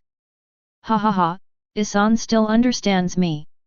It is said that the ones I bought this time are even better than the last time. I just got tired of the ones I bought earlier. Let's go for a change. Let's go together? I think you won't refuse me, right? Dirac asked. As soon as the words were finished, Tornado, Akunoloja and Uchiha Madara came out at this moment. The tailor-made Tornado is similar to the one she wore before, with long beards, but this time there is no slit. Anyway, Issan thinks that her current body looks much better than the previous one, and even has a more lovely feeling. Issan has requirements for the Tornado's clothes, which cannot be too revealing, but... As for Akunoloja, Issan didn't say anything. Issan almost laughed out loud when he walked out. Dude, he's changed back to the suit he had when he first came into this world. However, this time it looked a little newer. It's still my clothes that are comfortable to wear. Chapter 51. Cough cough. Yesai coughed a few times, withdrew the smile on his face, and then said to Akunoloja, "It's okay, as long as you like it." As he said that, he looked at Dirac and continued, "Let's go, let's go." Dokra was slightly taken aback, looked at Yesai carefully, and then confirmed, "Issan, you set off like this." Yesai looked around himself, except that he didn't wear the Celestial Dragon's exclusive bubble hood and clothes today, he didn't feel anything wrong. "Do I have to prepare something else?" Yesai asked rhetorically. "Are you sure you're not going out in formal clothes? And with slaves?" "My clothes are formal. As for the slave, we have known each other for a while, and you know it best. I never ride this kind of thing." Okay, as you like, Issan." Dirac didn't say much, after all, he wasn't the type to meddle in other people's business. "No, Issan, if you do this, it will damage the reputation of our celestial dragons. We are the descendants of the Creator. If you continue like this, you will be attacked by the bad luck of those untouchables." One of the celestial dragons behind Dirac spoke eloquently. "Yet, now that you're our celestial dragon's hero, you should lead by example, Issan," another celestial dragon's added. "What?" Hearing this, Yesai couldn't help laughing. "Hero of celestial dragons? When did I become a hero of celestial dragons? In the Battle of Marie Joyce in the Holy Land, you drove away those pirates and untouchables, and now you still have the title of patron saint." Dirac reminded from the side. Stop. Excuse me, I think you misunderstood something. I chased him, it was only because he annoyed me, so don't think too much, I didn't mean to save you. Besides, what do I want to do? Just do it. Wear whatever I want." Yesai didn't want to be polite to them, after all, she didn't need to act according to their faces. On the contrary, Yesai also prayed that they had better not come over and waste time by getting involved with her. He might have had some scruples before, but now, he no longer has any scruples. Of course, it's not because he has some ability to float up, but because the world government doesn't care about it at all. It's exactly the celestial dragons of the older generation, forcing their own ideas on others. So, now that Yesai is capable, there is no need to comply. Yesai. Issan, what you said is a bit too much. Dirac reminded. Yesai patted him on the shoulder, "Don't worry, except you." Hearing this, he didn't know what other people were thinking, anyway, he was very happy, at least he felt that his friendship with Yesai was not plastic. "Okay, Issan, stop talking, let's go." As for the faces of the other celestial dragons, there is no doubt that they are extremely ugly. Issan the BD. A certain celestial dragons cursed inwardly, but didn't say it out loud. Because they were riding slaves, they walked a little slower. However, Yesai didn't care about this point at all. He and Tornado, Uchiha Madara, and others were just taking a walk, talking and laughing. But the celestial dragons around are getting more and more uncomfortable, because in their eyes, they feel that they are a high-ranking person. How can they talk and laugh with the untouchables, and they have completely lost the dignity of the celestial dragons. Issan, are they your bodyguards? Suddenly one of the celestial dragons asked. Yesai hesitated for a while, then replied, "It's sort of, but it's not." "Look at you, what are you talking about? Yes, no." The celestial dragons laughed dryly. "If you say yes, then it is, if you say no, then you are not." Yesai replied. "The journey is a bit far away, boring, Issan, would you like to play a game?" "Game?" "That's right." Seeing him nodding, Yesai didn't think too much, and asked, "What game?" "To be honest, I prefer bloody things." How about letting our bodyguards perform? Let's have some fun during the boring journey. And the rule is that everyone chooses other people's bodyguards to fight each other. The celestial dragon smiled slightly, already thinking about it in his heart. Yesai hesitated for a while. He is naturally not interested, but as for Uchiha Madara and Akunoloja, that is not necessarily the case. Therefore, Yesai looked at them, obviously asking for their opinions. It's fine, you decide. Akunoloja responded. I don't care either, it depends on what you mean. Me too. The meaning of the three of them is very obvious, that is to see Yesai's meaning, if he lets, then they play, if not, then forget it. Originally Yesai wanted to refuse, but at this moment, the celestial dragon said with a smile. Issan, don't worry, I will never pick the weakest woman to fight with my bodyguard. As soon as his words came out, there was no doubt that Tongwon's entire body was blown up. If Yesai wasn't by her side, she probably would have already started to teach her a lesson.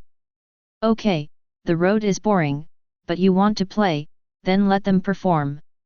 Yesai said lightly.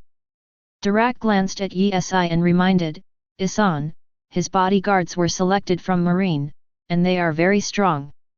Dirac Saint, look at what you said. Could it be that my bodyguards will eat their bodyguards? The celestial dragon said with a smile, in fact implying that Dirac Saint should not meddle in his own business. It's okay, it's normal to win or lose, and you've even played it all. It would be more interesting if you play a little bigger, for example, with a little money in gambling. Yesai suggested. Ha ha ha ha. Hearing this, the celestial dragons laughed loudly, and said after a few seconds, Issan, Issan, you are too small, and you should bet on their lives if you play big. What do you think? After all, this can also test whether they have the ability to protect us. At first, Yesai only wanted to make some money for him, but now, he just wants to say, young man, you are not narrowing the road, but blocking it directly. You are right. Then you have no objection. Absolutely not. Okay then, you choose one from me first. I think, let all your bodyguards come together. You're breaking the rules, Yesai. It's okay, as you said, if you are not strong, how can you protect us? Hearing this, let alone how happy that celestial dragons was, his face could no longer conceal the joy in his heart. In that case, I'll be the guy in the black suit. Chapter 52. Uchiha Madara froze for a moment, glanced around, and found that he was the only one wearing a suit. Madara, give them some color and see. Longwan crossed his hands in front of his chest, with an unhappy expression on his face. It's you. Are you all right, Issan? The celestial dragons responded to Uchiha Madara, and turned his attention to Yesai again. Yesai shrugged and replied with a hint of a smile, of course there is no problem. Although the bodyguard of the celestial dragons was a master selected from Marine, Yesai, who is a time traveler, has never been seen before, so it is not too good. Take care of both of them, Uchiha Madara alone is enough. Then let's get started, I can't wait to enjoy the process. The corners of the mouth of that celestial dragons raised slightly, this hasn't started yet, it seems, he has seen the result. Go, Madara, don't look at my face, let them live, after all, this is a game of whoever loses and who dies. Yesai ordered. Uchiha Madara grinned, but didn't say much. I saw that he jumped forward and had already reached the front. The other two bodyguards also quickly jumped over. Start! As the words fell, a battle of 1 against 2 began. Brush! Uchiha Madara disappeared instantly, and in the blink of an eye, he was in front of one of the marine bodyguards. Uchiha Madara shot directly, pinned his head, and hit the stone brick floor directly. Boom! The smoke and dust immediately spread and rose. Call! Soon, a fist covering armament haki swung towards Uchiha Madara. Uchiha Madara flashed and easily dodged. Brush! Armament Haki covered his hand in an instant, then dodged it and punched him back. Boom! Following the punch to the stomach, the marine bodyguard's eyeballs bulged, and he spat out blood. He flew backwards and hit the wall heavily. It is conceivable how powerful this punch is.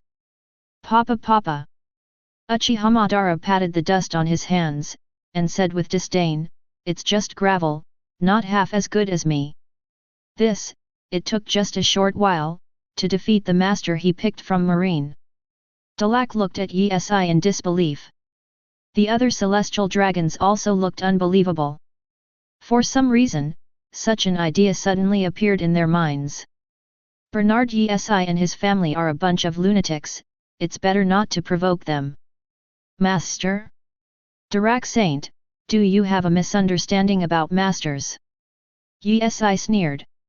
At this time, celestial dragons, the marine bodyguard, looked extremely ugly, and he looked at Uchiha Madara with cold eyes. Kill them both. Are you talking to me? Uchiha Madara asked. I order you to kill them both, the celestial dragons shouted angrily. Uchiha Madara looked aside, and said in a deep voice, You have no right to order me. How dare you defy me? The celestial dragons got angry and asked the world government personnel beside him, which dignity is more important, me or the untouchables? Of course it's you. The world government staff replied. Acknowledge, throw that guy from the Holy Land Marie Joyce. Isai said coldly from the side. Dare you, Issan? The celestial dragons got off the slave angrily, and roared at Isai. Acknowledge didn't talk nonsense.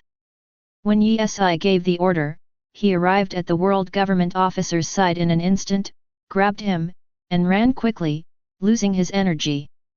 Call out! The person from the world government flew out like a cannonball. Issan! You! Me? What's wrong with me? Didn't he say that celestial dragons are more important than the dignity of untouchables and celestial dragons? While speaking, Isai got closer and closer to him, but he subconsciously took a step back and sat down on the ground. Look at your useless appearance, celestial dragons will lose all face from you, how dare you order my people? Isai stared at him coldly. Issan, forget it, forget it. Darak whispered from the side, this is the first time he has seen the terrifying side of Isai. For the sake of Saint Dalak, I don't care about you.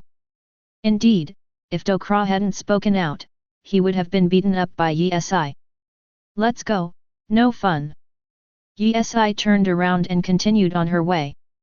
This time, I don't know if it's because Isai showed a fearful side, the rest of the celestial dragons all came down to walk, leading the slaves, following Isai's pace. Obviously, as for the remaining celestial dragons, he naturally did not follow. Down to Sabayati Archipelago, Tornado, Uchiha Madara and Acknowledge did not follow Isai to the auction house, but played their own games. Half an hour later, the Holy Land Marie Joyce. In a certain castle, the celestial dragons who was almost beaten by Isai just now stared at the back of his father. When his father put down the phone bug, he couldn't wait to say, how about it, father? That guy Issan killed the world government personnel without authorization, he should be sanctioned by the above. A good news or a bad news, which one do you want to hear? His father asked. Good news.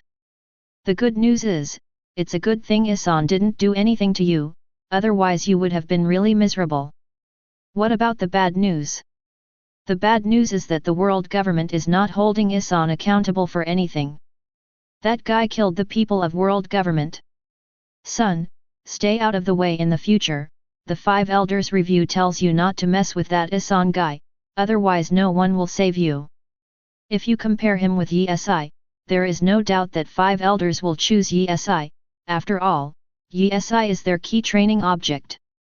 Chapter 53. And meanwhile, over there at Naval Headquarters, Marshal Marine just held an emergency meeting. After the meeting, Kong returned to his office. At this time, Sengoku has been waiting there for a long time. Where's Garp? Kong glanced at the office and found Sengoku alone, so he asked. Garp is chasing a gang of pirates in the Sabayati archipelago, Sengoku replied.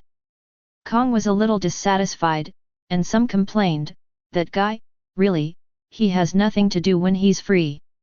This time, Marshal Marine suddenly called an emergency meeting. Could it be that something happened? Or maybe we are discussing some countermeasures. Seeing Kong sitting on the chair, Sengoku changed the subject. Call. Kong sighed deeply and nodded, yeah, there is a problem with New World. Many countries that cooperate with the world government have been plundered by the Rocks pirates. When Kong mentioned Rocks, Sengoku's face obviously changed slightly. The Rocks pirates again. It is estimated that the attack on naval headquarters and the Holy Land Marijoy suffered a loss last time. The anger in their hearts cannot be dispelled. We are not easy to fight, so they can only bully the alliance countries of the world government. Is there any way out of the discussion? Sengoku asked. Is there any way the Rocks pirates can escape even if they attack our naval headquarters, let alone attacking the countries that are members of the world government? We have no other way. Kong explained. That's right. Marine's dispatch was only to appease the countries that joined the world government, but there was nothing they could do about it. Sengoku also sighed deeply. They can handle some ordinary pirates, but like the Rocks pirates, they can't do anything at all. Get ready, let's go. Well, I'll call that Garp guy back right now. There's no need to call him. Let him stay at naval headquarters. Ha ha ha ha, in this way, that guy knows that we are going to chase the Rocks pirates, and when we come back, he will definitely be careless again. Sengoku smiled lightly. Yes, over there. The auction started as scheduled, and Dirac said that he had a good item. But, that's just what he thinks, after dozens of appearances, none of them fit Yisi's taste.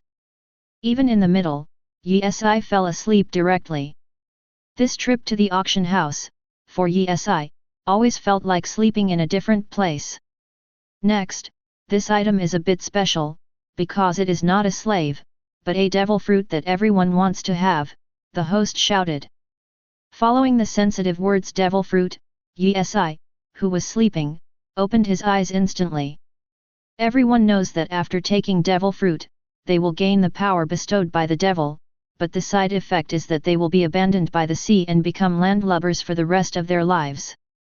While the host was speaking, a servant came out with a glass bottle. Through the glass bottle, Yisi can clearly see the contents inside.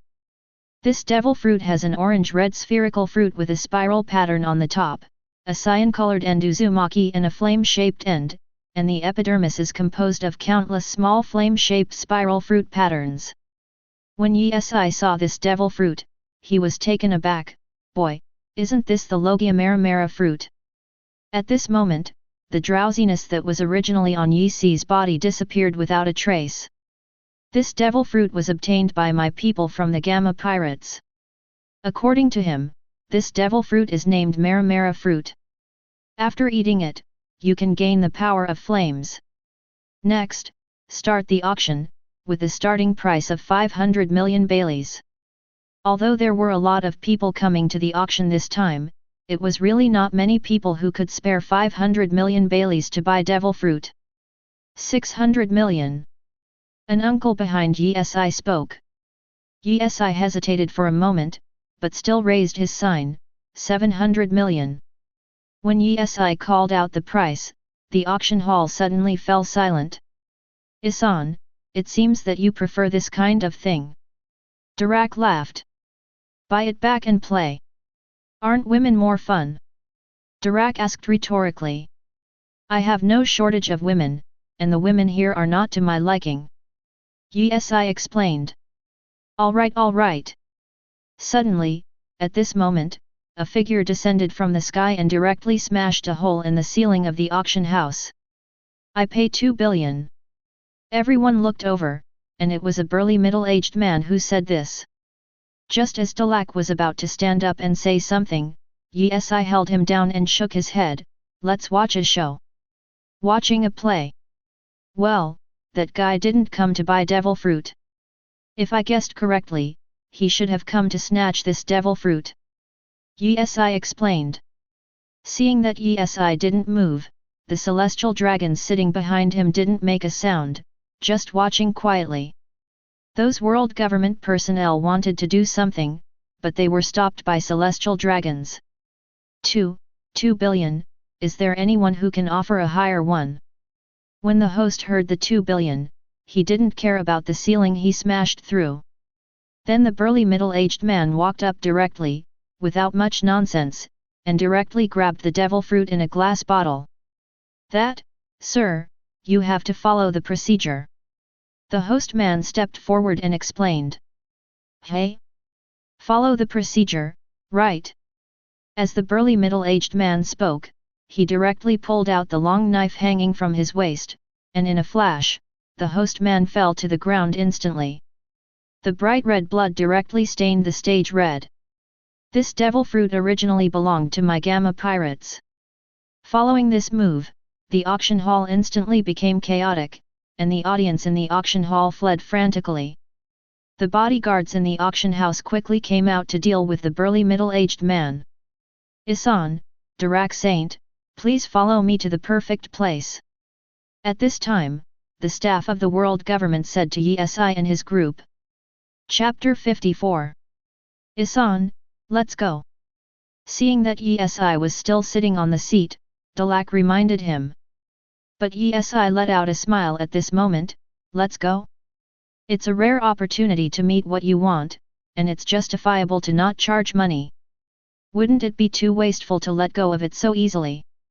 Darak suddenly realized, could it be possible, Issan, you want? No, Issan, for your safety, please follow me to a safe place. I will notify Marine to come and deal with it. The things you want will definitely not escape. The world government staff ordered. You don't have to. While speaking, Yi stood up and said with a smile, Darak Saint, take your bodyguard and others with you. Then, it's hard for you to be careful. Darak didn't persuade too much, because he knew it was useless, and led his bodyguards, and the other celestial dragons who followed, quickly pulled out of the auction house. In the blink of an eye, only Yi, the bodyguard of the auction house, and the middle-aged man of the Gamma pirates were left in the entire auction house. The middle-aged man seemed to have some skills, and every time he worked hard, he had already knocked down all the bodyguards in the auction house.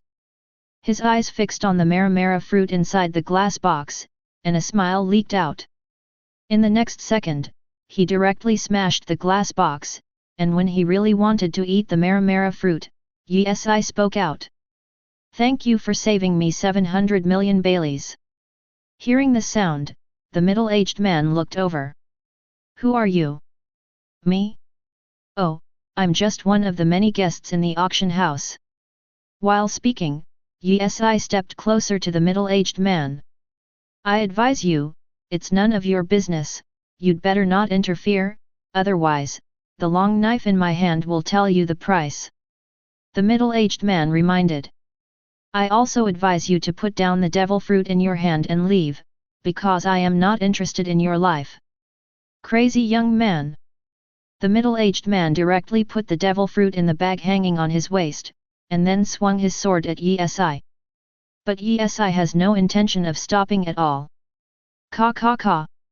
At the same time, Yi's body began to fall off continuously. Demon. Demon fruit power. The middle-aged man was slightly taken aback, and instantly became vigilant.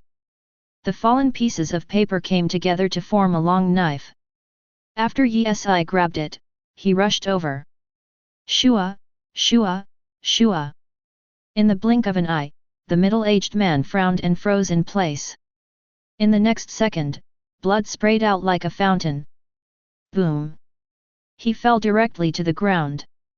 Looking at the Maramara fruit in the bag in his hand, Yi hesitated for a while before making up his mind. Yes, he was going to eat it. Since the last devil fruit progression, he can now use the new devil fruit again. Yesi thinks that Maramara fruit is not bad and has a lot of room for development. As in the original book, Yesi also thinks that he is only a small part of developing Maramara fruit. Taking out the Maramara fruit from the bag, Yesi took a small bite. To be honest, it didn't taste very good, so he didn't chew it too much, and swallowed it directly. Then I closed my eyes and felt for a while, and I didn't feel any discomfort. He slowly raised his right hand, and with a huff, flames ignited in his arm. However, at the same time, there were still pieces of paper on his arm, and pieces of paper began to fall off. Yesi was slightly taken aback, and quickly dismissed it, and then muttered, "It seems that if you want to do what you want, you need to get used to it." Yesi doesn't care about such things, after all, it only takes a little time to master it completely. After dealing with this matter, Yesi took a look around. Immediately, he slowly left the auction house. Dirac was also waiting not far away. After the confluence, the slaves that Dirac took but didn't pay didn't want them either. They came empty-handed and returned empty-handed. Boom! After everyone hadn't walked for a while, the sound of an explosion was suddenly heard in the distance. Yesi looked away, and a blue light flashed past. It was a little far away, so I couldn't see it clearly, but I felt like I had seen it somewhere before. It's an illegal place over there, and it's normal for fights to occur, Sir Bernard Issan. The man in the black suit explained. Lawless place. As soon as he finished speaking, another voice came from over there, followed by a blue titan leaping high and then falling heavily. Good guy, this time, Yesi finally saw clearly, isn't this Susanoo from Uchiha Madara? Dirac Saint, you go back first. While speaking, the paper on Yesi's body began to fall off, forming a pair of wings on the back. Because of the attribute, the wings of different colors appeared before. But since the Maramara fruit was used just now, good guy, the wings on the back have directly turned into a pair of flame wings. With the flapping of its wings, Yesi floated up. Where are you going? Issan. I'll go and have a look. You go first. After all, before they could make a sound, it had already turned into a golden light and flew towards the distance. Patron Saint! Dirac stared at the mid-air, with the golden light still remaining, and muttered. To be honest, he has a feeling of admiration for Yesi now. On the other side, just as Yesi thought, Uchiha Madara fought with someone. However, this person's background is not simple, and he is Marine Vice Admiral, Garp. Speaking of the cause, Garp was chasing the pirates before, and Uchiha Madara was involved in the chaotic situation. At first, Uchiha Madara was a little confused, but after a good fight, he had fun.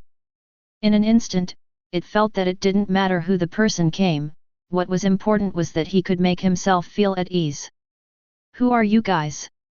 After Garp regained his senses, he found that there was no such person when he was chasing ahead. He didn't want to fight him at first, but Uchiha Madara kept chasing him. Chapter 55. At this point, it doesn't matter who I am anymore. Uchiha Madara stood above Susanoo's forehead, hands folded across his chest, excitement on his face. Damn, how could I meet a lunatic like you? Garp frowned and cursed. Obviously, Uchiha Madara ignored it and manipulated Susanoo to launch an attack. Naturally, Garp did not underestimate the enemy. After the battle just now, he already knew that the man in front of him was very strong. Call. With Susanoo swiping down, a huge light blade fell down. The tail landed first, and the ground was cut open like tofu. Looking at the situation, Garp didn't hesitate too much, an armament haki directly covered the long knife in his hand. Then attack quickly. Boom! The light blade hit the long knife. The aftermath of the powerful shock is like a huge bloody mouth. Devours everything around it. Even, because of this blow, the shock wave caused was too strong. The cumulus clouds above the sky were immediately dispersed. Garp kept retreating, and the cracks in the ground followed Garp's steps. After about tens of seconds, Garp finally flew the light blade. Boom! In the distance, an explosion sounded violently. This time, Garp was completely excited. He took off his coat and loosened his tie. "You guy, really excited me, this trip feels, it's not a waste of time." This time it was all right, the two of them seemed to have had their blood pumped, and they were extremely excited. Obviously, such a fierce battle caused a devastating blow to the surroundings. The big pit is increasing at a speed visible to the naked eye, but Garp's strength is not covered. He is indeed the man who defeated rocks with Loji in the original book. Soon, like this, it lasted about 5 minutes. Boom! With the sound of a crash, both of them retreated dozens of steps, just when Uchiha Madara and Garp were about to pounce. Suddenly, Garp sensed the aura of a ferocious beast, running towards him quickly. Garp raised his head subconsciously, staring at the air on the right. In less than 10 seconds, a person with flame wings appeared in his field of vision. "Yi-si? Why are you here?" Before Yi-si could speak, Uchiha Madara asked after seeing that it was Yi-si. "Yi-si?" At the beginning, Garp's attention was all on the flame wings behind, until Uchiha Madara said the name Yi-si. Garp carefully looked at Yi-si's face. Although he has never seen Yi-si himself, he has read some basic information about Yi-si in Naval headquarters before, and there are photos of Yi-si in it. It's unmistakable. Although I haven't seen a real person, this guy is Celestial Dragons, Bernard Issan. Garp muttered inwardly. It was hard to imagine that this was the only time Celestial Dragons gave Garp a strange feeling, but what kind of feeling he couldn't express in words. Yi-si glanced at Garp, and frowned slightly. "This is, what's going on?" Madara. Facing Yi-si's question, Uchiha Madara smiled faintly. "It was a misunderstanding, but I felt that he was quite skilled, so I just sparred with him." "He's right, Bernard Issan, I don't think I got the wrong name." As Garp said, he walked to the place where he dropped his coat just now, but luckily he was not implicated, but was buried in the mud. When he reached out to grab it, he found that the clothes were not buried, but this was really the only piece left. Garp paused for a moment, then casually threw away the half of his clothes. Yi-si fell to the ground slowly, and the wings on his body disappeared. "Well, you're right, Marine Vice Admiral, Monkey D. Garp." After hearing the full name, Garp's face suddenly became serious. "Relax, I'm actually not interested in the fact that you are a member of the D family. I don't care what they say, your D family is our natural enemy." Yi-si stated this sensitivity calmly. Topic of. Hearing this, Garp's solemn face was relieved, and he said with a smile, "Ha ha ha ha, it seems that, just like what Sengoku said, there is an alternative in Celestial Dragons." After saying it, Garp seemed to realize something, and added, "It seems that I can't say that, sorry, I rarely deal with Celestial Dragons." "It doesn't matter, I don't care about these." Yi-si replied lightly. Garp still feels quite comfortable with Yi-si's words and deeds. He didn't find that kind of self-righteous and ignorant attitude in Yi-si. "This matter was indeed due to my negligence, and I treated your people as escaped pirates. I'm really sorry." Garp said calmly. "It doesn't matter, you also entertained me." Uchiha Madara responded, and while speaking, he had already come to Yi-si's side. "Are you going back?" Yi-si nodded. "It is good." After saying that, Yi-si turned and left. He didn't have anything to say to Garp, so he just ignored it. Uchiha Madara, who started behind, quickened his pace, turned his head and said, "Next time, if there is a chance, I want to fight you from beginning to end. I'm waiting for you at Naval headquarters." Staring at the backs of Yi-si and Uchiha Madara, Garp fell into deep thought. if it weren't for his status, I really want to compete with this guy whom Sengoku praises. It will be interesting. How about it? On the way, Yesai asked. Hey? That guy is strong, and armament haki has reached a very, very high level. Hearing what Uchiha Madara said, Yesai just smiled faintly. Yes, in the original book, Garp is known as the Iron Fist, and even, in the original book, he directly punched the proud pointed end of the green pepper. Chapter 56. You seem to be a little concerned about this person. Is there anything special about him?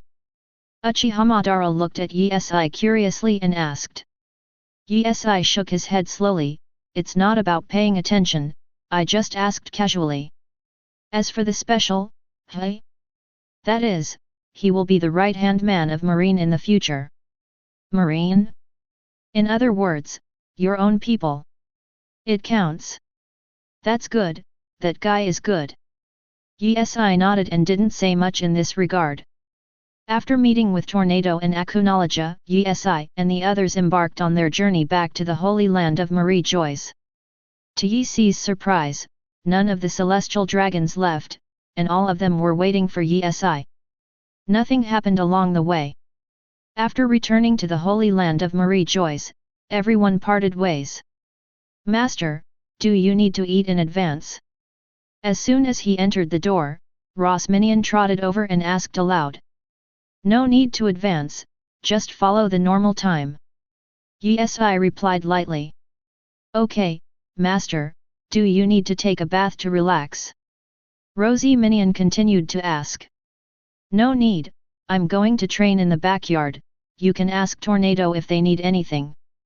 After leaving these words, Yesai walked to the backyard. Although the backyard was in a mess at this time, it didn't really affect him. Next, let's master the abilities of paper fruit and Maramara fruit well. In the next few hours, Yesai was concentrating on practicing. Even when it was mealtime, the maid just stood by not far away, not daring to disturb Yesai. Fortunately, it didn't take much time for Yesai to get used to these two abilities completely. Host, Bernard Issan. Digging level, 1, 70/200. Number of excavations, 0, 3/7. As the excavation level increases, the chances of excavation will increase. Physique, Advanced Physique, 50%, when reaching 100%, no side effects. Characters, Uchiha Madara, 35%. Tornado, 20%. Akunoloja, 20%. Abilities, Paper Fruit, Attribute Burning, 1999/2000, Maramara Fruit, 20/1000, Conquerors, 701/1000, Armed Color, 860/1000, Knowledge Color, 796/1000. Excavation Position, Insufficient excavation times, unable to locate Gen. Warehouse, none. Glancing at the panel, Yesai's eyes didn't fall on the line of Maramara Fruit, but fixed on the Paper Fruit. The running-in degree of 1999, that is to say, is still a little short of the last point, and I can finish it. Yesai muttered. It was too late, but it was too late. Yesai quickly added a lesson for the last point. It's hard to say exactly how well you run in, sometimes it improves quickly, but sometimes it improves very slowly. For example, this time, it was obviously only a little bit close, but in the end. In a blink of an eye, dusk fell. He was already sweating profusely at this moment, and countless papers flew out of his body. Damn! Don't do it anymore, I'm too hungry to take it anymore. Yesai cursed loudly, then straightened his clothes, and was about to leave, good guy, when suddenly the mechanical sound of the system rang in his ears. Ding! The grinding degree of the paper fruit has reached the requirements of advanced quality. Hearing this, Yesai froze in place for tens of seconds. He always had the feeling that the system had tricked him, but he couldn't find evidence. Forget it, at least I finished the last point. Yi complained. Immediately without too much hesitation, he said again. Begin to advance. Ding, it's advancing. Ding, inherit 50% toughness enhancement. Ding, inherit the previous attribute burning. Ding, gain immunity to sea stone type items and weaken the accumulation by 100%. Ding, get the awakening of devil fruit. Earlier, Yi wanted to complain about not getting attributes this time, but when he saw the last item, his eyes flashed. Awakening. As soon as he finished speaking, a brand new memory flooded into his mind in an instant. Yes, this paragraph is really related to awakening.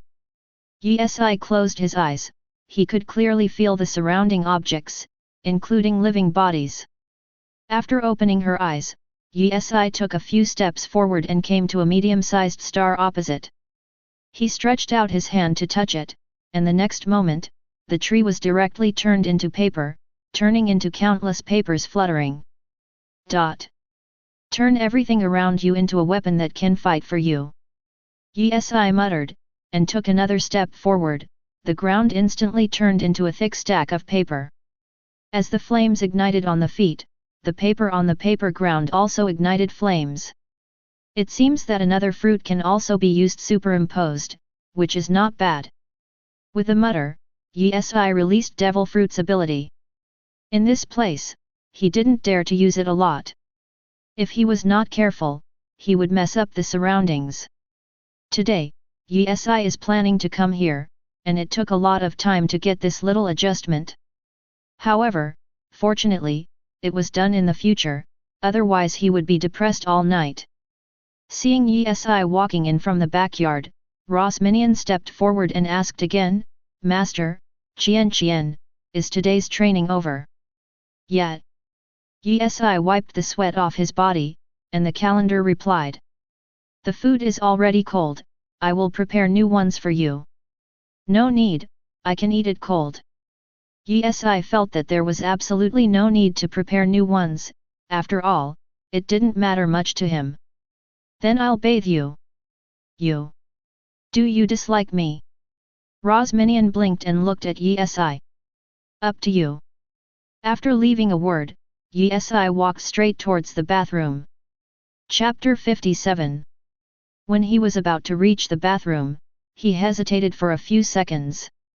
Forget it, let's go to the hot spring. Yi muttered, and then changed direction. Undoubtedly, after a busy day, taking a bath is the most comfortable. After changing into a bath towel, Yi walked directly out of the hot spring, leaning her back against the wall, and closed her eyes. About a few minutes later, behind Yi, there were faint footsteps. Yi raised his head, and a woman with bare feet came into his eyes. And she is, Rosie Minion. I thought you were in the bathroom. She muttered softly, and walked down the hot spring with a somewhat nervous pace. Yi didn't make a sound, she was a little dazed and didn't know what to do, after all, this was her first time with Yi. Mainly she forgot to ask those maids what they were going to do first, and then what they were doing. Yi glanced at her from the corner of her eye, saw her thoughts, adjusted her body, and faced the wall. Come here and press it for me. Okay, good master. After speaking, she walked over slowly, squatted down, and gave Yi a massage. Time flies, and several days pass by. Yi's side has returned to the usual days, 827 trains when it's time to train, and enjoys it when it's time to enjoy it. When it's time to salt the fish, salt the fish. However, these days, he will spend a little time to exercise his devil fruit ability. Then most of the time is still spent on cultivating physique. As for the Rocks Pirates, he is very busy, either on the way to attack the franchise countries, or in the middle of the attack. It is not enough to attack one after another, and even attack in groups. However, Marine stepped up his efforts, and it stopped for a day yesterday. However, as to whether Rocks dismissed this idea, probably only he himself knows. Today, Yi's itinerary is quite special, because the number of excavations will be refreshed, and when there are still 10 minutes left, he has been staring at his attribute panel.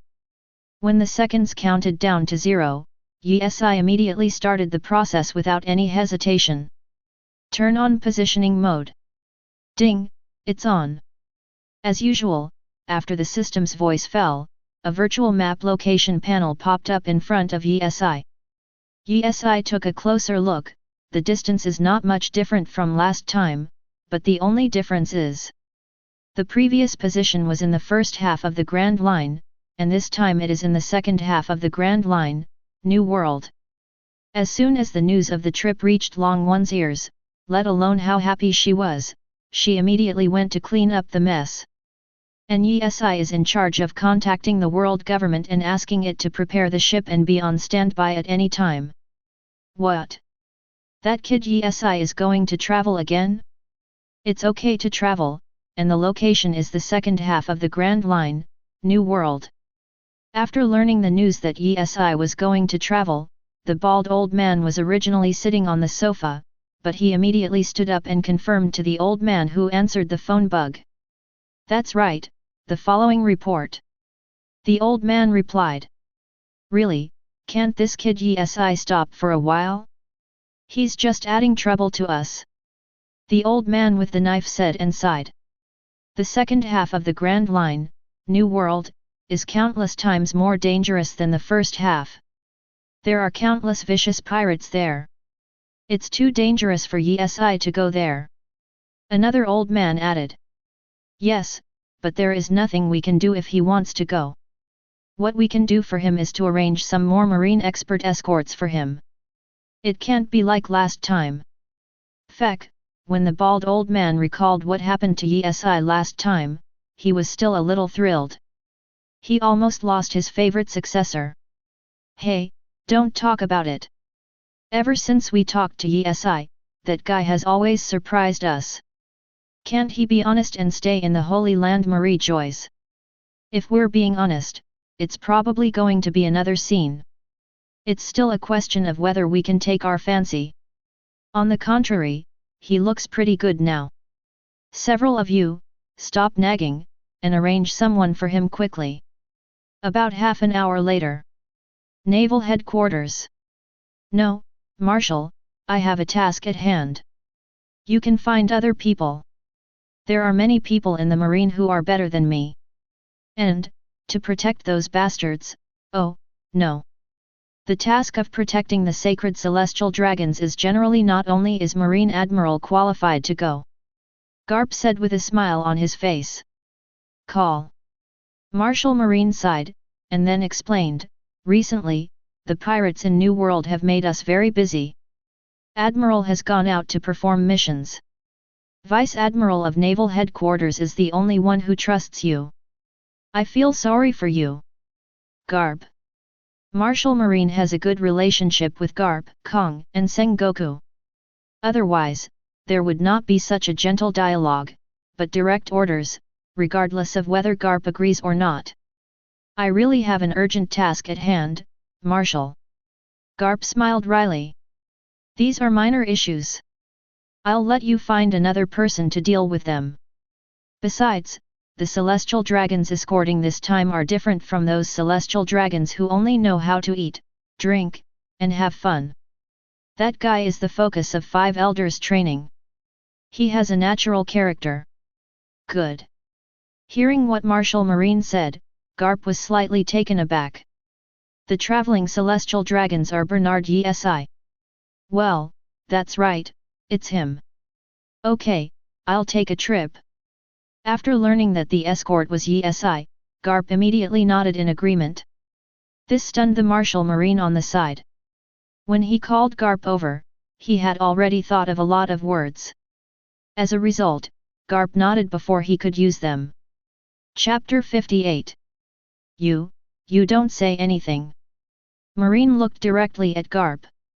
What? Garp stared at Marshal Marine with a bewildered expression, and said in confusion, what else should I say? Do not.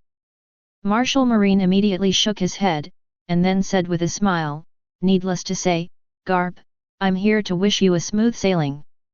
Garp waved his hand with a smile, then turned around, leaving a word while walking. Let's go. It's not good to keep others waiting too long. Boom. As the door closed, Marshal Marine pondered over Garp's last words. What's going on? Is this the Garp I know? If you say that he said he is fake, I will believe it. After a long time, Yi Si's side was also ready. This time, only Yi Si, Tornado, Uchiha Madara, Akunoloja, and Ra's minion went out. As for the remaining maids, they stayed in the castle. Of course, it's not that Yi Si refuses to let go, but that they don't want to run around. Garp. As soon as he arrived at the port, beside the world government ship, Yi Si saw Garp sitting aside, as if he had been waiting for a long time. We meet again, Bernard Issan. You are. Oh, I will escort you on this trip to protect your safety, but I think I'm redundant, because the three around you all exude the breath of a beast, ha ha ha ha. Speaking later, Garp laughed. What Garp is referring to is naturally Uchiha Madara, Akunoloja, and Dragon Circle. Although I feel that I don't need to go with him, but 1 yard for one, escort is still needed. Yi Si smiled slightly, he understood Garp's personality, he was just like that, carefree. However, what really surprised Yi Si was that Garp was responsible for the escort mission this time. You know, this guy is the least willing to deal with celestial dragons in Marine. So, from this point of view, there is only one truth, and that is that he was forced. This time, you can be lazy and don't need to take responsibility. Yi Si changed the topic and changed the subject. The meaning is also very clear, this time Garp does not need to follow the voyage, even if something happens, he does not need to bear any responsibility. Garp was slightly taken aback when he heard this, and then grinned and said, military orders cannot be disobeyed. As a Marine officer, taking the lead in breaking military orders is a felony. Although the tone sounded very serious, for some reason, Yi Si always felt that Garp was secretly having fun. An illusion. Yi Si murmured inwardly, unexpectedly Garp didn't want to, and he didn't say anything more. Let's set sail. For convenience, Yi Si drew the approximate coordinates, and observed with the pointer by the navigator, this time the position points to the member countries of the world government. Then, Marine immediately contacted the king of the franchise country and asked him to prepare for it. The journey takes about 3 hours to arrive. 2 hours later, New World, a certain island. A pirate hurriedly ran from the port to the opposite coast. Here, there is already a small boat parked, and in front of the boat, a burly man is sitting on the railing of the boat, holding a naginata in one hand, and a jug in the other, pouring a sip from time to time. And he is one of the cotters of the Rocks pirates, Edward Newgate, who is called Whitebeard in the future. Obviously, his goal is also very clear, under the order of Rocks, to attack the alliance countries of the world government, but, seeing something abnormal in the port, Whitebeard asked people to go and see what happened. Captain Edward, Captain Edward. The pirate who came back from the port jumped onto the boat and came to Whitebeard, panting. Whitebeard glanced at him from the corner of his eye, continued pouring wine into his mouth, and said calmly, "What's going on?" "Yes, yes." Seeing his ambiguity, Whitebeard said flatly, "When you are out of breath, you should make a sound." After a while, the pirate hurriedly said, "Captain Edward, you asked me to inquire, and I have already inquired out. The reason why the port is so grand is because the celestial dragons are coming here to visit. Ask for flowers." "Celestial dragons? Who's coming in the marine?" Whitebeard asked along the way. "I knew you would ask this question. The civilians in the front didn't know about it. Later, I tied up people in this country who can tell the truth, and asked. This time, the escort was a Marine Vice Admiral named Monkey Garp." The pirate said slowly. "Not good." Whitebeard said with a slightly ugly face, "Yes, Garp's arrival gave them no chance to attack this country at all. Otherwise, a difficult battle would start again, and he didn't want to cause unnecessary casualties. 0. After all, since the last battle at naval headquarters, the Rocks pirates have not recovered yet. Of course, they still have a chance, and that is to stay here and wait until Garp leaves, but this is too waste of time. Who knows when the Celestial Dragons will leave? Captain Edward, are we looking for an opportunity? The Celestial Dragons who came this time are exactly the ones who were in the newspaper last time, chasing Master Shiki, and Bernard Issan from Charlotte Linlin. If we can kill this Celestial Dragons here, Captain Rocks will be very happy. The pirate said softly. Bernard Issan. Hearing this, Whitebeard's eyes flashed immediately, and he became a little interested. He really wanted to see this so-called Celestial Dragons alternative. Shiki and the others have already talked about the pursuit, it's just world government's hype. Whitebeard reminded him not to talk nonsense and be careful of being killed. Yes. You guys wait here, I'll go and have a look myself. Whitebeard left a word, then jumped out of the boat. Now he is going to look for an opportunity, to find an answer he wants. Chapter 59. On the ship of the world government, Issan didn't have any activities. He moved a rocking chair and lay on the bow, watching the scenery, blowing the sea breeze, enjoying snacks and drinks. Of course, Issan is not the only one, so is Akunoloja, and the two of them will have a sentence or two from time to time.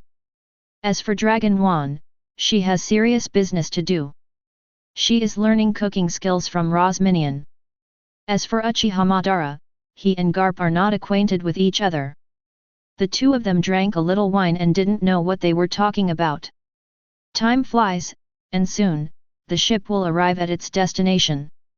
At this time, a long red carpet was spread on the port, and at the end of the red carpet, the king and princess of the island had been waiting for a long time.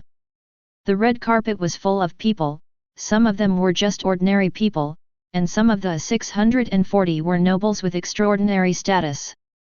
But their goal is the same, that is to meet the world's top nobles, Celestial Dragons. After all, there are Celestial Dragons that some ordinary people will never see in their lifetime, and can only know about them from other people's mouths. When the world government ship got closer and closer to the port, the crowd began to cheer. Meanwhile, Issan and Akunoloja stood at the bow of the ship, looking down at the port ahead. Is that, the one standing in the middle is the legendary world's top nobleman, the Celestial Dragons, a certain nobleman said out loud. Aren't you talking nonsense? Just by his temperament, I can already feel that he is the top nobleman in the world. Another nobleman retorted. Okay, so handsome, if possible, I would spend 10 years of my life, let him have a word with me, no, 20 years is also fine. A man in his 20s, full of luxury, the high-quality aristocratic woman said. Don't dream about you, you don't look at how much you are, if he can marry me, even if he can only live for 1 year in the future, I will be satisfied. Crazy. However, to be honest, Yi's appearance is really very high, plus he is tall, with fair skin, sword eyebrows, and star eyes. Tut tisk tisk, you are older than me and not as beautiful as me, how dare you say that? Tch, you're a flat-chested guy, and you can talk about your age. She straightened up, straightened her waist, and her figure instantly became uneven. While they were arguing, the crowd shouted again. Looking around, it turned out that Issan and the others got off the boat. Great, Sir Bernard Issan, welcome to come. The king and princess bowed deeply to Issan, knelt down on one knee and acted like a gentleman. As soon as the king's words came out, all the guards behind him knelt down, followed by all the people. Great, Sir Bernard Issan, welcome to come. If there is anything I can do to help you, please, Sir Bernard Issan. The king continued. No, I'm just wandering around. I see, Lord Bernard Issan. Yi did not refuse the king's hospitality. After eating a rich meal, Yi walked towards the coordinates of the excavation by himself. Uchiha Madara and the others originally wanted to follow, but Yi said no, and let them do what they wanted. Standing on the highest point of the palace, after Yi determined the direction, he saw a pair of flame wings appeared in his hands, and with the flapping of the wings, he flew up directly. Then, fly away at a very fast speed. About 10 minutes later, Yi successfully arrived at the coordinate position. However, in the next second, Yi froze. Yes, because this time it was different from the previous ones. The ground here was not glowing with blue light, but yellow light. What's going on? The color of the ground has changed after excavation? Could it be, is it a special excavation this time? Yi muttered to himself. After hesitating for tens of seconds or so, he didn't think about it anymore. Anyway, he just dug it out and looked around. As before, he looked around and found that there was no one around, and a shovel appeared out of thin air. Then without the slightest hesitation, he raised the shovel and dropped it. Boom! Accompanied by a crisp sound, the ground that was shining with yellow light was instantly disintegrated like snow white and fluffy cotton candy touching water. In the next second, a mechanical sound came from Yi's ear. Hint, get character card X1. Hint, get character card X1. Hint, gain experience 30. Hint, gain experience 30. Soon after the notification sounded, in front of Yi, his virtual panel popped up. Host, Bernard Issan. Digging level, 1, 130/200. Number of excavations, 0, 0/7. As the excavation level increases, the excavation opportunities will increase. Physique, Advanced Physique, 50%, when reaching 100%, no side effects. Characters, Uchiha Madara, 35%. Tornado, 20%. Akunologia, 20%. Abilities, Paper Fruit Awakening, Attribute Burning, 199/5000, Mara Fruit, 130/1000, Conquerors, 701/1000, Armed Color, 860/1000, Knowledge Color, 796/1000. Excavation Location, Insufficient excavation times, unable to locate. Warehouse, Character Card X2. Yi circled around for a moment, and the next second, he had a sudden epiphany, and secretly elated in his heart. Good guy, I was right. I knew this unusual yellow 0.1 mining block. After digging, I could get better rewards. I didn't expect to get 2 character cards. Yi was a little excited inside, but when he thought about it carefully, something was wrong. This wave, I can only say, no loss, no gain. After all, in addition to a character card, you can get another reward. However, just when Yi wanted to use the character card here, suddenly, he could clearly feel that there was an ominous aura rushing towards him. Who? Yi subconsciously stared at the direction of the breath, and said. Chapter 60. Slowly, Yi could hear irregular footsteps. Yi didn't intend to sit still and just jumped up. In midair, a pair of flame wings spread out instantly. Just about to fly to a high place, I was surrounded by a huge and dense tree. A figure rushed forward, holding a naginata, waving it in midair. Armament haki covers the blade. When his figure came into Yi's eyes, Yi froze for a moment. Edward Newgate. This name came out of Yi's mouth without warning. However, Yi couldn't figure out why Whitebeard would appear here. He always felt that he was cursed, why recently, he kept meeting members of the Rocks Pirates. Drink. Whitebeard swung the naginata that had already covered armament haki, and slashed at Yi who was in midair. Yi immediately withdrew all 15 distracting thoughts in his mind, and countless pieces of paper popped out of his body in an instant, forming a huge shield. Boom! The naginata slashed on the shield, and the aftermath of the powerful impact centered on the two of them and spread in all directions. Some small trees around directly bent down, and the ground flew sand and rocks. Call out! Yesi was directly landed on the ground by a shock, and after his feet rubbed against the ground, he counted. As for Whitebeard, because of inertia, he fell from midair to the ground. Bernard Yesi? I always thought that you were just a guy hired by the world government to promote, but now it seems that you are not. In that case, your pursuit of Charlotte Linlin is also true. He, I really can't believe it, that guy Shiki is talking nonsense with Charlotte Linlin. Gulala la. Speaking of which, Whitebeard laughed out loud. Yesi stared straight at him, a little speechless at this moment. Rocks sent you to kill me. Facing Yesi's question, Whitebeard didn't hide anything. No, it was just an accident, you just showed up and wanted to find the answer in you. Answer? What answer can I have in me? Whitebeard grinned, brandishing the naginata in his hand, and ran towards Yesi. Young is young, completely different from what Yesi saw on TV before time travel. At this time, although his figure was much bigger than normal people, his physical sensitivity was not comparable to many people. Yesi waved his right hand, and within the palm of his hand, many spinning pieces of paper with flames appeared. Shhhhhhhhh. The swirling pieces of paper flew towards Whitebeard like a tidal wave. I saw him swaying from side to side, rolling in the air, avoiding many. Swish swish swish. Some flying over directly cut off the giant tree behind him, the rocks shattered, and scratches the size of arms appeared on the ground. Some Whitebeard couldn't dodge, and saw his other unarmed fist, a white halo appeared, and he swung it. Crack! The air barrier cracked, and the flying pieces of paper fell directly to the ground. Apparently, this is Whitebeard's devil fruit ability, Shock Fruit.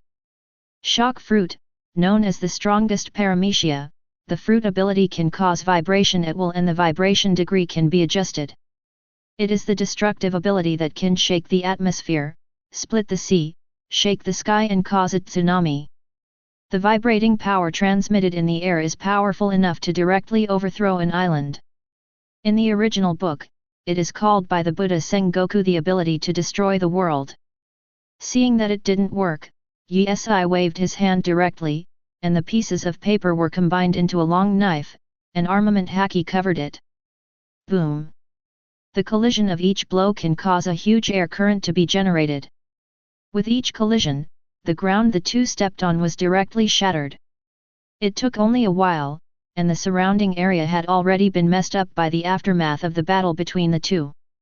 At the same time, on the other side of the Imperial City, another battle has already begun. Yes, it was the battle between Uchiha Madara and Garp. Seeing that Yesi had gone out, Uchiha Madara took the time to continue the previous unfinished battle. And Akunoloja was inexplicably pushed as the referee. Garp, quickly knock down Madara and replace me. Akunoloja shouted from a high place. Uchiha Madara glanced at Akunoloja with a speechless face, but didn't say anything. After all, after getting along for so long, he can be considered to know Akunoloja. Just do it, Akunoloja. Uchiha Madara responded, and then turned his attention back to the battle. As for the tornado, it's pretty normal. Led by the princess, Tornado went shopping with Rosie Minion and the others. Really free of charge for everything. Longwan looked at the things in the streets and alleys, and reconfirmed. Really? The princess smiled slightly and said. Thank you in advance, Minion, let's go pick out better clothes for Yesi. Longwan suggested. When the princess heard this, her expression changed, and she said in a low voice, it's not good for you to call Lord Issan's name directly like this. It doesn't matter, we have always called it that way. Longwan said with a smile. What is your relationship with Sir Bernard Issan? Wife. Guess what, Princess Day? Rose Minion smiled slightly. After half an hour. Yes, over there. The battle between him and Whitebeard became more and more intense, and he deserves to be called the strongest man in the world in the future. Even now, his devil fruit development, as well as his own physical skill armament haki, etc. are all outrageous. Double demon fruit power? I didn't expect such a guy to exist in this world. During the battle, Whitebeard was quite shocked after he had determined that Yesi possessed 2 devil fruit abilities. You guy, how did you do it to break this taboo? You guess. Yesi said calmly. Gula la la la. You guys, I'm getting more and more interested. Chapter 61. I saw Whitebeard set the naginata on the ground. Then, he stretched out his hands and swiped his 10 fingers toward the air. Hiss! With a sound, scratches appeared on the empty white barrier. What followed was that the ground Yesi was standing on cracked open. Call! A pair of wings spread out in an instant, and Yesi soared into the sky. Almost forgot that you can fly. Seeing that this trick had no effect, Whitebeard grabbed the naginata at the side and ran fast. The slender naginata twirled in his hand. Swish swish swish! The weapons collided again, and a gust of air flowed downward. Whitebeard's speed was fast, and he quickly drew back the naginata. The other hand clenched into a fist. Tsitsaizi! A white halo instantly enveloped his fist, and then he punched Yesi directly. Yesi subconsciously used the weapon in his hand to defend. When in front of Yesi's weapon, the empty white barrier was directly cracked by this punch, and then a huge impact rushed towards Yesi. Yesi flew backwards, but with the help of the wings, he stabilized quickly. In the next second, he casually dropped the long knife made of paper in his hand. After the long knife fell on the ground, it instantly turned into nothingness. What? Are you going to surrender? Seeing Yesi's actions like this, Whitebeard asked suspiciously. Yesi landed on the ground, then sneered, Surrender? Not really. While speaking, with Yesi's feet as the center, the ground directly turns into paper at a speed visible to the naked eye, but the range is not wide. Of course, as long as Yi thinks about it, the range can still be enlarged, but in this way, the consumption will be a bit large. Therefore, there is no need for this at all, and what is more important depends on the specific situation. As for this power, it is obvious that it is the ability of the awakened paper fruit. Whitebeard stared at the ground that had turned into pieces of paper under his feet, and was slightly taken aback. His intuition told him that he had to leave this area immediately. However, when he was running, the pieces of paper on the ground began to surge, and even though he ran dozens of steps, he was still in place. Has all the paper space already been used by him? If so, then try this. After all, Whitebeard swung his free fist directly, and with the wrapping of the light circle, he punched directly on the ground. Crack! Although the piece of paper was smashed into a huge hole, it was recovering at a speed visible to the naked eye in the next second. Boom boom boom! Suddenly at this moment, around Whitebeard, papers soared into the sky like a fountain, and dozens of huge fists were formed at a speed visible to the naked eye. In the next second, without a doubt, they all rushed towards Whitebeard. Whitebeard wielded the naginata in his hand, jumped up, and started running along the huge fist. While attacking towards the huge fist, physique and devil fruit abilities are used side by side. The disintegration of the fist is disintegrated, and the cut is cut by the naginata. But, even so, these fists seem to have countless lives. They form again after falling, and then attack again. In order to strengthen the defense, Yesi added armament haki inside, and the effect was obviously improved in the next second. Whitebeard could no longer be cut off, nor could it even be shattered, it could only temporarily alleviate the current situation. And because the place where Yesi fought was not far from Whitebeard's ship, so after the battle made such a big commotion, the crew of rocks who had been on standby on the ship also rushed here. Sure enough, Captain Edward. He will follow, and follow. Yeah, that guy. Isn't that guy the Wolong Bernard Issan who appeared in the newspaper and hyped by the world government? Gong. He is right, but, he can push Edward to such a point now, in the Battle of Marie Joyce in the Holy Land, is it really the hype of the world government? SHH, don't say it so loudly, if you want to live well, don't mention the Holy Land Marie Joyce. That's right, Captain Edward reminded me just now that offending 3 cotters at the same time is no different from sending them to death, so let's not care about what the truth is, because it doesn't concern us at all. Matter. W now is not the time to talk about this, let's go and help Captain Edward. Suggested one of the men. Help? Are you crazy? This level of battle is something we can participate in. We used to be no different from sending to death. That's right, what we can do now is not to cause trouble to Captain Edward, we can only watch here quietly. On Yi Si's side, the battle continued for another half an hour. Undoubtedly, this battle was the most serious he had ever fought since he traveled through time. Basically, he went all out and did not dare to take it lightly. Of course, in this battle, Yi Si basically used the 2 devil fruit abilities side by side. Around them fighting, all turned into potholes, some of the soil was even scorched, Zhao Li Zhao, and the surrounding trees had become bare.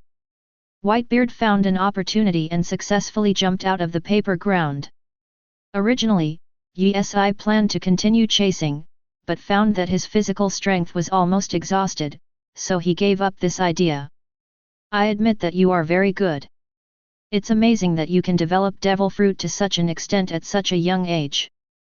Whitebeard gave Yi Si a high, very high evaluation. Undoubtedly, Yi Si was also Whitebeard's best enemy he felt he had encountered in so long. He wiped the blood from the corner of his mouth, and a smile appeared on his face again. Chapter 62. Although the two seem to be fighting back and forth, in fact, Whitebeard's overall ability is even better than Yi Si. Of course, Whitebeard is not in his heyday at this moment, it can only be said that he is only now slowly unfolding and showing his fangs. As for Yi Si, it is naturally the same. Strictly speaking, it is only Yi Si's first step. Although Yi Si knows that it is impossible for him to defeat Whitebeard now, it is also impossible for Whitebeard to defeat Yi Si in a short time. What's more, Yi Si has a lot of life-saving strategies, except for the 2 character cards facing Curry. If Whitebeard drags on, it will be hard for him. Because when Yi Si does not go back within a certain period of time, Uchiha Madara and the others will come to look for them, and the battle is very dynamic, so they can easily find out. At that time, it will not be one-on-one, Whitebeard will face Yi Si, Uchiha Madara, Akunoloja, Tornado, Garp and so on. There is no doubt that with such a luxurious lineup, Whitebeard can't resist even if he has superb skills. Today, let's call it a day, Bernard Yi Si. Whitebeard said suddenly.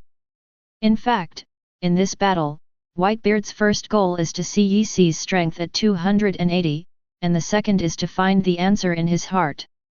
Now, the strength has been roughly known, and the answer he wants has been found, so for him, it is meaningless to continue fighting, and a lot of uncertain factors will also arise.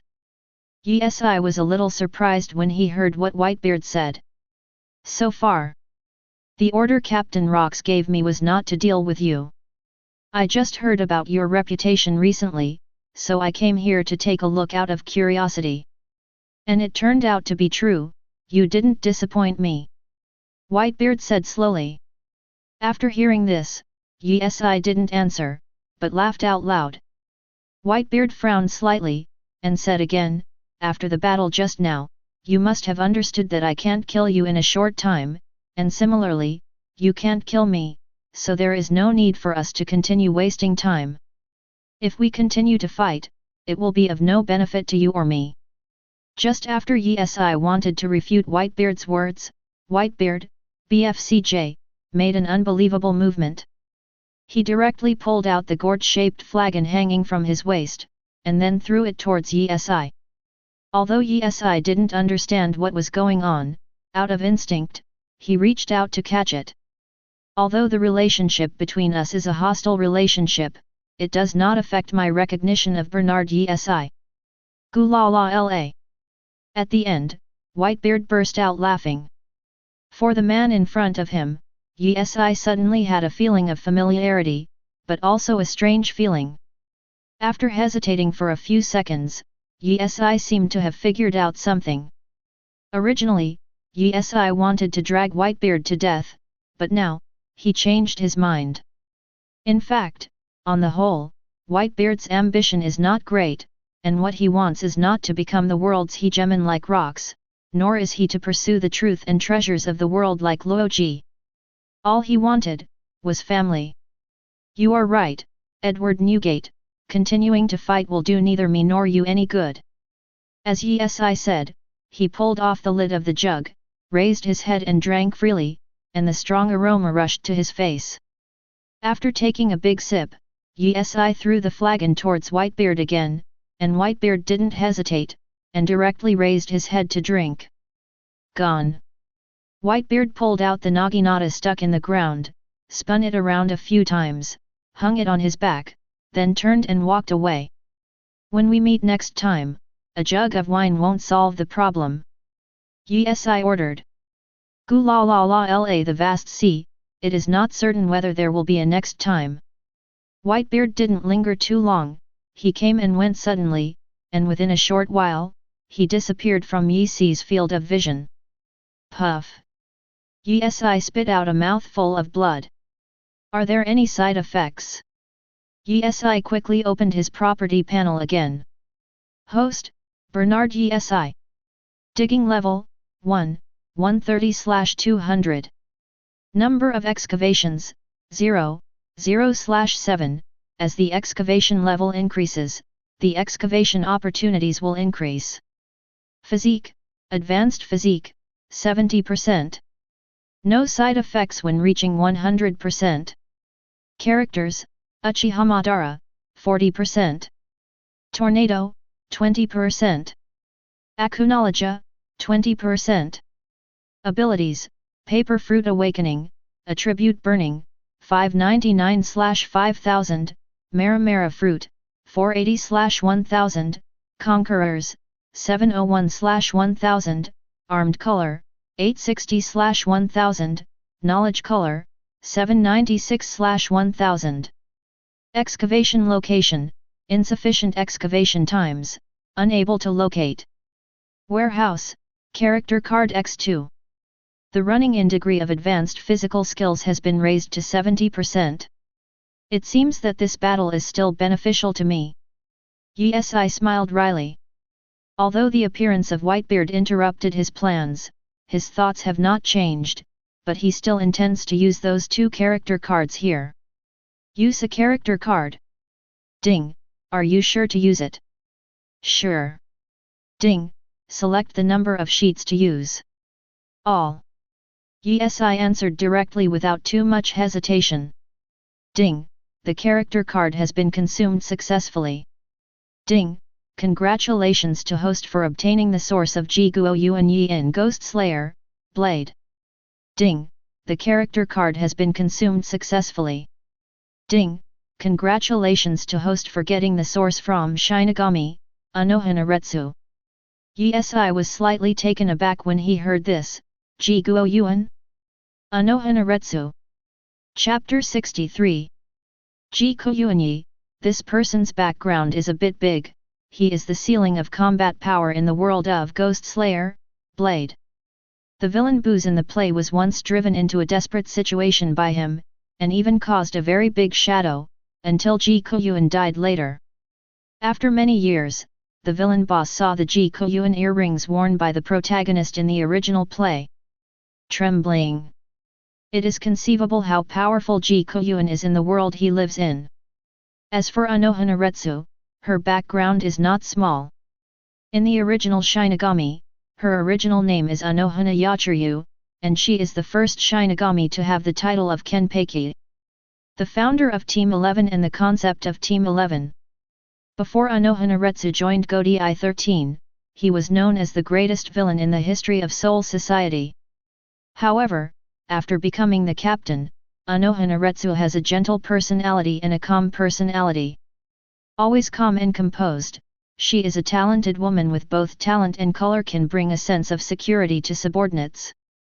A talented woman who can always make accurate judgments, can still deal with it calmly, and stand at the forefront to command when the invasion of travel disasters causes chaos. At the same time, a white light particle suddenly appeared in front of Yi, and this time the light particle was obviously much larger than the one summoned before. Soon, the light particles were divided into two groups and gathered again, slowly becoming a human form. In the next second, a woman first appeared in Yi's field of vision. She had a gentle and peaceful appearance, with long black hair parted in the middle, and wearing a white robe. Since in the original book, just below her collarbone, she has a scar from a battle with Zaraki Kenpeki as a teenager, so her hair is tied into a braid and hangs in front. As soon as she appeared, another group of white light particles gradually took shape. Immediately following in Yi's field of vision was a tall ponytail with long black and red hair, wearing sunflower paper earrings, and a dark red flame Madara pattern on the left forehead man. The woman's name is Anohanaretsu, while the man's name is Guoyuan. As soon as Guoyuan touched the long knife hanging on his waist, he looked in disbelief. I never thought that I would be resurrected in this way. Yet, is it really incredible? Anohanaretsu narrowed her eyes and smiled. Undoubtedly, coming to another world, even the strong will find it incredible. The eyes of the two of them fell on Yi at the same time, and then they were slightly startled as they looked around the dilapidated venue. Is this caused by calling us? Anohanaretsu spoke out first, and asked Yi.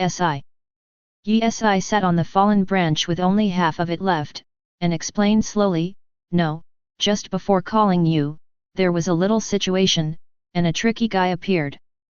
But now that guy is gone. It seems that you should have summoned us in advance, so that we can help you. Guoyuan said softly. Not always. Yi smiled, and the reason was naturally only he knew.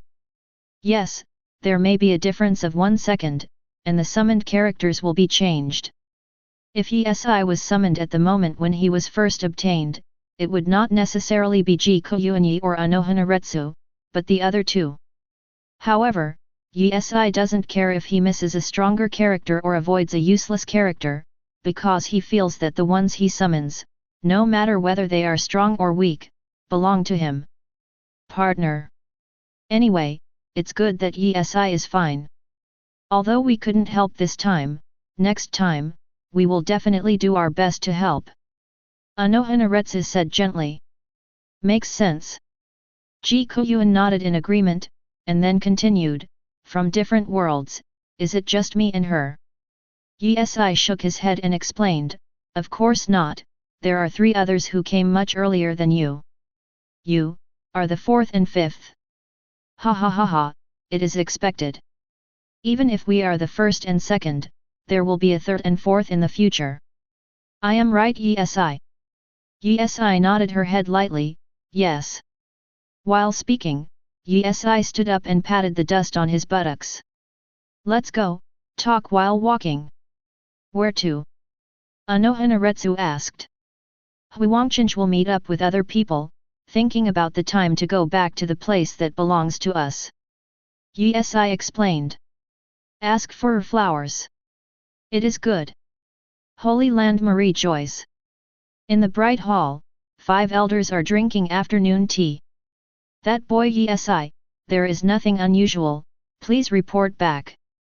The bald old man took the lead in asking. You really think of him as a reincarnation of a body of bad luck? Every time he travels, he encounters danger. Maybe that guy is eating, drinking, and having fun in the franchise country at this time. The old man with the knife complained. Obviously, the 5 elders are more worried about Yi Si's safety than Yi Si himself. The main reason is also because in Celestial Dragons, a man who can resist the banner appeared. 0. In the past, when they finished their official business, they would always go to other unimportant things. As for after they know Yi Si, they will always spend a little time together after finishing their business, and sometimes help Yi Si plan for the future. Of course, the current problem is to convince Yi Si to let him join the Celestial Dragon's power hierarchy, otherwise, all their plans are just a blank check. When that kid Yi Si comes back, let's explain the truth to him. The old man with straight white hair changed the topic and changed the subject. Instead of telling Yi Si first, I have a better way. As soon as the bald old man finished speaking, the other 4 old men cast their gazes over. A better way. Let's hear it. If it is useful, we will definitely agree to this approach. Yes, there is a way if it is difficult, as long as it is not forced, I think it can be used. Of course it's not forced.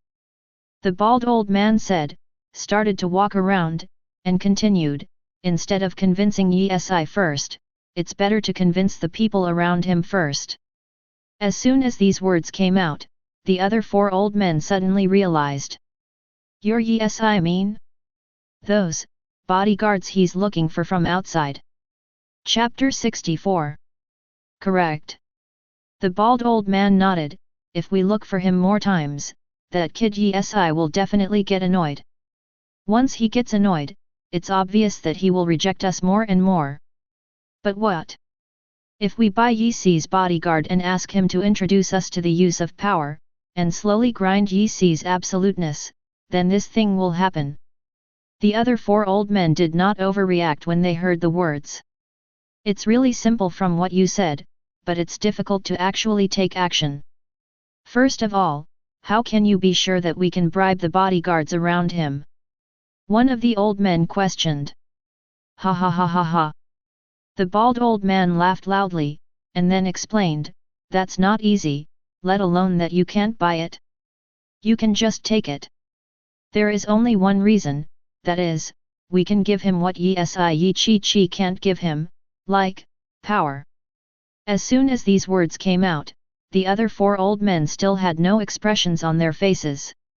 What if those bodyguards aren't interested in power? Have you met anyone who isn't interested in power? Isn't Yi Si one? No, that kid Yi Si doesn't count, that guy is an alternative to our Celestial Dragon's family. Well, although this method doesn't sound very reliable, you can try it. The old man with the knife said calmly. I agree. I agree. Then try it. If you all agree, then when he comes back, this plan can be implemented. At that time, I will be responsible for sending Yi Si away, and the rest will be up to you 4 old men. The bald old man said slowly. We do our best. However, if Yi Si had been present at this moment, he would probably have laughed out loud when he heard their plan. Yes, the people who are summoned are 100% loyal, not to mention that they can be bribed by giving them a little power, even if they are given the title of king of the world. It is impossible for them to betray Yi Si turning the corner to them. 5 elders still underestimate the people around Yi Si all the time. Even the maids bought back by Yi Si, not to mention the summoned ones, Yi Si gave them a chance to regain their lives, and their fates began at the moment Yi Si lit the lamp in their darkness. They have been born with an idea of eternal life and never betrayal. This idea is always hidden in the deepest part of their hearts, and no one can shake it. After a long time, Yi Si, Anohanaretsu, and Guoyuan returned to the imperial city, but the journey took about half an hour. It took a lot more time than when Yi Si went there, and the reason is very simple, because when he went, he flew, and when he came back, he walked. Moreover, they stopped and went, and Guoyuan and the others briefly explained some basic information that the system did not explain. Welcome back, Master. After seeing Yi Si coming back, Rosminian immediately trotted over and said hello. However, when she saw Yi Si's tattered clothes and some wounds on her body, she asked worriedly, Master, are you okay?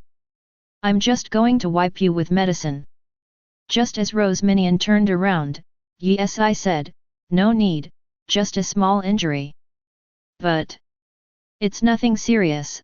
I'm introducing two of my friends to you today, this one, Anohanaretsu, this one, Ji Koyuanyi. Yes, I said calmly. Rose Minion nodded, bowed politely to Ji Koyuan and Anohanaretsu, and then said, it's the first time we meet, Master Anohanaretsu, Master Ji Koyuan, do you have any orders in the future? You can tell me anything. Anohanaretsu and Ji Koyuan were slightly taken aback, but still nodded. Oh, good. Her name is Rose Minion, you can just call her Minion. Yes, I introduced Rose Minion in turn. Okay, next, please teach me more. Minion. Anohanaretsu and Ji Koyuan said in unison. After dealing with this, yes, I immediately said again, where are they? Master Tornado followed the princess to other places to play. Lord Madara and Lord Akunoloja went out with Marine Vice Admiral. As for where they went, they did not explain. They just said that when the master comes back, they need to find if they want to, use the phone bug to contact them. Rose Minion said slowly. That's it. Yes, I hesitated for a few seconds, go and contact them, tell them not to play outside, and come back quickly. Yes, Master. Anohanaretsu, Ji Koyuan, next, you can do what you want, I'll take a bath and change into clean clothes. Unintentionally, the fighting on Uchiha Madara's side is still going on. As a referee, Akunoloja looked more and more itchy, and he couldn't wait to go directly to join the battle. However, when Rose Minion called, Akunoloja immediately revealed a strange smile, okay. Okay, I understand, I will bring these two guys together go back. Dang dang dang. Every time a weapon collides, the impact will shake the surroundings to fly sand and rocks. Garp, your physical skills are really exciting. Uchiha Madara sneered. Garp frowned slightly. He obviously felt that his armament haki was clearly superior to Uchiha Madara, but the strange thing was that he could be forcibly leveled every time. I haven't been this excited for a long time. You guys are much more interesting than those pirates. Ha ha ha ha. At the end, Garp laughed loudly. 1. Suddenly, at this moment, Garp's smile faded in an instant. He looked in the same direction as Uchiha Madara at almost the same 4.9 time. In the next second, a huge black energy ball flew towards them. The pupils of the two shrank slightly, and then quickly dodged. Boom! A huge explosion sounded, followed by a huge cloud of smoke and dust instantly engulfing the surroundings. In the next second, amidst the smoke and dust, there was a scolding sound. Akunoloja. There is no referee who would make a sneak attack. Akunoloja sat on a high rock, resting his head in one hand, shaking his legs, and replied, I have called you several times, but there is no response. Chapter 65. What's the reason? I think you're itchy. Uchiha Madara retorted below. Akunoloja stood up with a smile on his face, the itchy hand is also one of them, the main reason is that I called and said it was urgent, let us go back immediately. Of course, the urgent matter is for the Akunoloja chapter. I am afraid that Uchiha Madara will procrastinate, and he will have to fight for a while before going back. Uchiha Madara muttered, and called back, so he couldn't delay any longer. However, today's battle satisfied him. It's just that poor Akunoloja was there the whole time. Akunoloja, it's your turn next time. Uchiha Madara patted the dust on his body as a reminder. Akunoloja waved his hand, next time? He knew very well that next time it would mean that he had no chance. Leave it to yourself. Inside the Imperial City, on the road not far from Aku 15 Noloja was taken aback for a moment. Madara, do you feel it? Uchiha Madara looked at Akunoloja in surprise, and asked in confusion, "What do you feel?" "The same kind of aura, except for ye sees, there are two brand new auras, that is to say, we have never seen them before," Akunoloja said calmly. Listening to Akunoloja's words, Uchiha Madara naturally understood something. He knew that Ye See's trip this time was to summon new partners. Therefore, after hearing what Akunoloja said, his expression was calm. "Oh, to be expected," Uchiha Madara replied. Akunoloja talked back and forth with Uchiha Madara, but Garp behind him was stunned. However, he didn't ask, after all, he wasn't interested in such things. After a while, Akunoloja and the others arrived at the hall where Ye Si was. At this time, Ye Si and his group were sitting in the hall, eating snacks, drinking hot drinks, chatting and laughing. If you want to say who has the biggest reaction at this moment, it is naturally Garp. When he entered the hall, he felt the beast breath of Jikuni and Anohanaretsu. Suddenly, he understood the meaning of what Akunoloja said earlier. Is Ye Si a new partner? Does it belong to this country? What kind of charm does this guy have to make this group of outrageous guys follow? Garp murmured inwardly, full of various doubts in his heart. "Garp, you go and prepare the boat, we will depart back to the holy land of Marie Joyce later," Ye Si suddenly said to Garp. "Yes." Garp nodded, turned, and backed out. "Ye Si, if I'm not mistaken, these two are our new partners." Akunoloja spoke first. Ye Si nodded slightly while holding a hot drink. "My name is Anohanaretsu." "My name is Guoyuan Yi." Anohanaretsu's introduction was completed, and Uchiha Madara gave a brief introduction. "Is there another one that hasn't come back?" Anohanaretsu squinted, smiled slightly, and asked Ye Si. "That guy went shopping with the princess, probably not so fast." Ye Si replied. "That's it." In the following time, what they talked about in this hall were all interesting things that happened in their world. The rapport between them rose quickly, and it didn't take long for them to give people the feeling that they were old friends who had known each other for many years. This kind of atmosphere is exactly what Ye Si expected. Time flies, and Ye Si and his team returned to the holy land of Marie Joyce after having a rich dinner here.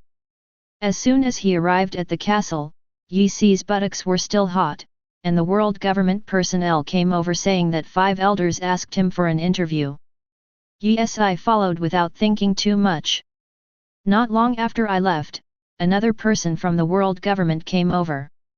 I'm sorry, the master has already gone out with your people just now," Ross Minion explained. The person from the world government smiled, and then explained, "I'm not here to find Lord Bernard Issan. In addition to meeting Lord Bernard Issan, the 5 elders also need to meet Lord Bernard Issan's exclusive bodyguard." Hearing this, Ross Minion didn't think too much, and yelled into the castle, "Master Madara, Mr. Tornado, Mr. Anohanaretsu, Mr. Akunoloja, Mr. Yuan, someone wants to see you." As soon as these words came out, Uchiha Madara and his group came to the hall soon, and they glanced at the world government personnel. "Who wants to see us?" "It's like this, my lords, 5 elders, the top leader of the world government, wants to meet you." The world government staff obviously felt a sense of coercion, and the tone of their speech changed a little at this moment. "All." The world government staff nodded, although the 5 elders didn't say how many there were, they just said they were Ye Si's bodyguards, so they just called them all. "Okay then, let's change into more formal clothes, so as not to embarrass Ye Si." Uchiha Madara said something lightly, and just as he was about to turn around and change his clothes, the person from the world government continued. "My lords, there's no need to change clothes, the 5 elders won't care." When everyone heard the words, they didn't say much, they just nodded.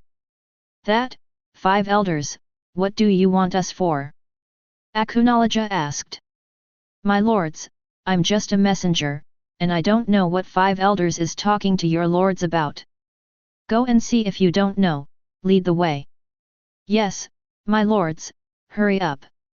At the same time, in a certain magnificent castle in Pangu City, what the 4 old men didn't know was that a group of ruthless characters with an extremely luxurious lineup was about to arrive.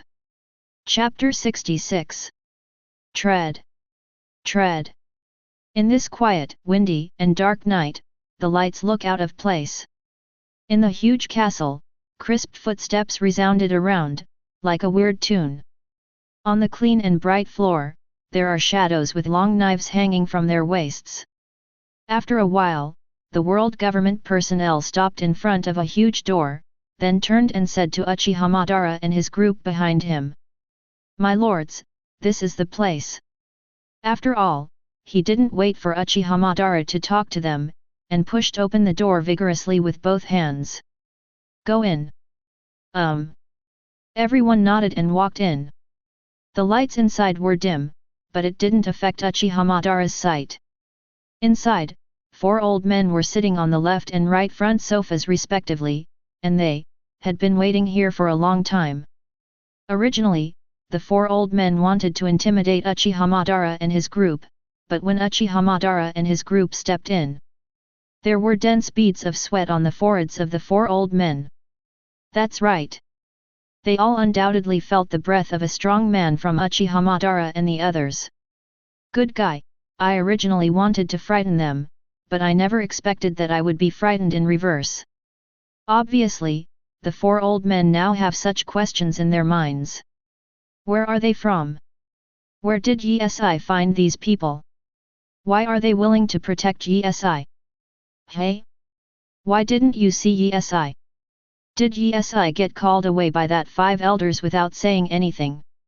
Although the lights inside were dim, the surroundings could still be seen clearly. After scanning it once, the tornado had such doubts. Did we go wrong? Akunoloja also asked suspiciously. Isn't it? People from the world government lead the way, how could they go wrong? Guoyuan also continued to speak. You did not go wrong. Suddenly at this moment, the old man with the knife sitting on the sofa opened his mouth to explain. 5 elders is not one person, but 5 people. That boy Yesi is in another castle, discussing with an old man from one of our 5 elders. Oh, so you mean to meet us alone? Uchiha Madara, who hadn't spoken just now, grinned and said, yes, he seems to have vaguely noticed that things don't seem to be that simple. You are right. First of all, we did this without any hostility. What we did was undoubtedly for Yesi. The old man with straight white hair said.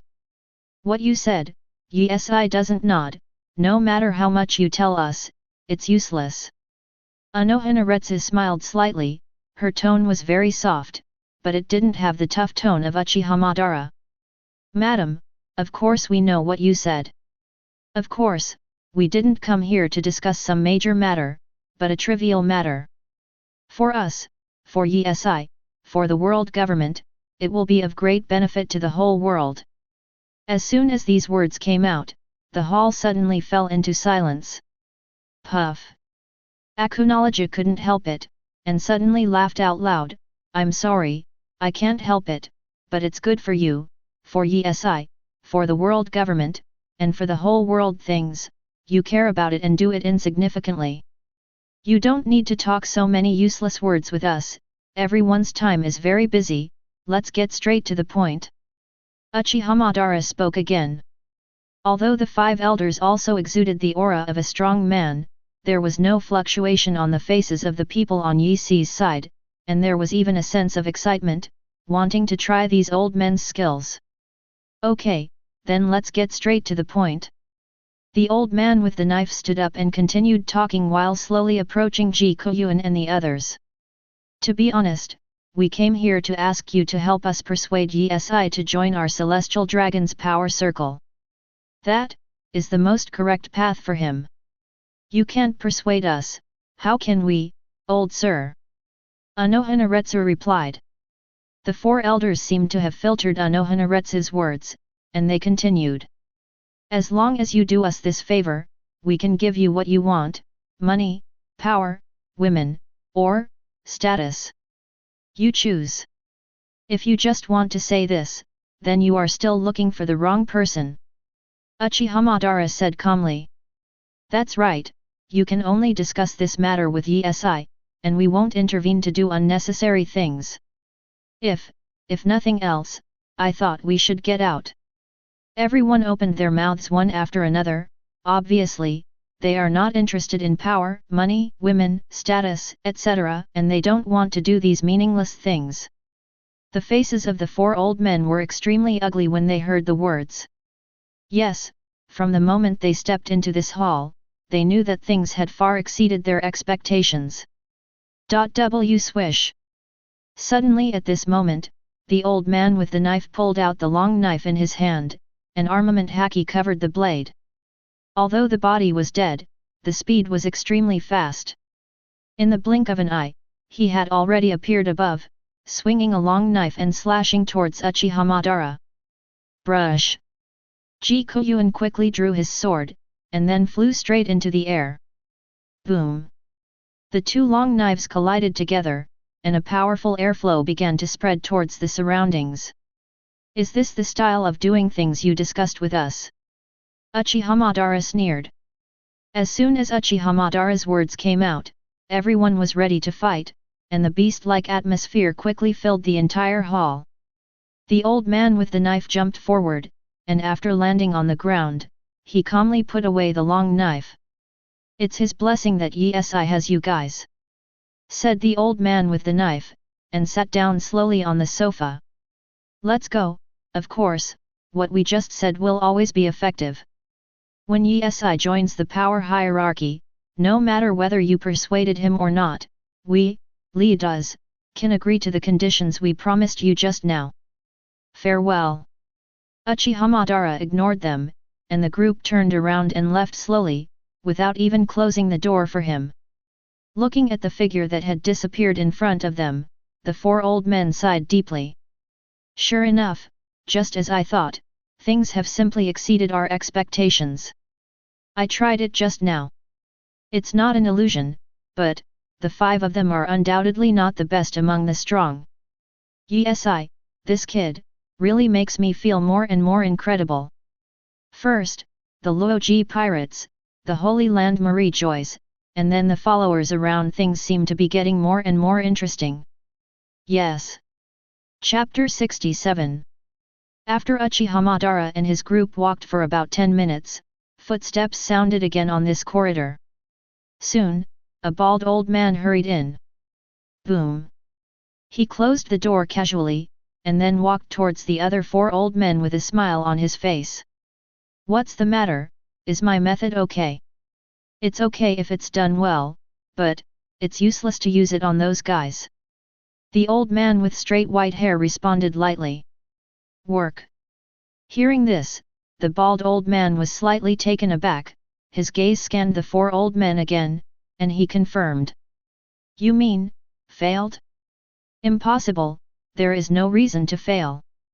Is it true that as you said, his bodyguards are the same as that kid Yi, who don't care about power, money, status, etc. Not interested? Seeing that the other four old men were silent, which was a default state, the bald old man was even more confused. No? Is it true that ordinary people are not interested in power? You called a few people around Yi, he continued. One of the old men poured himself a cup of hot tea, returned to the sofa in a calm manner, moistened his throat, and then slowly said, all the bodyguards have already been called. In fact, you have something to say. You are right, there is really no ordinary person in the world who is not interested in power. It's just, the guys around Yi 063 are not ordinary people. Another old man went on to add, at first we wanted to wait for them to come in and give them a little pressure, so that it would be easier to discuss later, but we didn't expect that after they came in, they would put pressure on us instead. Now these young people, they are all incredibly strong. What's the meaning? To be honest, what they said made the bald old man more and more confused. I only left for more than half an hour. How can I feel that everything has changed after I came back? It probably means that the 5 bodyguards around Yi are all comparable to Marine Admiral. Seeing their serious expressions, the bald old man suddenly realized. No, what the hell is this? Where did he find so many strong men? Why has our Marine conscription never had such a ruthless character? You ask me, who do I ask? But the problem is, Kid Yi has arrived. This kid is a miracle alive, right? The bald old man complained. At this moment, Yi is still on his way back, and he doesn't know that Uchiha Madara and the others have already gone to meet the 5 elders. However, what puzzled Yi was that at first he thought that the 5 elders would tell him something important when they met him. Good guy, after arriving, what he asked was how he felt traveling today, and whether the king of the franchise country gave you a salute. Anyway, the more he asked, the more outrageous he was, which directly confused Yi. However, as he walked, Yi thought of something. He didn't think that a top leader of the world government would talk to him about these boring topics. Moreover, only one old man appeared on the field, and the other 4 old men were not present. For this situation, the biggest possibility is that they are performing another task. Sure enough, after Yi returned to the castle, Uchiha Madara and his group told him everything that happened after he left. Although the results are different from what I imagined, they are not much different. How do you plan to choose, Yi? I want to hear what you think. Jikuyi asked. As soon as the words fell, everyone's focus in the hall fell on Yi.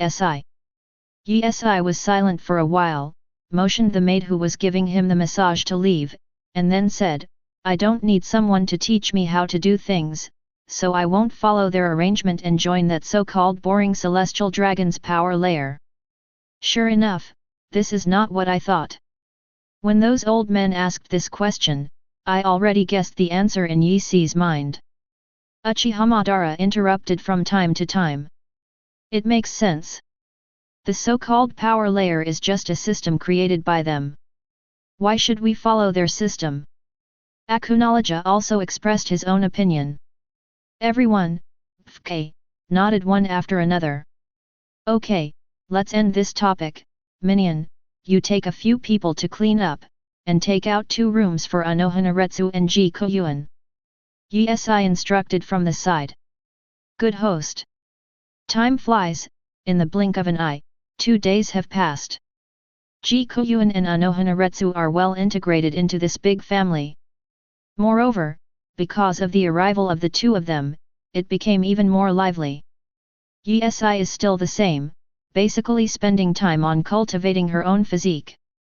As for Jikuni and Anohanaretsu, they learned the most practical skills in this world, haki, under the leadership of Uchiha Madara. However, what Yi didn't expect was that after Guoyuan learned armament haki, his situation was the same as that of Uchiha Madara and Akunoloja, and he directly awakened Conqueror's haki. In other words, so far, Yi has Conqueror's haki here, including himself, already has 4. As for the Tornado and Anohanaretsu, who have not awakened yet, no one knows the specific reason. On this day, it was still the same as usual. Early in the morning, Yi had already disciplined himself to exercise. Yi, newspaper. There are topics you are interested in here. Longwan was holding the bread in one hand and the newspaper in the other hand, eating the bread while reading the newspaper, slowly walking towards Yi. And Yi also stopped the movements in his hands, and when the tornado approached, he took the newspaper. After taking a glance, Yi chuckled. After Golden Lion attacked a member country of the world government, he ran into the Loji pirates and started a battle. After reading the title, Yi quickly turned to the content, which probably said that after the Golden Lion attacked a member country of the world government, it encountered the Loji pirates and started a battle. Some of the more famous figures such as Rox and Charlotte Linlin are not mentioned in the article. Obviously, this means that the Rox pirates are implementing the plan separately, and the fact that he met Whitebeard a few days ago is the best explanation. Such an action can have a certain impact on the world government relatively quickly. The final result was also obvious. How could Golden Lion alone be able to defeat the entire Loji pirates? If it weren't for Golden Lion being a lion fruit capable user, he couldn't have escaped at all under the circumstances. Yi flipped back, and behind the newspaper, there was a stack of the latest wanted bounties. Soon, Yi put the newspaper behind and looked at the reward list. Chapter 68. Loji from the Pirates. Yi's focus was on Loji's portrait first, and the name bounty was noticed later. The captain of the Loji pirates, Gore Loji, is offering a bounty of 2.5 billion Baileys. Loji pirates, Silver Rayleigh, offer a bounty of 1.95 million Baileys. The Loji pirates, Copper Jabba, offer a bounty of 1.7 billion Baileys. Except for Loji, whose growth rate is relatively large, the growth rate of his other members is considered average. Yi flipped back, and what appeared in front of his eyes was the bounty order of the Rocks Pirates. Captain of the Rocks Pirates, Rox Zebek, offers a bounty of 4.3 billion Baileys. Rocks Pirates, Cotter, Edward Newgate 2.2 billion. Rocks Pirates Cotter, Shiki 2.15 billion. Rocks Pirates Cotter, Charlotte Linland 2.05 billion. If you want to say which of the two pirate groups has the biggest increase, it is undoubtedly the Rocks Pirate Group. During this period of time, the attack on naval headquarters, the Holy Land of Marie Joyce, and the continuous plundering of the alliance countries of the world government are the reason for such an increase. How about it? This is explosive news. Longwan said softly while eating bread. It's really breaking news. Yi smiled, sat on a chair beside her, put the newspaper on the table, and waved her hand. Soon, the maid brought him milk and bread. Yi took a bite of the bread and noticed something was wrong, then looked at the maid and asked, "Who made breakfast today? What's wrong? Doesn't it taste right?" Before the maid could speak, Longwan answered first, and then sat on a chair beside her. "It's a little different from what I used to eat. I guess you made it." Yi smiled lightly. In fact, when he realized that the taste was not right, this idea had already appeared in his mind. "Isn't it delicious? I feel that what I made is no different from Minions." Dragon Roll puffed up his mouth, a little unconvinced. Yi took a big bite of the bread, and said vaguely, "It's nothing, you've made great progress, Dragon Roll, at least it won't burn the dim sum like it was the first time." Of course, Yi is telling the truth. After staying with Minion for a period of time, Longwan has made great progress. He used to be a dark cuisine, but now he can barely be regarded as an entry-level level. "Really? You didn't lie to me?" Yi. "It doesn't make sense for me to lie to you, you can do more in the future." Yi explained. Tornado's eyes froze for a few seconds. It seemed that it was true as Yi said, and there was no point in lying to himself. "It is good." Longwan smiled slightly. It was difficult for him to be humble and not arrogant. After all, she entered the castle with some excitement. Yi, on the other hand, had finished her breakfast and didn't continue to practice. Instead, she went back to the castle and changed her clothes. In the past few days, Yi has developed a new method of cultivation, that is, there is a special sparring occasionally. After all, there is always an upper limit to one person's cultivation, but if two people use the method of sparring to train, it will be different. Not only can the actual combat experience be improved, but the effect of combat effectiveness is far more than that of one person's cultivation. "Which one of your draws won?" After changing her clothes, Yi returned to the hall and asked a question. "Madara." Guoyuan replied. "I seriously suspect that Madara cheated, but I have no evidence." Akunoloja complained, his luck was really bad. "Come on, Akunoloja, you are just jealous. Tornado complained. Ha ha ha ha ha. What followed was bursts of laughter. Although they would quarrel occasionally, neither of them would really get angry, and they could accept some teasing from their partners, and their relationship would not be affected by these trifles, which Yesai was very pleased with. What about Madara? Madara, are you going to change your clothes? You mean to change his battle uniform? Anohanaretsu said with a smile. Ask for flowers. Battle suit. Yesai was taken aback for a moment. Did he customize a battle suit himself? No, master, replied the maid. Just when Yesai was wondering, Uchiha Madara had already stepped out. He was wearing a black tight combat uniform with red laminated armor on the outside. Good guy, isn't this the suit he wore when he first came to this world? Let's go, Yesai. Uchiha Madara said to Yesai excitedly with a smile on her face. Since the last time, when he saw Yesai fighting Akunoloja, he had already had a thought in his heart that he wanted to fight Yesai again. 0. But today, the opportunity came, how could he not be excited? Holy Land Marie Joyce, Pangu City. On this day, the 5 elders came again to report some important information to Im. You are not exaggerating, let me feel that what you are doing is correct. Sitting on the throne of the void, Im said coldly. Lord Yim, we are not exaggerating. That night, we could see clearly that the people around Yesai are very strong, even comparable to Marine Admiral.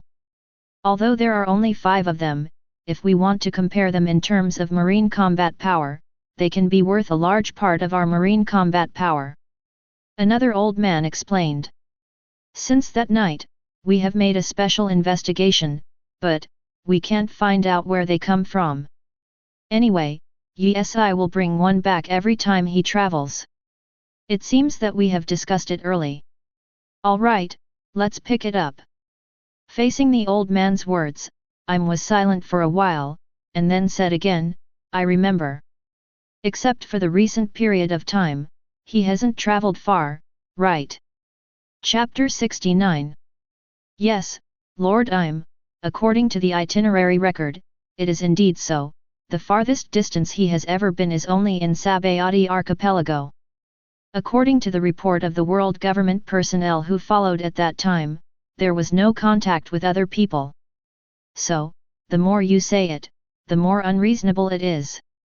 Im glanced at the 5 of them with cold eyes, as if words possessed magical powers, making 5 elders' hairs stand on end. It does sound more and more unreasonable, but the fact is that it is a bit like appearing out of thin air. The old man with the knife tried his best to explain. Appeared out of thin air? You have lived for so many years in vain. Facing Im's words, 5 elders didn't want to refute. It's not because of their expressive ability, but because Yi sees things are so weird. Don't say that Im doesn't believe her. To be honest, if in other words, they wouldn't believe it either. Seeing that 5 elders bowed their heads and kept silent, Im said again, you guys give me a feeling that you want that child to be affirmed by me too much. I have no objection to you wanting to cultivate this kind of thing. But, do what is appropriate. Yes. Master Im.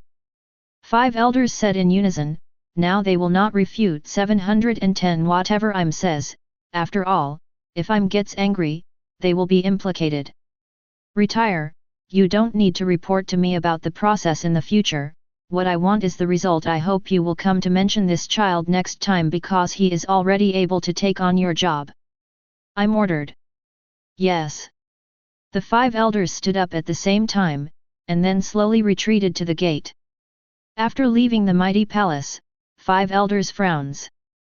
Do you feel that things are developing too fast? On the way, the old man with the knife suddenly spoke out, and because of this topic, everyone's faces became even more ugly. You too, have you noticed it too? Isn't this something you can see with your eyes?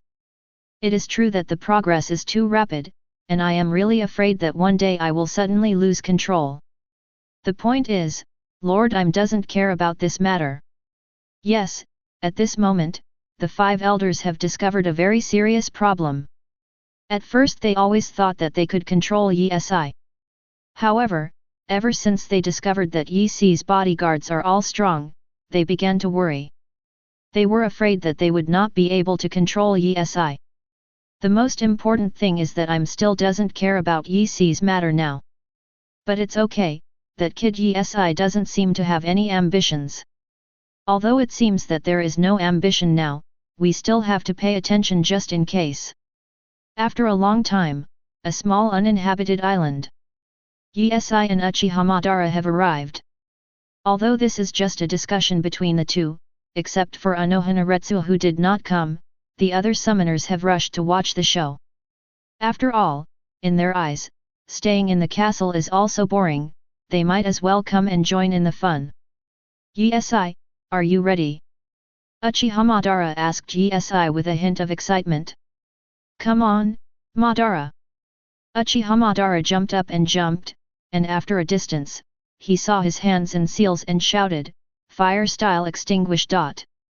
As soon as the words fell, Uchiha Madara sucked in a breath of cold air, and chakra gathered at the back of his throat, and spit out a large sea-like flame to the front, with a very large range. Facing such a huge flame impact, Yi Si only raised the corners of his mouth slightly. Playing with fire? Me too. While speaking, golden flames burned all over Yi Si's body, and then he waved his fist. Fire punch!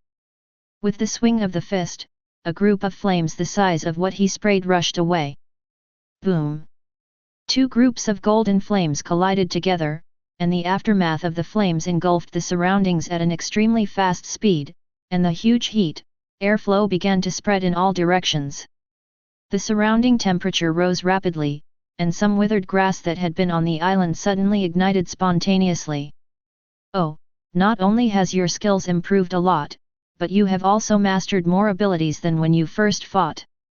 Uchiha Madara stared at the flame in front of her eyes, slightly surprised. After the 2 huge flames stalemate for a while, they turned into nothingness. Uchiha Madara held the sickle in his hand and ran fast. At the same time, the gas of armament haki wrapped the sickle at a speed that could be seen by the flesh.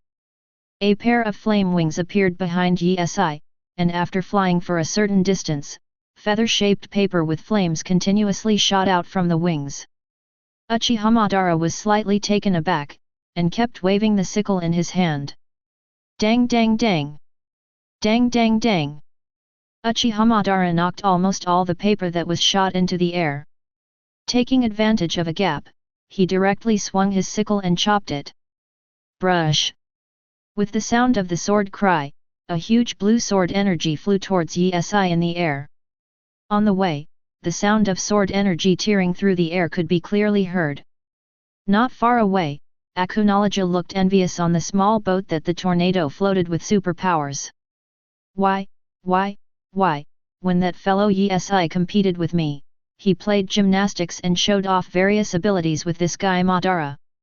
If you really want to have fun, I can also accompany you. Guoyuan said from the side. Really? Akunoloja had a smile on his face. Guoyuan nodded, yes. It's not too late, let's come now. Not now because, I want to see them. Yuanyi, you're talking for nothing. Akunoloja glanced at Guoyuan and sighed deeply. Dang dang dang! Yi Si is fighting against Uchiha Madara's physical mixed ability, and it is getting more and more intense. Regarding the ability of Devil Fruit, Yi Si feels that it is getting more and more comfortable. Boom! Boom! Explosions sounded continuously on this uninhabited island. After the battle lasted for a while. Next to Yi Si's ear, he suddenly heard a system beep. Ding! The running-in degree of Maramara fruit has reached the requirement of advanced quality. Hearing this, Yi Si was taken aback for a moment, and following the final impact, he quickly jumped back and shouted. Madara, wait a moment! Uchiha Madara originally wanted to pursue, but after hearing Yi Si's words, he was stunned for a moment and gave up the pursuit. What's wrong?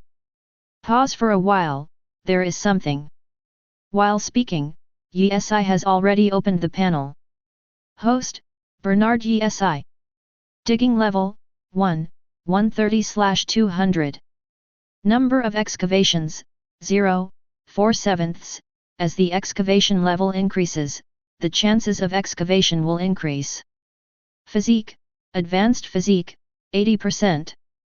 No side effects when reaching 100%. Characters, Uchiha Madara, 40%. Tornado, 20%. Akunologia, 20%. Anohanaretsu, 20%. Jikunin, 20%. Abilities, Paper Fruit Awakening, Attribute Burning, 1020/5000, Maramara Fruit, 1000/1000, Conquerors, 701/1000, Armed Color, 860/1000, Knowledge Color, 796/1000. Excavation Location, Insufficient excavation times, unable to locate. Warehouse, none. Sure enough, as the system said, the running-in degree of Maramara Fruit has reached 1000 at this moment. Although he was sparring with Uchiha Madara at the moment, Yi didn't hesitate too much, and immediately thought to himself. Begin to advance. Ding, it's advancing. Ding, the quality of the acquisition has improved, and the ability has been improved in all aspects. Ding, Devil Fruit, gain immunity to sea stone type items and weaken the accumulation by 100%. Ding, the number of times you eat Devil Fruit again is +1. Acquiring immunity to sea stone type items weakens the accumulation of 100%. The appearance of this has already shown that Yi can also swim in the sea like a normal person, and his own Devil Fruit no longer has any weaknesses. Although this time Maramara Fruit does not have the fancy attributes like the Paper Fruit, but a single improvement in quality and overall ability can perfectly surpass those attributes. The Maramara Fruit at this moment is no longer the Maramara Fruit it used to be, and the perfection of quality has broken away from the superior-subordinate relationship in the original book. 4.1 Yes, in the original book, Maramara Fruit and Lava Fruit belong to a superior-subordinate relationship, and Lava Fruit restrains Maramara Fruit. However, here, after the advancement of the system, the Maramara Fruit at this time has broken this normal rule. And, now there is another benefit, Yi can eat Devil Fruit ability. However, although it is edible, Yi does not plan to eat other food for the time being. Of course, it depends on the situation. Yi slowly raised his hand, a red flame was burning in his hand. Did the color of the flame change because of the immediate reason? Yi stared at the red flame and muttered. 2. Seeing this scene not far away, Uchiha Madara slightly had a bad premonition. What's going on? Why do you feel that Yi has changed in an instant, but you can't notice what has changed? Okay, Madara, let's get on with it. Chapter 70. You sure? Uchiha Madara confirmed that the battle would not be suspended for no reason. He thought that something must have happened to Yi, so he asked for certainty. Well, I'm fine, it's just now. Suddenly, a new power seems to be awakened. Yi said with a hint of ridicule, but it is actually true that he has indeed advanced and gained a new power. After learning that Yi was fine, Uchiha Madara ran towards Yi quickly with a knife in his hand. The long knife in Yi's hand was already wrapped around armament haki, but at this moment, the red flame instantly wrapped around the long knife. Immediately afterwards, he also started to run wildly, leaving red after images wherever he passed. Boom! The sickle and the long knife collided together, and the ground was directly shattered by the impact. Uchiha Madara frowned slightly. Not long ago, Yi couldn't take such a blow from himself, but now, he can bear it completely. I saw him retract the knife, then slash, retract the knife again, and slash again. Boom!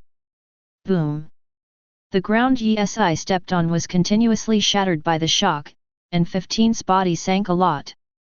At the moment when Uchiha Madara retracted the knife again, Yi found a good time, the flame on the blade became huge instantly, and then he swung it directly. A red sword energy attacked Uchiha Madara. Uchiha Madara was startled, and the side that was originally attacking turned defensive instantly. Yi didn't stop attacking. From the moment Uchiha Madara switched from offense to defense, he kept swinging his knife. A streak of red sword energy flew towards him, getting farther and farther away from Bala. Call. When Uchiha Madara pulled a certain amount of intensity, Yi's whole body burned with red flames, and the red flames continuously condensed in midair. Immediately afterwards, a red fireball was forming at a speed visible to the naked eye. The fireball became bigger and bigger, and the surrounding temperature rose again, and some objects that were close to Yi spontaneously ignited instantly. The condensation of the fireball seemed to take a long time, but in reality it only took a few seconds. Emperor Yan! With Yi shouting, this huge fireball flew towards Uchiha Madara directly, and the speed was extremely fast. Uchiha Madara's pupils reflected the portrait of this fireball again, but what followed was that the hooks in his eyes began to rotate. Evolved directly from Sharingan into Eternal Mangeki. Boom! The fireball hit the position where Uchiha Madara was standing, and immediately triggered a violent explosion. Red light shone in the sky, and the huge aftermath of the impact swallowed everything around. The tornado and the mid-air ship they were on were pushed back by the aftermath. However, fortunately, the tornado quickly strengthened and released its own superpowers, which allowed the ship to float stably in mid-air. Hoo hoo hoo! Billowing smoke and dust filled the surroundings.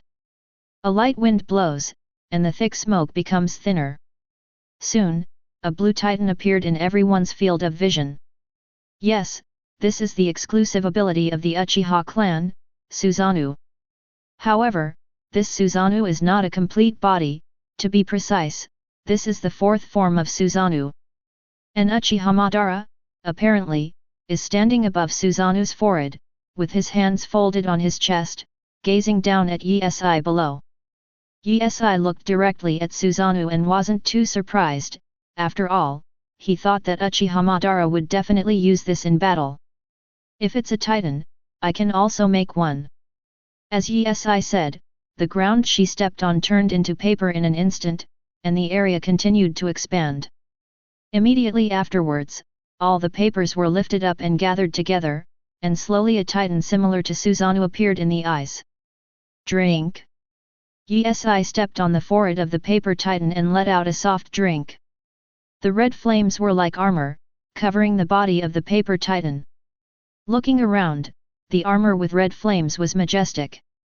With a wave of the paper titan, the paper on the ground flew up again, slowly forming a spear.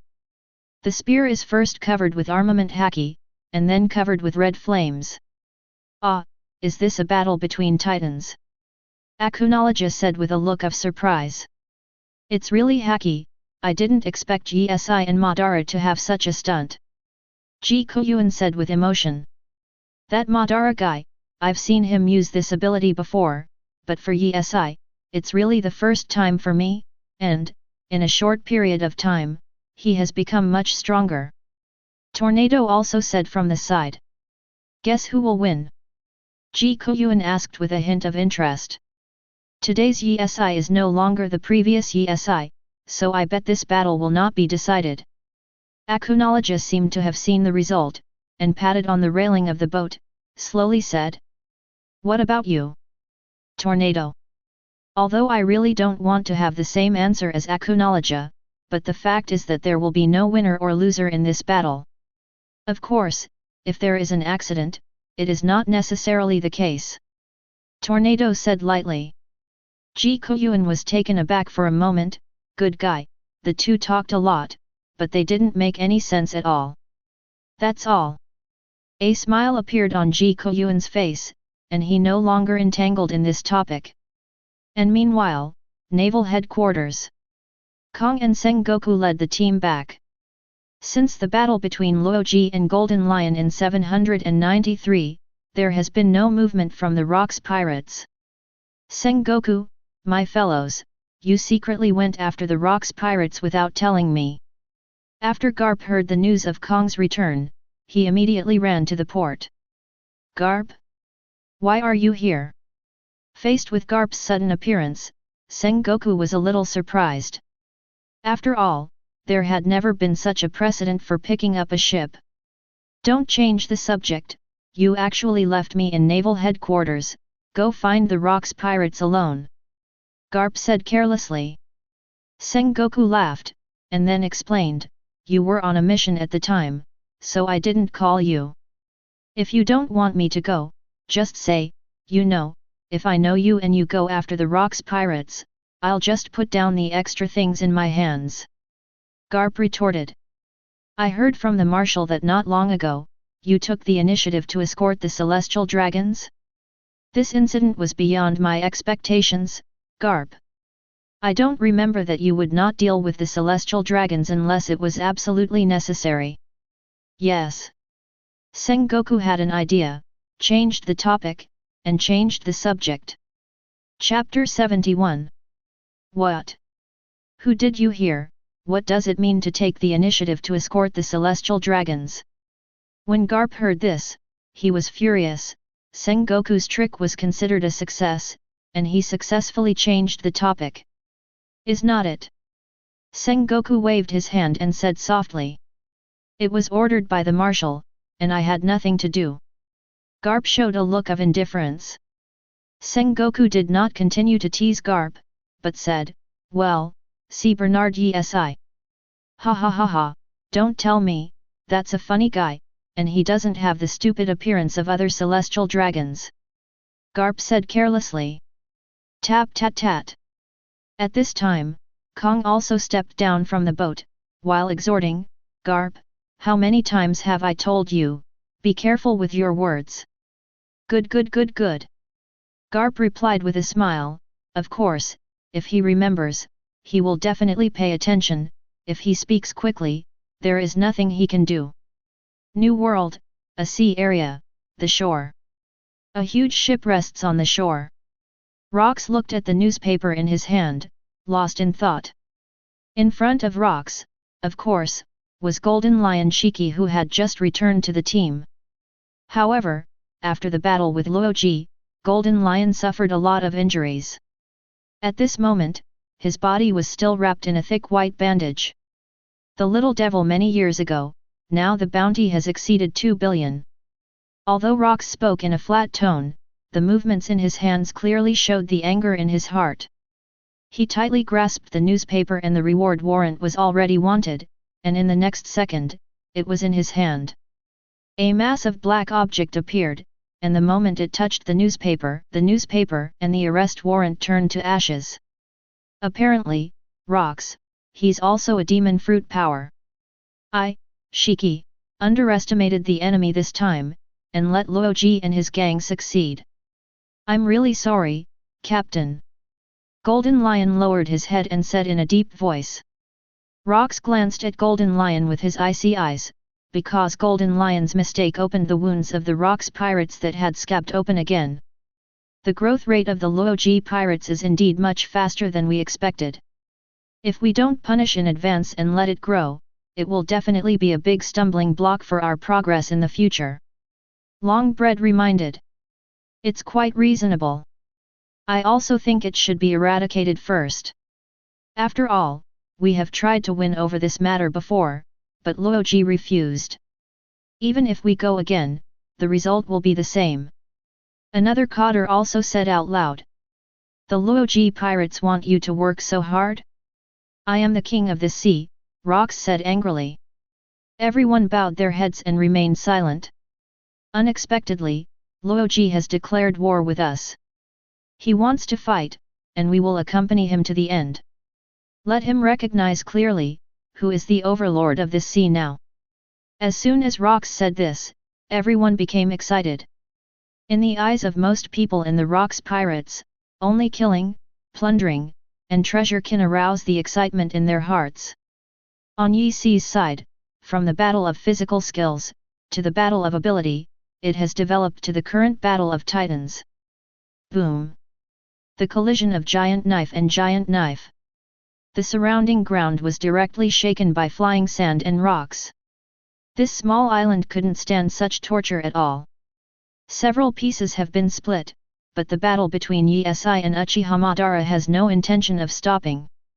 Swish swish swish. The sword energy emitted by the two titans collided continuously.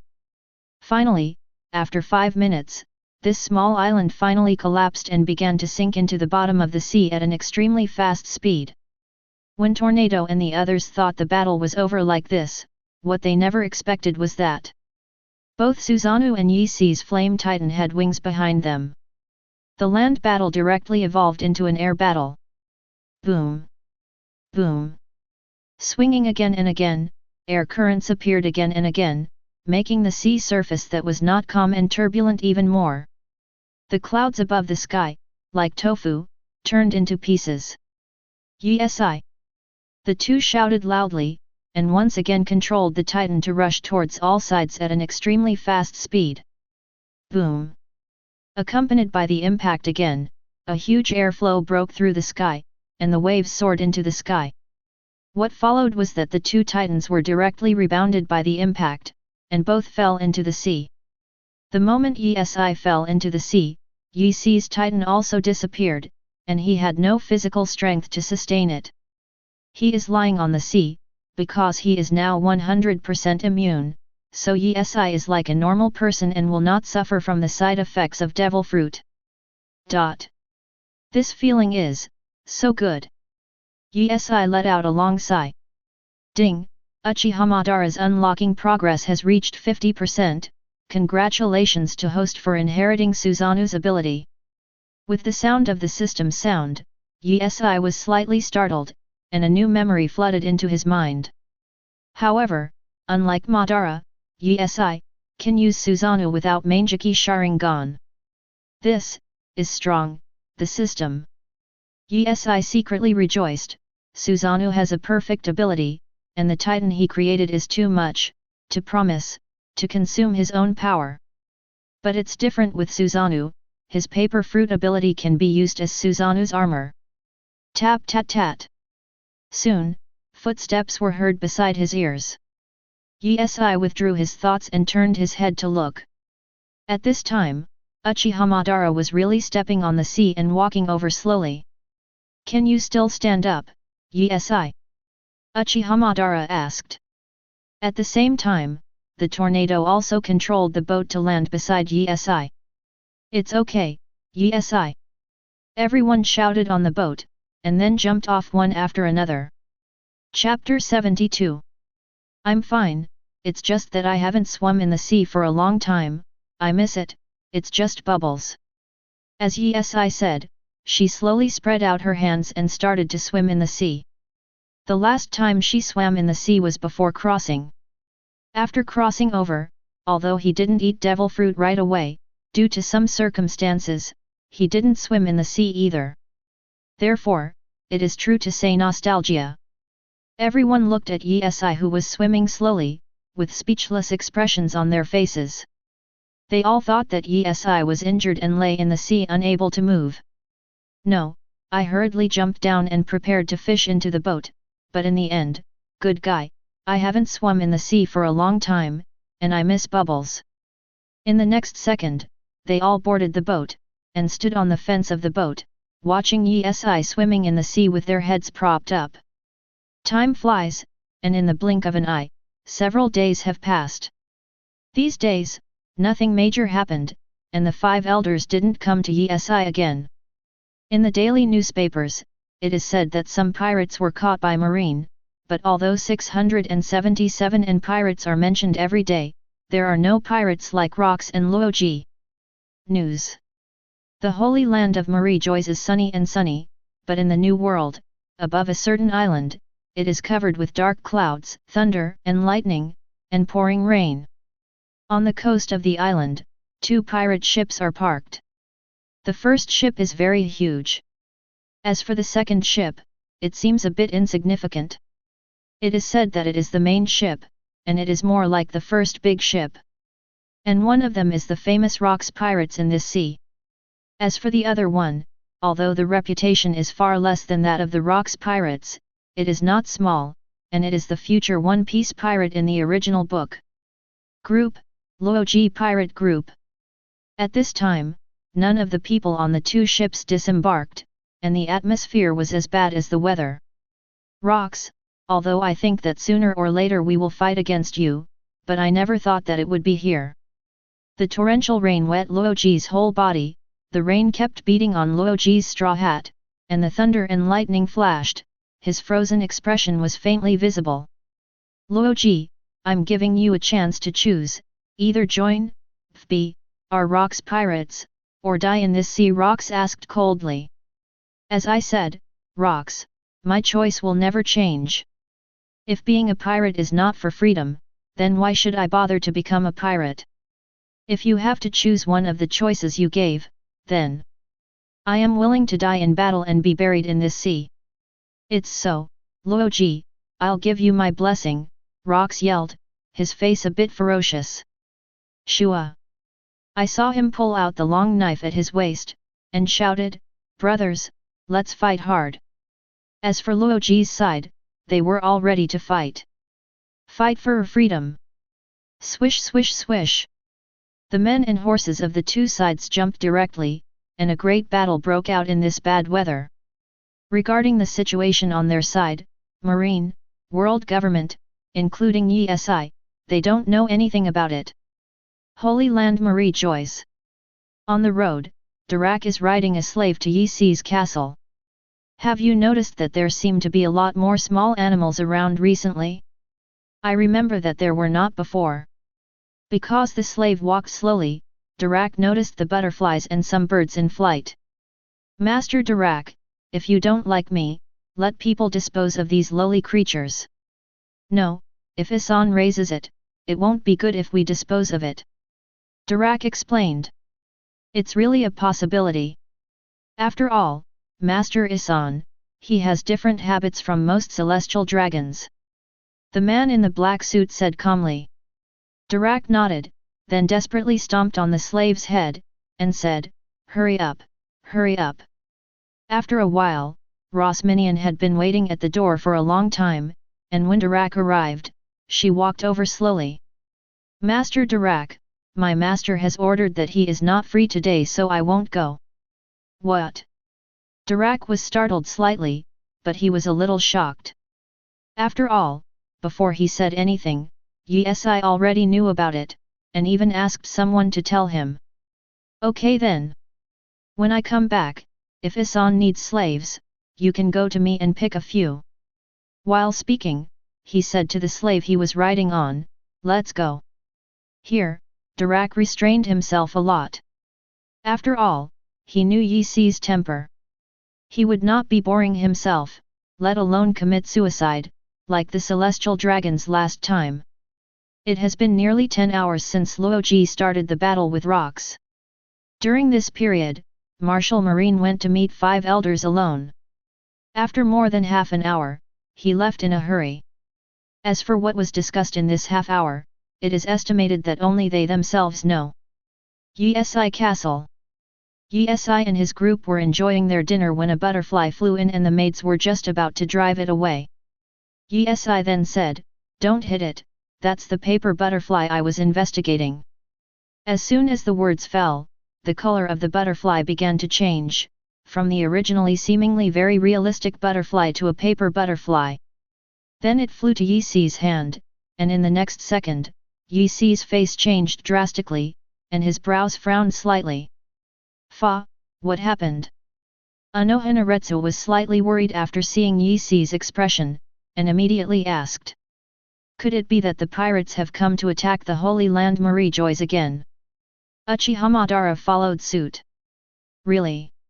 If this is the case, we have to take them all down this time. Akunology looked excited. Yesi stood up.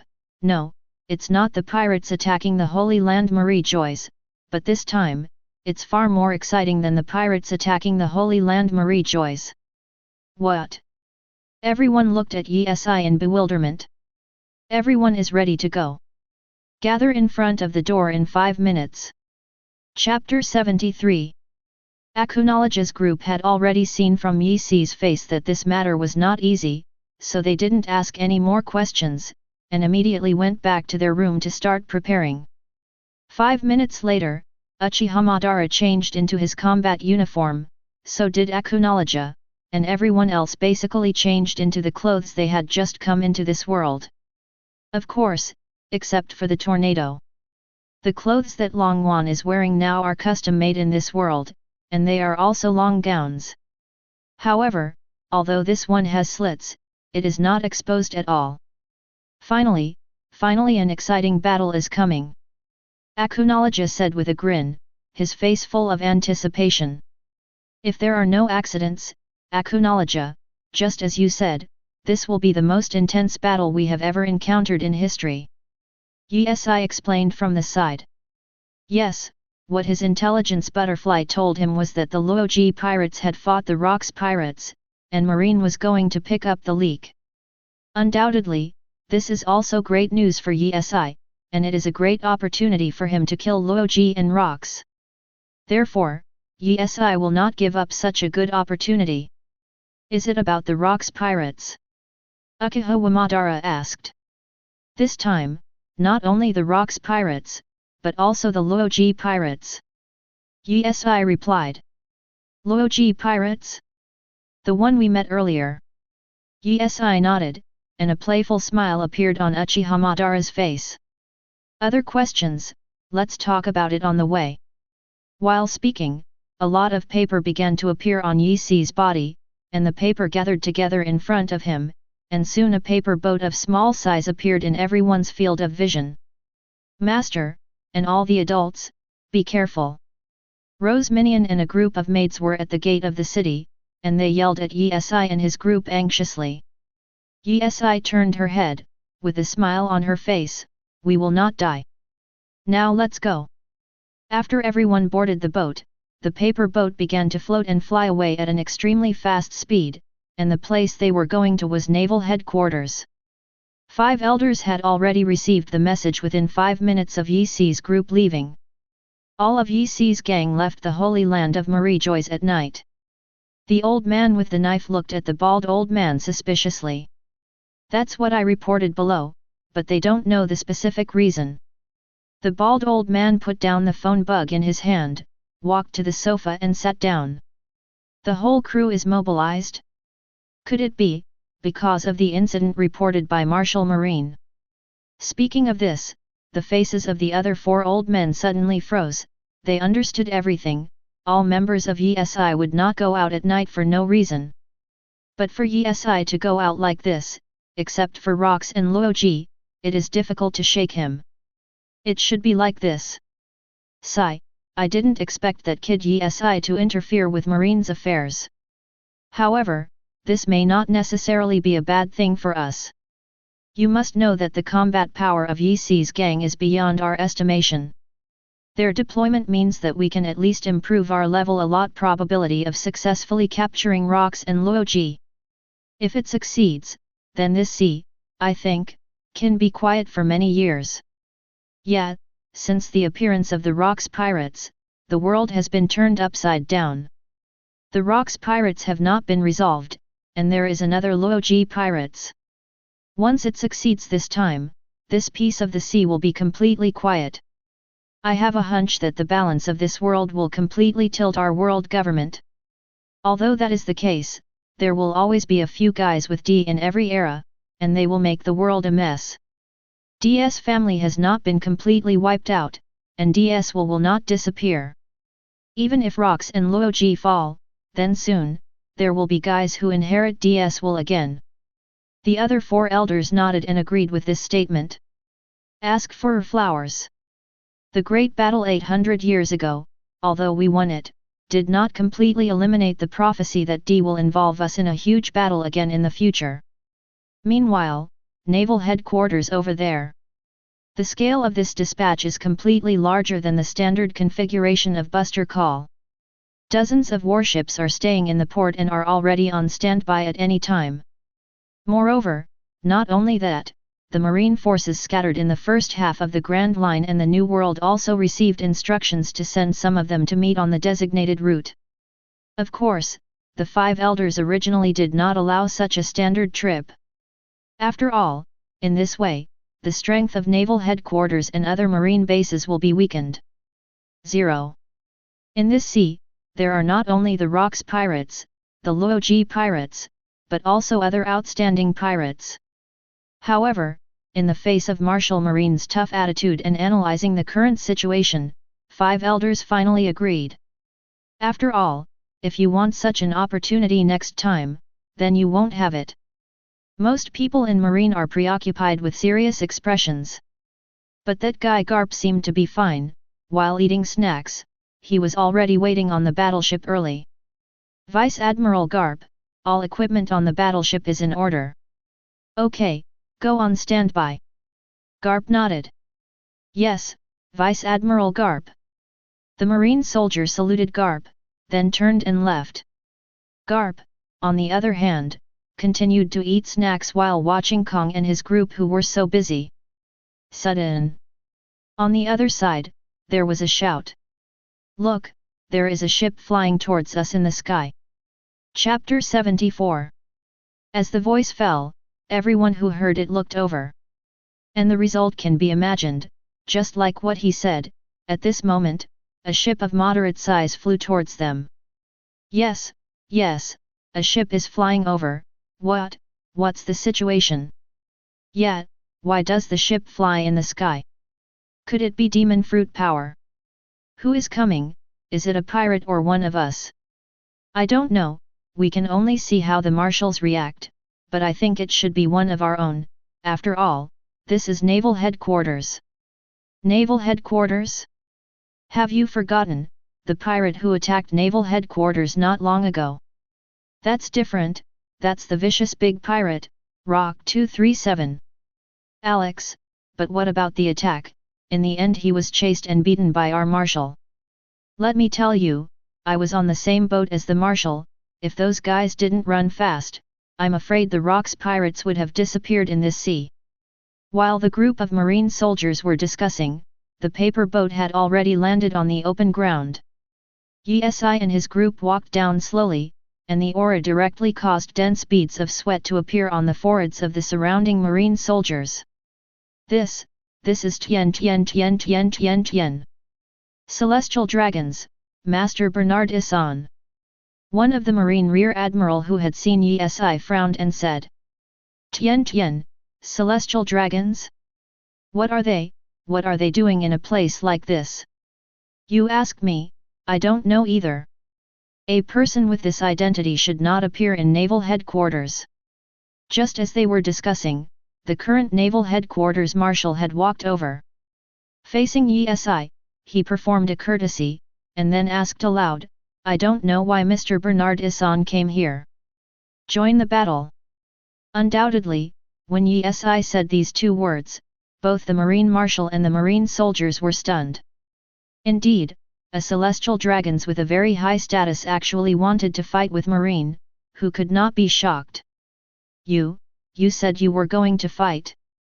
Marshal Marine had a look of disbelief on his face. After all, it is true that celestial dragons will join the battle with Marine. This is an unprecedented thing, so it is quite normal for Marshal Marine to have such an expression. What? Can't I go to war? Yesi looked down at him and said. When? Of course not. But, is it too abrupt, Mr. Bernard Issan? This time we are going to deal with the Rocks pirates and the Loji pirates. It's too dangerous, I advise you to think twice. Marshal Marine explained. If it wasn't for the Rocks pirates and the Loji pirates, I wouldn't have made this trip. Yesi said calmly. Indeed, if it were other pirate groups, Yesi would not come over to worry about this at all, but the Rocks pirate group is different from the Loji pirate group, and their influence on the future is too great. Therefore, it is difficult for them to give the opportunity, and Yesi can only firmly grasp this opportunity. Marshal Marine looked at Yesi in bewilderment. And at this moment, on the battleship not far away, Garp waved and shouted, Here! Everyone looked over. Marshal Marine cursed inwardly, I was F-King trying to send someone away, but you Garp just dragged him in. Farewell. After leaving a word, Yi stepped towards Garp. Marshal Marine wanted to say something, but he swallowed the words. When Yi walked a little further, he said to his subordinates, "Bring me my phone bug." "Yes, Marshal." After getting the phone bug, Marshal Marine quickly dialed the phone bug at 5 elders. "It's me. Bernard Issan is going to fight with our Marine." "Are you serious?" "Let me tell you, I can't handle him. If you want to ask him to go back, you have to do it yourself. Don't forget, we are not going to play, we are going to fight a very dangerous battle, and we may die at any time." Marshal Marine said slowly. "It's okay, let him follow. You don't need to protect him, and maybe that kid Yi will become a good fighting force for you." 5 elders replied. Marshal Marine wanted to say something, but suddenly a ship in the port flew up, followed by Garp's shout. "Kong, Sengoku, Marshal, we are going first." Marshal Marine froze, looking at the ships getting farther and farther away, lost in thought. "If it's okay, that's it, I wish you all the best." After 5 elders finished speaking, he hung up the phone directly. "Marshal, what shall we do?" On the side of Marshal Marine, one of his right-hand men asked. "According to the original plan." While speaking, Marshal Marine started to move around, and as he walked, the more he thought about it, the more angry he became, and he cursed again. "It's fine if the celestial dragons are crazy, that BD Garp is going crazy too. Vice Admiral Garp has always been like this. Once he says he wants to fight a strong enemy, he is happy." The assistant explained. "The first day I met." No, that's not what I meant. Do you want to eat it? Although it doesn't look very good, it tastes pretty good." Garp held the snack in his hand and asked GSI. "Hey? Garp, didn't you say before that you don't deal with celestial dragons?" 3.3 Uchiha Madara sat on the railing of the boat, propped his head with one hand, and gestured with the other. "Yeah, I generally don't deal with other celestial dragons, but, Bernard Issan, because I think he is the real celestial dragons, and the others are all rubbish with names, no, ordinary people, ha ha ha." Cassette smiled. Yi didn't say anything, and reached out to grab the snack in Garp's hand, and glanced at it. It was potato chips. Chapter 75. Without too much hesitation, Yi tore it open, then leaned against the railing of the boat, and began to eat. This is the first time he has eaten snacks since he traveled so far. It feels average, not as delicious as when he was a child. "It never occurred to me that you would participate in this battle." Garp sighed with emotion, and then leaned against the fence of the ship. "Is it strange? I see you all look shocked." Uchiha Madara next to him looked surprised. "Nonsense, if I hadn't seen with my own eyes celestial dragons and marine joined the battle, and rocks fell into the sea and drowned, I would believe that rocks fell into the sea and drowned." Ha ha ha ha ha. Although Garp is grinning and doesn't have a good word to say, in Yi-See's eyes, he is much better than those 15 flattering guys. "Garp, your little mouth is like honey," Yi complained. Ha ha ha ha ha. A burst of laughter spread throughout the ship. Suddenly, Yi withdrew the smile on his face, and said seriously, "How long will it take to get to the place where rocks fought Loji?" "Under normal circumstances, it will take half a day, but..." Garp glanced outside and felt the speed of the boat, and added, "At this speed, I feel like I can get there in less than 2 hours. Hope they can hold out until we arrive." Yi muttered. The sea is unpredictable, and they are also unpredictable. It is impossible for them to stand there and wait for Yi and them. It is possible that by the time Yi and the others arrived, Loji and rocks had disappeared. It is also possible that by the time Yi and the others arrive, Loji and rocks will not be fighting desperately. It is also possible that rocks had already dealt with Loji at that time. Their battle is very likely to be in the original book. If the original book has it, then Loji will definitely not die, but successfully evacuated. Otherwise, it is impossible to become One Piece later. Of course, there is also another possibility, that is the butterfly effect caused by the appearance of Yi. If this is the case, then the result is really difficult to guess. Loji may end his trip ahead of schedule and fall. New World, the island where Loji and Rocks fought. They hit from bad weather to clear skies. However, the reputation of the Rocks pirates is not based on words. This battle is not over yet, and the Loji pirates are almost on the verge of collapse. I never imagined that you would be able to compete with us for such a long time. However, the result is already obvious. You are powerless to turn the tide. Failure is only a matter of time. Rocks held a long knife and pointed forward Loji. Loji's face was solemn, and he tore off the remnants of clothes that were still hanging on his body, and it appeared in the sight of everyone. Apart from the muscles all over his body, there were countless scars, some of which were old, and some of which were from lockdown. He fought and suffered. Rayleigh held the long knife in one hand and covered his right eye with the other. His hands were covered with blood. "Are you all right, Rayleigh?" Jabba asked from the sidelines. "Nothing, no eye injury." Rayleigh forced a smile. "Loji, come down, you and I are big pirates bred by the sea, let us dominate this world together," Locke said calmly. For Loji's ability, Rocks still appreciates it very much. If he can be successfully recruited, then the combat power of the Rocks pirates will undoubtedly get a qualitative leap. That's why he asked more questions, mainly because he didn't give up. After all, he felt that it would be a pity that people like Loji were killed by him. Seeing that Loji was silent, Rocks spoke again. "Are you really willing to watch your pirate group go to extinction step by step? There have been a lot of casualties on your side and mine today." Loji stared at the crew behind him. Rayleigh, Jabba, and the others shot him a smile. Loji tightly held the long knife in his hand. "My choice will never change, even if this becomes my grave, the grave of my Loji pirates." This time it was Rock's turn to be silent, although he admired Loji, but even so, he would not let Loji continue to grow, let him threaten his stumbling block to dominate the world. I saw him waving his hand, all the pirates behind Rocks swarmed up, all kinds of demon fruit power unfolded the 8 gates 190 abilities. Judging from this situation, Loji and the others couldn't last much longer. A few hours later, Loji, Rayleigh, and Jabba were all injured in varying degrees of severity.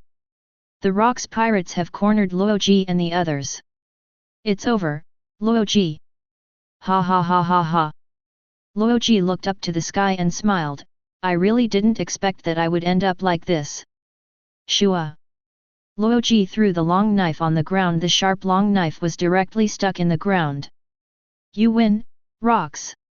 "I don't want to do this, but you can't change everything," Rocks said coldly.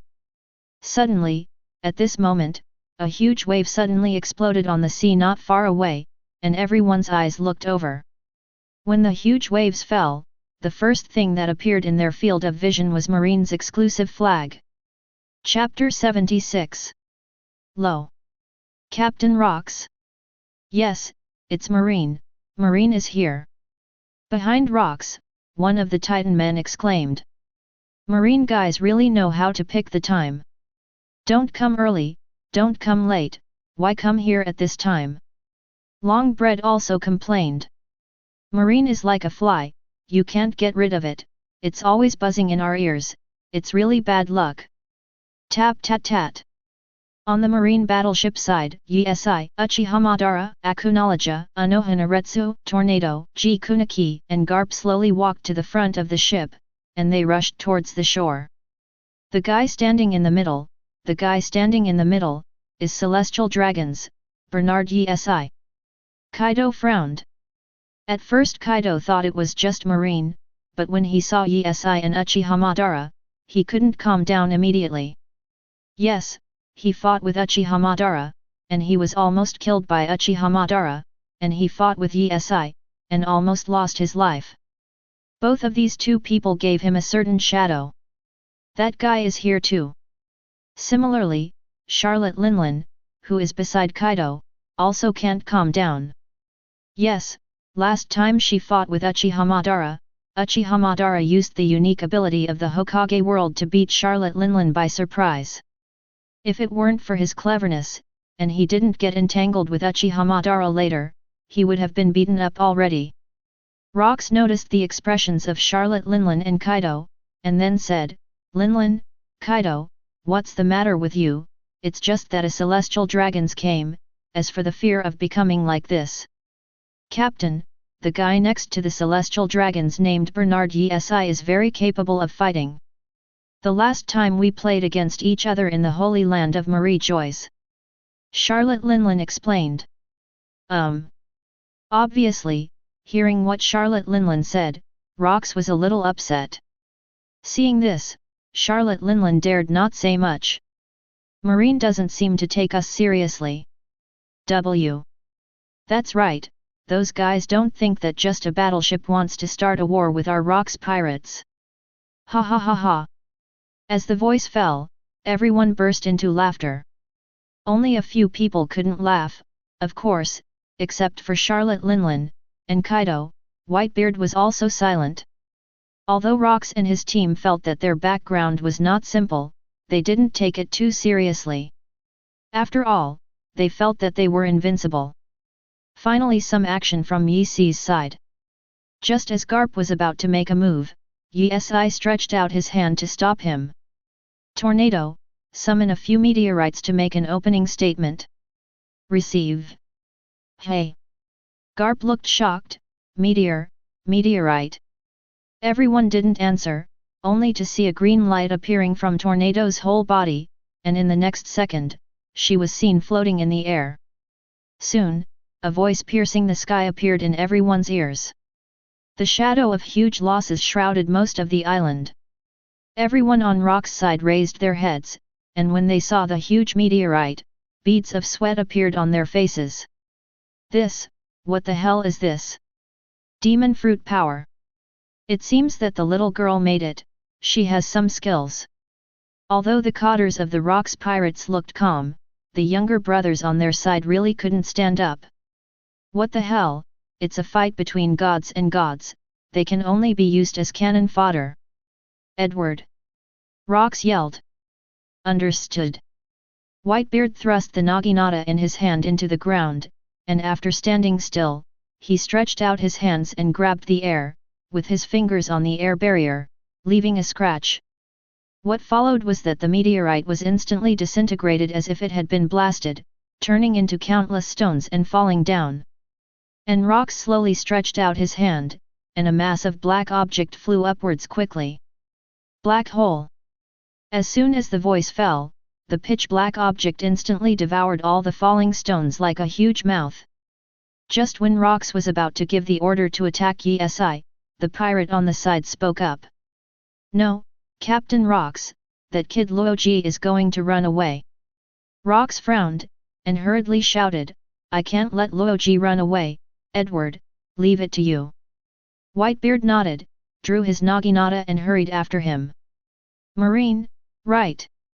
You guys are here, let's all be buried with Loji." Rox commanded with a knife, followed by all the pirates holding weapons and swarming towards the sea. Seeing the swarming pirates, Yi Si and his party all showed excitement. "Is it finally about to start? I can't wait," Akunoloja said excitedly. Yi Si was silent for a while. "To deal with the strong, it is natural to need the strong to go, Akunoloja, Madara, you two go to deal with the guy with black mist on his body."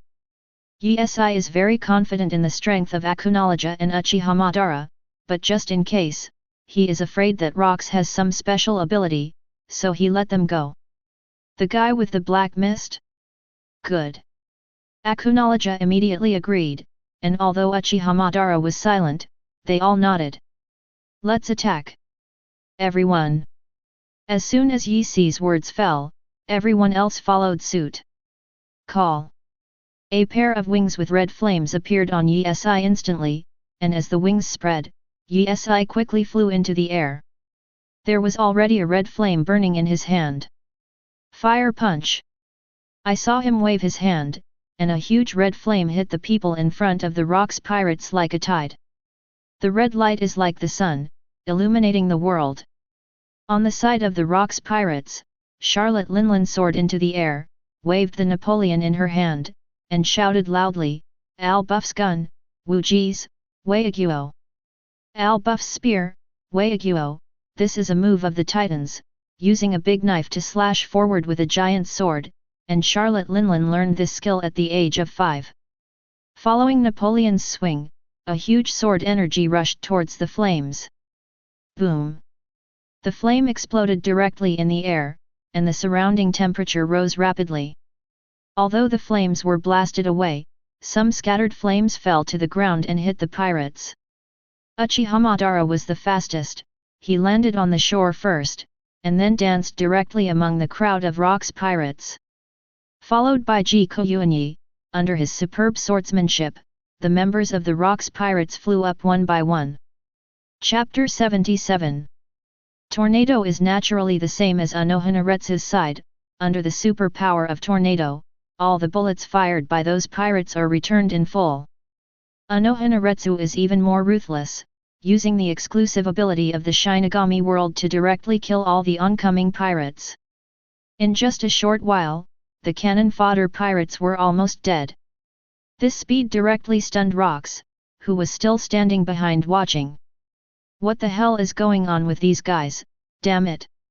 He just wanted to join the battlefield, but unexpectedly, at this moment, a black energy crystal ball flew towards him directly. Rox moved quickly, dodging quickly. Boom! With the falling of the energy ball, the ground exploded instantly, and a huge air current invaded everything around, covering the sky with smoke and dust. Seeing such a powerful energy ball, Rox frowned slightly. Before he could speak, Akunoloja went straight through the smoke and dust, and the armed dew directly covered his hands. Boom! Rox was caught off guard and flew upside down, but Akunoloja didn't give him a chance to calm down and continued to chase. Rox, who was flying upside down, became angry when he saw Akunoloja continue to pursue. 803. Who do you think I am? With a roar, Rox directly inserted his feet into the ground and stopped instantly. The black mist on his body filled his whole body. Go to hell! Rox was just about to attack, when he suddenly noticed something, and just turned his head to look back. A huge blade slashed towards him directly. Although there was no counterattack, armament haki instantly covered him. Bang! He flew upside down again, and at this moment, behind Rox just now, a blue titan appeared. Undoubtedly, this is Susanoo of Uchiha Madara. Madara, this guy is mine! Akunoloja yelled at Uchiha Madara cursingly. Hey? What are you guys talking about? Yi-si is talking about the two of us. It's no fun to fight two against one, let's take turns. You go first with Garp last time, this time I will go first. After leaving this sentence, Akunoloja went up alone without waiting for Uchiha Madara to reply. Loji over there. Whitebeard successfully catches up with Loji and starts a fight with him. Although Loji still had a small group of people left and the main force was injured, Whitebeard still couldn't gain the upper hand in the face of this situation. After all, Loji, Rayleigh, and Jabba can't. Besides, Whitebeard originally had some friendship with Loji due to some fate, so this time, even if Whitebeard had the upper hand, he would not kill Loji. The current battle is just for showing Rox. Yes, the Rox pirates have always been a pirate group born for profit, and most of the cotters are now unwilling to be inferior to others. But due to the absolute strength of Rox, they dare not do too much. Anyway, the current internal situation is far worse than before. Every cotter can't understand another cotter. Most of the cotters are looking for one opportunity or 10 opportunities to make themselves dominant. Boom! The naginata and the long sword collided together, causing ripples on the surface of the shocking sea. I never thought that rocks would let you chase me, Newgate. Loji grinned. I'll kill you, BD Loji. Hearing this, Loji laughed loudly, you won't kill me. Newgate. Fee. Confidence emerged on his face, and he knew that what Whitebeard said was just words. You are very confident, Loji. Aside from our friendship, I can still bring you the possibility you wish for in your heart. Loji said slowly. Ha ha ha, now I feel that the celestial dragons named Bernard Issan can also bring me the possibility I hope for. Whitebeard said lightly. Bernard Issan? I know that guy. I fought against him a while ago. Hey? Have you fought against him? Whitebeard asked with a surprised face. Certainly. Whitebeard smiled, did not continue to speak, and continued to fight. Meanwhile, the Iranian side.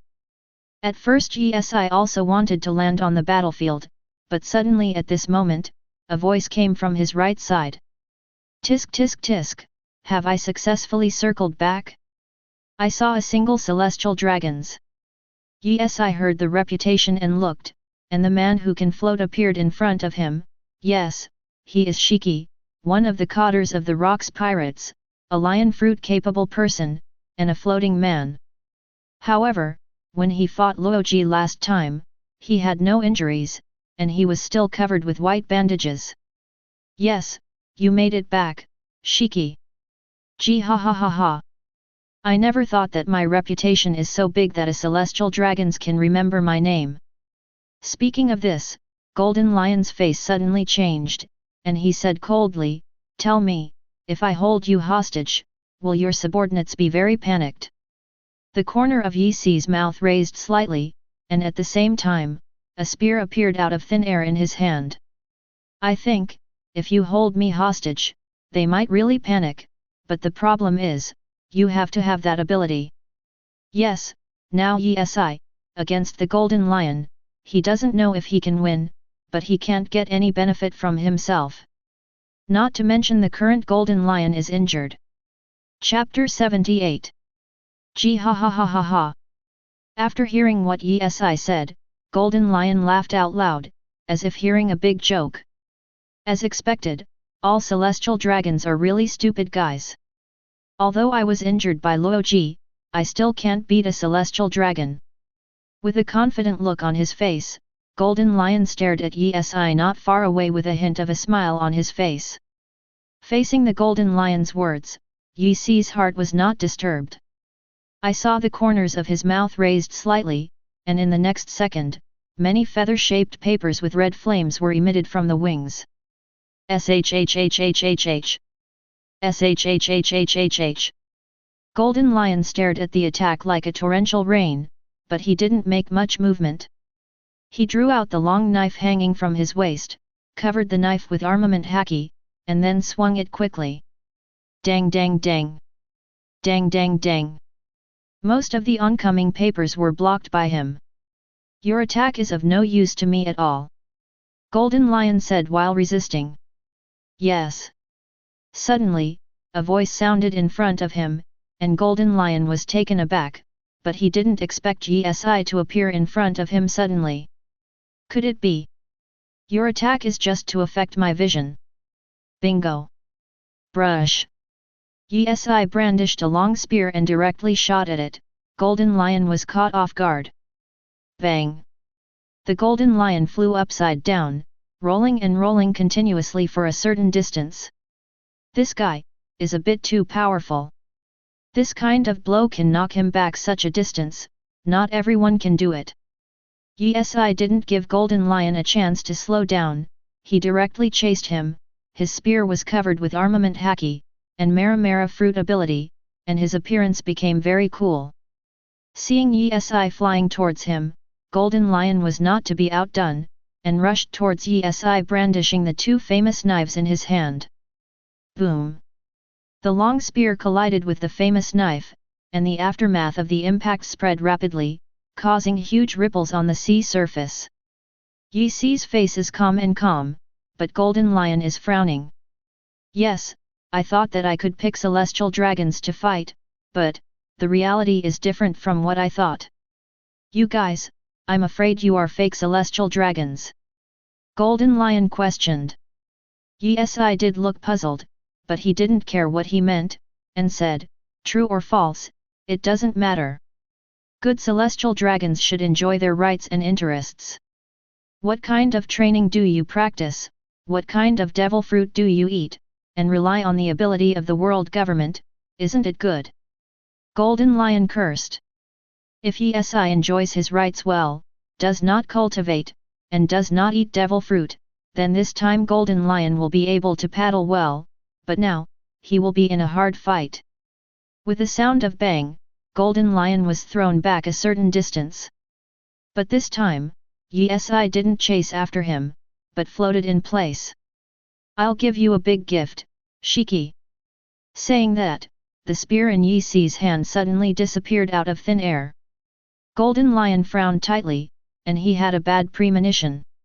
What trick are you trying to pull off? Yi Si didn't answer. At the same time, a blue light slowly emitted from his body, covering his whole body. Soon, that ray of light turned into a skeleton-like entity. Immediately afterwards, the base of the skeleton was covered with meridians and flesh at a speed visible to the naked eye, and the physique gradually became larger, and the shape changed again, and the feet appeared Jiachen Wu Tengu armor. However, this was not over yet. In the next second, a paper armor burning with red flames covered Suzanu's whole body, and wings appeared behind him. In the blink of an eye, a huge Suzanu appeared in the eyes of the Golden Lion. What the hell is this? Golden Lion had an increasingly bad premonition. Of course it's a good thing, Shiki, don't you like it? Yi Si stood on top of Suzanu's inner forehead, folded his hands on his chest, and said with a smile. Golden Lion frowned, always felt that Yi Si was a lunatic and cursed, who would like this kind of stuff? Yi Si ignored him, and saw a huge blue long knife suddenly appearing in Suzanu's palm. He swung in the direction of the Golden Lion. Swipe! A huge sword energy flew towards him. Golden Lion's pupils shrank violently. He was not so stupid that Jin wanted to go to hard steel. He quickly flew towards the side, and the huge blue sword energy streaked across a gorgeous strand, and landed directly on the sea. Asking for flowers. Boom! A huge seam was directly cut open in the sea, huge waves rose into the sky, and the sea surface rolled again. Golden Lion stared at the movement below. He swallowed forcefully. It seemed that he was right not to answer, otherwise he might have been lying in the sea by now. This is so meow, who would like this kind of thing? Golden Lion didn't want to fight with Yi Si anymore. He quickly flew towards the ground, wanting to go to a crowded place so that Yi Si could divert his target. Given the chance to do it all over again, he wouldn't be foolish enough to go around and attack the celestial dragons. Not only on Yi Si's side, the battles in other places have also become more and more intense. Of course, there are still exceptions, such as Whitebeard's side, who said they were chasing Loji. Good guy, if there is wine, they will probably drink it. 0. After paddling enough, Whitebeard is ready to let Loji go. Goodbye, Newgate. Loji said to Whitebeard with a grin. A whole Loji, next time we meet, I won't let you go so easily. Ri Huzi ordered. Loji didn't seem to hear it, and continued, don't worry, what you think in your heart will definitely succeed. Loji is not taking a boat at this moment, but they are looking for a boat along the coast. The reason is also very simple, because of the previous battle, the people of the Rocks pirates wanted to prevent Loji and the others from escaping. So not long after the war started, the ship was directly destroyed. Whitebeard didn't continue to talk. Seeing Loji walked a little further, he directly clenched his fists, a white halo covered his fists. Then he waved his hands. Crack! The air barrier shattered directly, the sea surface suddenly rolled, and huge waves shot up into the sky. On Rock's side, the fight was unusually inspiring. He is indeed a man who can suppress all the thorns in the Rock's pirates. His Devil Fruit ability development, physical skills, haki, and combat experience have almost reached a perfect state. This battle was undoubtedly his hardest. Chapter 79. Rocks fought Akunoloja for a long time. Neither of them can cause harm to the other in a short time, and it is simply impossible to decide the winner in a short time. And Akunoloja is getting more and more excited. Yes, it is the first time he has fought such a hardy battle when he comes to this world of pirates. As for Rocks, although he couldn't suffer, the more he fought, the more confused he became. He couldn't figure out why the world government would give him such a luxurious lineup of bodyguards for a mere celestial dragons. You have such ability. It is purely small for you to be the bodyguard of celestial dragons. Boy, come to my Rocks pirates, and let us dominate the world together. Ye sent an invitation. Although 900 knew that the chance of this was very small, as long as it wasn't 100%, Rocks was willing to give it a try. After all, even if Akunoloja does not agree, he will not have any losses, but if he succeeds, he will make a lot of money. With Akunoloja's combat power, being able to join the Rocks pirates is simply like adding wings to a tiger.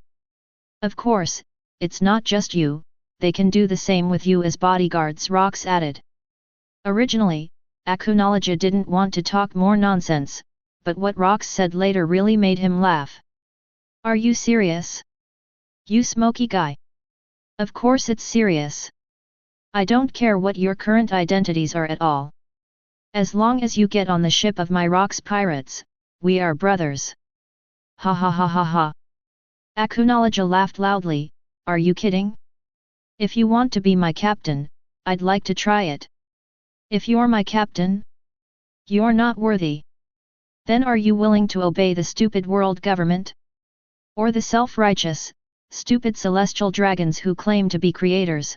Rocks asked rhetorically. Whether it's the world government or the celestial dragons, I don't care about these things from the beginning to the end. I only know that the name of the man I want to obey is Bernard Issan. Bernard Issan? He is not qualified to be a trainee crew member on our ship, Rocks sneered. Oh? Really? Then the man who is not qualified to be your trainee crew member is chasing after your cotter. Akunoloja said calmly. Hearing this, Rocks looked towards the direction of the main battlefield. As expected, Issan controlled Susanoo to chase after the Golden Lion. Shiki, what a disgrace, Rocks cursed inwardly, his hands clenched into fists. At the same time, on Issan's side, Golden Lion's plans all fell through.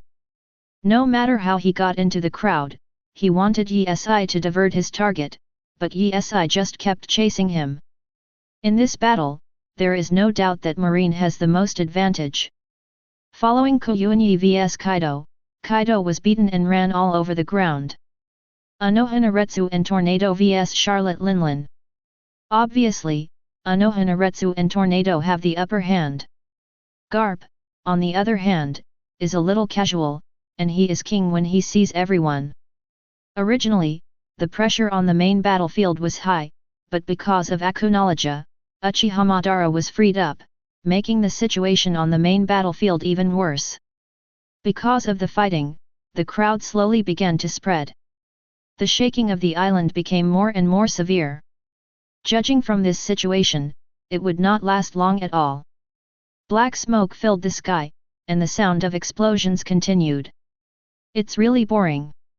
Everyone has found their goal, but I'm still wandering around. Uchiha Madara complained, and threw the pirate in his hand away. Originally wanted to leave here, an ominous breath approached him rapidly.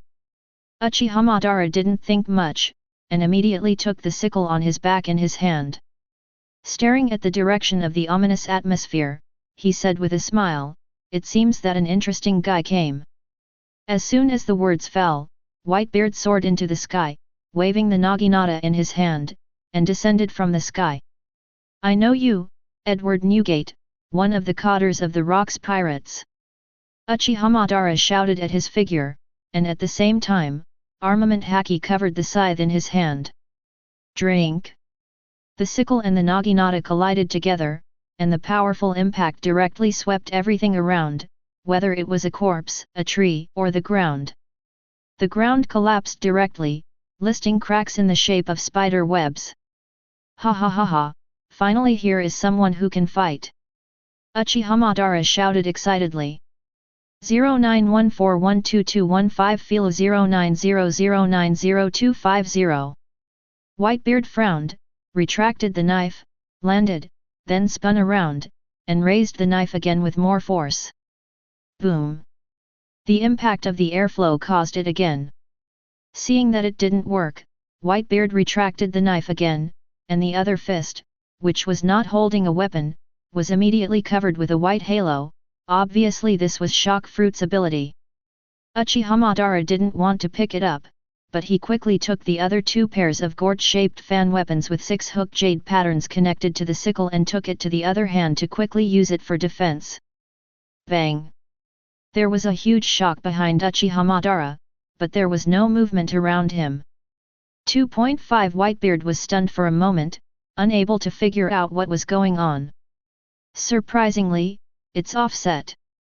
Uchiha bounce!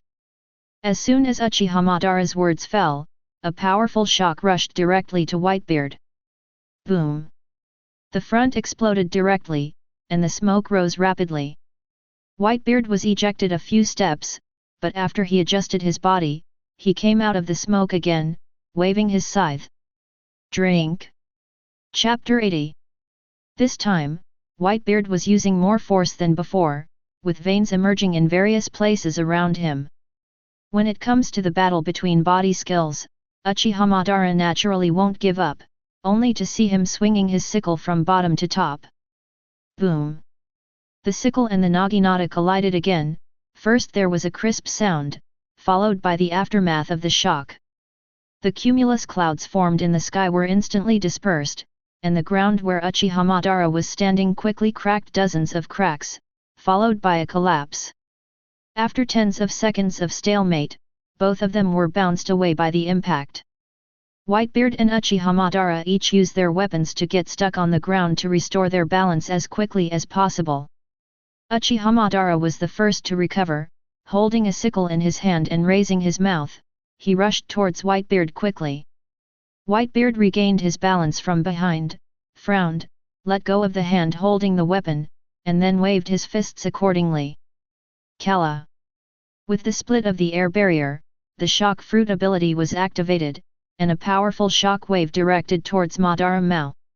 Wherever it passed, the earth collapsed. Uchiha Madara was startled slightly, and stopped quickly. Boom! Huge smoke and dust rose instantly.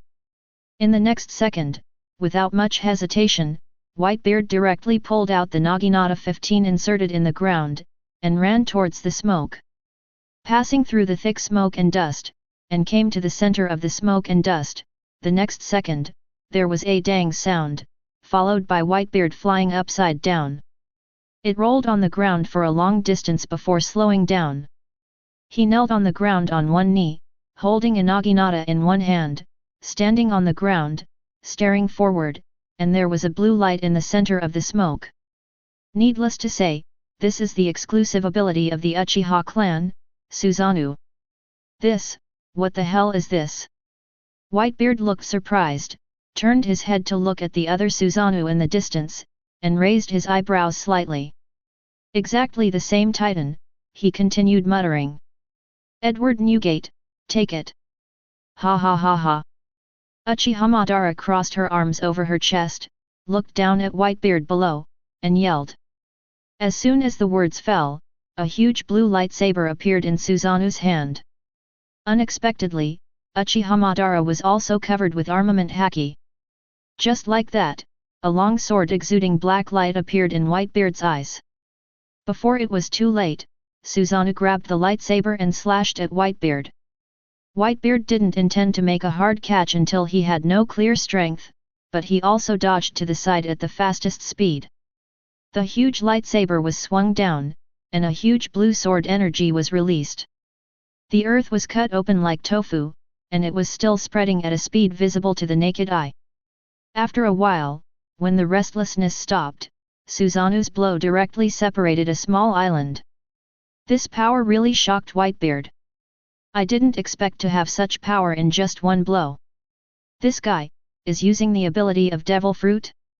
If this is the ability of Devil Fruit, why does the other side have one? Could it be, what kind of martial art is this? One thought after another flashed through Whitebeard's mind, but as for what the truth was, he really couldn't figure it out for a while. At the same time, on the endless sea, dozens of warships are moving forward at an extremely fast speed. In the center, on top of the fastest boat, standing in front of the boat is the current Marine Admiral Kong, and 2 other admirals, plus Marine Vice Admiral Buddha Sengoku and so on. The current lineup alone is enough to see how much Marine attaches importance to the Rocks Pirates and the Loji Pirates. Kong, do you think that Garp Kid has arrived at the place where Rocks and Loji are fighting? Marshal Marine stared at the calm sea ahead, and suddenly asked a question. Kong's dignified face got a little relief, and then said lightly. Marshal, if you ask me, I don't know. I have never made a flying ship, but at the beginning, I saw its speed is very fast. Overall, it should be much faster than our seagoing ships. Ha ha ha ha. Marshal Marine laughed loudly, and continued, if you say it this way, I have been a Marine for so many years, and I have never been on a flying ship. This time, Garp is cheaper. Kong said calmly. The appearance of celestial dragons may have fulfilled his wish. I saw him on the boat before, and I was already impatient. If whoever gets ready first, whoever sets off first, we probably won't even be able to see his stern. Sengoku stood aside and complained aloud. I see, that guy Garp, he learned that he's going to leave first, the winner. Kong couldn't help laughing when he recalled the time when Garp had just left. The surrounding atmosphere just got better, but what Marshal Marine said next made the surrounding air freeze again. You say, this time the celestial dragons come to fight, is there any use? Everyone fell into silence. You look at me, I look at you. It's really unprecedented that the celestial dragons join our marine, and I think it's going to be a good thing. Another marine admiral said. I can't figure it out, I can't see through it, I really don't know what that Bernard Issan is thinking. Kong sighed deeply. It's fine if you say it's capricious, but the point is, the 5 elders allowed it. This 360 is what makes people feel unbelievable. It's fine if you say young people are ignorant, but it can't be 5 elders. Are you ignorant? Marshal Marine expressed his opinion. Yes. Kong nodded in agreement, you're right, 5 elders regards Bernard Issan as a key training object, and this time the war is extremely dangerous, so letting him come over is indeed a bit confusing. As soon as the words were finished, a marine soldier hurried over with a phone bug in his hand. Marshal, the phone bug has already dialed. Bring here. Yes. Soon, Marshal Marine took over the phone bug. Call Garp. Marshal Marine ordered. Sorry, Mr. Marshal, Garp and Sir Bernard Issan have joined the battle, so I can't pick it up for now, but it doesn't look like it will be over soon. The marine soldier over there replied. It won't be long? What are you kidding? They're the Rocks Pirates. Chapter 81. Yes, Marshal, the opponent is the Rocks Pirates, the marine soldier said firmly. Facing the resolute words of the marine soldiers, both the marine marshal, the 3 marine admirals, and the vice admiral Sengoku all looked in disbelief. What's the situation on your side now? Marshal Marine asked again after hesitating for tens of seconds. Master Bernard Issan and Vice Admiral Garp have defeated the Rocks Pirates. Although the scene is chaotic, it can be seen that our side still has the upper hand. The marine soldier reported that Yi sees side case. Marshal Marine and his team, you look at me, I look at you, all of them stayed in place. What's going on with this special meow? We haven't arrived yet, and it's about to end? Is it because of Bernard Issan? Sengoku spoke first. Sengoku, isn't that nonsense you're talking about? Do you think Garp's crew can take down the Rocks pirates? Kong retorted. Indeed, even in Garp's peak era, it is impossible to win the entire Rocks pirates with just him as the main force. The only explanation is Bernard Issan. Marshal Marine's face was a little dignified, and he said slowly, at this moment, I suddenly realized that Bernard Issan is the focus of 5 elders training. I wondered before, they are willing to let that guy do such a dangerous job thing. I didn't realize until now, that the guys following Bernard Issan, including himself, are not easygoing, and it's no wonder that 5 elders let him come to see the battle with our marine. It turns out that it's just, confident. After finishing speaking slowly, Marshal Marine suddenly thought of something, and quickly asked the marine soldiers over there. No, you missed one question in your report. The marine soldier over there was slightly taken aback, and hurriedly asked, what did you report? Where's the Loji pirates? When we came, the Loji pirates had been beaten to pieces by rocks, and Edward Newgate was chasing after them. If there is no accident, the Loji pirates have already fallen. The marine soldier calmly said. Okay, I got it. Marshal Marine nodded, and then hung up the phone bug in his hand. He leaned on the guardrail with both hands, stared ahead, and sighed deeply. God bless us Marine, today is a memorable day, 2 vicious pirate groups will disappear in this sea. Yeah, celestial dragons really helped us solve a huge problem this time, Kong said calmly. Basically everyone on Yi Sea's side is going well. Anohanaretsu and Tornado, perfectly suppressed Charlotte Linlin and several other better pirates. The battle between Uchiha Madara and Whitebeard is also intensifying, and the island is collapsing at a speed visible to the naked eye. Although Akunology could not gain the upper hand, it still held Rocks back. Rocks finds Akunology tricky, and Akunology also thinks Rocks is tricky. On the other side of Guoyuan, he was dealing with Kaido, and there is no doubt that Kaido was directly beaten by Guoyuan. He had been cut several times in the abdomen, bleeding profusely.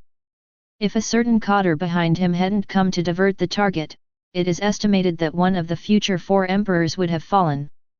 However, although he didn't receive the boxed lunch on the spot, he has passed out now, and the ground is stained red with blood.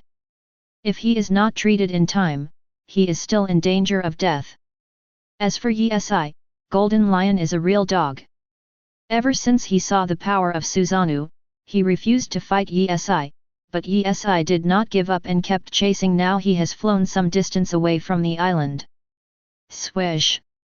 2 huge light blades flew out. Golden Lion quickly avoided, glanced back at Issan from the corner of his eye, and cursed. You guy, I remember we didn't have any festivals before, as for chasing me all the way? UBD. Can you hold on a little longer, Shiki? Do you think I'm stupid? If I hadn't been injured by Loji and the others before, I would definitely touch you to see whose territory the sky belongs to. If you have the ability, wait for me to heal from the injury. Let's find a chance and do it again. Field versus law. Do you think I'm stupid too? Shiki. Then just chase after me. I don't mind running all the time. Let's see whose patience lasts. To be honest, the flying speed of Susanoo controlled by Issan is not as fast as Shiki. Moreover, the continuous state of Susanoo and the armor made of huge paper fruits consume a lot for him. So Issan directly took back Susanoo, spread his wings behind him, and continued to chase the Golden Lion. On the main battlefield, as the marine soldier said, the Rocks pirates have been completely defeated. The Rocks crew does not have the same friendship as the Loji pirates. They advance and retreat together with the captain. Life and death. Instead, they began to run around on their own. As for the life and death of their own captain, they were indifferent. Anyway, as long as they, Di Hao Zhao, lived, they would be fine. Bang! Just as Whitebeard was about to continue fighting, a figure landed beside him, his eyes stared away, and 5 words blurted out from his mouth. Captain Rocks. The surrounding fighting movement has begun to diminish. Like Loji just now, we were cornered by the marine, no, strictly speaking, by the celestial dragons, Rocks said coldly. Chapter 82. Seeing the sad expression on Rock's face, Whitebeard was slightly taken aback. Yes, since the moment he joined the Rocks pirates, it was the first time he saw Rox's expression now. Whitebeard considered it for a moment, then asked aloud, "What are you going to do, Captain Rocks?" Rocks glanced at Whitebeard from the corner of his eye, and then said in a deep voice, "Although I really don't want to admit it, it's a fact that we were forced to such an extent by the celestial dragons." While speaking, he glanced around, and then continued, "Now, our entire pirate group has been broken up, let's break out first, break out, your ability is the most suitable." Uchiha Madara stood inside Suzanu's forehead, looked at it for a while, and then directly slashed over. Rocks and Whitebeard dodged quickly. "You two guys, you really think I'm air?" Uchiha Madara put his hands on his chest, looked down at the two of them, and said coldly. However, in the next second, Uchiha Madara felt curious, why did Rocks come to his side? Could there be something wrong with Akunology? Could it be that Guy Akunology was killed? Uchiha Madara muttered to himself. As soon as the words fell, Akunology's voice came from behind Susanoo. "Dude, Madara, are you cursing me to death?" With the sound of this voice, Akunology landed on Susanoo's shoulder in the next second. Uchiha Madara glanced at him speechlessly, without explaining too much, calmly said, "The person you dealt with has come to my side." "I see, didn't I come after me? That guy's ability is a bit tricky, and he made a move just now." Akunology explained. "Being put together? I said just now, let me do it, you must beat Akunology. Stop messing with me, Madara." Akunology looked indifferent. Seeing that Uchiha Madara was still talking to Akunology, Rocks saw the timing and said to Whitebeard quickly. "Edward, take advantage of this moment and make a quick move." "I see." Whitebeard heard the words, nodded in response, then put the naginata in his hand back on his back, and then swung his fists. BFFH. Crack. The air barrier around the fist instantly burst into spider web-shaped cracks, but as the fist was retracted, the burst air barrier disappeared instantly. What followed was that the birds and beasts in the distance continued to flee. But Whitebeard didn't mean to stop, he kept throwing punches, closing punches, swinging punches, closing punches. When he just swung for the 5th time, the effect finally arrived. The ground began to shake violently, the ground cracked open, and the sea water rushed out directly from the huge crack, and the area was still spreading at an extremely fast speed. "This is, what's going on?" Fighting next door to Whitebeard, the marine soldiers who were not too far away were stunned for a moment. The earth is cracked? This is, Edward Newgate's Devil Fruit ability. Rocks recognized this power at a glance. "Even so, although it was caused by me, it is also not good for us," another pirate said in a deep voice, his face pale. "However, there is one thing to say," as he said, "Whitebeard's moves are a bit similar to injuring the enemy 1000 and self-inflicting 800. Although he can deal with marine, at the same time, the people on his side will also suffer this disaster." Suddenly, at this moment, the sky suddenly became gloomy. Everyone looked up, and in an instant, both ordinary pirates and marine soldiers sat paralyzed on the ground. That's right, what appeared in the sky was not a huge battleship, nor a titan, but a tsunami. The huge waves are like a bloody mouth, and they are about to swallow the island immediately. "It's over. It's over, I'm going to die at the hands of that fellow Edward Newgate." One of the pirates who slumped on the ground shouted angrily. "Edward, UBD. Compared with that side, Uchiha Madara was just slightly taken aback, and the expression on his face didn't change much. This guy is really a lunatic. Is this the way he wants to die with us? Uchiha Madara looked at the waves falling overhead, and then at Whitebeard who was smiling on the ground. The expression on his face finally changed slightly. Together, I think they are more likely to use the earthquake and tsunami as cover to escape, and they already know what he's thinking, so how can I just watch? Acknowledge left a sentence, and in the next second, he jumped directly and rushed towards Whitebeard at a super fast speed. Drink! Whitebeard waved his fists again, and the shock wave rushed directly to Acknowledge. Acknowledge didn't panic, and directly adjusted his position in the air, avoiding the shock wave, and then continued to rush towards Whitebeard. However, the next second later, huge waves fell directly. Clatter clatter!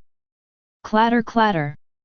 The huge waves swallowed most of the island in an instant, and in an instant, all the noises disappeared, replaced by only the sound of sea water. Moreover, the waves are rushing towards the island on the other side, and it is only a matter of time before the entire island is swallowed up.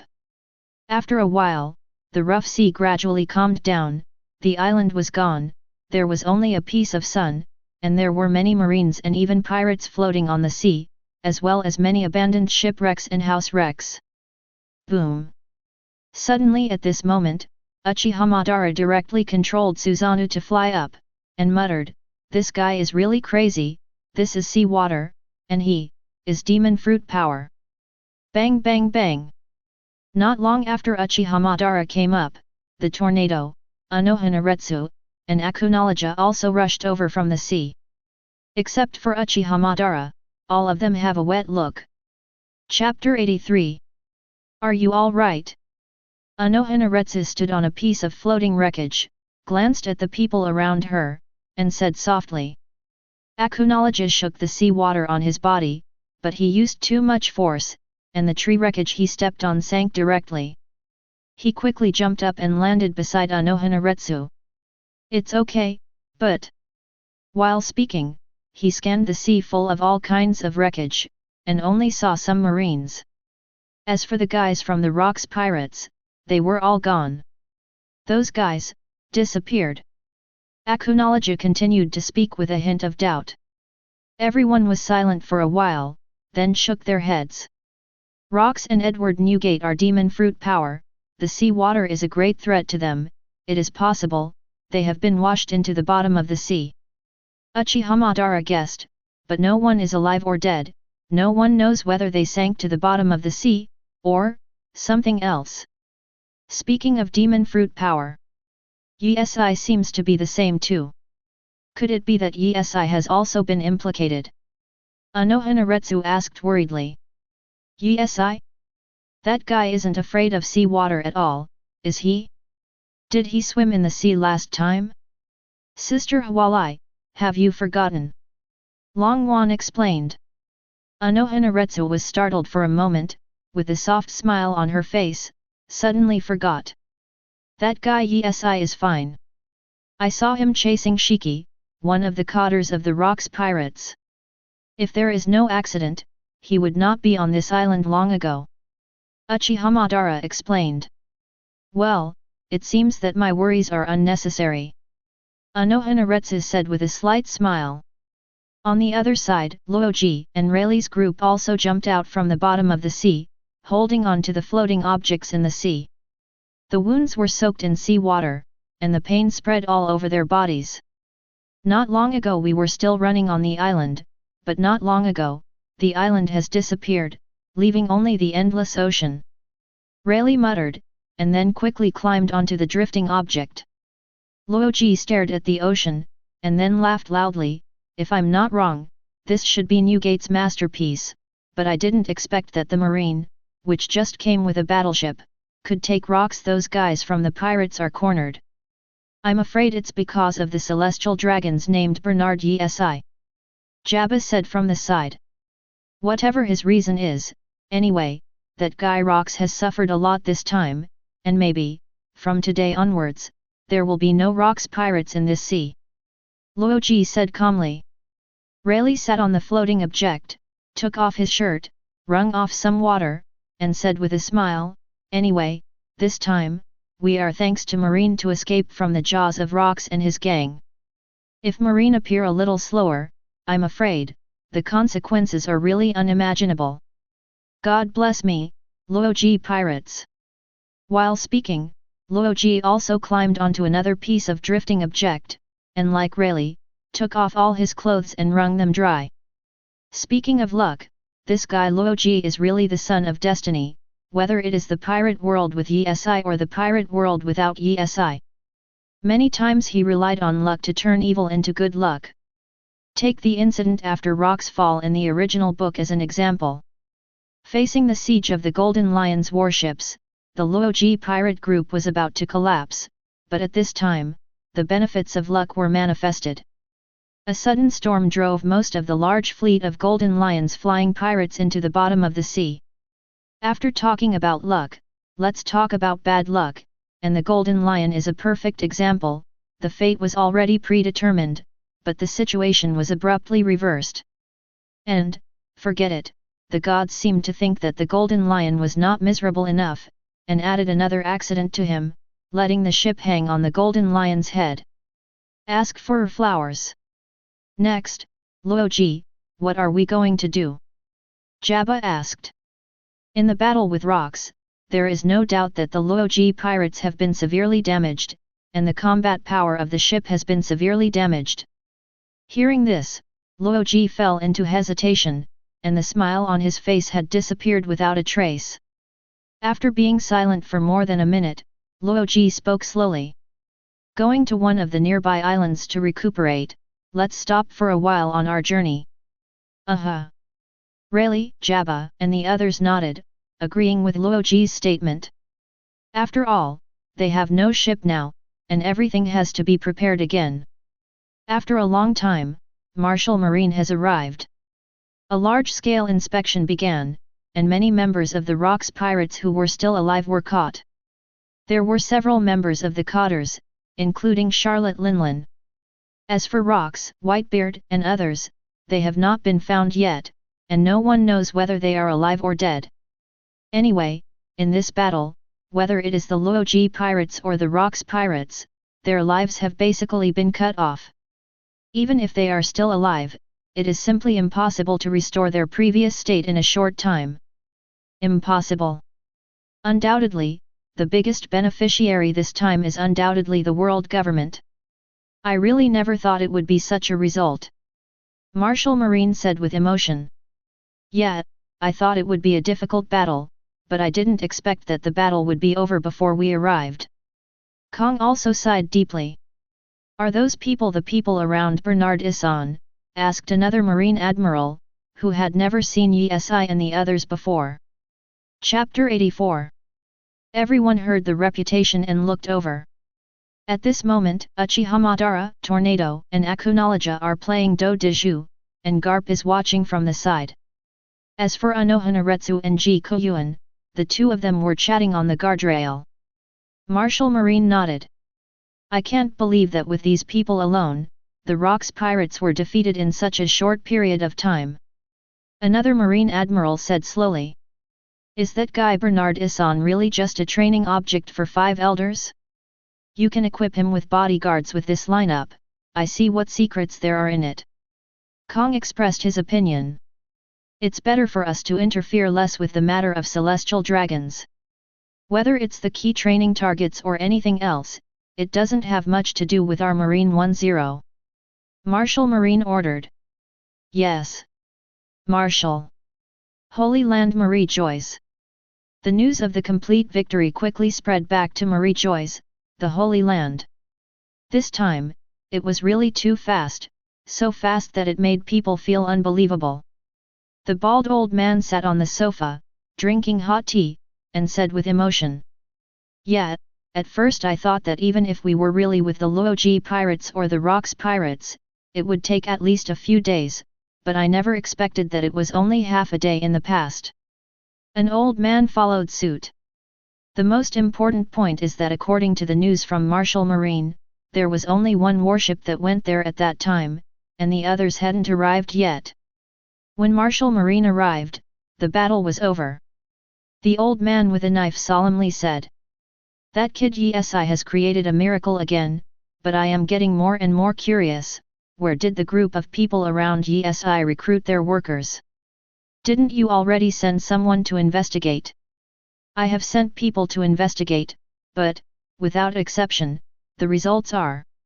I don't know, whether it is the one called Uchiha Madara or the Tornado, or Guoyuan, Akunoloja, Anohanaretsu, their information is all blank, and even the name is only known to us because Yesi applied for nobles for them." As soon as these words fell, the other four old men fell silent. "It's really weird. We're getting more and more confused about that kid Yesi. I think that such a thing should be reported to Lord Im again. Be sober, we don't have any good fruit to meet Lord Im for such a small matter, don't forget that Lord Im has told us last time." "That's right, let's take a look at Yesi's matter. Yesi over there." Yesi really underestimated the Golden Lion, he didn't expect that guy to run so well. In the middle, Yesi continued to attack the Golden Lion, but he cleverly dodged them all. Finally, he came to an island, and he successfully used the surrounding environment to throw Yesi away. Yesi floated in mid-air, staring at the chaotic streets and alleys, frowning slightly. After being dazed for a few seconds, Yesi opened his property panel. Yes, this day is the day when his digging times are refreshed. Host, Bernard Issan. Digging level, 1, 130/200. Number of excavations, 1, 0/7. As the excavation level increases, the excavation opportunities will increase. Physique, Advanced Physique, 100%. When reaching 100%, no side effects. Characters, Uchiha Madara, 50%. Tornado, 30%. Akunoloja, 35%. Anohanaretsu, 25%. Jikunin, 25%. Abilities, Paper Fruit Awakening, Attribute Burning, 1668/5000, Maramara Fruit, 980/2000, Conquerors, 850/1000, Armed Color, 930/1000, Knowledge Color, 907/1000. Excavation Position, Positioning can be opened. Warehouse, none. Turn on Positioning Mode. Ding, it's turned on. As soon as the system sound fell, a virtual panel was covered again on top of Yesi's original foundation. Because this virtual panel is a coordinate location, Yesi groped his chin, this time the location is not very far, probably on another island. If you take a boat, it will take about 2 hours, but if Yesi flies by himself, it will take less than an hour. They're all here, so let's go digging first. Yesi muttered, but flew away without thinking about anything.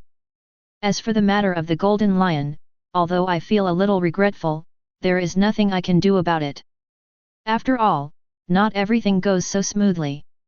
Of course, Yesi at this moment doesn't know the specific situation on the main battlefield. He thinks that Uchiha Madara and the others are still fighting. Calculated according to the time, Martial Marine has already arrived, and it doesn't matter if he is there or not, so Yesi will start location digging here. Yesi walked for about 5 minutes, and the window on a small window in the distance was slowly closed. Golden Lion sat on the ground paralyzed. Damn it, where did the celestial dragons come from? If I didn't fly so fast, I might fall into his hands. He took a deep breath, thinking about his attack from the rear before, he suddenly felt a little regretful. I just wanted to paddle, but I met such a crazy worker. Seeing Golden Lion slumped on the ground and talking to himself, several women squatted in another corner, trembling. Can we go now? Golden Lion looked at them and smiled strangely, are you guys laughing at me? No, number 1. Get lost before I change my decision in 1.6. As soon as these words came out, the women scrambled to open the door, and then rushed out quickly. Gee ha ha ha ha! It's such a big joke to be so embarrassed by a celestial dragons. Golden Lion laughed out loud, mocking himself. About an hour later, Yi-Si has successfully arrived at the destination. This time, the color that appeared was blue, the same as the first few times. Chapter 85. However, this time the location is a bit awkward. It is in a house selling fruit in the town. Hello, sir, do you want some fruit? Seeing Yi-Si approaching, the fruit seller said with a smile on his face. No. Yi-Si shook his head and vetoed. It's okay if you don't buy it, just take a look. They are all fresh, and if they are not fresh, they will be given to you for free. The fruit vendor owner said enthusiastically. Looking at the boss's appearance, he is quite honest and loyal, so Yi-Si didn't come directly to force him. After all, although his identity is celestial dragons, he still has humanity. To be honest, boss, I want to dig a brick from your house. Yi-Si didn't beat around the bush, and directly stated her intention of coming. What? Obviously, after hearing what Yi-Si said, the owner of the fruit vendor was immediately at a loss. Also, anyone who suddenly came to your house and said that he wanted to dig 10 bricks from your house would be dumbfounded. You want to dig a brick from my house? Yes, of course, I will compensate you, but I don't have any money with me now. Yi-Si said calmly. The owner of the fruit vendor was slightly taken aback, and took a look at Yi-Si, although Yi-Si was not wearing celestial dragon's clothes, but casual clothes. However, just relying on this, the fruit vendor owner knows that Yi-Si is not an ordinary person. As for whether it was true that he did not bring any money or whether it was a fake, the owner of the fruit vendor didn't care too much about it. After all, honest people think that one thing more is worse than one thing less. As long as Yi-Si is not too much, then forget it. Come on, young man. Although the fruit vendor didn't understand why Yi-Si dug up a brick from his house, he didn't ask too much. Yi-Si nodded. Things are going smoother than he expected. If the fruit vendor refuses, then he will take tough measures. As long as the boss does not make it difficult for Yi-Si, Yi-Si will not make it difficult for him.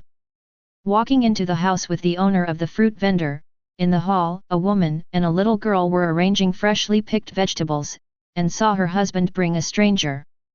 She opened her mouth and said, "This is passers-by, spend money, and say they want to buy a brick from our house, and I agree." The owner of the fruit vendor explained with a smile. And Yi-Si nodded. "Young man, take a look, you want Na Ying?" Yi-Si nodded, and the piece with the blue light had already appeared in his field of vision. He didn't hesitate too much, and didn't hide anything.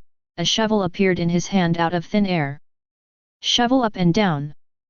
Boom. Accompanied by a crisp sound, the wall that was shining with blue light was instantly disintegrated like snow-white fluffy cotton candy touching water. In the next second, a mechanical sound came from Yi-Si's ear. Hint, get character card X1. Hint, ninja art, mitotic regeneration recovery ability. Hint, gain experience 30. Hint, get experience 301. Ding dong, congratulations on the upgrade of host's digging level, the current level is 2, and you can get more rewards for digging next time. Soon, a brand new attribute panel automatically popped up in front of Yi-Si. Host, Bernard Issan. Digging level, 2, 0/200. Digging times, 0, 0/15, can increase the digging chance as the digging level increases. Physique, advanced body art, 100%. Ninja art, mitotic regeneration, 10%. Increase the progress to obtain stronger recovery ability, activate cells, and enhance vitality. When it is increased to 100%, you can obtain regeneration ability. Characters, Uchiha Madara, 50%. Tornado, 30%. Akunologia, 35%. Anohanaretsu, 25%. Jikuniichi, 25%.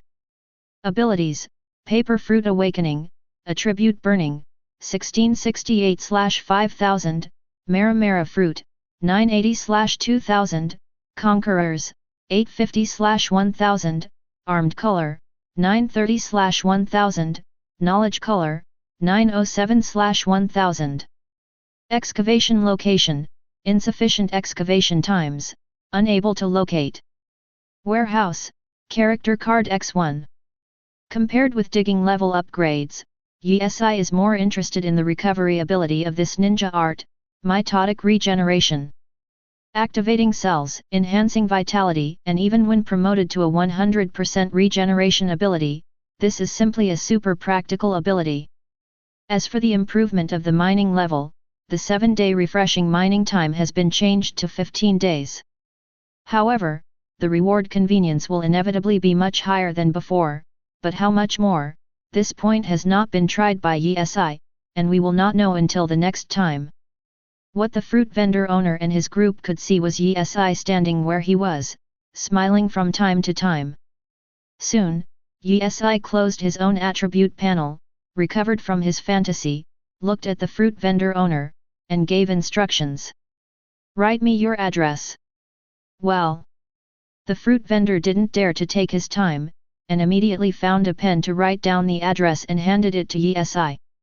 Yi glanced at it, then put it in his pocket, then turned and left.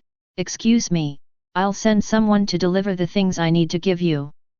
After going out to the door, Yi picked up an apple at the fruit stand by 973, and many pieces of paper emerged from his body, condensing behind him, turning into a pair of wings. The next second, with the spread of its wings, Yi flew into the air, and disappeared on the streets of the town in the blink of an eye. The people around were stunned, and they all froze in place, hesitating for dozens of seconds before recovering. Fortunately, I didn't refuse, otherwise the consequences would be unimaginable. The fruit vendor swallowed forcefully, but still didn't expect Yi to make up for him at all, and only hoped that they would never see each other again in this life. Yi didn't care about what the fruit vendor owner was thinking, and quickly found a place where no one was around, and landed on the ground. Use a character card. Ding, are you sure to use it? Sure. Yi answered directly without too much hesitation. Ding, the character card has been consumed successfully. Ding, congratulations to host for getting the source from Hokage Ninja, Senju Hashirama. Chapter 86. Senju Hashirama. Mentioning this name, Yi fell into deep thought. Yes, the background of this Senju Hashirama is not simple. In the original book, he was the leader of the Senju clan, one of the founders of Konohagakure, the first Hokage of Konohagakure, the country of fire, and the reincarnation of Ashura, the second son of Sage of Six Paths Tsutsukiyuyi. Proficient in using wood-style mystery. He comes from the same world as Uchiha Madara, and in terms of ability, he is better than Uchiha Madara. He is also the only ninja that Uchiha Madara fears, and together with Uchiha Madara is honored as a legendary ninja. Anyone who has seen Senju Hashirama said that Senju Hashirama is a mythical person like the Sage of Six Paths. After the original book, he is hailed as the god of ninja by the ninja world. Moreover, the relationship between him and Uchiha Madara, in the original world, due to certain circumstances, is also an enemy and friend. But coming here, the two of them will always stand in the same camp, and the appearance of Senju Hashirama, undoubtedly for Yi, the power on his side is even more like a fish in water, like a tiger with wings. While Yi was meditating, in front of him, a white light particle suddenly appeared. This time the light particle was the same as the first few times, neither big nor small. Soon, the light particles were divided and gathered together again, slowly becoming a human form. In the next second, a person with long black hair was wearing a black tight-fitting combat uniform with red laminated armor on the outside, and the logo of the Senju clan was tattooed on the laminated armor on the left shoulder. The man with the red iron wristbands on his wrists was reflected in Yi Si's eyes. There is no doubt that this man is Senju Hashirama, who has the title of God of Ninja. Senju Hashirama slowly opened his eyes, then looked at his whole body, and said slowly, "If there was not a mysterious voice reminding me, I really thought that I was resurrected by the younger generation using reanimation jutsu. It seems that the juniors in your world still have a lot of power to covet you, Senju Hashirama." Yi Si laughed and teased from the side. For Senju Hashirama, no doubt, he also understands it very well. It can be said that he understands it better than himself. After all, the anime Hokage Ninja is a classic, and Yi Si has watched it many times before time traveling. Ha ha ha ha. Senju Hashirama laughed loudly. "I'm laughing, Yi Si. Nice meeting, welcome to this brand new world." Yi Si smiled faintly. Senju Hashirama nodded with a smile. Compared with Uchiha Madara, Senju Hashirama's character is more easy to get along with. Okay, let's talk about other things when we go back. In addition, I believe there is one guy who will be happier than me when you come. Yi Si said calmly. Senju Hashirama was slightly taken aback. "Like me, are you from another world?" "Yes, strictly speaking, they are in the same world as you." Yi Si responded while walking. "In the same world as me?" Senju Hashirama hesitated for a few seconds. "The guy you mentioned, couldn't be Madara?" "Correct." "Ha ha ha, I really didn't expect that guy Madara to come to this world." While speaking, Senju Hashirama's tone changed slightly. "I thought, after that incident, we would not be able to see each other again. I never thought that we would meet in another world. I hope that Madara can accept this late apology." After murmuring a few words in a low voice, he turned his eyes to Yi Si again, withdrew the sadness on his face, and smiled. "Thank you, Yi Si. The reason why I owe Uchiha Madara an apology is because Senju Hashirama thought that he ended Uchiha Madara's life in the Battle of the Valley of the End, but in fact, Uchiha Madara escaped with the power of his pupil technique, and survived a long time afterwards. There's no need to thank me, because everything is a chance, and I can't make the decision." Yi Si explained. "Anyway, it's because of you that we have this opportunity." As time passed by, Yi Si's reverse direction was not smooth, because he forgot his way, and with the new world's geomagnetism, celestial phenomena, ocean currents, and air currents, it was all chaotic. However, the unfamiliar journey made Yi Si worse. Fortunately, after spending half a day, Yi Si found a marine base stationed on the island and asked him to send him back by boat. The next day. New World, the area where Rocks and Loji fought. Blue blue. Blue, blue. Blue, blue. Inside the marine battleship, the phone beside Garp rang. Garp hesitated for a few seconds, then quickly reached out to connect. "I'm Marine Vice Admiral, Monkey Garp." "Please say," Garp said immediately after connecting. "The reason why I don't say, Monkey D. Garp, is to reduce all unnecessary troubles. After all, the D family has a deep relationship with the world government. I'm Bernard Issan. Master Bernard Issan." For this sudden phone call, Garp paused. He was a little listless just now, but now he regained his energy instantly. "It's me, where are you now?" Yi Si asked. "We are still waiting for you in the area where Loji fought Rocks." Garp explained. "Zhao Li's knowledge." "That's right, Marshal Marine and the others have already left, and the battleship Garp is left with is still waiting for Yi Si's return. Don't wait for me, I got lost on the way, and the Marine has sent me back to the Holy Land of Marie Joyce, please come back." Yi Si instructed. "Okay, I see. Also, before telling Madara, an old friend of his is waiting for him at the shrine Marie Joyce." "Got it." Garp nodded. As soon as Garp said this, Yi Si hung up the phone bug. Chapter 87.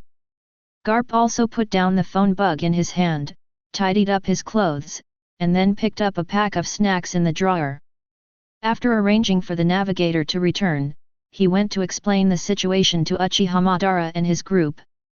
What? You said that ESI has returned to the Holy Land Marie Joyce. Akunologia said dubiously. Good guy, I waited here for one afternoon and one night, but I didn't wait to come back, but I got the news that ESI had returned to the Holy Land Marie Joyce. No way, where did you hear the news? Tornado stared at Garp and asked. There's no need to lie to you, he has already contacted me with a phone bug just now, telling me to return and take you to the Holy Land Marie Joyce. Garp said slowly. Hearing this, the tornado leaned on the guardrail and said angrily, that guy ESI is really good. It's a good thing we waited for him at the same place for so long, so we went back to the holy place Marie Joyce without saying a word. It's not sure if he is delayed by something. Anohanaretsu said for ESI with a smile, with a trace of tenderness on her face. Let's not talk about 417, there's really something wrong with him. Garp opened the snack in his hand with an itchy hand, and while eating, he stretched it in the direction of Uchiha Madara, and continued said, Eat it. Madara. Don't eat. After Garp said that, everyone looked directly at him, and they asked in unison worriedly. What happened? Seeing them looking like they were going to eat people, Garp quickly swallowed the snacks in his mouth and explained, Don't worry, it's just some minor problems. He just lost his way and was sent back to the Holy Land of Marie Joyce by Marine. That's why I didn't come over to join you. Fan. Road. Everyone, you look at me, and I look at you. Ha ha ha ha. After hearing this, Akunologia and his party couldn't help laughing. I thought something big happened, but I didn't expect to get lost. Anohanaretsu narrowed her eyes, covered her mouth and laughed. That guy ESI can surprise us every time. I thought some accident happened. But it turned out. I couldn't find my way back. You can't blame him. After all, New World's geomagnetism, celestial phenomena, ocean currents, and air currents are all chaotic. Bernard Issan didn't bring anything, but just chased Shiki. It's common sense that he doesn't know how to get back. Garp continued. He opened his mouth and explained. Okay, I already know the head and the tail, so I'm going to sleep. Uchiha Madara stretched her waist and was about to jump onto the top of the boat to sleep, but at this moment, she was stopped by Garp. What's wrong? Garp. Uchiha Madara looked at him in surprise. Bernard Issan asked me to tell you that an old friend of yours is waiting for you at the Holy Land of Marie Joyce. Garp passed on what ESI had told Uchiha Madara. Old friend. These words confuse Uchiha Madara. Indeed, he has not been in this world for a long time, so why did he have an old friend? Why don't I remember? I still have old friends here. Did you hear me wrong, Garp? How is it possible? I can hear clearly. What is it call? He didn't say that, he just said that an old friend is waiting for you in the Holy Land Marie Joyce. Garp shrugged, everything has been explained, there is no more business for him here, so he didn't plan to stay here too much, and left while eating snacks. After Garp left, the topic on Uchiha Madara's side became more serious. Old friend? Perhaps, it's not from this world, but from your original world, Madara said after her best friend. It makes sense. After all, we were all summoned by ESI. It is not impossible for him to summon someone from your world. Anohanaretsu added. Uchiha Madara also suddenly realized at this moment, he had been thinking about this world just now, but forgot for a while, that Guy ESI has the ability to summon. Coupled with their analysis, at this moment, Uchiha Madara has basically been determined. Old friends? Who can be called old friends? There is no doubt that there is only one, and that is Senju Hashirama, who I have known since childhood. Is it him? Uchiha Madara stared at Wang Yanghai and muttered. But who else but him? At this moment, Uchiha Madara couldn't wait to return to the Holy Land Marie Joyce immediately. New World, Bacteria Island. The fruit vendor owner held a brand new newspaper in his hand, staring intently at a picture on the newspaper. In order to answer the doubts in his heart, he hurried into the house and said to the woman, "My wife, take a look, is the young man in the newspaper the same young man who came to our house yesterday to tear down bricks?"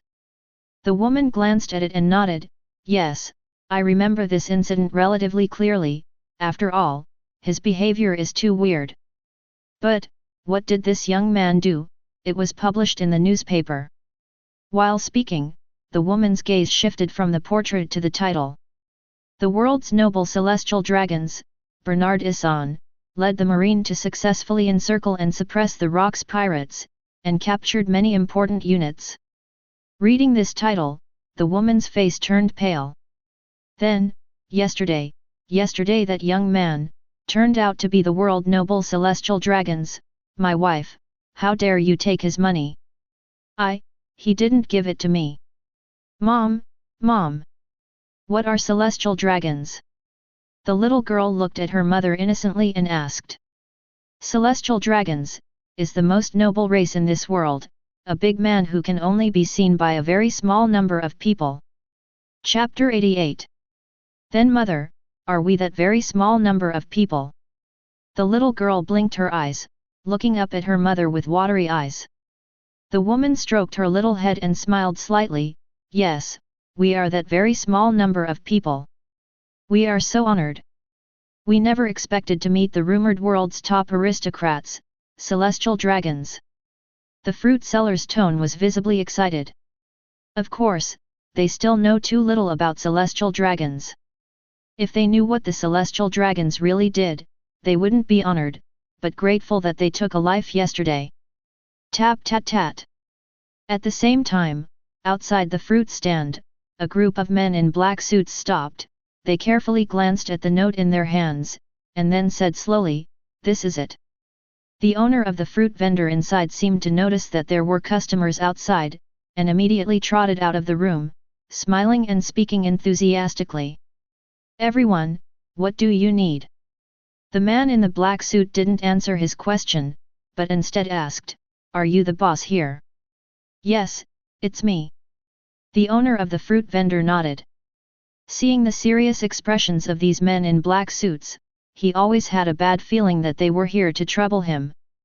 "If you like it, you can take it and eat it, it's free and there's no charge for it." The owner of the fruit vendor continued to add. "Yesterday, did Sir Bernard Issan dig a brick at your place?" The man in the black suit asked. Yes. "Oh, no one came here yesterday." The owner of the fruit vendor said cautiously that he would never admit it until he figured out their purpose of coming here, so as not to get angry. "We are not here to cause trouble, we are ordered by the great Lord Bernard Issan to make up for you." After all, the man in the black suit waved his hand, and soon another man in a black suit came over with a large box and put it on top of the fruit. "Here is a treasure worth 100 million Baileys, take it." 100 million Pele. Apparently at this moment, the boss of Vafan was stunned. Yes, the purchasing power of 100 million Baileys in this world is very strong, enough to become a small rich man. But, for celestial dragons, it's really nothing. Yes, a treasure worth 100 million. It's too expensive, too expensive. Mr. Bernard Issan just dug a brick, so there is no need for compensation. The fruit vendor quickly explained. For ESI, these treasures are insignificant, but for the fruit vendor, they are precious and frightening compensation. "We didn't come here to discuss anything with you, we just came here to inform you, whether you want it or not. If there is nothing else, we will leave first, Mr. Fruit Seller." "Okay, slow down." The man in the black suit nodded, then turned and left. The owner of the fruit vendor stared at the big treasure box in front of him, was stunned for a few minutes, and finally moved it back quickly, and then decisively closed the stall. "Just kidding, with this money, what fruit are you selling? After a long time. Holy Land Marie Joyce. Yi-si Castle. At this time, Senju Hashirama and Yi-si were sitting on the sofa, quietly looking at the newspaper in their hands. In the next second, Yi-si's face twitched. Good guy, I have somehow become a world hero again. Looking at the enlarged font of world hero in the middle line, Yi-si made a complaint. Listening to Yi-si's words, Senju Hashirama laughed loudly on the sofa opposite. Isn't this a good thing? Yi-si, a world hero, this is something that many people can't achieve in their lifetime. Yi-si slowly put the newspaper in his hand on the table beside him, then picked up the coffee at the side, took a sip, and said calmly. Everyone's pursuit is different, some people pursue fame, money, freedom, but I am a layman, I have nothing to pursue. It has to be said that the marketing of the world government is still very strong, and Yi-si has been built into a world hero after a few efforts. Ask for flowers. Just when Senju Hashirama was about to say something. Suddenly at this moment, the door was pushed open. Uchiha Madara rushed in first, glanced around, and finally settled on Senju Hashirama, then raised the corners of both sides of his mouth high, and shouted excitedly, "It really is you, Hashirama." When Senju Hashirama saw Uchiha Madara, a smile instantly appeared on his face. He stood up slowly, and greeted him. Madara. It's been a long time, I didn't expect that we would meet again in this way. Although Uchiha Madara hasn't met Senju Hashirama for a long time, but when they first met, they didn't ask about their relatives, but directly pointed out their purpose. 0. Let's play a game. Many years ago, I lost to you, but now I am not the same. While Uchiha Madara was speaking, he had already taken out the sickle and pointed it at Senju Hashirama. I won't interfere if you guys want to fight, but it can't be here. Yi-si ordered while drinking coffee. After all, it is, what a joke, how can this small place withstand the devastation of the two of them? If there is a fight, not to mention Yi-si's castle, even the entire Holy Land of Marie Joyce will be implicated. Let's go out and fight, Hashirama. I reject. Upon hearing Senju Hashirama's words, Uchiha Madara immediately became depressed, put away the sickle, and lay directly on the sofa next door. I'm sorry about the Valley of the End, Madara. Senju Hashirama's face became very serious. Uchiha Madara glanced at him from the corner of the eye, and then raised the corner of his mouth slightly. Hashirama, you don't think you killed me back then? Chapter 89. Senju Hashirama looked at Uchiha Madara suspiciously. At first, he thought about many kinds of Uchiha Madara's answers in his mind. However, his current answer was something Senju Hashirama never expected. You mean, you didn't die in the Valley of the End? You guessed it. Uchiha Madara said lightly, with the corners of his mouth slightly raised. Impossible, I personally moved your body back, and I observed it carefully, and there is no sign of life. Senju Hashirama said calmly. You know, the forbidden technique of our Uchiha clan, is an agi. Uchiha Madara said, looking directly at Senju Hashirama. Hearing this, Senju Hashirama was taken aback for a moment, and instantly became enlightened, as if everything was understood. Izanagi, 187 is the ultimate forbidden technique of the Uchiha family. The perfect pupil technique can convert unfavorable factors including the death and injury of the caster into a dream in a short period of time. It can be repeated forever, and the attack and favorable factors of the caster can be converted into reality. It is a horror pupil technique that can make the user invincible. Of course, there is a price for this, and the price is that the eye that uses Izanagi will permanently lose its light and cannot be opened again. In the Battle of the Valley of the End, Uchiha Madara used this pupil technique to perfectly deceive Senju Hashirama. Seeing that Senju Hashirama didn't respond, Uchiha Madara added, actually, it doesn't matter whether you believe it or not, Hashirama. Uchiha Madara spread his hands and was not interested in arguing with Senju Hashirama. Yes, for him, from the moment he came to this world, what he had expected and hated had long since vanished into nothingness. Even if Senju Hashirama killed him back then, he wouldn't say much now. I believe, Madara, I know Izanagi. Senju Hashirama said frankly. As soon as the words fell, at the same time, Long Wan and his party had already walked in. Is this our new partner? Yes. Guoyuan asked first. You guessed it right, Yuanyi, because I smell the same kind from him. Acknowledge also lay on the sofa, and answered Guoyuan's question by the way. Senju Hashirama put away the frozen look on his face, and said with a smile, My name is Senju Hashirama. Please give me your advice in the next few days. After all, I don't know much about this world when I first came here. Yes, I also stood up and introduced to Senju Hashirama, the one who is lying on the sofa is called Acknowledge, and the one who is both gentle and talented is called Anohanaretsu.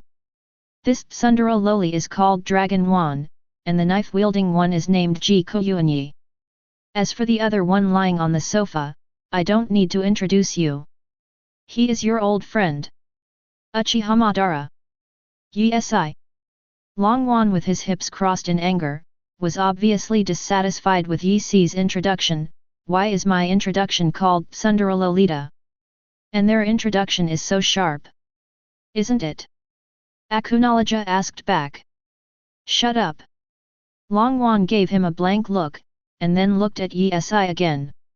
Yi smiled wryly, and said helplessly, Okay, I take back what I just said, this short one is called Tornado. Yi. Tornado stomped her feet angrily, I'm not happy anymore. Ha ha ha ha ha. In the hall, there was continuous laughter, and the scene was full of warmth. You were joking earlier, Hashirama, the one standing in front of you is powerful, beautiful, and talented, all in one is called Tornado. Yes, I added later. Humph, that's about the same. Do you believe it yourself? Tornado. Acknowledge asked again. You don't care if I believe it or not. Now there are more people calling, and the atmosphere is much more lively, but at the same time, bickering has become a habit of everyone. However, bickering is bickering, everyone is joking, and no one will hold grudges against someone because of these small things. On the contrary, because of bickering, the relationship between everyone has become more harmonious. New world, an island, on a rock on the coast. Whitebeard opened his eyes suddenly, panting heavily. Yes, during that battle, he survived. You're awake, Edward. Behind Whitebeard, came a vicissitudes of life. Whitebeard looked back. At this moment, on the edge of the rock, sat a man with tattered clothes and messy hair. Yes, he was the captain of the Rock's pirates, Rocks. Compared with the majestic appearance before, he is a little haggard and embarrassed now. Captain Rocks. Whitebeard wanted to say something, but he swallowed the words. He got up unsteadily, picked up the naginata beside him, and walked in the direction of Rocks. Now, what's the situation? The Rocks pirates have been disbanded, and many cotters have been sent to the big prison. When this matter was mentioned again, Rocks had black objects all over his body. From this moment on, he was already extremely angry. World government, marine, celestial dragons, I will make a comeback one day, this account, I wrote it down. Whitebeard sat aside, calmly said, What are you going to do? Captain Rocks. Let's recuperate, recruit the crew again, and then set sail again. I want to let the fear of the world government together, I want to let them know who is the overlord of this sea. That celestial dragons, if I remember correctly, his name is Bernard Issan, right? Rocks asked Whitebeard at the side. Yes. The day I return, I will make him pay the price. Rocks secretly made up his mind. However, it is a pity that when he lost the first time, he will definitely not be able to win the next time, because Yi will have more and more summoners, and his own strength will become stronger and stronger. When he comes back, he will only be beaten. Chapter 90. Sanctuary Marie Joyce, Pangu City, meeting room in the castle. A few days ago, during the First World War, the structure of the world changed a lot. The newspapers said that the Loji pirates and the Rocks pirates had been disintegrated. Affected by the newspapers, the rise of pirates has obviously dropped a lot, and there are even some who just wash their hands and quit pirates. And the name Bernard Issan has become famous all over the world, and basically everyone who came out to play knows that there is a world hero named Bernard Issan in the House of Celestial Dragons. At this time, in the meeting room, Martial 5 Elders and Naval Headquarters were all present. Are you serious? The faces of the 5 old men froze, and they stared directly at Martial Marine. Compared with them, Martial Marine looked much more relaxed. Yes, now that the Loji pirates and the Rocks pirates have been wiped out, the sea will return to calm. Some small-time pirates, the marine side is enough to deal with them. I have served the world government for the first half of my life, and for the next 15 lives, I want to live a leisurely life and avoid the daily fights and killings. Martial Marine said slowly. 5 elders were sitting on the sofa, standing on the sofa, but none of them spoke. Yes, none of them are willing to let go of this Marine Marshal who is dedicated to serving the world government. If you have any dissatisfaction, we can discuss it. There is no need to resign from the position of Martial Marine. That's right, the 2 most difficult pirate groups in this sea have already been destroyed. After being busy for so long, you can relax yourself while enjoying your reputation. Facing the rhetoric of the 5 elders, Martial Marine's determination was not disturbed. I have made up my mind, and I have selected the right person for world government to take my place. Of course, this is just my personal suggestion. As for whether you adopt it or not, it's up to you. Martial Marine said slowly. Seeing him like this, 5 elders knew that he had already made up his mind, and no matter what he said, his determination would not be shaken. Who is it? 5 elders asked. Marine is currently Admiral Kong. I know him very well, and he was also brought up by me. He has been working hard for the world government. In my eyes, Martial Marine is the most suitable. As for the vacant admiral position, I've also thought about it for you. It is the hero of this battle, Marine Vice Admiral, Monkey Card. Hearing this, the 5 elders fell silent again. They were all deliberating over the personnel recommended to them by Martial Marine. Among the current Marine 3 admirals, they are all about the same in terms of strength, but Kong is undoubtedly the only one whose heart is most toward the world government. Okay, even if you want to resign from the position of Marine Marshal, we will not hinder you too much. In addition, thank you for your contribution to the world government before you leave. The words of the 5 elders are already obvious. He accepted the proposal of the current Marine Marshal and let Kong be the Marine Marshal. Martial Marine smiled slightly. Unexpectedly, the matter has been negotiated, so it's time for me to leave. After a long time. Naval Headquarters. Before Martial Marine returned to Naval Headquarters, he had already summoned Kong and Garp. At this time, the 2 of them had been waiting for a long time at the office of Martial Marine. I said, Kong, why did the Marshal ask us to come here? It's been half an hour, why haven't we seen him yet? Garp lay on the seat, wondering very much. Kong shook his head, guessing, I don't know, but, listening to the tone of Martial Marine, it seems to be a very important matter. Maybe, we have another urgent mission coming soon. Urgent mission? Come on, I'm still on vacation. Kong looked at Garp in surprise, and then said, what's the matter? When you were on vacation before, even if you had important tasks, you were very active. 17. The past was the past, and the present is the present. Garp said calmly, yes, in his eyes, the Loji pirates and the Rocks pirates have already been wiped out, and there is nothing that makes his blood boil for the time being in the task. Crack! Suddenly, at this moment, the door was pushed open. Marshal Marine walked in. Garp stood up slowly, followed Kong, and walked towards Marshal Marine. Let's talk, Marshal. What's the important task? Is Rox revived, or Chuaji revived? Garp started talking nonsense seriously. Marshal Marine rolled his eyes at him, and said in a bad mood, every day, I know how to fight and kill. This time I am looking for you too, not for any mission, but to inform you of something. Kong and Garp stared at him suspiciously. Congratulations to both of you. You have been successfully promoted. Kong will soon take up the position of Marine Admiral, and Garp will take up the position of Marine Admiral 023. When Marshal Marine said this, Kong was naturally excited, but Garp was helpless. What's the matter? Garp, you still look like a fish after being promoted. Or is it because you were so excited that you suddenly lost consciousness? Marshal Marine teased.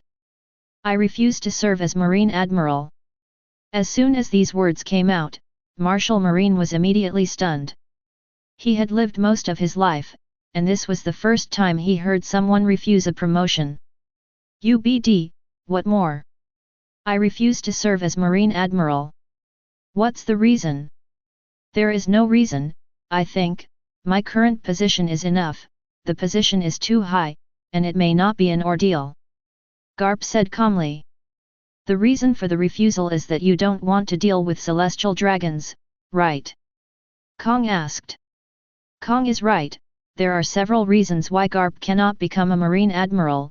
One is that he does not want to deal with celestial dragons, and the other is because of his identity. He is a clan of D, which is what celestial dragons often say, the invincibility of the clan of gods. Chapter 91. Garp, you have to think about it. If you miss this time, you won't know when you will get another chance next time.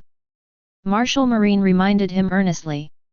Yes, some people may not be able to touch the position of Marine Admiral in their lifetime, but you, Garp, are lucky, and you directly rejected it. I won't regret it. Garp smiled and said firmly. Ugh. The Marine Admiral sighed deeply, and he did not persuade Garp to be the Marine Admiral. In the blink of an eye, a few more days passed. Although the newspaper said that the Loji pirates and the Rox pirates had already been destroyed, Yi did not give up on his training plan because of this. Because of the need to practice armament haki, Yi came to a small island alone, and then started his own practice. Boom! Boom! With punch after punch, the mountain in front of him was riddled with holes. After completing the most basic training, Yi put armament haki on the weapon to attack. However, for the attack on the weapon, he didn't choose to cut at the mountain, but walked to the beach and swung towards the sea. Swish swish swish!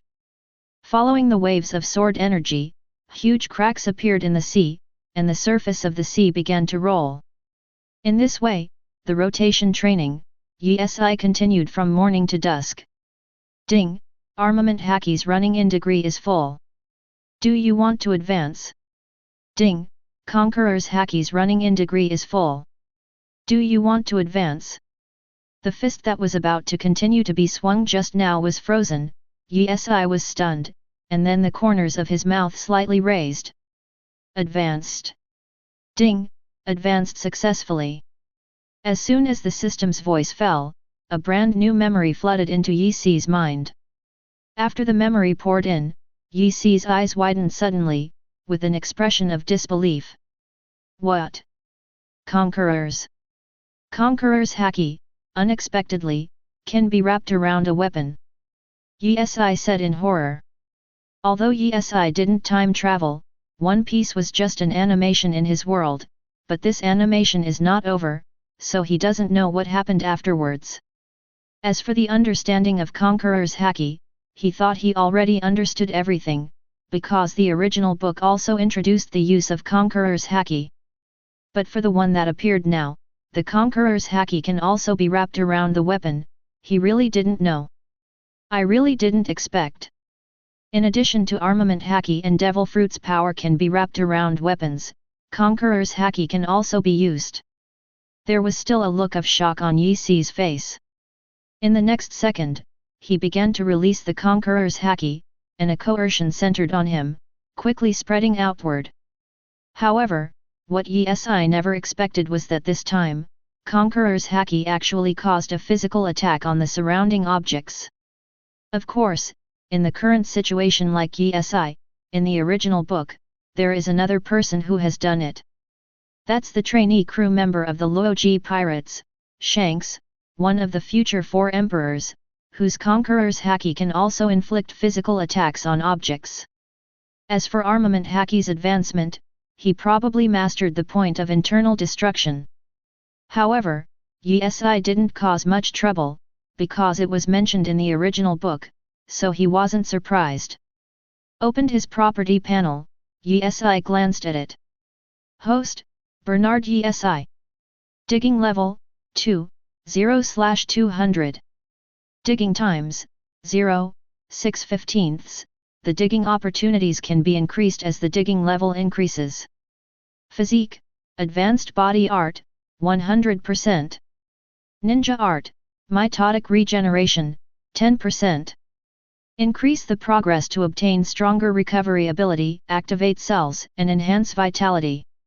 When it is increased to 100%, you can obtain regeneration ability. Characters, Uchiha Madara, 50%. Tornado, 30%. Akunologia, 35%. Anohanaretsu, 25%. Jikunin, 25%. Senju Hashirama, 25%.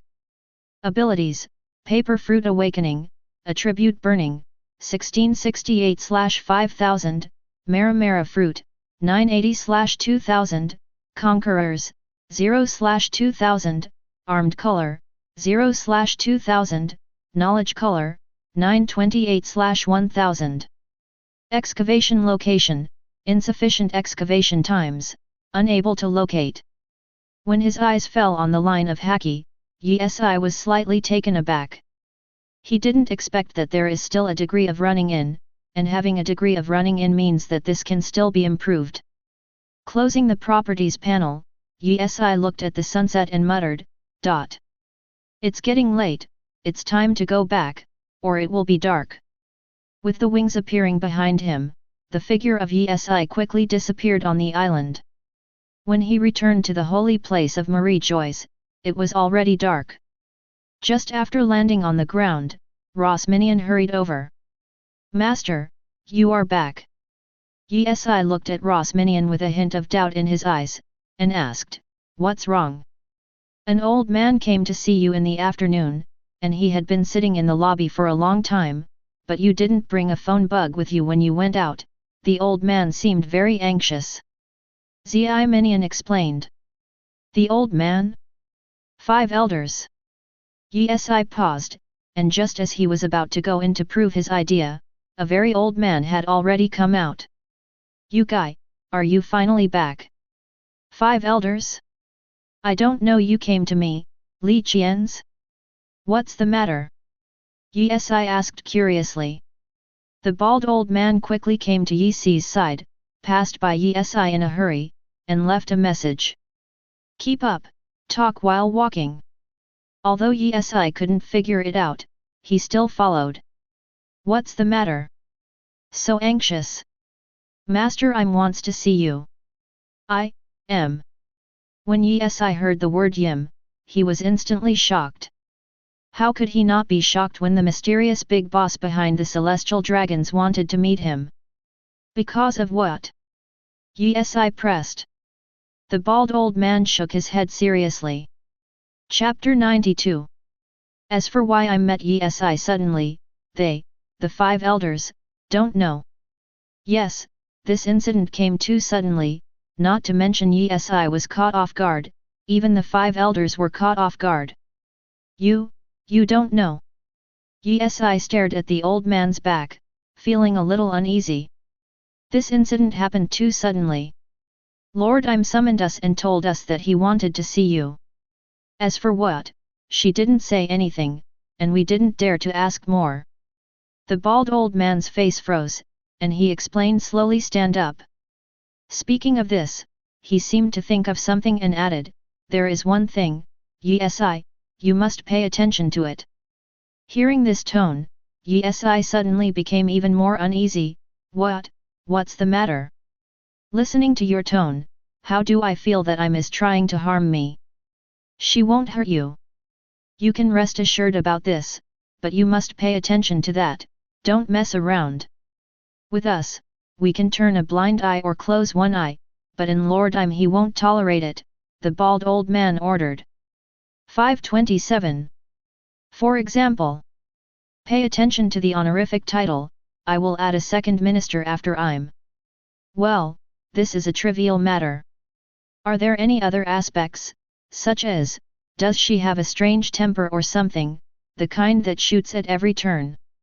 Or, if you like to be scary or something, you tell me all of these in advance, so I'll be mentally prepared, right? The bald old man stopped suddenly, glanced at Yi speechlessly, and then said in surprise, you kid, what are you thinking in your head? No. Nothing at all. That's good, I still like to solve things with my mouth. Yi said lightly. It's an honor for you to meet Lord Im, kid. The old man said with emotion. Yes, in the holy land of Marie Joyce, only a few people know that there is a behind-the-scenes mastermind manipulating the world in Pangu City. Pleasure. Of course, the first thing you need to know is that under normal circumstances, Mrs. Im will only meet us. If she wants to see you, it means that she approves of you. The bald old man continued to explain. Fde. Do you agree? At the same time, on a certain island, inside a house. What? Kaido woke up from the nightmare and just wanted to sit up, but the wound on his body made him tremble with pain, so he gave up the idea of sitting up directly. Yes, during that battle, he survived with great difficulty and was pushed to an island by the waves, if someone hadn't rescued him. It is estimated that he has already died in Huangchuan by now. Damn BD! Kaido roared. And this is, heard the movement outside, and soon a voice came over. You're awake. While talking, a middle-aged man came over, glanced at Kaido, and said in disbelief, you guy, your life is really hard, you survived such an injury, if you wake up late in a few days, I guess I will throw you back into the sea again. Kaido stared at him, but didn't say anything. After all, now he has to rely on this middle-aged man to have a chance to survive. When I recover from my injury, I will give you a huge sum of money. Kaido said solemnly. There is no need for a huge sum of money. I just think you are still young. It is a pity that you died. Have you been attacked by pirates? The middle-aged man asked. Kaido hummed, but did not dare to say that he was a pirate, for fear that the middle-aged man in front of him would have an enmity with the pirate. This sea is getting more and more chaotic. Marine prison. At the same time, Charlotte Linlin had sea stone handcuffs on her hands and feet, and she sat quietly in the corner with disheveled hair, tattered clothes, and a distressed expression. Linlin. A voice came from a prison next door, and he was also one of the cotters of the Rocks pirates. After hearing the voice, Genlot Linlin looked over. Did you hear, the guys from Marine say that the Rocks pirates have been destroyed, and the captain has been killed? The cotter shouted. What do you want to say? Charlotte Linlin said haggardly. Don't you understand? The Rocks pirates are gone, no one will come to save us, we are going to die. It's over. We can only wait to die. Ha ha ha ha. Speaking of the latter, the man actually laughed out loud, probably in despair. And Charlotte Linlin stared at him without saying anything, then lowered her head and closed her eyes. The Holy Land Marie Joyce sighed. At this moment, the bald old man had brought Yi to a palace. Outside the palace, the other four old men had been waiting here for a long time. As soon as they saw Yi approaching, a gleam appeared on their sad faces. What's going on? Where did you two go? The old man with the knife spoke first. It's really not my problem, it's Yi who went out. As soon as he came back, I immediately pulled him over. The bald old man explained. Leave this alone, you brat, hurry up and go in, Lord Im has been waiting for a long time, remember, don't mess around, otherwise, you will get into big trouble. The old man with straight white hair ordered with a sound. Originally, Yi didn't have much trouble in his heart, but it turned out that these old men talked to each other, which made him feel uneasy again. Yet, Yi nodded. As soon as the words fell, 5 elders opened the door for Yi, and Yi stepped in. Boom! When Yi entered, the 5 elders closed the door again. He paused, but still walked forward. Tap tat tat. In the palace, crisp footsteps sounded. A void throne towering high on the top of the main hall appeared in Yi's field of vision. The front of the throne was full of swords and sabers. You're here? Bernard Issan. Chapter 93. Although the voice was not loud, Issan could hear it clearly. He scanned the dim hall, but he didn't find Im's figure. After hesitating for a few seconds, Issan opened his mouth and said, I don't know what is the matter that Mr. Im met me. As soon as the voice fell, the hall became quiet again, and no faint voice could be heard. After a while, heavy footsteps sounded from the side of the void throne. Tens of seconds later, a tall, strangely dressed woman appeared in Yi's field of vision. However, because of the dimness of the main hall, Yi couldn't see her face, only a general appearance. She walked back and forth on the seat of the void throne, but her gaze was fixed on Yi. You are so young, but you have such awareness, no wonder the 5 elders will focus on training you to become their successor. In fact, what Yi wants to hear now is not these words of praise, he just wants to know, what is the so-called meeting with the big boss behind the world government? 5 elders praised me too much. I am actually similar to other people, eating, drinking and having fun, and I can't make a difference. Yi said calmly. Originally, Yi just didn't want Yim to ask him to do things and deliberately damage his image, but who knows, Yim seemed to be more interesting after hearing this. I've seen people who took credit for themselves, but this is the first time I've seen someone deliberately destroy their own image. Lord Yim, I'm just telling the truth.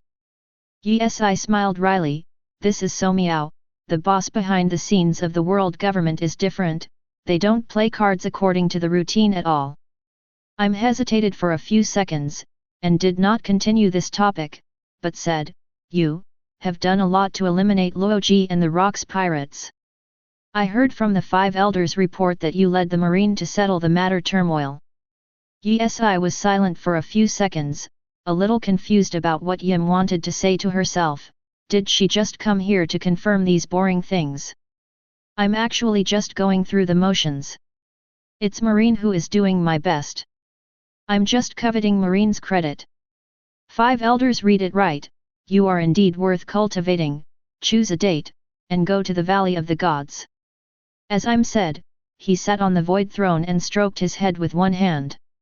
At this moment, he finally got to the point.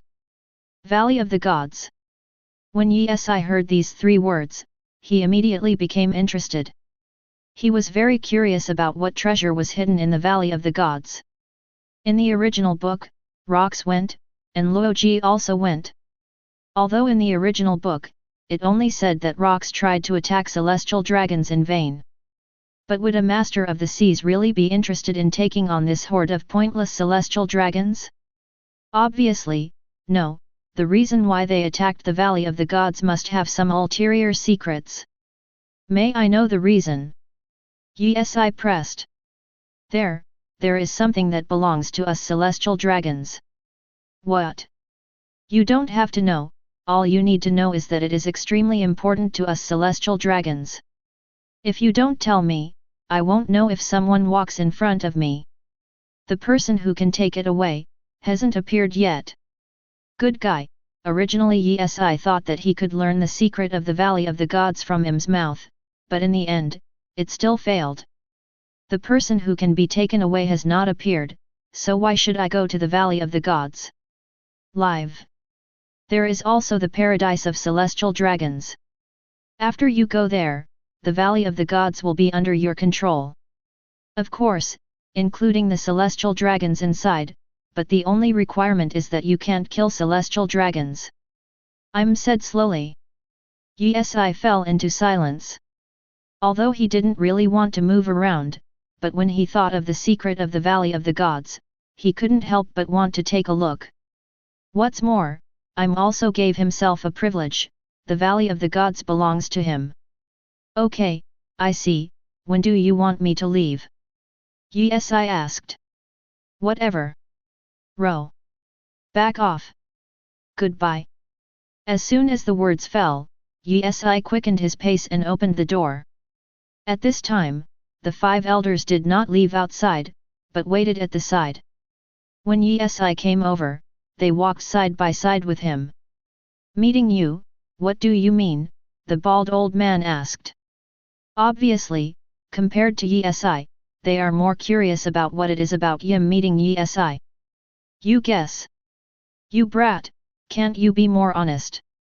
Looking at the picture of chasing him to the end, Yesi knew that if he didn't tell, it would be hard to get out. Anyway, it's not a secret, even if he didn't tell, they would know soon.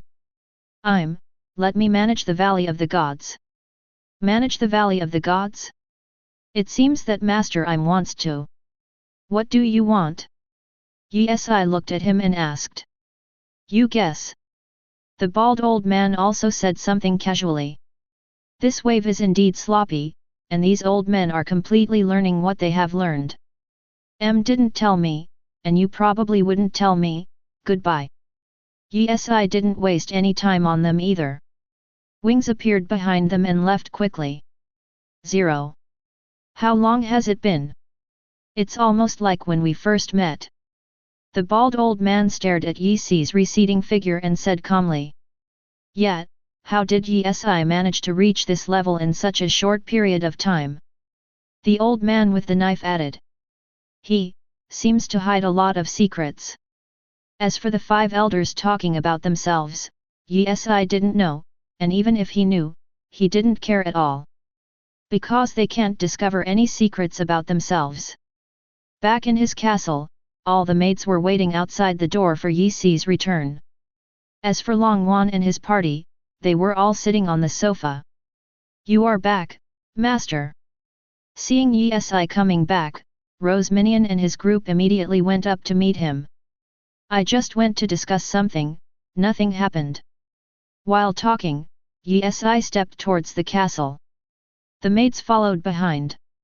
What about Madara and Hashirama?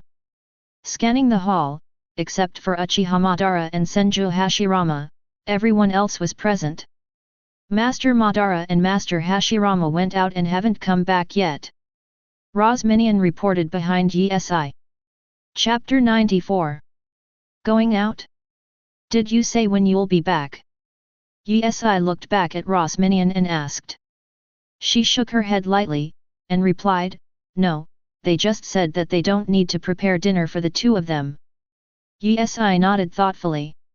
If he guessed correctly, Madara and Hashirama should have gone to compete. Tell me something. Yesi slowly sat beside Anohanaretsu, and Anohanaretsu moved the freshly made hot tea to Yesi while asking. What's the matter? Seeing Yesi's serious expression, they all held their breath, waiting for Yesi to speak. In a few days, we will leave here. While speaking, Yesi picked up the 197 hot tea in front of him and took a sip. Could it be, that's what you went to discuss? Guoyuan said softly. Is the world government driving us away? Tisk, it's really heartless. We broke off the wings of the pirate giants on the sea.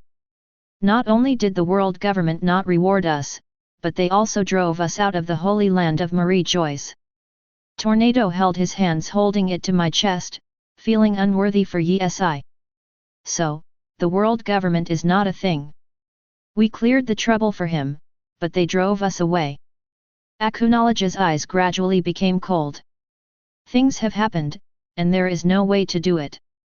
Anohanaretsu comforted. Stop. 11. Yi felt that if he didn't explain, it is estimated that they were discussing, and the matter would be completely distorted. He quickly put down the teacup in his hand and explained, when did I say that the world government is going to drive us out of the holy land of Marie Joyce? Don't listen to the nonsense of the tornado. Isn't it? Longwan looked curious. Isn't what you said nonsense? This time we are leaving, we are going to a place called the Valley of the Gods, which is also the residence of the celestial dragons. Valley of the Gods? Yes. Yi nodded. Just hearing the name, it seems to be a very remarkable place. Why are we going where? Yeah, we live well here, why are we suddenly moving to the Valley of the Gods? Facing their questions, Yi said calmly, it is said that the Valley of the Gods has a secret of our celestial dragons, and I want to find out. Secret? Everyone nodded thoughtfully. Grand Line, the first half, a certain island. Meanwhile, as Yi said, Uchiha Madara was playing against Senju Hashirama. The battle between them spread from the island to the sea, and then fought back to the island from the sea. Where the battle had passed, there was no doubt that landslides and ground cracked, shrouded in smoke and dust. When the sickle and the long knife collided again, and the impact made sand and rocks fly around. The two persisted for a few seconds, and suddenly, with a click sound, the long knife held by Senju Hashirama suddenly shattered. The corner of Uchiha Madara's mouth raised, and he waved his sickle away instantly. Senju Hashirama jumped back quickly. Swish swish swish. As the knife was swung out one after another, there were continuous sounds from the ground. The sky was originally dark, but now it was adding smoke and dust, and the vision was even more obstructed. But for Uchiha Madara, who has Sharingan, an observation haki, this has no effect at all. I saw him holding a sickle, passing through the smoke and dust, and continuing to chase. However, in the next second, amidst the smoke and dust, countless huge tree roots rushed out against Uchiha Madara. Apparently, this is Senju Hashirama's signature ability, Wood Style. However, using Uchiha Madara with armament haki, this move was quickly dispelled. It seems that you have learned a lot of useful abilities in this world. Madara. Senju Hashirama said. Uchiha Madara carried the sickle on his shoulder, and asked with a sneer, what, are you going to admit defeat? Hashirama. No, I know very well that ordinary moves have no effect on you, so I can only use that one. As Senju Hashirama said, he put his palms together, and red eye lines appeared in the corner of his eyes. Obviously, this is the second to enter the Sage Mode state. Sage art true several thousand hands. Ka. As soon as the words fell, the earth shook, and huge smoke swept everything around. In the blink of an eye, a huge Buddha statue with countless giant arms sank into the world. Madara, let's fight! Senju Hashirama shouted. Uchiha Madara smiled coldly, that's exactly what I mean. After that, he directly returned the sickle to his back, and the Sharingan began to rotate at a high speed, advancing to become Eternal Mangeki Sharingan. A blue light followed, and in the blink of an eye, a full blue Susanoo also appeared in the world. However, this is not over yet. The blue Susanoo covered armament haki again at a speed visible to the naked eye, and because of armament haki, the blue Susanoo also turned black at this moment. Is it this weird ability again? Senju Hashirama stood on the forehead of the Buddha statue, frowning slightly. In the battle with Uchiha Madara, he suffered a lot from haki. Come on, use the room. At the same time, Uchiha Madara flew Susanoo into the air, with two blades in hand, and rushed towards Senju Hashirama. Watching Uchiha 4.9 Madara fly, Senju Hashirama is naturally not to be outdone. Avatar on the top. As soon as Senju Hashirama's voice fell, the fists behind the Buddha statue began to move, and then countless fists rushed towards the oncoming Susanoo. At the same time, high on the island, a man holding a camera had beads of sweat on his forehead. This, what the hell is this? Is this really human power? Chapter 95. Before we start, let's explain a problem, that is, the problem of progress and strength. First of all, this progress does not affect its own moves and the like, but the overall strength has declined, so Senju Hashirama can still use Sage Art, and true several thousand hands. In the last chapter, I wrote that Senju Hashirama suffered a lot. Of course, he thought he just ate Uchiha Madara armament haki again. In fact, this is not the case, because his overall strength has declined, and Uchiha Madara's progress is at 50%, plus haki. It is enough to suppress Senju's assertiveness, and he will use his ultimate move later. Boss, let's go quickly, it won't be good if we get involved later. Beside the man holding the camera, another man gave instructions. No. Can't go, don't forget the purpose of our coming, as long as we succeed in taking pictures, tomorrow's headline will be this is simply the power of God. After the man finished speaking, he immediately raised his hand, picked up the camera and started filming. Yes, they were just passing by at first, but after seeing this terrifying battle, 15 thoughts emerged in their minds. But, as they say, just snap Uchiha Madara's Susanoo, plus Senju Hashirama's true several thousand hands. Then tomorrow's headlines, they are absolutely stable. Meanwhile, Susanoo's matchup with true several thousand hands began. Holding the light blade covering armament haki, Susanoo kept resisting the huge flying wooden fists. Bang bang bang! Bang bang bang! Bang bang bang! In midair, a huge cloud of smoke and dust was produced. Wood fragments, large and small, fell to the ground. The power seems to feel smaller. Is it an illusion? Or is it because of the ability that Madara learned in this world? Senju Hashirama stood on the forehead of the Senju Buddha statue, analyzing the current situation. Susan, who is covered by the full armament haki, has been greatly improved in both defense and attack. Coupled with the progress, Uchiha Madara knew that it was more than enough to attack the Senju Buddha statue. At this moment, Uchiha Madara was standing inside Susan's forehead, with his hands folded on his chest, staring at the situation ahead. Let's entangle and release further. Uchiha Madara muttered, and then, with him as the center, an invisible shock was released. Instantly shattered all the wooden fists in front. Immediately afterwards, he manipulated Susanoo to attack again. Swish swish swish! With continuous swings, huge sword chi flew towards the Senju Buddha statue. Senju Hashirama frowned, it seems that this can no longer suppress him. The Senju Buddha statues were able to resist the sword energy at the beginning, but as more and more, Senju Hashirama felt weak, and finally abandoned the Senju Buddha statues directly. Bang bang bang! In the next second, the Senju Buddha statue was chopped into countless pieces by Susanoo of Uchiha Madara. I lost, Madara! Senju Hashirama said. Call!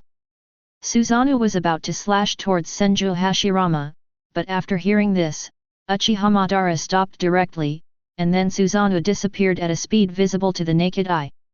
After you learn haki, let's play a game. Hashirama. Uchiha Madara patted the dust on himself as a reminder. The one you used in the battle just now, was it called haki? Strictly speaking, it's called armament haki. It can improve defense and attack. It's a very practical ability. This world is still a little different from what we used to be. The only thing, is that there is war here too, right? As Senju Hashirama spoke, he had already walked to Uchiha Madara's side. Haha! Uchiha Madara sneered, sat on a large rock next to him, and said slowly, "Hashirama, wars are endless. People come because of what they want. All we can do is accept it. Of course, we can still try to change, can't we?" Madara. Senju Hashirama added. Ha ha ha ha ha. Uchiha Madara laughed loudly. "Hashirama, now you and I are alone, there is no need to be so tired, live for yourself, a new world. A new way of living." Yet, in the Hokage world, both Uchiha Madara and Senju Hashirama have too much on their shoulders. One is responsible for the future of the Uchiha clan, the other is responsible for the future of the Senju clan, both are chasing after the ideals in their hearts, until the end, they get nothing. "You're right, Madara, it's fine as it is now. Let's go back." The next day, without a doubt, Senju Hashirama's battle with Uchiha Madara made the headlines, and the newsbirds were sending every corner of the ocean. New world, an island. Rox has already started planning for his return. "I remember this guy is one of Bernard Issan's subordinates, his name seems to be Madara." Whitebeard looked at the newspaper and muttered. "I know this guy. I almost fought against him in the previous battle. However, as for the other 713, I don't know. It's the first time we met, but I didn't expect that he has such ability." Whitebeard looked at the Senju Buddha statue in the newspaper and was shocked. "Edward, tell me, if this guy can become a member of my Rox Pirates, will he feel like a fish in water?" Rox put away the newspaper in his hand and asked. "Did you mean?" "That's right, he has a grudge against the world government, and we have a grudge against the world government. We can cooperate completely," Rox said his thoughts at this time. "Yes, because the newspapers just said that Uchiha Madara fought Senju Hashirama, and after the fight, both disappeared on the island. Therefore, Rox thought that Uchiha Madara and Senju Hashirama were in a hostile relationship, so he had the idea of wanting to win over. If he can join our Rox Pirates, we will usher in a qualitative improvement. Although we don't know his specific strength, but he can summon such a terrifying Senju monster, how weak can he be?" Whitebeard said expressed his own opinion. "However, in the vast sea, it is not easy to find him." Chapter 96. There was a hint in Rox's tone, and Whitebeard was naturally not stupid, and understood the meaning. "I'll go, Captain Rox." When Rox heard this, a smile instantly appeared on his sad face. Then, "Edward, this matter, please, this person is very important, as long as we successfully win over, our Rox Pirates will resume sailing on this sea sooner." Whitebeard nodded, and said softly, "I will do my best to complete this matter." Compared with the Rox Pirates, Loji went much smoother. In the battle with Rox, although the loss was huge, but fortunately, the key combat power was not lost. And what about the Rox Pirates? Those who died, those who escaped, and those who were caught. If you want to regroup, it's not easy. New world, on an island. While Loji was preparing to set sail, he was paying attention to what happened in New World. In a forest, Loji and his party gathered around the fire, with meat roasted on the fire and wine beside them. They had gradually regained their vitality. Loji gulped down the wine, and when he drank it all, he threw the bottle far away, then burped for a long time, and then let out a voice. "At first, we thought that we would reach the end of our journey after fighting Rox, but we didn't expect that Marine would save us, ha ha ha ha." Hearing this, Rayleigh next to him also laughed. "The Rox Pirates are worse than ours. They were directly disintegrated by Marine, and many cotters were directly sent to Marine prison. As for Rox, now except for himself, it is estimated that no one knows if he is still alive. That's what they deserve," Jabba said with a smile, holding the barbecue in one hand and the wine in the other. Indeed, if they hadn't fought Loji, then the following series of events would not have happened, nor would the current situation have resulted. In fact, the Loji pirates and the Rocks pirates are both pirates, but strictly speaking, only the Rocks pirates can be counted as true pirates. Although Loji is playing the banner of the pirates, they never do anything harmful, just to pursue their dreams. As for Rocks, he is the one who fully interprets the word pirate, plunder, tyranny, ambition.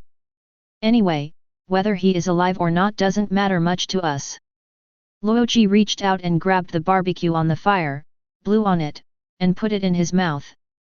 However, there is an amazing guy from the world government. Rayleigh said again. You mean? Bernard Issan. Hey? Marine has fought against the Rocks pirates many times, but they didn't take advantage of it.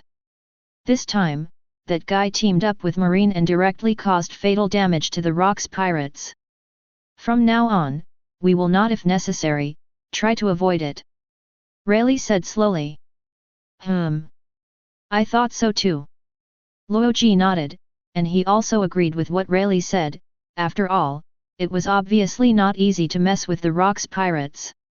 What ESI doesn't know is that in the second half of the Grand Line, on the New World, the name Bernard ESI has been deeply engraved in the heart of every pirate. Holy Land, Marie Joyce. It's okay Madara, Hashirama, the headlines are taken over by the two of you. ESI sat on the sofa, read the latest newspaper, and joked. These guys are really lingering, gold is being photographed everywhere. Uchiha Madara complained angrily 10 times. It's normal. ESI put the newspaper in his hand on the table, and then explained, the two of you sparred too much, and it's very common for you to be targeted. By the way, I heard from Tornado that we are going to move our residence to a place called the Valley of the Gods. Uchiha Madara changed the subject and asked. ESI nodded, yes. So suddenly. Could something have happened? Don't think too much, it's just a simple migration. While speaking, ESI stood up. Speaking of which, why didn't you see anyone else today? Senju Hashirama asked aloud. Tornado, Lai, Minion and the others went to Sabayati Archipelago to play, and Akunoloja and Guoyuan went to work. ESI said while putting on his short cape. You want to go out? Uchiha Madara saw Yisei's actions and asked. Well, I have nothing to do, I'll sell it to cultivate chi. ESI is not slack at all in practicing this. Haki? I just want to learn too, so I'll follow along. Senju Hashirama said, and quickly picked up his coat, but saw that Uchiha Madara did not move at all. He asked again, aren't you going out, Madara? I won't go, I'll go down to have fun. Just teach you by Haki Yesai. Uchiha Madara explained. Then let's go. After leaving a word, Yesai stepped out. With Senju Hashirama's aptitude, learning Haki is very simple, basically it doesn't take much time to get started, but if you want to be proficient, it still takes a little time to get used to it. Senju Hashirama's situation is the same as that of Akunoloja, Uchiha Madara, and Kuniichi. After mastering the armed color and observation Haki, he naturally awakened Conqueror's Haki. However, it is not surprising that they can awaken the Conqueror's Haki Yesai, after all, in the world they are in, they already have the qualifications of kings. In contrast, they can awaken the Conqueror's Haki, which is also regarded as the recognition of the world's heaven for them. Chapter 97. Having learned Conqueror's Haki, for Senju Hashirama, it is undoubtedly like a fish in water, and his strength has improved to a higher level. Use Haki on your own ninjutsu, the power of ninjutsu will be more powerful, and the defense will also be greatly improved. Haki is really a very practical ability. Senju Hashirama couldn't help but sigh when he saw the effect. As for Yesai, after Senju Hashirama learned it, he practiced it himself. Leaving Senju Hashirama alone there secretly chuckled. Boom! Boom! As Yesai threw out punch after punch, the mountain shook, and finally couldn't bear it directly, the mountain began to collapse, large and small stones fell down, and dust and mist splashed up. But Yesi dodged quickly to avoid affecting herself. Call. Yesi sighed softly and muttered, "The target has been destroyed, it's time to find the next mountain to train armament haki." Just as Yesi finished speaking, Senju Hashirama's voice came from behind him. "If you don't mind, I can practice with you." Yesi turned his head and glanced at him. Although his haki is still immature, his basic strength is still very strong, so it is a very good human sandbag. "It's okay, just tell the rules." Yesi asked. "Haki fight." Can. As soon as the voice fell, with Yesi as the center, a powerful coercion released 303 towards the surroundings. Undoubtedly, this is really the Conqueror's haki. Ka ka ka. The surrounding trees seemed to be crushed in an instant, and they split open. Of course, the same is true for the rocks on the ground. Although they were not broken, they all had cracks. Senju Hashirama was stunned for a moment, staring at the cracked trees and rocks with cracks, and said in quite a shock, "This is Conqueror's haki." "Yes. Didn't you say that Conqueror's haki only has the effect of deterrence? You all have physical damage." Senju Hashirama is stunned. "This has physical damage, are you sure it is only useful for deterrence?" Of course, Senju Hashirama has this reaction because Yesi just gave him a brief introduction to Conqueror's haki before, without explaining it in detail. "I didn't feel the need to understand so quickly before, but now that you ask, I'll tell you in detail." Haki is also graded. The first is the armament haki, entangled, cast out, and destroyed. Then there is the color of knowledge and knowledge, which can sharpen the five senses, detect the breath of the surrounding creatures, and can also be used to predict and avoid danger. When you practice ultimate, you can even see the future. Then there is Conqueror's. In addition to deterrence and causing certain physical damage, it also has another purpose, which is to wrap itself or use it on weapons. When Senju Hashirama heard Yesi's introduction, he was visibly excited, but he didn't expect Conqueror's haki to have such an effect.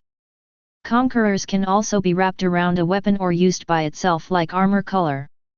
Senju Hashirama asked. "That's right." Yesi nodded. "Okay, let's go." After Senju Hashirama finished speaking, his arms covered his hands, and he ran wildly, rushing towards Yesi. Although his armament haki is not very good now, but the basic ability is very strong, and the owner Charlotte Linlin has a similar physique and strange strength. Boom! The two fists collided, and the impact was produced. The ground was directly shattered, and black lightning appeared. After tens of seconds of stalemate, Senju Hashirama was directly bounced away. He has a good amount of strange power, but his character progress has not reached the peak, so his own strength has also been reduced a lot. In this way, the two haki practice officially began. Until dusk fell, Yesi didn't know whether it would help Senju Hashirama.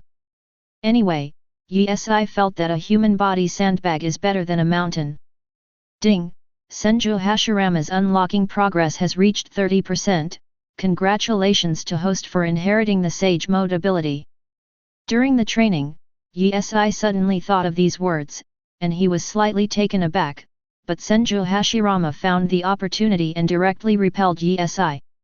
After retreating dozens of steps, Yesi straightened up and did not attack again. At the same time, a brand new panel was singled out in front of him. Host, Bernard Issan. Digging level, 2, 0/200. Number of excavations, 0, 7/15. As the excavation level increases, the chances of excavation will increase. Physique, Advanced Body Art, 100%. Ninja Art, Mitotic Regeneration, 10%. Increase the progress to obtain stronger recovery ability, activate cells, and enhance vitality. When it is increased to 100%, you can obtain regeneration ability. Characters, Uchiha Madara, 50%. Tornado, 30%. Akunologia, 35%. Anohanaretsu, 25%. Tsukuni Eniki, 25%. Senju Hashirama, 30%. Abilities, Paper Fruit Awakening, Attribute Burning, 1668/5000, Burning Fruit, by Reality, 1023/2000, Conquerors, 203/2000, Armed Color, 360/2000, Knowledge Color, 980/1000. Inheritance, Suzanu, Sage Mode. Excavation Location, Insufficient excavation times, unable to locate. Warehouse, none. Sorry, the previous panel missed, the author only found out now. Sage Mode. Yesai muttered to himself, this is also a good ability. Indeed, in the original work of Hokage, Sage Mode is a kind of fairy art chakra created by absorbing a certain amount of natural energy, which can greatly enhance the power of ninjutsu, body art, and illusion. Of course, there is no such thing as chakra directly inherited by Yesai, but this ability is still very useful for Yesai. Entering the state of Sage Mode, physical skills, haki, devil fruit ability, etc., etc., will be improved in all aspects, which is very practical. What's wrong? Don't you practice? Senju Hashirama looked at Yesai in a daze, but he didn't take the initiative to attack, but asked a question. Yesai smiled slightly and shook his head, it's still early, let's go on. Just what I want. However, after fighting for a while, something unexpected happened to Yesai. When Yesai felt the ominous aura, a figure appeared in midair, holding a naginata in his hand, and directly separated Yesai from Senju Hashirama. Edward Newgate. After seeing Whitebeard, Yesai subconsciously said the name.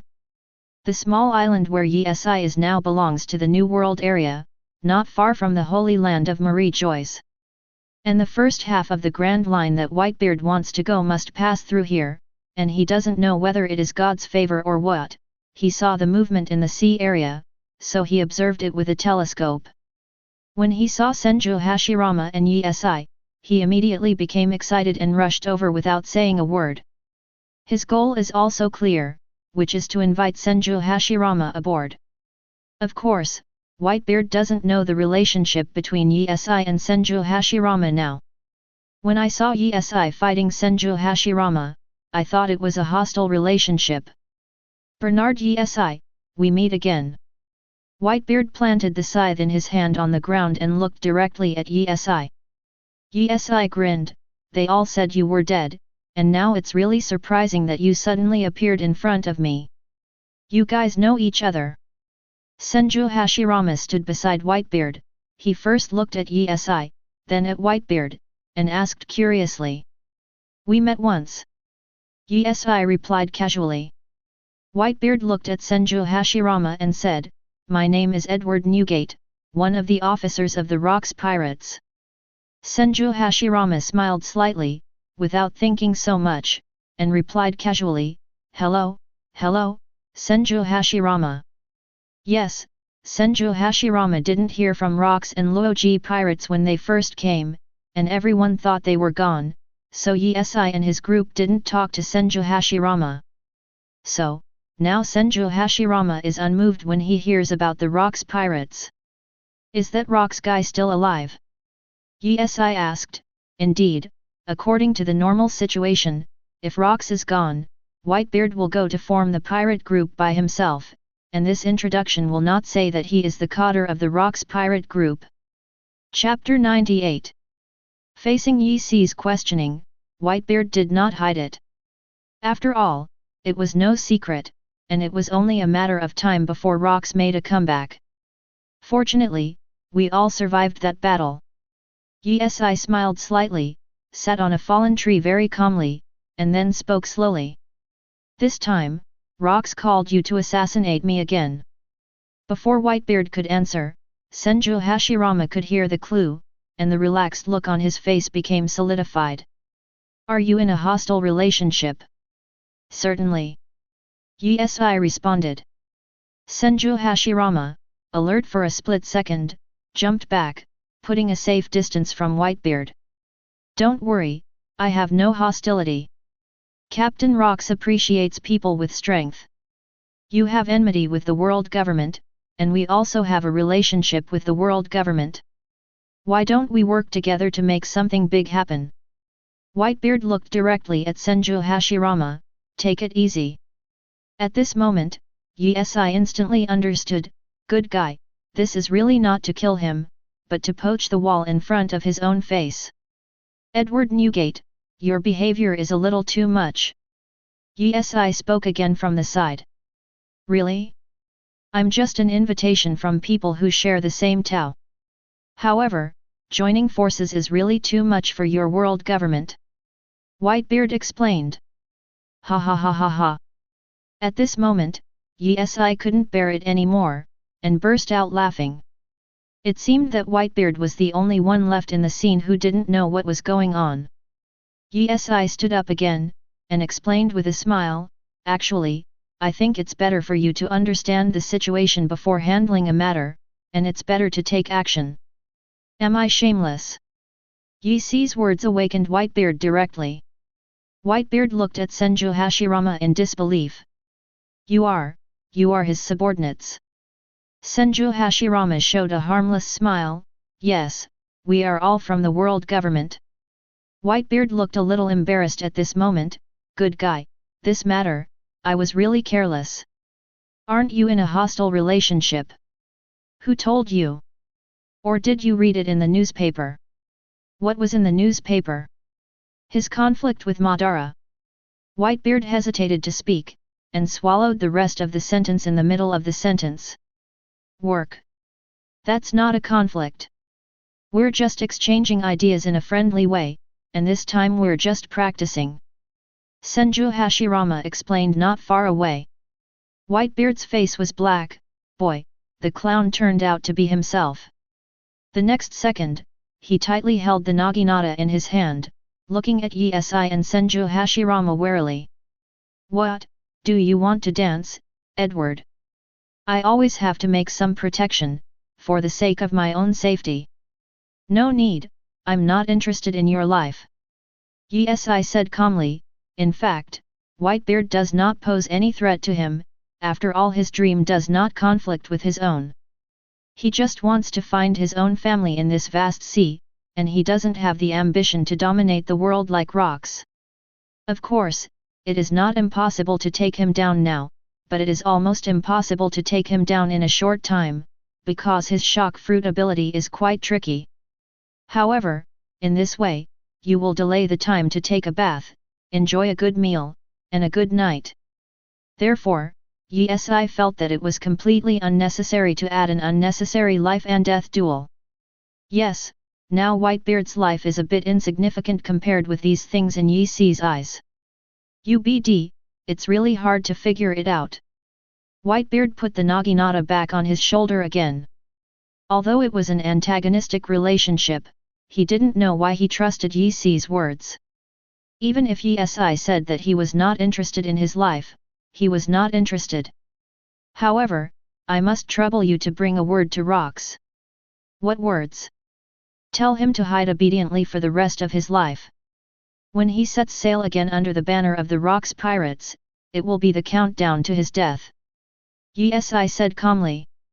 Ask for flowers. Faced with these words, Whitebeard did not answer, but turned and left by himself, while Yi smiled slightly. Although he didn't answer, Yi knew that Whitebeard would definitely pass this on to Rocks. Staring at Whitebeard's receding figure, Yi also patted the dust off his body. Okay, Hashirama, it's getting late, we should go back too. Yeah, well, when he first came, I thought the two of you were friends based on your tone of voice. Senju Hashirama chuckled lightly. Friend? Yi just smiled and didn't say much. The trip was pretty good overall, picking up Senju Hashirama's sage mode, and then learning that Rocks and Whitebeard aren't dead yet.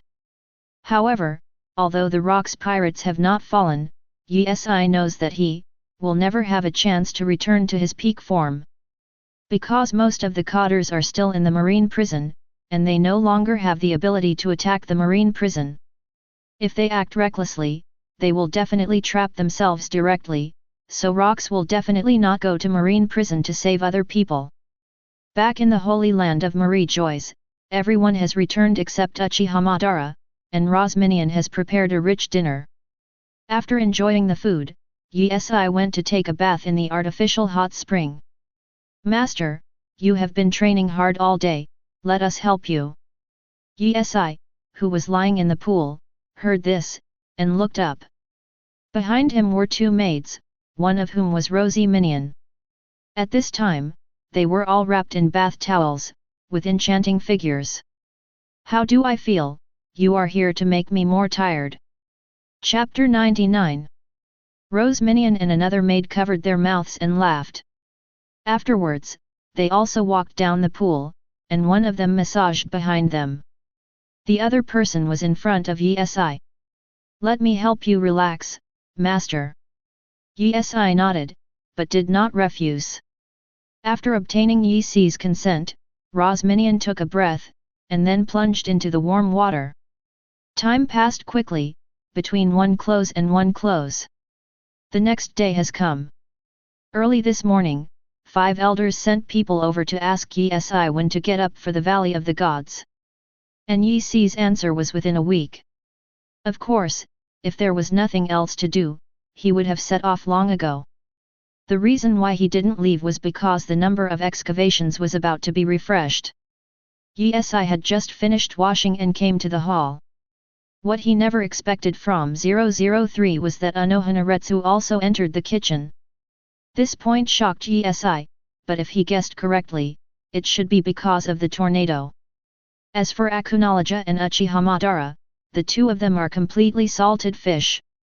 In the back garden, there are 2 rocking chairs, wearing a pair of sunglasses, basking in the warm sun. Senju Hashirama and Guoyuan were the same as Yi, sitting in the lobby, reading newspapers, chatting without saying a word.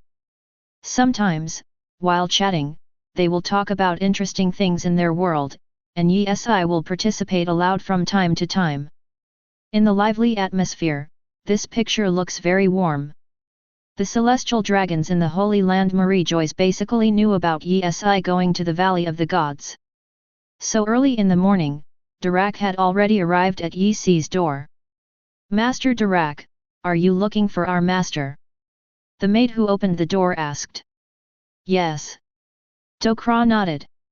Master, just in the hall, please follow me. It is good. Dirac nodded honestly, then turned his head back, and told the group of female slaves behind him, you bloody slaves stay here. After all, the maid walked in front, and Dirac followed behind. Of course, under normal circumstances, if someone says and does this, he will surely die.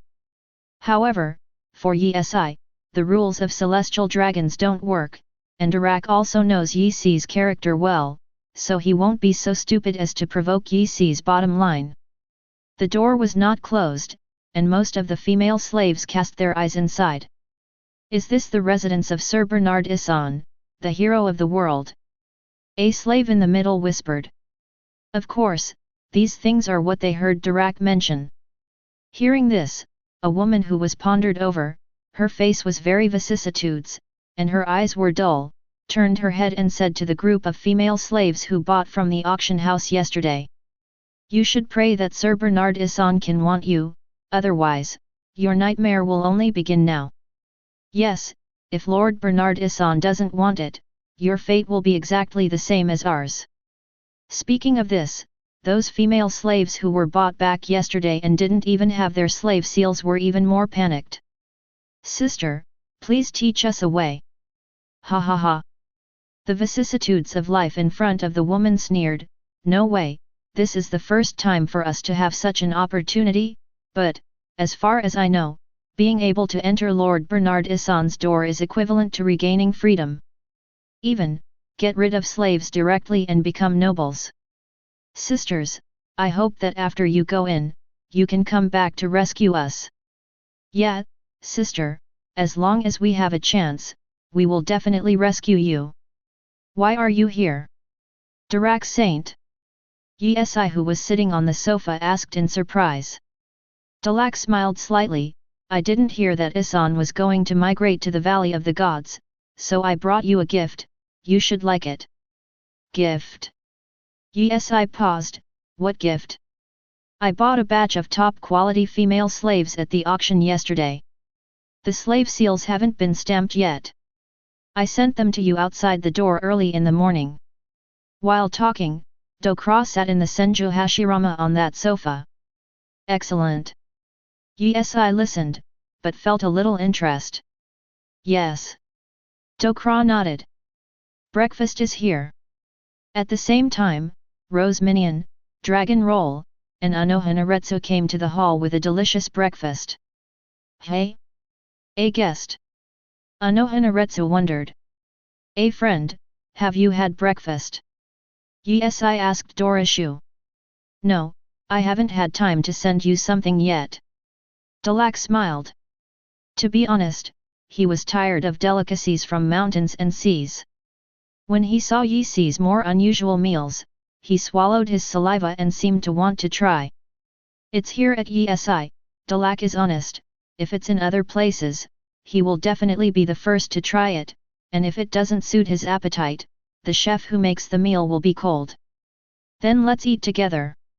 Yi didn't care too much, after all, Dirac helped him a lot when Cheat didn't wake up. Moreover, in Celestial Dragons, Dirac is closer to Yi, and other relationships are relatively unfamiliar. Then I'm not welcome, Issan.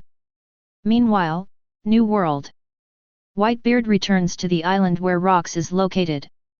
Originally Rox thought that Whitebeard would go out for a long time, but he didn't expect to come back the next day. Edward, you are? Rox had a look of surprise on his face. I'm back to life. Just, alone, Rox glanced behind Whitebeard. Yes. Whitebeard nodded. You saw him, is he rejecting my invitation? 3.8, Rox's tone was obviously a little lost. Seeing Rox look like this, Whitebeard knew that what he said next would make him even more disappointed, but he knew that he had to say it. Captain Rox? Is there anything else? Yes, I'm telling the truth, the one who fought that Madara guy was called Senju Hashirama, but... But what? You should say it quickly. However, he is also a member of the world government, a member of Bernard Issan. As soon as these words came out, there was no doubt that Rox stood there blankly, his eyes glazed over. Chapter 100. Love. Edward, you, what did you say? Rox still asked in disbelief. That, Senju Hashirama, is also a member of Bernard Issan's subordinate. Whitebeard said in a deep voice. There is one thing to say, and now Rox is a little bit broken. Bernard Issan, Bernard Issan, Bernard Issan again, is this guy endless? While speaking, a black object appeared on Rox's body, and it seemed that at this moment, he hated Issan very much. Yes, if there is no Issan, in the last war, he solved the Loji pirates, and he can exit perfectly. But because of Issan's participation, the Rox pirates were directly broken up, and the former New World giant is now in a mess. Whitebeard heard what Rox said, but remained silent, and stood the Naginata on his back on a tree beside him, and then he sat on the huge tree root. Boom! As Rox swung a punch, the big tree was directly broken from the middle, and immediately after, he grabbed the broken tree directly, and then threw it directly towards the front. God bless me, Rox! Now, Rox can only vent his anger helplessly. He was getting closer and closer to the goal of dominating the world, but since Issan joined forces, he directly beat the Rox pirates back to their original form. Suddenly, at this moment, Rox seemed to remember something, and looked at Whitebeard. Edward. Whitebeard looked over, and the two looked directly at each other. What's wrong? Do you remember something we saw recorded on the stone? Rox asked Whitebeard. You mean, the intelligence inscribed on the text of the intelligence history? Whitebeard asked rhetorically. Yes, a long time ago, Rox once discovered the text of intelligence history on a certain island, and there were people in the ship who could read and understand those texts. However, Rox didn't take it seriously at the time, thinking that even without relying on these external things, he could dominate the world.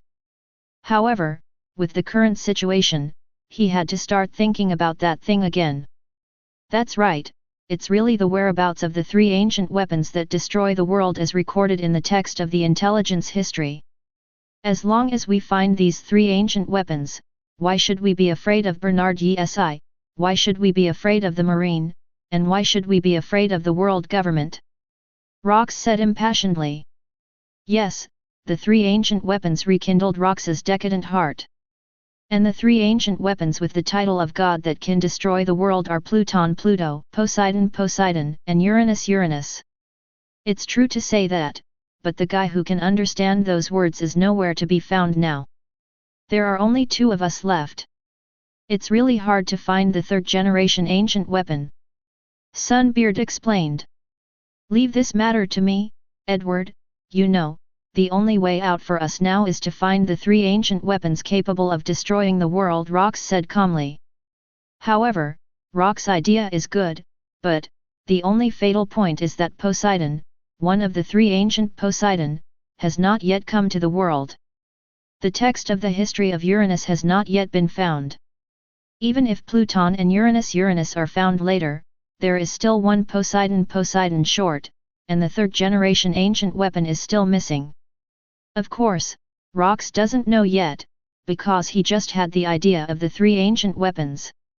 Undoubtedly, when he finds out that he was born at the wrong time, he will be even more desperate. The Holy Land. Marie Joyce sighed. Isai and his group have already finished their breakfast. Issan, come and see, let me give you a farewell gift. Dirakshan slowly got up, and said to Isai with a smile on his face. Isai nodded, don't give it away for nothing, if you really like it, it's okay to take it, after all, these slaves still haven't been marked with slave marks. The follower Dirak walked to the gate, just as he said. At this time, a group of women stood in the front yard of the castle, about 20 or so. Isai took a glance, similar to what Dirak said, most of these slaves are top-notch. They are all tall, and have a good figure. However, when these female slaves saw Isai, they were also stunned. They thought that Isai, like Dirak, was an ugly fat man. Never expected that he turned out to be a handsome man with both good looks and strength. The idea of wanting Isai to accept them is even more intense with B10. Tisk tisk tisk, Saint Dirak, you really know how to play. Isai teased. Hey, to be honest, Issan, I prepared these for you. Oh, that's really thoughtful, Saint Dirak. Only I understand you, Issan. As Dirakshan said, a strange smile appeared on his face. It hasn't moved, has it? Isai asked. After all, he didn't care about being played by others.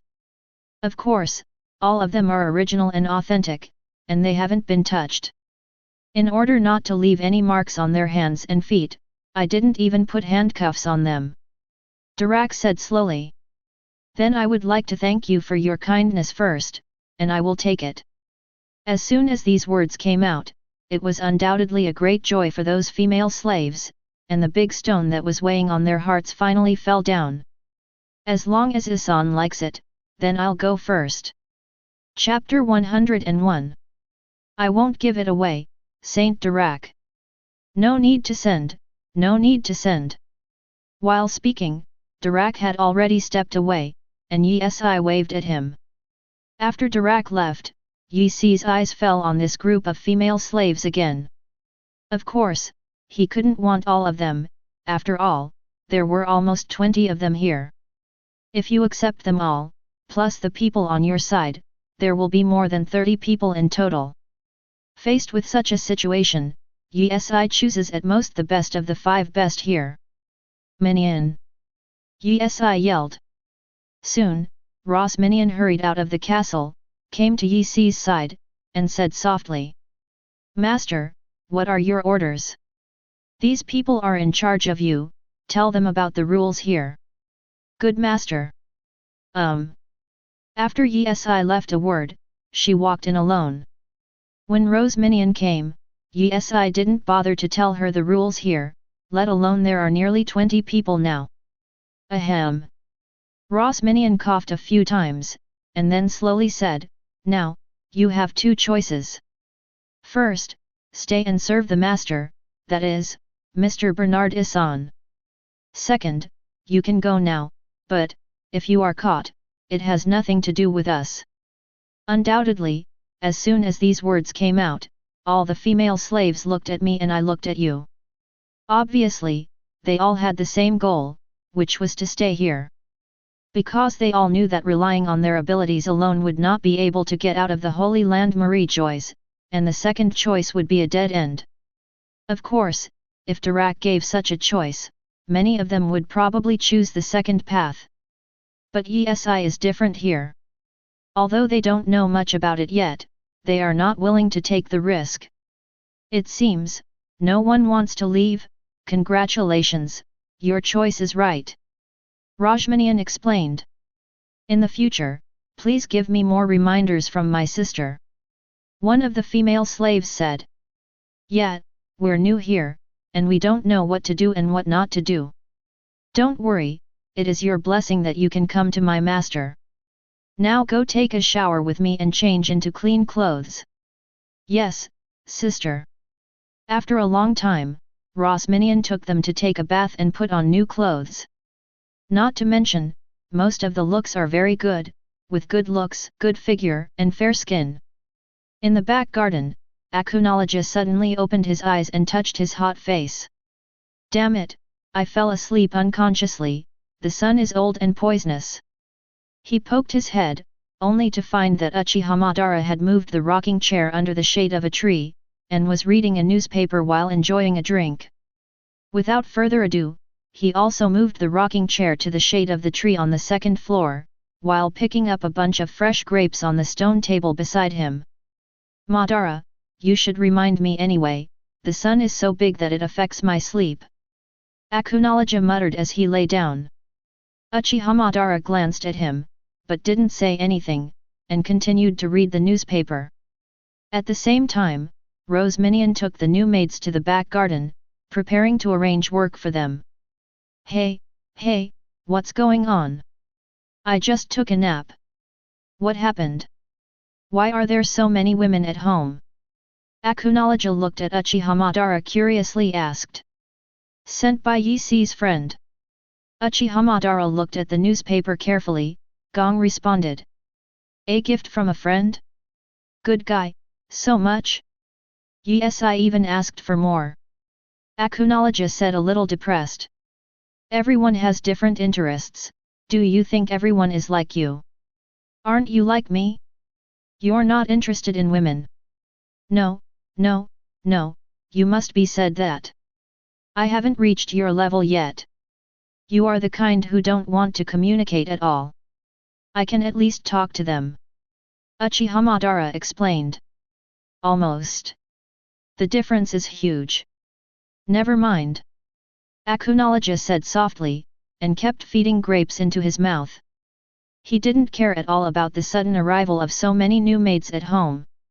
As mentioned earlier, he was just curious. A few days later, those maids have gradually started to get used to the work here, and Yi Si has already selected the best of the best in his heart. As for the rest, when he sets sail for the Valley of the Gods, he will let them all go. After all, he really has enough maids, and basically all of them are beautiful. Ding, the mining times have been refreshed, please dig in time. When the reminder sounded in Yi Si's mind, his own attribute panel suddenly popped up in front of him. Host, Bernard Yi Si. Digging level, 2, 0/200. Number of excavations, 1, 0/15. As the excavation level increases, the chances of excavation will increase. Physique, Advanced Body Art, 100%. Ninja Art, mitotic regeneration, 10%. Increase the progress to obtain stronger recovery ability, activate cells, and enhance vitality. When it is increased to 100%, you can obtain regeneration ability. Characters, Uchiha Madara, 50%. Tornado, 30%. Akunologia, 35%. Anohanaretsu, 25%. Tsukuni Eniki, 25%. Senju Hashirama, 30%. Abilities, Paper Fruit Awakening, Attribute Burning, 1668/5000, Maramara Fruit, 1023/2000, Conquerors, 203/2000, Armed Color, 360/2000, Knowledge Color, 999/1000. Inheritance, Susanoo, Sage Mode. Excavation Position, positioning can be opened. Warehouse, none. Yi simply glanced at the panel, and without any hesitation, started positioning. After all, he was waiting for this excavation, and then went to the Valley of the Gods. Deed. Turn on location mode. Ding, it's turned on. As usual, after the system's voice fell, a virtual map location panel popped up in front of Yi. This time it was not far from the Holy Land of Marie Joyce, and after Yi got the position, he set off alone. After flying for about 10 minutes, Yi has already arrived at the destination. There have been blue light excavation plots and yellow light excavation plots before. This time, it was different from the previous ones, and what appeared was black. I don't know what kind of reward this time will be. Yi muttered, walked over slowly, and a shovel appeared out of thin air in his hand. Inside. Chapter 102. He glanced directly at the black square, and then without much hesitation, he raised the shovel and dropped it. Boom! Originally, I thought that it would be the same as usual. When the shovel hit the ground, it would be disintegrated instantly like snow-white fluffy cotton candy hit water. However, this time, there was a dang sound. There was a question mark on Yi-Si's face. What's going on? After nagging, Yi-Si put away the shovel again. When? This time, cracks appeared on the bricks of black light. Hey guy, my digging level has increased? The toughness of your bricks has also increased. Dang dang dang! Yi immediately lost his temper and kept digging with a shovel. It didn't stop until the system beeped. Hint, get character card X1. Hint, get a selection card, use the ability in the optional character card. Hint, get weapons, fairy magic wand. Hint, gain experience 50. Hint, gain experience 50. As the system prompt fell, Yi was stunned for a moment, and his eyes flashed. Wait, it seems that something weird has been mixed in. Without hesitation, he immediately opened his attribute panel 620, and his eyes fell on the column of the warehouse. The next second, he was speechless. Sure enough, something terrible has been mixed in. Magic fairy wand. Yi took it out directly from the warehouse curry. This fairy magic is not long, there is a heart shape at the end, and a pair of small white wings in the middle section. Why does this kind of thing appear? You said that if you get a weapon, you get a weapon. Give me a magic fairy wand? Ba la energy. Magic transformation. The corner of Yi-Si's mouth twitched a few times, and then he threw it on the ground, but thinking about it later, in case a magician comes along one day, give it to him as a gift. Picking it up and putting it back in the warehouse, Yi turned his attention to choosing Cheng Kachhan again. Use. Ding, successfully used. Please choose the inheritance ability. A. Tornado, Super Power. B.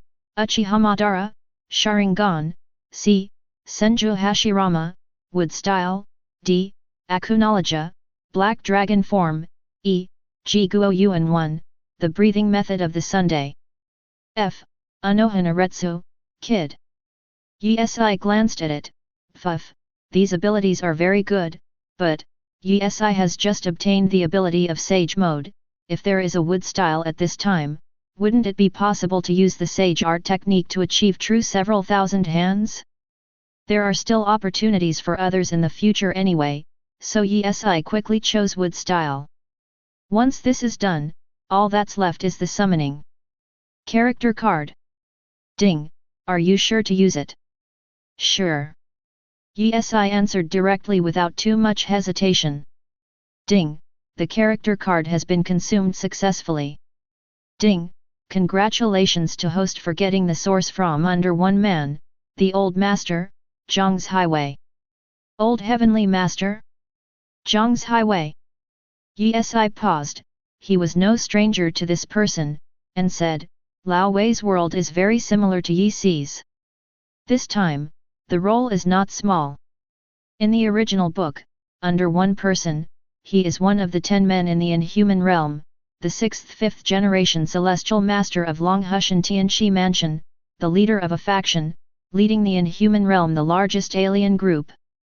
While Yi was still in deep thought, a white light particle suddenly appeared in front of him, and the light particles gathered together to form a human form.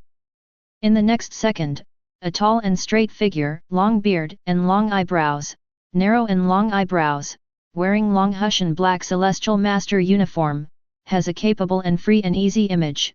His eyes are luminous because of a century of pure cultivation, and his charm is restrained. I really never thought that I, an old man, will have such an experience when I am quite old, ha ha ha ha ha. The old Heavenly Master took a look at Yi and laughed out loud. Immediately, he took out his mobile phone in his arms, and before he could make a sound, Yi said, Don't look, there are no such things as mobile phones in this world, there will be no signal, you can only listen to music, take a picture according to what, of course, there is electricity, and I can get you a charger later. It's so, the things of the old world. It's useless to keep them. The old Tianxi smiled slightly, and didn't throw it away, but put the phone back in his arms. However, Yi always felt a bit out of place as a cultivator with the gadgets of the 21st century. Welcome, old master, but I also have a weapon similar to that produced in your world, do you want it? It happens that there is no owner. Yi asked. Oh, show me the old man. Yi nodded, took out the magic fairy wand from Curry, and threw it at the old Celestial Master. Although the old Heavenly Master was shocked for a moment, he still caught it casually. This, magic wand? Old man, I saw it on a children's TV show. It seems that you recognize it, but it's different from what you've seen on children's TV shows. His is a toy, and mine is a real magic wand. Yi said slowly. To be honest, Yi wants to see the old Celestial Master using the magic fairy wand, the scene. It's so straight. Although it's a good thing, it's a pity that I don't know how to use it, old man. In my impression, a few formulas are used. You can try to see if it works. The old Celestial Master held the magic fairy wand in one hand, stared directly at Yi with his eyes, and did not make a sound. Let me think about it, it seems to be called something, it's still called, blah blah energy, Yuda Yuda law. Or, Gunara, God of Darkness, woohoo. If this doesn't work, then I don't know, but there is a relatively simple and violent way to use it. Yi said, reaching over. The old master handed back the magic fairy stick in his hand to Yi. Yi holds the magic fairy wand in her hand, directly covers armament haki, and then swipes forward. Shua! A burst of blue light was released, directly recording a piece of rock. With a sound of boom, the rock instantly turned into dust, and a huge cloud of smoke rose slowly. Chapter 103. What kind of kung fu is this? The old Heavenly Master looked directly at the huge cloud of smoke and dust in front of him, and asked with interest. A product of this world, named armament haki. While Yi was speaking, he had already released the armament haki in his hand, and then handed back the magic fairy wand to the old master. The old master hurriedly waved his hand, and said kindly, "Forget it, my old man doesn't know how to use such a magic weapon, so you can keep it, but I am interested in the product you mentioned." Since the old celestial master doesn't want the magic fairy wand, yes, I can only put it back on the curry. After all, he doesn't need it. It's a good thing to be interested. These are very practical abilities in this world. Even if you don't need them, you can't overwhelm yourself with too many skills, right? Yi shrugged and said with a chuckle. The old heavenly master nodded and agreed with what Yi said. Let's talk about it after we go back. Someone will tell you about some problems in this world in detail. Yi stretched and was ready to go back.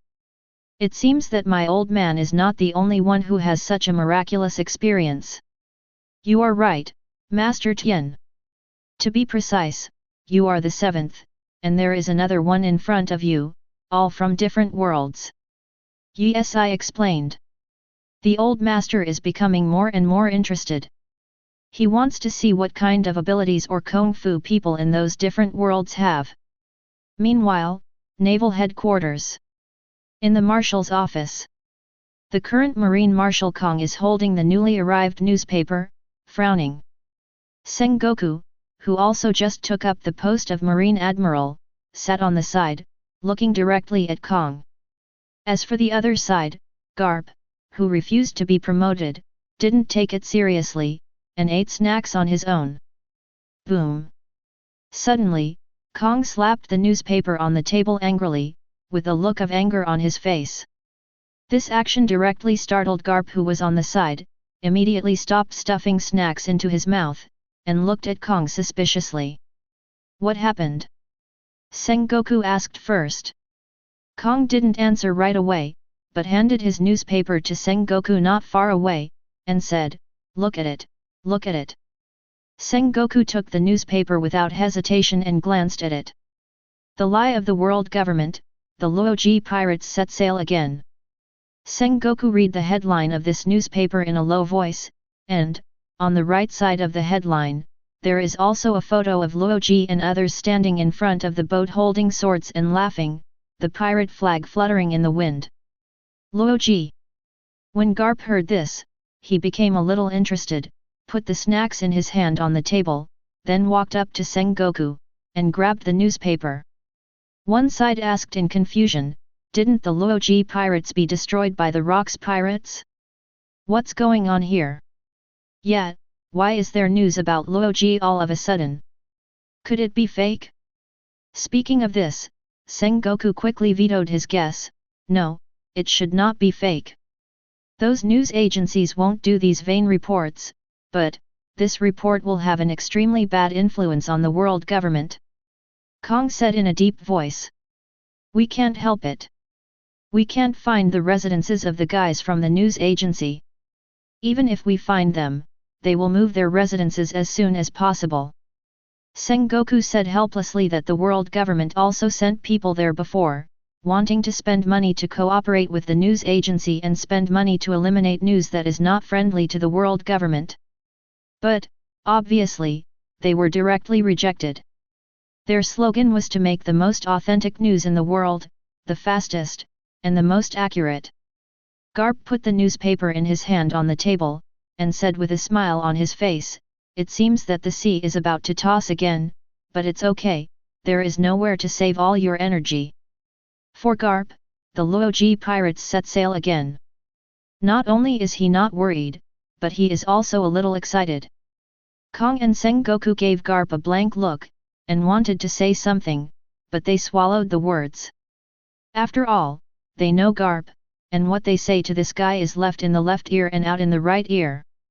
Asking for flowers. New world, an island. There was not much reaction from the world government, but when Rox saw the news, he exploded with anger. Edward! You have to explain this to me. Rox directly slammed the newspaper on the table, questioning Whitebeard coldly. After all, in the last battle, Rox asked Whitebeard to hunt down the injured Loji and the others. Whitebeard didn't mention it later, and Rox thought he had successfully killed Loji and the others. But today, I saw the news that the Loji pirates set sail again. Sorry, Captain Rox, I followed your order to hunt them down. They left in a small boat. I used the shock fruit ability to sink them all to the bottom of the sea. I stayed on the shore to observe for a while before I left. 0. I really didn't expect that they survived. Hearing this, Rox felt dizzy with anger. Yes, according to the current situation, in that battle, the Loji pirates had nothing to do, but their own side had collapsed. Damn celestial dragons, damn Loji. At this point, it's useless to say any more, Captain Rox, let's speed up our pace and find the whereabouts of the 3 ancient weapons. Whitebeard said slowly. Although Whitebeard doesn't like the feeling of staying in the Rox pirates, but it's pretty good for Rox, at least he didn't take the opportunity to leave. At this time, Golden Lion is already planning to set up his own pirate group, and is looking for his partner on a certain island in the New World. Of course, the big reason is that he thought that Rox was dead, but now even if he knew that Rox was not dead, it would be difficult for him to return to the team. Holy Land Marie Joyce. Yi-Si has returned to the castle with the old master. Chapter 104. Backyard. Ross Minion walked slowly to the shade of the tree, stood behind the rocking chair, and she softly spoke to Akunoloja and Uchiha Madara who were still sleeping. Master Madara, Lord Akunoloja, the master brought back a partner from outside, let the 2 adults get acquainted with each other in the past. Hearing this, Akunoloja and Uchiha Madara slowly opened their eyes. Partner. Yes. The 2 stood up slowly and stretched at the same time. It seems that I guessed right. Next, if I guess correctly, we are going to the Valley of the Gods. While Uchiha Madara was talking, he casually picked up an apple from 960 on the stone table, gnawed it, and walked towards the castle in diameter. Akunoloja followed closely behind, and replied, anyway, for me, it doesn't matter where I go. In the hall, except for Uchiha Madara and Akunoloja, everyone else has arrived. Undoubtedly, when they saw that it was an old man, they were all a little surprised. Of course, this did not mean to look down upon him. After all, the people in front of them all looked like the younger generation, and suddenly an old man came, and they couldn't change their train of thought. Don't look at him as an old man, he is actually very good at fighting, isn't he, old master? Yi-Si chuckled lightly. The old Tianchi half closed his eyes, waved his hands, and said calmly, I'm just joking, Yi-Si, old man, I'm already half lying in a coffin, so I'm not as good as you young people. In fact, when the old heavenly master came in, he felt a sense of oppression. Undoubtedly, this sense of oppression came from other summoned characters. The old man is too low-key. They are all his own people. Guoyuan also interjected. If you want the weapon I gave you, if you match it with you, you will definitely look decades younger. At this moment, Yi-Si teased that the old celestial master used a magic fairy wand. Thinking about this scene, he felt a little exciting. However, when Yi-Si's words fell, whether it was Tornado, Guoyuan or Anohanaretsu, they all became interested. What weapon? Although I don't know what kind of weapon it is, it sounds very powerful. If the old heavenly master doesn't want it, give it to me, Yi-Si. Longwan stretched out his hand and asked Yi-Si. Ha ha ha ha. I am really not suitable for the old man, but this little doll is quite suitable. The old master smiled and responded. Longwan pursed his lips, he didn't like the name little baby. Of course, seeing the age of the old Tianchi, it seemed that there was nothing wrong with saying it. Yi-Si glanced at the tornado, and if she wanted it, then give it to her. Then, I saw a magic fairy wand appearing out of thin air in Yi-Si's hand, and then threw it towards the tornado. After Tornado took it, he was a little surprised. Are you sure this is a weapon? Guoyuan was the first to speak out. Magic fairy wand. Yes, I replied casually. I've seen this thing before, but I don't know its name. Dragon Wan explained.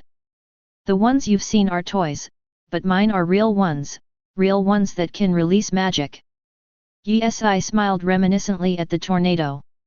Although I can't see the fairy magic wand used by the old celestial master, but if the tornado uses it, it seems to be pretty good. How to use it? Tornado asked while thinking about the magic fairy wand. I heard from Yesi that it seems to be reciting a spell, and the spell seems to be Balala energy, Yuda Udala. Or, Gunala, the god of darkness woohoo. Is that right? While the old heavenly master was talking, he looked at Yesi. Yesi nodded, but he didn't think that he just said it casually, and the old heavenly master remembered it. Yes, but I don't know if it will work. It feels, this spell is a bit. Longwan darkened his face, then put away the magic fairy wand, and did not show it in front of everyone. When Uchiha Madara and Akunology came in, everyone introduced them, and then started chatting. As for Yesi, he withdrew midway to make arrangements for the journey to the Valley of the Gods. Are you leaving? In a castle hall, a bald old man from one of the 5 elders spoke. It's not too early, let's arrange some escorts for him. The old man with the knife just finished speaking, but suddenly seemed to pause, and then quickly added, what stupid am I talking, arrange someone to escort him his escort? The combat power of that guy's subordinates directly overwhelmed the Rock's pirates. Now, New World and which pirate group can rival him? It's just a waste of time to worry about. Today, someone saw that boy Yisan brought back an old man from his trip. It is said that this man possesses a majestic spirit without anger, and he is probably a strong man. Another old man continued. You say it's strange, why can that kid manage so many strong people to work for him? What kind of charm does he have that we don't know? He can get such a loyal book. As soon as these words came out, the other 4 old men looked at me and I looked at you, but they couldn't think of a reason. Chapter 105. Yes, they have started asking people to investigate before, but until now, they haven't called out a result. Except for some basic names provided by Yesi, others are all blank. Do you think the people he was looking for fell from the sky? The bald old man suddenly had a whimsical idea, but he didn't know if he really had this idea, or just said it casually. The other 4 old men gave him a blank look, and then went about their own business. Stop talking about these useless things, I think, he is the same as Master Im, as long as he doesn't want to tell us something, even if we try hard to find it, it's just futile. While this is a good thing for our world government, for some reason, I always have a feeling of uneasiness. It's normal. The influence of that boy Yesi is slowly expanding, and his own strength is also growing at an incredible speed. Don't say we are uneasy, even if you look at the whole world, such a monster that appeared in this era, who can rest assured? The old man standing at the window said slowly. Based on your description, that kid can be called the god of war. The god of war is in this world, and he should suppress all riots. It's too early to call it god of war.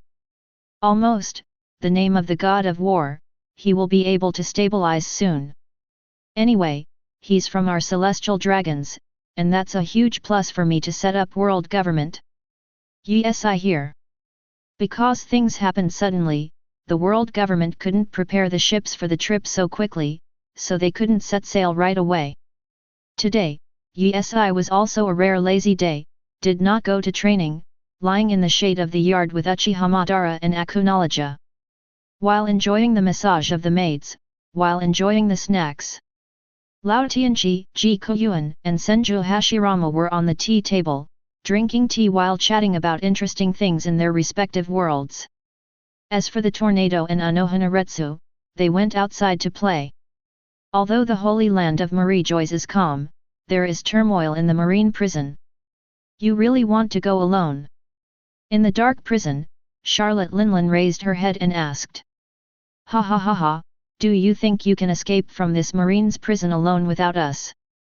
In another cell, the cotter reminded. Don't be stupid, you can't go out by yourself, and the guys from Marine will bring you back in a short time. If you are unlucky, you might die outside on the spot. Longbread ordered. Dang dang dang. Charlotte Linlin dragged the high-purity sea-stone handcuffs, and approached the iron fence. Let us all go out, even though the Rocks pirates have fallen now, we used to be the team, you say. The cotter man nodded when he heard that. Indeed, Charlotte Linlin and the others were right, the chance of escaping alone was too small. But if you rescue this group of demon fruit power, then things will be much simpler. Don't hesitate, you've already made a fuss, and the marine gang will come over soon. Longbread reminded.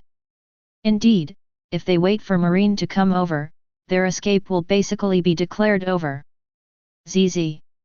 As soon as the words of the Longbread fell, the hands of the cotter man had already covered armament haki. Call. He swung his fist, and the iron bars twisted in an instant. He moved quickly, walked in, and opened the lock with the key he had stolen. After a while, all the members of Rock's pirates who were captured were released, and they even released the pirates who had been imprisoned before. In an instant, Marine prison was in complete chaos. Free, free at last. Following the sound of this voice from the crowd, all the pirates rushed out. Naval headquarters. Blue blue blue. Blue blue blue. In less than 10 minutes, Kong has answered the call bug 5 or 6 times. Please say. I'm Sengoku. Before Sengoku could finish speaking, Kong interrupted immediately, and said, Don't come here, you take Garp and set off quickly. In the marine prison, the guys from the Rocks pirates have escaped. Yes. Sengoku also sensed the seriousness of the matter, and without any nonsense, immediately turned back and walked towards the port. Hey? Aren't you going to Kong's side? It's too late, something happened in the marine prison, and the guy from the Rocks pirates escaped from prison. Prison break? How come? Garp was slightly taken aback, a little surprised. You know, he hasn't heard of such a thing as a prison escape since he became a marine. However, the guys from the Rocks pirates escaped from prison, which is justified. There's no time to explain. We have to hurry over there, otherwise, things will get worse. All our previous efforts will be in vain. Sengoku said with a serious face. Garp nodded, then said again, Sengoku, give me the phone bug. Hey? Why? Sengoku, who was running, glanced back at Garp, and asked in bewilderment. Just give it to me. Although Sengoku looked suspicious, he still handed the phone bug to Garp. I saw Garp pressed several times, and then began to wait for the connection. Meanwhile, Holy Land Marie Joyce. In the back garden. Ross Minion hurriedly ran behind Yi, and said softly, Master, the phone bug is ringing. Phone bug. Yi paused, even if he didn't say anything, he already roughly guessed who it was, because apart from world government, 173 and celestial dragons, that phone bug never answered anyone else's phone bug. Okay, I get it. Yi stood up slowly, stretched, and then walked in. After Yi answered the phone bug, soon the phone bug imitated Garp's dynamic expressions. He was taken aback for a moment, he thought it was the world government calling, but he never thought it was Garp. Of course, the phone bug on Garp's side naturally imitated the facial expression of Yi. Uncle. Bernard Issan. Garp, why are you calling here? Yi asked with a puzzled look. I want to find Madara. What do you want from him? I'll pass it on to you. Yi asked casually. The remnants of the Rocks pirates imprisoned in the marine prison have escaped. Before Garp finished speaking, Yi said, the rest of the Rocks pirates have escaped from prison. Yes. Garp nodded. So, you Marines are doing bad things, do you want Madara to wipe your a? Yes, I asked. Of course not, it's just that Madara said before that there are fun things to ask him to do together. Chapter 106. Facing Garp's explanation, yes, I didn't doubt it. Uchiha Madara and Garp do not know each other, and after adding an escort and fighting against the Rocks pirates together, the two of them have become friends. Since Madara mentioned it, I won't say much, it's in Marine prison, right? Yes, I said to the phone bug in a flat tone. Yes, sorry to trouble you, Lord Bernard Issan. As for the Marine prison, yes, I and his party know where it is except for the old Tianchi who just arrived. However, there is one thing I have to remind you. I'm just passing on a message for you. As for whether he will go or not, I don't know. Yes, I said flatly.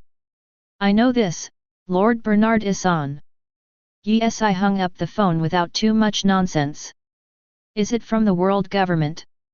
Senju Hashirama raised his head and asked Yes, I not far away. Yes, I shook his head, and while walking, he explained, no, Marine called, saying that those guys from the Rocks pirates escaped from prison and asked if Madara can go or not. Oh. Senju Hashirama nodded, and then continued to chat about his own affairs without saying anything. As for Yesai, he went out directly and told Uchiha Madara what he wanted to convey. On Garp's side, just after hanging up the phone bug, Sengoku immediately cursed, Garp, you are crazy, you dare to bother celestial dragons with such things. Facing Garp's immaturity, Sengoku was very helpless. He originally wanted to keep things to a minimum and disturb the world government as little as possible. But what? Dude, Garp is a direct and indirect report to the celestial dragons. I don't bother with celestial dragons, that guy from Madara told me, it's fun. No, when you have a difficult battle, ask him to join you, Garp explained, and then put the phone bug in his hand, handed it to Sengoku. Sengoku was speechless, knowing Garp's personality that goes in one ear and out the other, so he didn't bother to say anything. After taking back the phone bug, he concentrated on running. After Uchiha Madara heard the news from Yisi's mouth, she became excited, and then asked Yesi if she would go with Akunoloja. Obviously, both Yesi and Akunoloja refused. Uchiha Madara moved quickly and came to the hall immediately. Hashirama, are you going? Senju Hashirama looked suspiciously at Uchiha Madara and asked, Go? Where? Marine prison. Oh, are you going to war? Participating in the war? Then you are giving them too much face. They are just our entertainment equipment. Uchiha Madara sneered. Is the old heavenly master going? Feel the power of this world. Senju Hashirama asked the old heavenly master again. Ever since the old master came to this world, he has always been interested in the power of this world, so he has no reason to refuse such an opportunity before him. Old man, I'll go and have a look, anyway, it's fine to stay here now. What about you and Yi? I'll forget it, I'm going to lie down and take a nap, I'm leaving tomorrow. Ji Guoyuan said calmly. All right. Since Ji Guoyuan refused, Senju Hashirama didn't say much. Afterwards, Uchiha Madara, Senju Hashirama, and the old heavenly master set off and rushed towards the marine prison. Marine prison. At this time, black smoke was everywhere, and the members of the Rocks pirates, together with the pirates who were originally imprisoned with good strength, quickly broke through the marine prison. The Sunday, that's what it feels like. We are free. Long Bun opened his hands, welcoming the warm sun, enjoying himself. I haven't seen the sun for a while, but this time I think the sun is very beautiful. Another cotter of the Rocks pirates smiled and half opened his eyes. Yes, I haven't seen the sun for a long time. If I want to adapt to the world with light in a short time, I still have to go slowly. The Rocks pirates are no more, and the prison break is over. When we meet in the future, let's settle the grievances we once had on the rocks pirates. Just you, he, you really dare to say it. Charlotte Linlin immediately laughed when she heard this. Forget it today, even if there is a grievance, wait until you leave this island, otherwise, you are destined to be captured by Marine again. Another man reminded. Take your time, I'll go first. One of the burly men with scars on his face left a word and ran towards the side. But just left for a while. Bang! Sounded. The burly man flew back directly and rubbed against Charlotte Linlin's feet. All the pirates heard the reputation and went, yes, the people who came were Marine Admiral Sengoku, Vice Admiral Garp and some miscellaneous Marine soldiers behind them. Sengoku? Garp. All the pirates almost spoke in unison. After all, many pirates among them can enter the Marine prison because of Garp and Sengoku. Don't struggle, everyone, you are already surrounded by us, you can't escape. Sengoku was the first to speak out. Go back to where you came from. Garp added. Are you sure you can stop all of us? Longbread laughed strangely. By Li Zhao. For one thing, the lineup of pirates is far better than that of Marine. After all, Marine has Garp and Sengoku. And what about the pirates? In addition to several cadres of the Rocks pirates, there are other pirates who are also very strong. Then you can give it a try. As Sengoku said, he took off the cloak with justice engraved on the back, ready to fight at any time. Hearing no one, he said he could stop us. Garp, Sengoku, let's settle the old and new grudges together. The group of people who were not the Rocks pirates started a wave of rhythm, and soon a group of people rushed directly towards Garp. Must